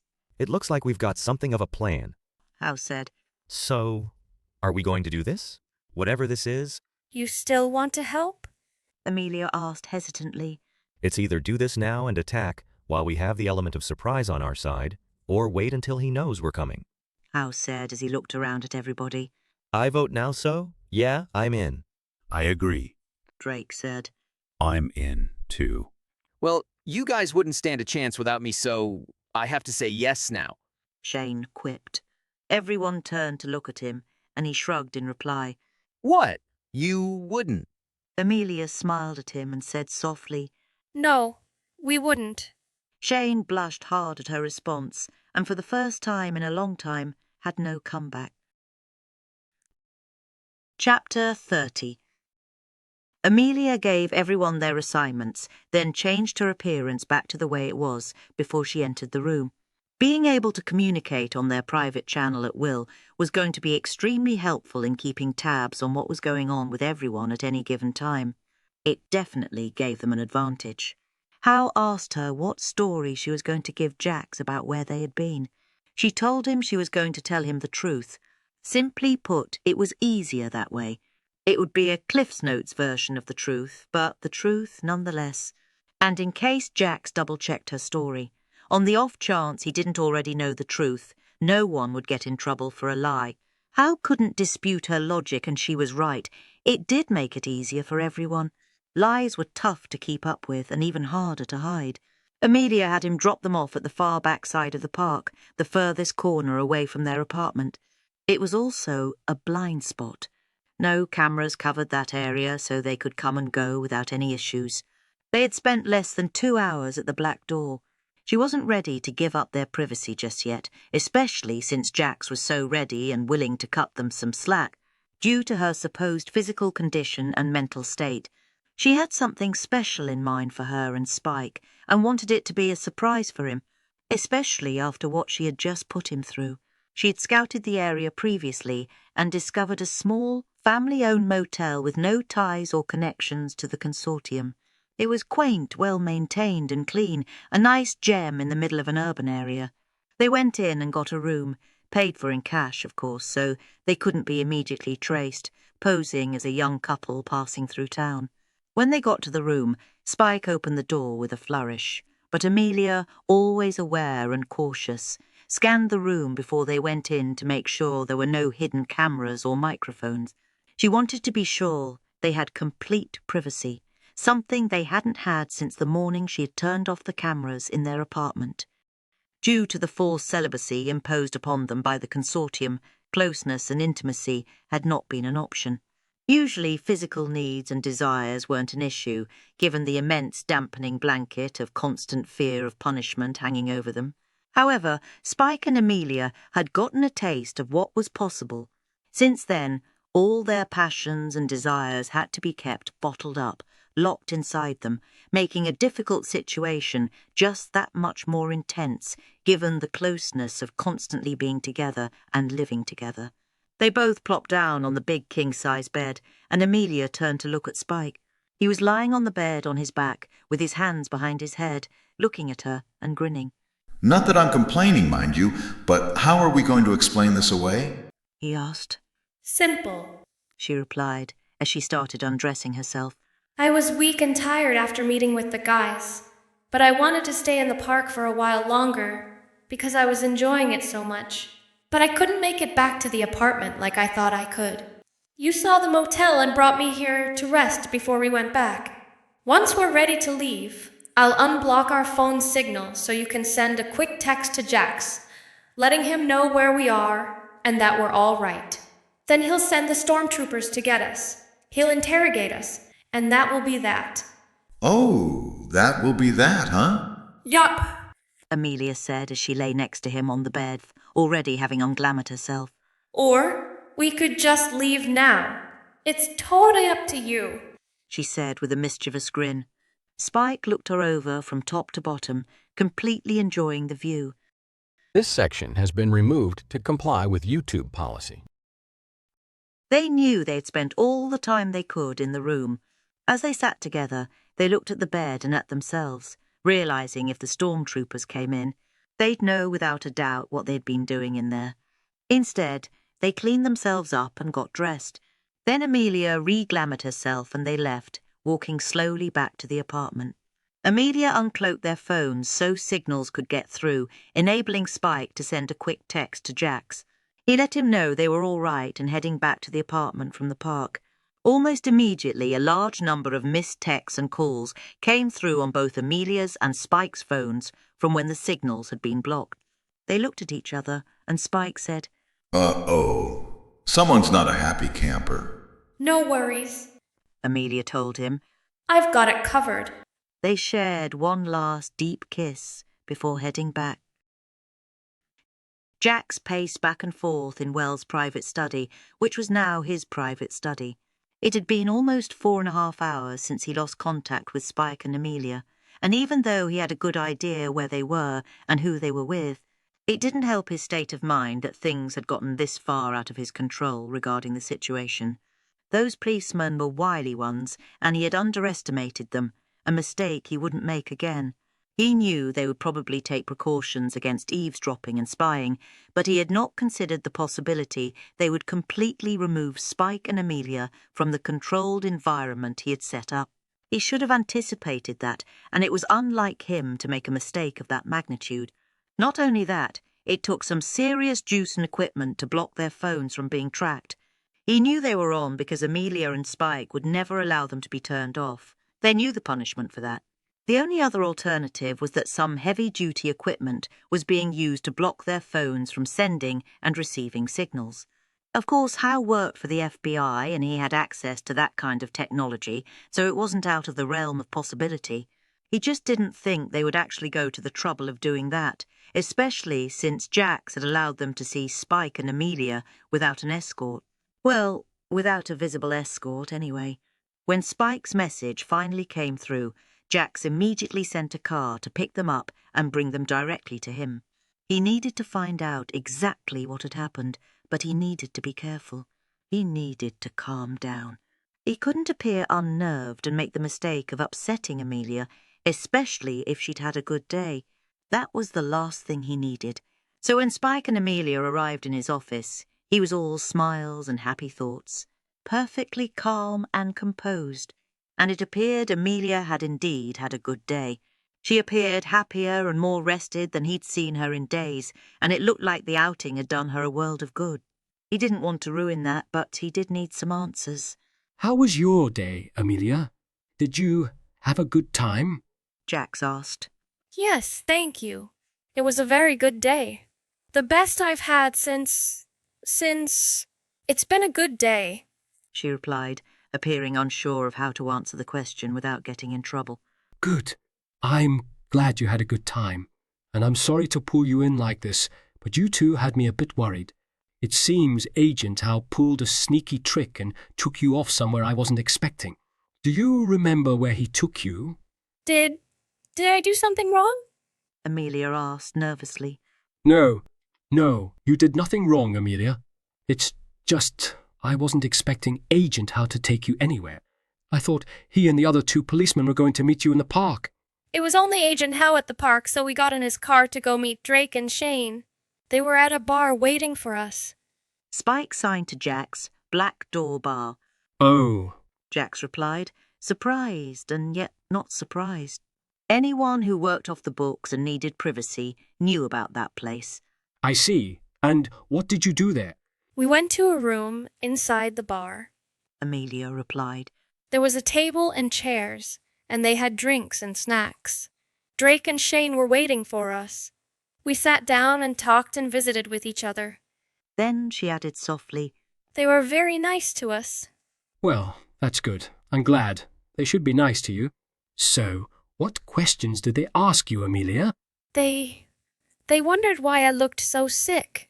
They said they were worried because they said I didn't look well. They wondered if you were hurting me. And what did you tell them? That you aren't like my previous examiner. You don't hurt me like that. It's just, my head hurts a lot, and you're trying to figure out what's wrong. So you just told them the truth, right? Yes.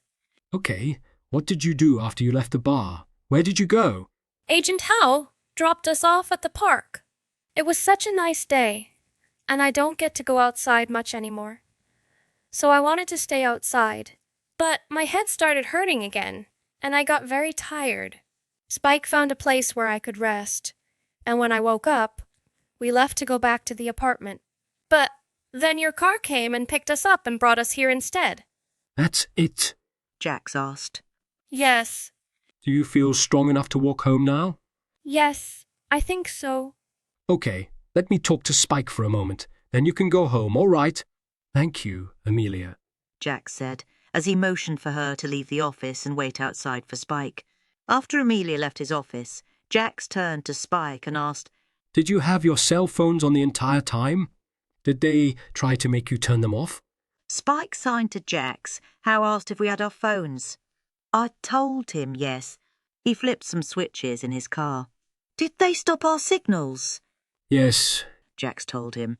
And they took you to a special place where signals can't go in or out. It gave them complete privacy to talk with you. I knew they'd try something. I just didn't think they'd take such extreme measures. Makes me wonder what they're really up to. They were very upset about Amelia, how she looked, how sick she is.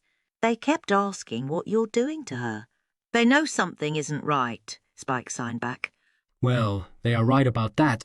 Something is definitely wrong with Amelia, and it has to do with what Wells did to her. Although I truly believe this is some side effect or offshoot of something else. I don't think this was on purpose because he didn't expect her to live long enough the way he was treating her. Jax paused a moment, thinking hard, then looked at Spike as he told him, Spike, I really need your help with Amelia. I don't want anything bad to happen to her, but we're stuck between a rock and a hard place. We don't know what's happening with her. And not only is she extremely important to the project, I know she's extremely important to you as well. I've seen how you look at her and take care of her. Jax told him as he put a hand on Spike's shoulder. Spike took his cue from Jax and, nodding his agreement, signed back to him. She's very important to me. I care about her. She doesn't know what's happening to her either, and she's scared. But she won't let me get close. She's still frightened from before what happened to Ben. That terrifies her. I think these two things together, the headaches and her fear, are making her worse. And the 3 policemen, they won't let this go. They're worried about her. They don't trust you. Jax leaned back against his desk, one arm crossed, the other tapping a finger against his mouth as he processed the information and thought about the situation. I think the first thing is to get Amelia feeling better. The outing seemed to do her good, so let's continue with those. You continue working with Amelia to make her feel comfortable, cared for, and safe. We need to break the hold that Wells, even in death, seems to have on her. That should also help keep Howe, Drake, and Shane off my back if they can see some improvement in her condition. Otherwise, they're going to be like gnats buzzing around, and now's not the time for any additional distractions. I've got too much going on, some very important matters to take care of. Jax looked at Spike and asked, Do you think you can handle that for me? Spike nodded his agreement and Jax gave him a pat on the arm. Good man. I knew I could count on you. Go on back to the apartment and take care of her. Let me know if there's anything you need, okay? Jax watched Spike and Amelia leave, then sat back down at his desk to continue planning his next moves. He had some really big plans in the works, very exciting stuff. All in good time, Amelia. All in good time. He thought to himself with a smile. She thought what Wells did to her was bad. She didn't know what bad was, and he couldn't wait to show her. Chapter 31. Jax manoeuvred the piston airplane he was flying into the hangar, parking it and powering it down. He was taking a brief break from Consortium business for just a few days to take care of some private matters that needed attending to. Although, if he was being honest with himself, they were almost one and the same now, considering his pending takeover. He had taken one of the Consortium's private jets to one of the private islands they owned off the Atlantic coastline. Then he had taken another piston aircraft that was owned by a local, but reserved for his use to bypass anyone trying to follow him, digitally or otherwise, to another island where he had a residence and private lab set up. This was just one of several private facilities he had that allowed him to conduct his own research and experiments off the book, so to speak. These facilities had all the latest tech, gadgets and equipment he needed to conduct his experiments, but with one major exception: no internet access, except on specifically dedicated machines, and nothing was uploaded to the cloud. In order to ensure complete privacy and total anonymity, he had created dead zones around his facilities so no information could get in or out. At least, not unless he allowed it. That kind of access required his knowledge and specific approval. He had made sure of it. In fact, Jax loved going old school with his notes and projects. There was just something about putting pen to paper and writing down his ideas, concepts and inventions that way. It was comforting to him, knowing there was no way anyone could hack, access, or copy the information he had without the physical papers he had securely stored in his possession. Not that he didn't use computers or dislike them. On the contrary, they were extremely useful tools, and he wouldn't have been able to make the progress he'd made with his experiments without them. But if you wanted complete and total privacy, if you wanted to stay off the grid, you had to take extraordinary steps to make sure things stayed that way. And he'd made sure of that with his private facilities. A young woman about the same age as Amelia met him as he entered the house. She was about 5 feet 4 inches and very attractive, with long, thick, jet-black hair and striking blue eyes. She made sure the staff took care of his luggage and equipment he had brought with him, instructing them on where to put what so everything was taken care of. As she followed Jax down the hall, she was silent as usual, taking in his demeanour and studying him quietly as they walked. Jax immediately headed to his lab facilities, deep in thought. Sasha knew better than to disrupt his thoughts, taking her cues from him as to when he was ready to talk. Being a student and fan of mentalists, she took it as a personal challenge to observe people as much as she could, learning all the telltale signs people display that betray their thoughts and feelings, especially so with Jax. In fact, her life, as well as the lives and well-being of the staff there, depended on it. Has Dr. Holland made any progress? Jax asked Sasha, finally breaking his silence. Loads, she responded. In fact, he's been able to complete the process with a 100% success rate. You now have your first batch ready to be programmed. He's just waiting on you. Just as I expected, Jax replied thoughtfully. It's amazing what the right incentive will do, what lengths people will go to in order to get what they want and desire. Our only limits are our imaginations. And what did Dr. Holland want and desire? Sasha inquired, curious to know what Jax had promised him. Why, you, my dear. Jax replied with a smile. He is quite the twisted and deviant predator, and he currently has his eyes set on you. I told him he could have you to do with as he wished for 1 week if he managed to accomplish what I asked of him. They'd come to a locked door, and they stopped for a moment as Jax entered the security code and stood still for the biometric security scan. Once the scan had completed and the doors opened, Jax turned to Sasha with a look she'd come to know very well, knowing what kind of a monster he was. She returned his look calmly, with an indiscernible expression of her own, knowing he was observing her just as carefully as she was observing him. He finally laughed, moving through the open door, Sasha following behind him. Oh, Sasha. Jax continued. You don't think I'd serve you up on a platter to him like that, do you? You're far too valuable to hand over to a madman like him, no matter what the benefits would be. Besides, there are much easier and efficient ways to make him think he's getting what he wants without putting you in that kind of position. Sasha maintained her silence, knowing Jax had no interest in what she thought or her feelings on the matter, letting him talk. These asshats were so full of themselves, thinking they were impervious to any consequences, that none of this would come back to bite them in the arse. But little did they know what was brewing. Ah, Dr. Holland, Jax exclaimed, entering the laboratory he'd set up for this particular project, dismissing Sasha as she closed the door behind him. Sasha has told me the good news. I hear everything is in order and ready to test out. The man in the white lab coat turned around to face Jax as he heard him come in.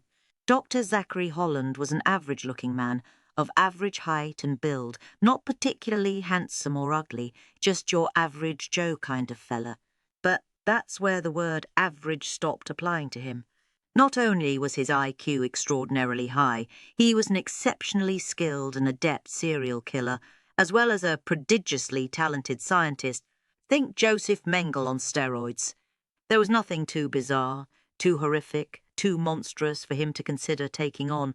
The wilder, the more obscene a project was, the more interesting it became as far as he was concerned.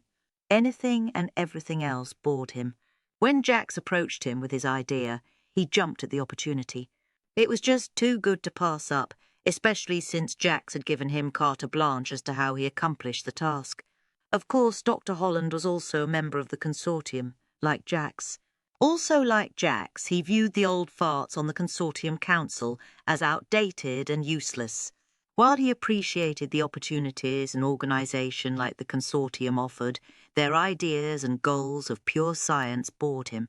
While the Consortium considered a lot of their projects as cutting-edge stuff, to him it was child's play, and not the interesting kind.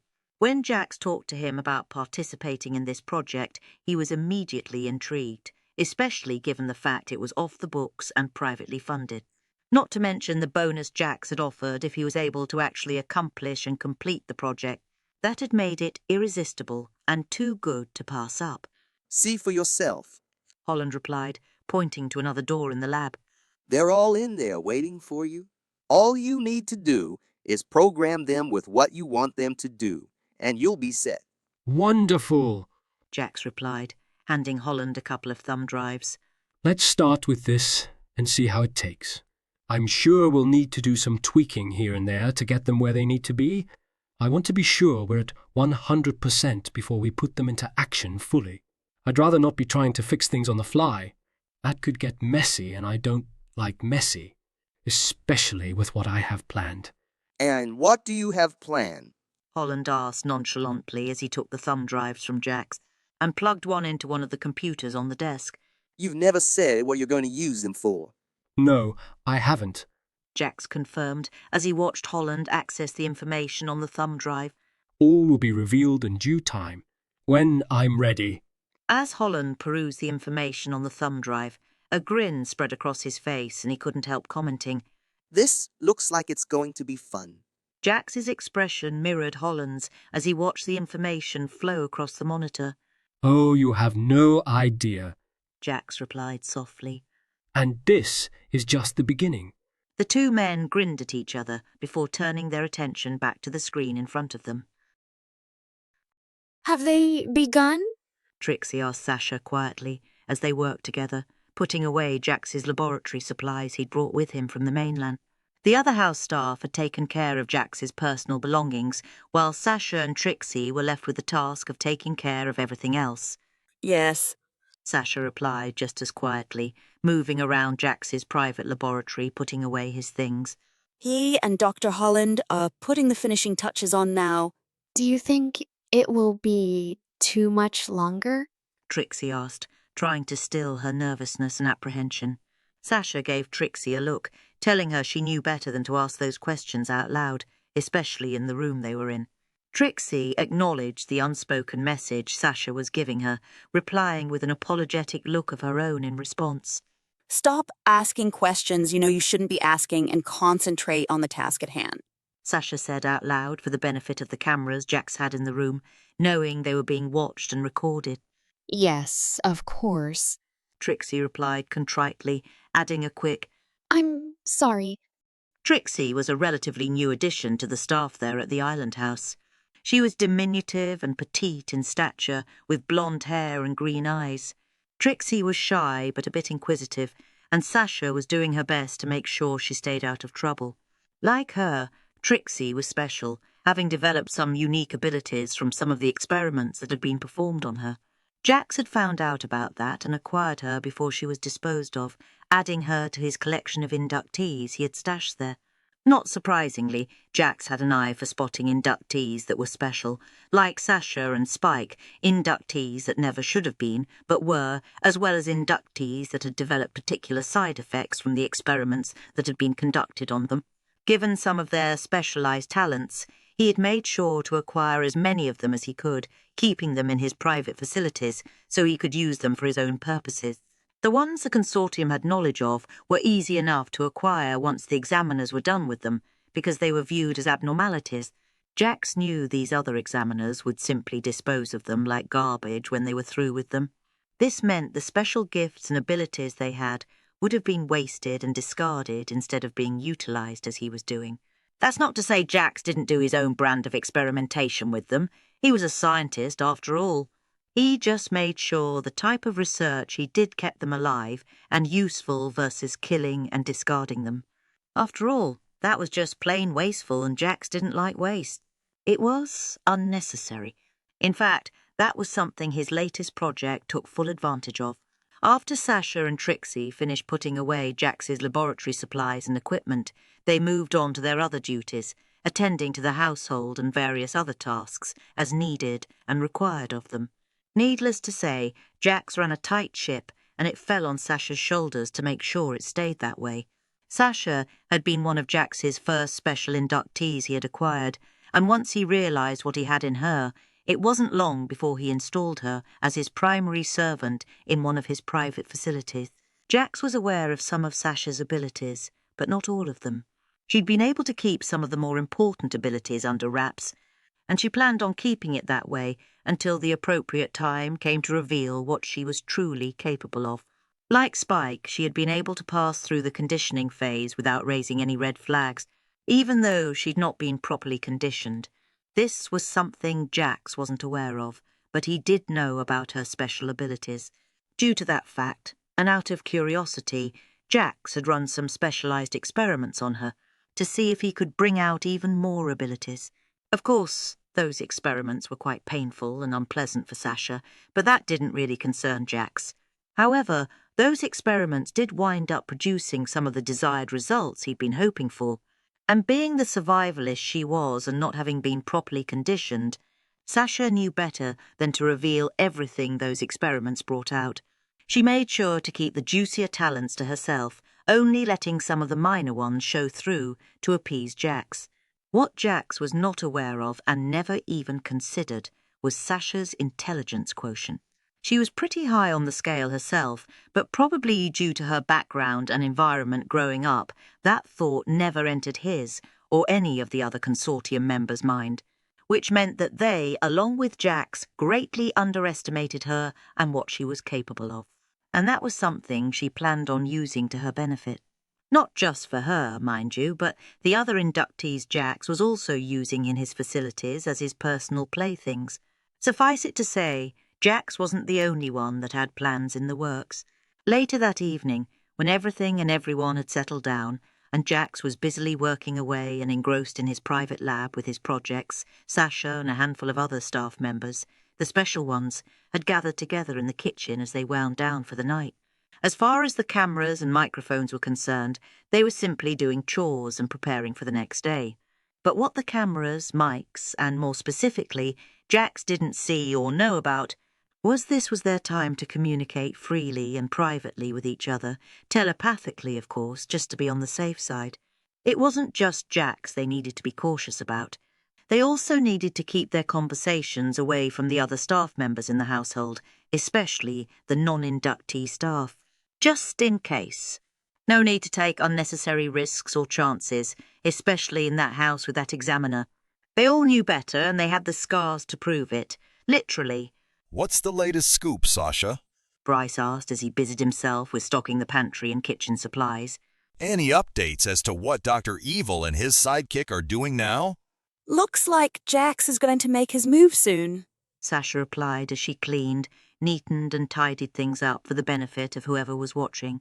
They're definitely on the downward slope of the project, putting the finishing touches on things before he starts the takeover process. You know how he likes things neat and tidy. You really think we'll be able to pull this off? Ajax asked worriedly. If it was just us, I might have some doubts.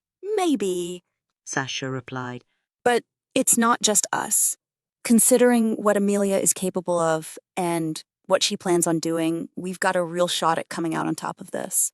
And in a big way, right, Zizi? If I'm understanding my visions correctly, yes. Zizi answered. With what she's able to do, in addition to what we can do, they won't stand a chance. Even Jax. Which means we wait until Jax makes his move against the council, and for Amelia to make her move against Jax. Sasha concluded.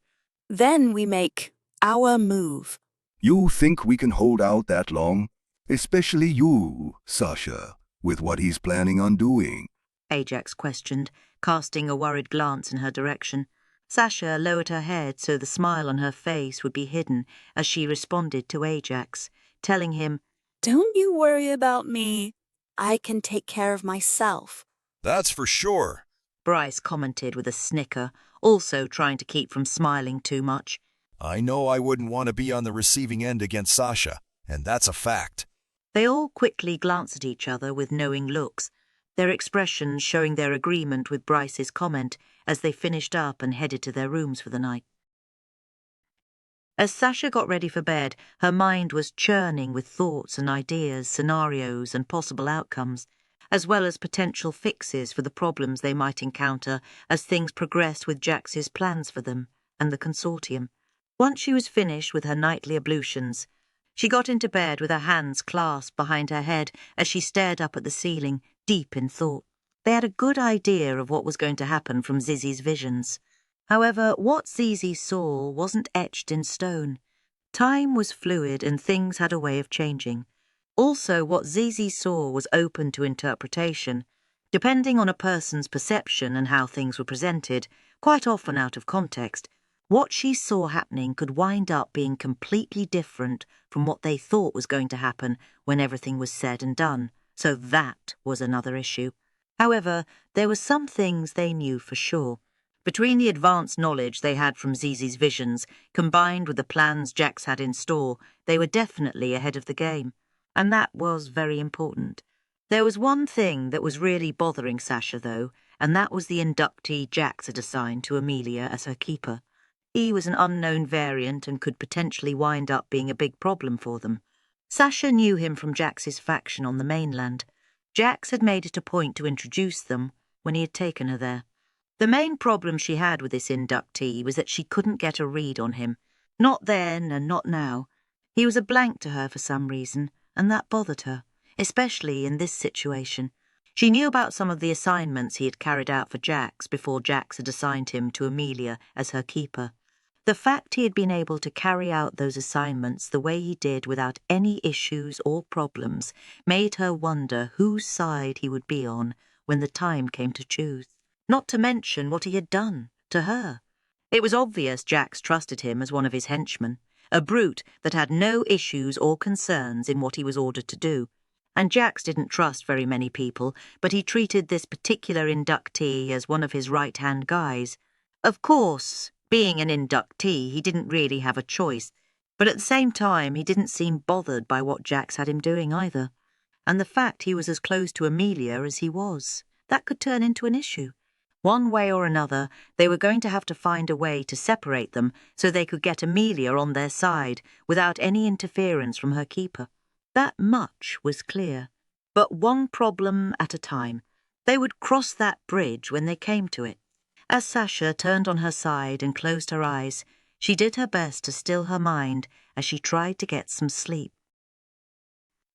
Jax was finishing up in his lab for the night, Dr. Holland having already retired to his room earlier in the evening after making sure the programs were running properly. Jax, however, had opted to stay in the lab to not only oversee things, but continue his work on several other projects he currently had going as well. As usual, his mind was churning away, always 10, 15, sometimes 20 steps ahead of everyone and everything else. There were the issues with Amelia, of course, which ran hand in hand with his takeover of the Consortium, but he was confident he could get that resolved when he got back to his faction on the mainland, not to mention the other projects he currently had underway at his other private facilities, plus having to keep up his public persona with his legitimate businesses, and then there were the issues with Gunner he needed to deal with before that turned into a problem. He really disliked having to deal with bad boy merc types that were outside of the Consortium, independent contractors not currently under their thumb, but it was necessary for now. The main problem in dealing with characters like Gunner is that they were hot-headed and sometimes unreliable, and until he had control of the Council, it was the only way he could get what he needed without the Council's or anyone else's knowledge. Once he got what he needed, he would dispose of Gunner and that would be that. Problem solved. But until then, he was a necessary evil. But he wasn't too concerned. Things were falling into place nicely. And once he had control of the Council and the Consortium, he would have the resources of the entire planet at his disposal. Yup, it was definitely good to be him. Chapter 32. Amelia sat on one of the benches watching Spike, Hal, Drake and Shane play hoops on one of the open basketball courts at the park. They were acting like they were kids again, and as she watched their antics, it brought a smile to her face, thinking this must be how it feels to be normal in the outside world. Jax had been giving them more and more freedom to wander around the city as they pleased, hoping the fresh air, sunshine and activity would do Amelia good. She and Spike took full advantage of the opportunity this afforded them. In turn, Amelia let her health visibly improve little by little, making it appear that she was indeed getting better. She'd already given Jax enough information on Wells' cell regeneration project, with her tweaks added, of course, to keep him busy for quite some time, so Jax had left her alone regarding that, at least for now. At first, Hal was concerned about meeting in any open areas. He wasn't sure how they were going to get away with talking, either by voice or thought, without tipping off the Consortium's watchdogs that followed Amelia and Spike wherever they went. But Amelia assured him she had taken care of everything and they could communicate openly, without any worries. She told them it was a simple thing for her to do. She changed the outgoing orders to where they were only supposed to be watched from a distance, with no requirements for video or audio surveillance of any kind. When the reports were submitted back, she changed those as well to include fake, generic audio and video surveillance. She said it was easy to manipulate the digital recordings to make it look and sound however she wanted, so privacy was no longer an issue. They had all the privacy they needed. In fact, it was these abilities that also gave Amelia and Spike the privacy they needed in their apartment. Of course, they took advantage of the privacy for their own personal reasons, but that wasn't their main concern. It was imperative Amelia be able to access and use her abilities as needed, with Spike helping her so she could practice honing and controlling them, which actually led to an interesting discovery.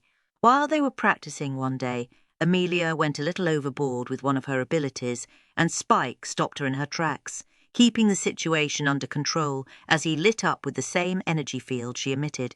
Whatever it was that had been done to them, whatever it was that gave Amelia her abilities, Spike had been affected and altered as well. Turns out he had his own set of powers and abilities. He couldn't do all that Amelia could, and he didn't have access to the same knowledge she did, but he was extremely powerful in his own ways.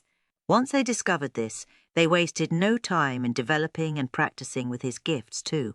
This was a bonus neither of them had planned on or expected, and it was an additional weapon in their arsenal for their fight against Jax and the Consortium.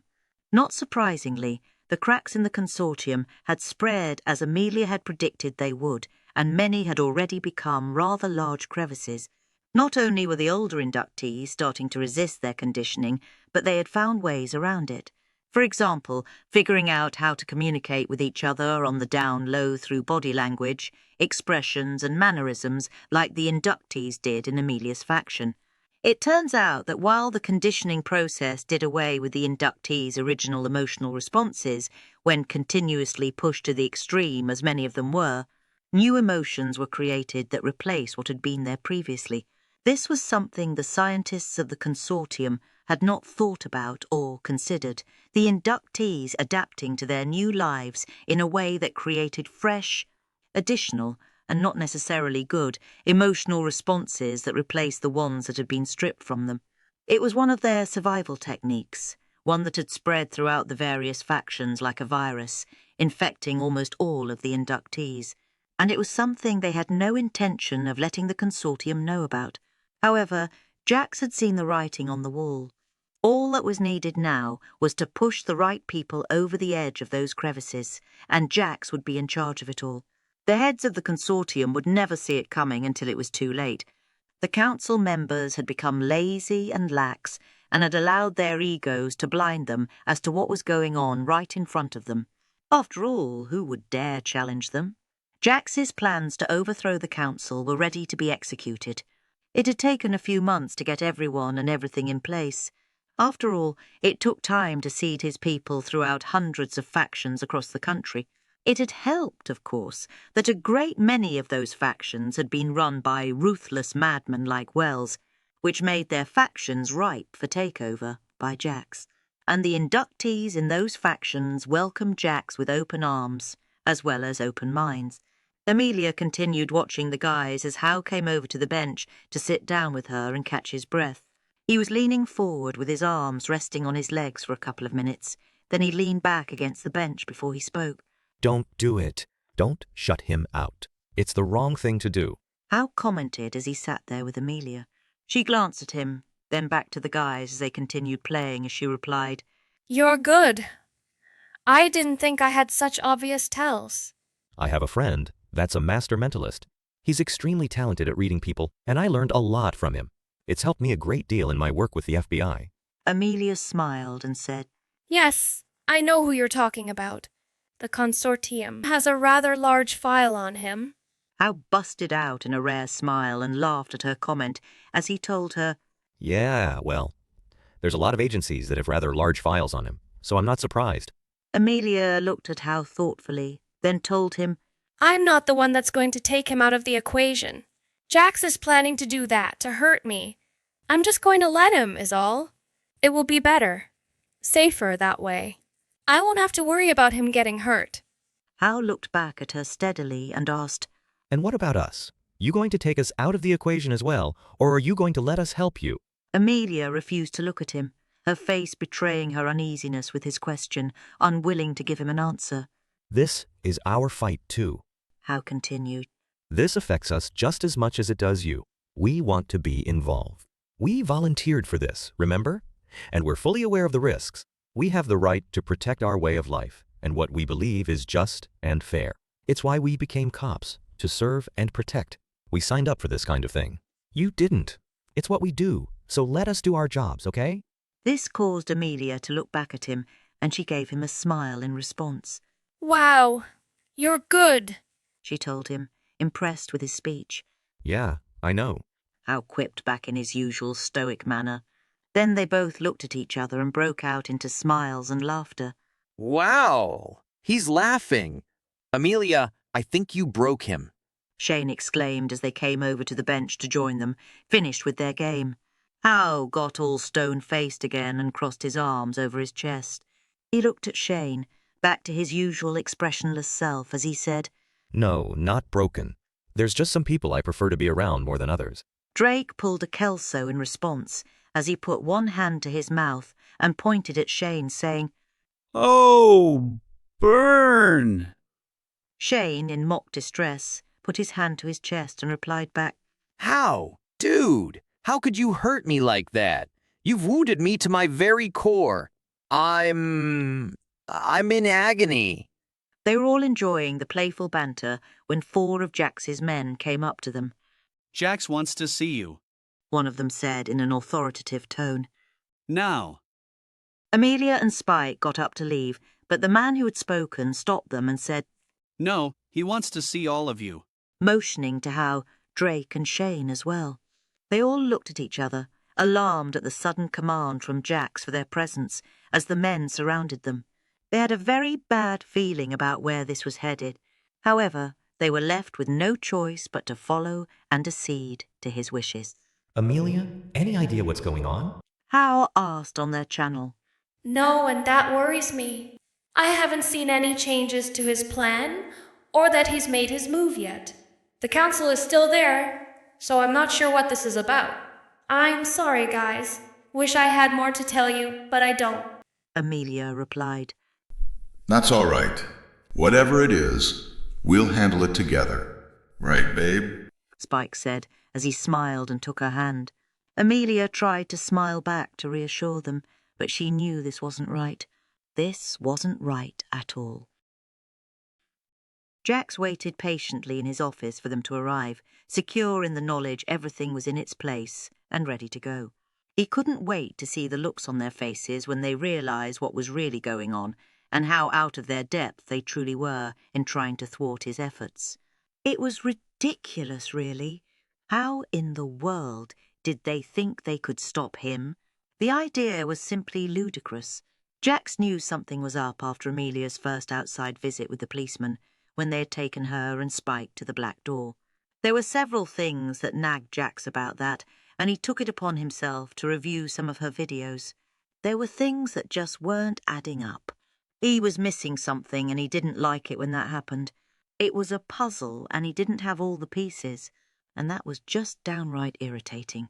He started with the video feed from Spike's and Amelia's infirmary room after he had interviewed them, right before her breakdown. He wasn't really expecting to find anything because he had given them his truth serum, but he wanted to double-check it just the same. And it was a good thing he did because what he saw on the feed surprised the hell out of him. Turns out he found some of those missing puzzle pieces. It was a little thing, really. Something so small, it's not surprising he didn't notice it before. It was the book she was reading. Instead of a novel or any other regular book one might see someone reading, it was a book on physics. And not just any old book on physics, but one only a highly advanced physicist would be reading, because your average person wouldn't even begin to understand what was being discussed. This started his wheels turning as he reviewed more videos. This enabled him to get a clearer picture of what was really going on, because Hal wasn't the only one that had learned from a master mentalist. He realized Amelia, Spike, and the cops were thinking they could fool him. But instead of getting mad or angry, it simply amused him. The Scooby Gang thought they were going to stop the big mean scientist man, and that was just adorable. Jax knew it would be easier to play along, letting them continue to think what they were doing was working. Knowing what he knew gave him the advantage over them. Not that he needed one, and it would make what he had planned just that much more entertaining when he was ready to put everything into play. So when Amelia, Spike, and the others entered his office, he greeted them warmly, with a big smile. I am so glad you could all make it today, and I do apologize. This was a rather last-minute thing. I was just so excited to show off my latest and greatest project, and I realized, why wait? We don't need the pomp and circumstance of a big reveal, so here we are. I'm sorry, I don't understand. What's going on? Amelia asked timidly. Jax gave her a look, his expression calculating, knowing as he told her, It's all right, Amelia. You can drop the act. It's no longer necessary now, is it? Amelia looked back at Jax, then straightened up and looked him directly in the eyes. Confident, knowing. There, that's much better, Jax said, in relief. I must say, the inductee in constant distress routine was getting a bit annoying, wasn't it? Amelia met his comment with a smile of her own, but said nothing in return. How long have you known? Hal asked. Jax shrugged his shoulders slightly and replied, Long enough. Then Jax turned around and, pointing a remote control at the large screen behind him, turned it on. The Consortium's council members appeared on it, all 12 of them, in separate blocks, 2 neat rows of 6. It seems introductions are in order since you all seem to be so interested in them, Jax commented. So let me introduce you to the new and improved Council of the Consortium. My Consortium, completely under my control. Jax smiled at them all, then addressed Amelia directly. Go on, take a closer look, he told her. I want to see if you can spot the difference. Amelia looked at the images on the screen, her brow furrowed in concentration. Then she stepped closer to get a better look. As she gazed at each individual block, looking at the person within, it appeared she got more and more confused at what she was seeing. Some of them even smiled at her and said, Hello, Amelia, and nice to see you, Amelia. To the untrained eye, everything appeared normal. And then, what was missing, what was different, became obvious to her. Her eyes widened, understanding and not understanding at the same time. They're not there, she said in confusion. Jax smiled as he asked, What do you mean, Amelia? They are sitting there. Their bodies are there, but there's no one inside. The people. They're gone. They're not there. Jax laughed, pointing a finger at her as he said, Clever girl. You are very right. They are there, he said, pointing to the members. And yet they are not there. Shane began. Care to explain to the rest of the class what's going on? You see, Jax said in reply, the biggest issue with a takeover of this magnitude is that it's a big deal. You have to put yourself out there and effect all this change that others may or may not accept. You also wind up putting a giant target on yourself so your enemies know exactly who to go after. You're in the spotlight, alone, and, quite frankly, I've never been one to put myself in that kind of position. That was actually one of the genius ideas the Consortium had in creating the Council in the first place. There's a lot of them, and it keeps fluctuating. You take 1 or 2 of them down, and there's always another to take their place. And that was my biggest problem, keeping the status quo while still effecting a takeover. There's no way all of them would have agreed to having me run things completely, and there's always the bickering and arguing, and I needed to remove them, and yet they also needed to stay right where they are, but as figureheads, not acting members.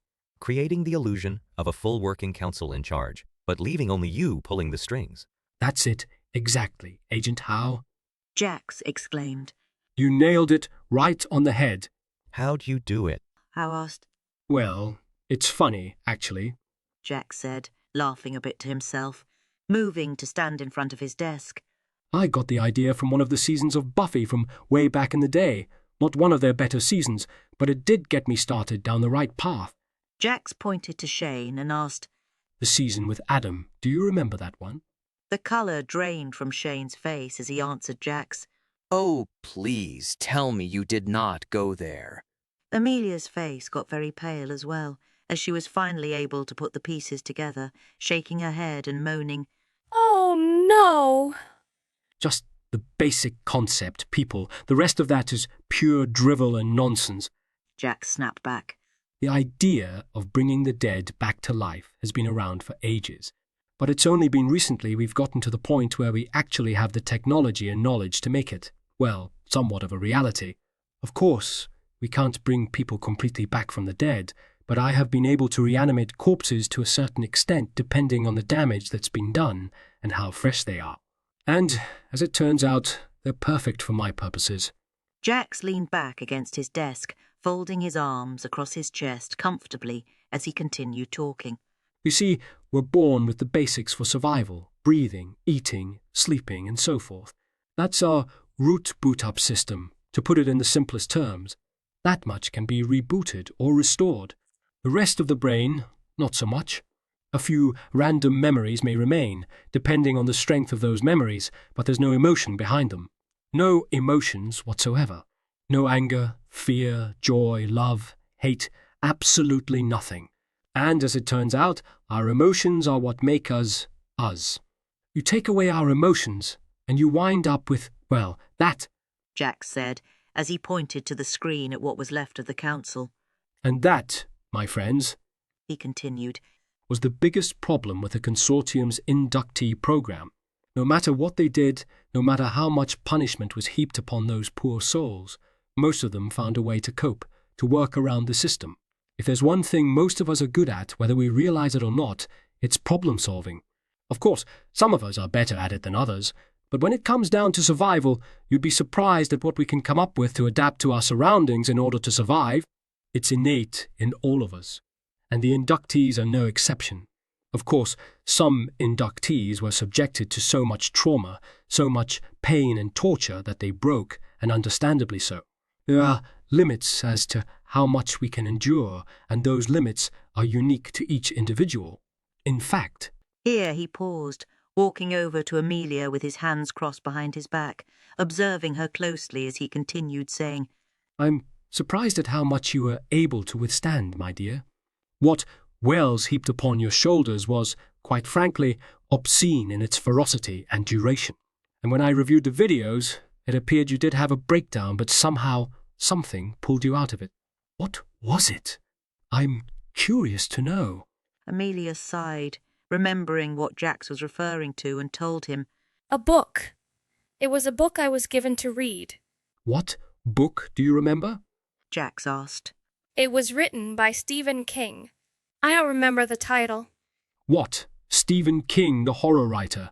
A horror story pulled you out of your funk. Is that what you're telling me?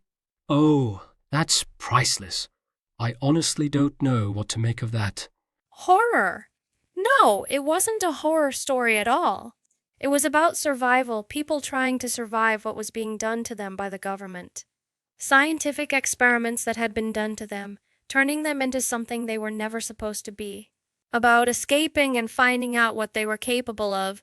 It was a story I could relate to, is all. It made me feel like I wasn't alone. That someone else out there, in the outside world, understood. Ah, okay. Well, that does make more sense.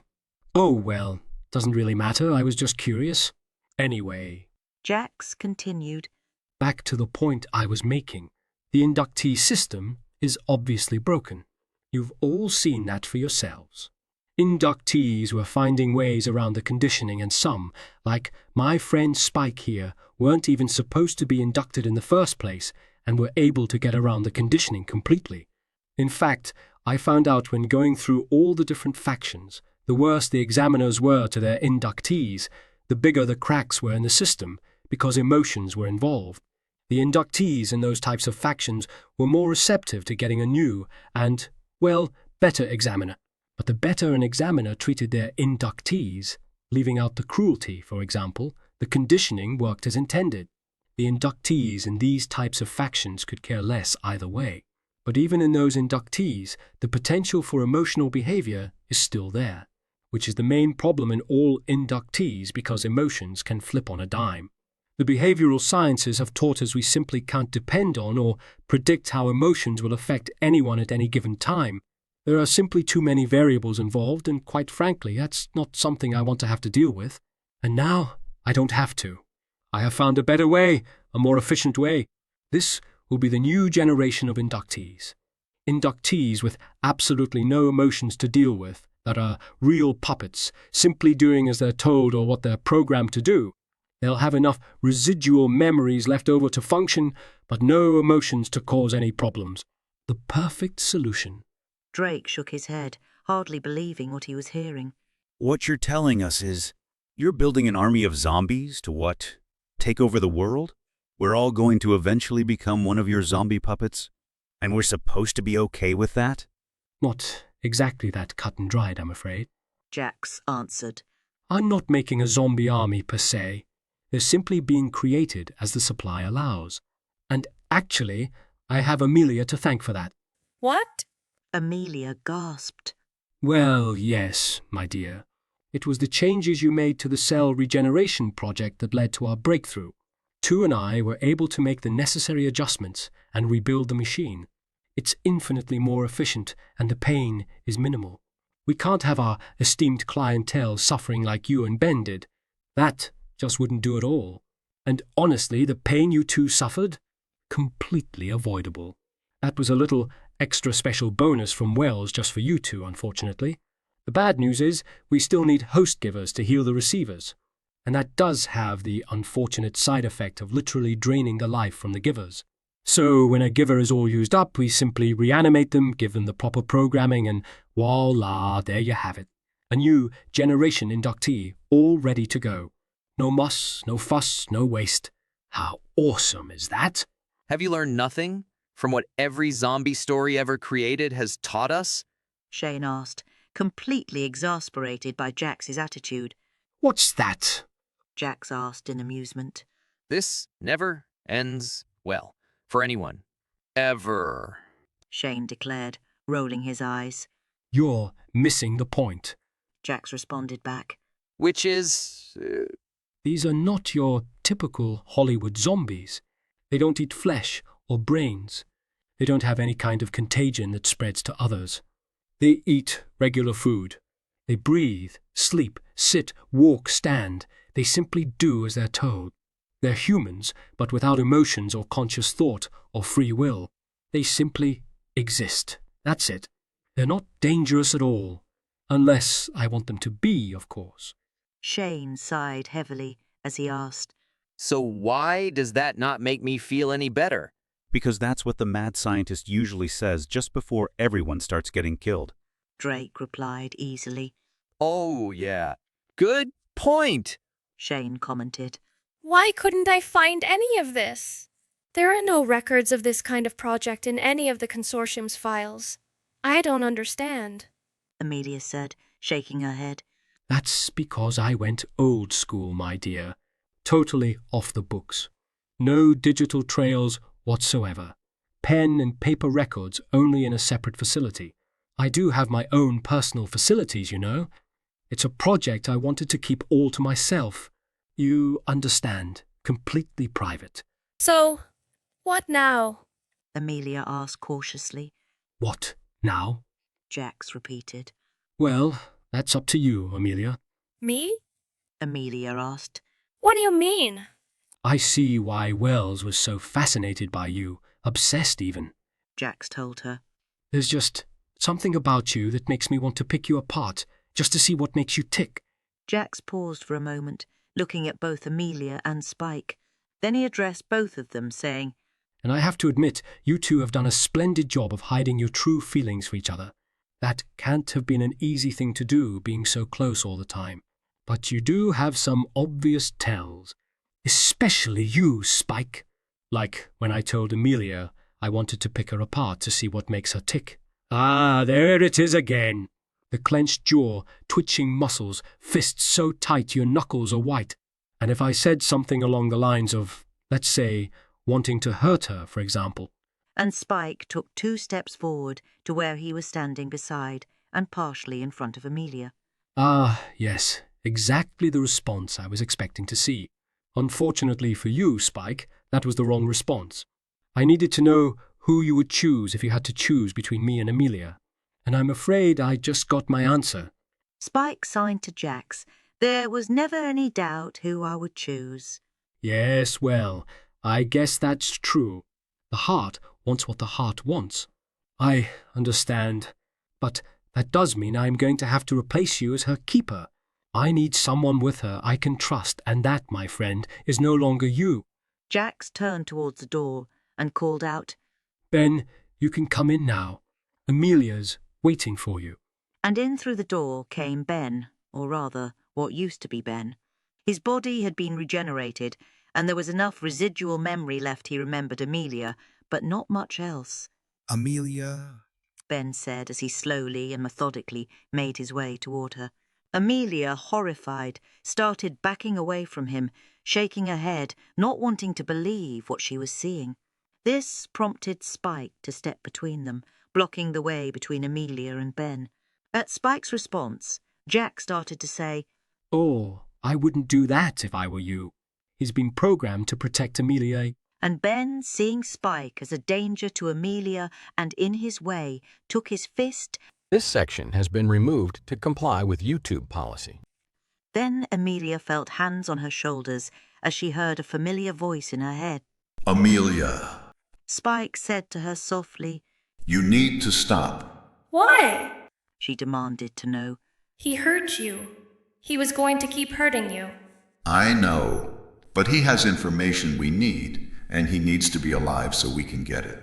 We need him to bring down the rest of the Consortium so no one can take it over and start doing to others what was done to us. And you heard him. There are others out there like you, like us. He has other facilities and we don't know where they are. We need to help those other people, Amelia. We need to do this the right way. Spike moved around her and positioned himself so he was facing her. He smiled and said, You saved me. Now let me save you. Amelia closed her hands and released Jax so he came back together again in one piece. She unceremoniously dropped him in a crumpled heap on the ground, still alive but writhing in agony from the experience. Amelia and Spike, 2 halves of a whole, still in full power mode, came together and kissed, and when their lips touched, a sun-bright explosion silently filled the room, dissipating the energy and sending waves of their emotions outward. Their feelings of love resonated to everyone within range, with the exception of Jax, who was still reeling in pain from his ordeal, permeating Hal, Drake and Shane with a sense of belonging, friendship and caring for each other that filled their senses, overwhelming them all. Suddenly, Amelia and Spike felt several sets of arms being flung around them, hugging them tightly as they kissed. They broke apart and looked around, realizing Shane and Drake were also joining in the moment, giving them huge hugs with huge grins on their faces, all of them feeling the love. Then they looked over at Hal, who was still standing against the wall in a corner with a huge grin on his face as well. Shane and Drake motioned for him to come over and join them, and Hal walked over with open arms and joined the rest of them in the group hug with great enthusiasm. Amelia looked up at Spike with an amused expression on her face and said, I think we might have really broken him this time. To which Spike couldn't help but laugh and agree that yes, this time they might have actually broken the stoic Hal. This has been the Consortium Genesis, written by B.A. Chapman, narrated and performed by a cast of AI-assisted voices. Copyright 2024 by B.A. Chapman. Production copyright 2024 by B.A. Chapman.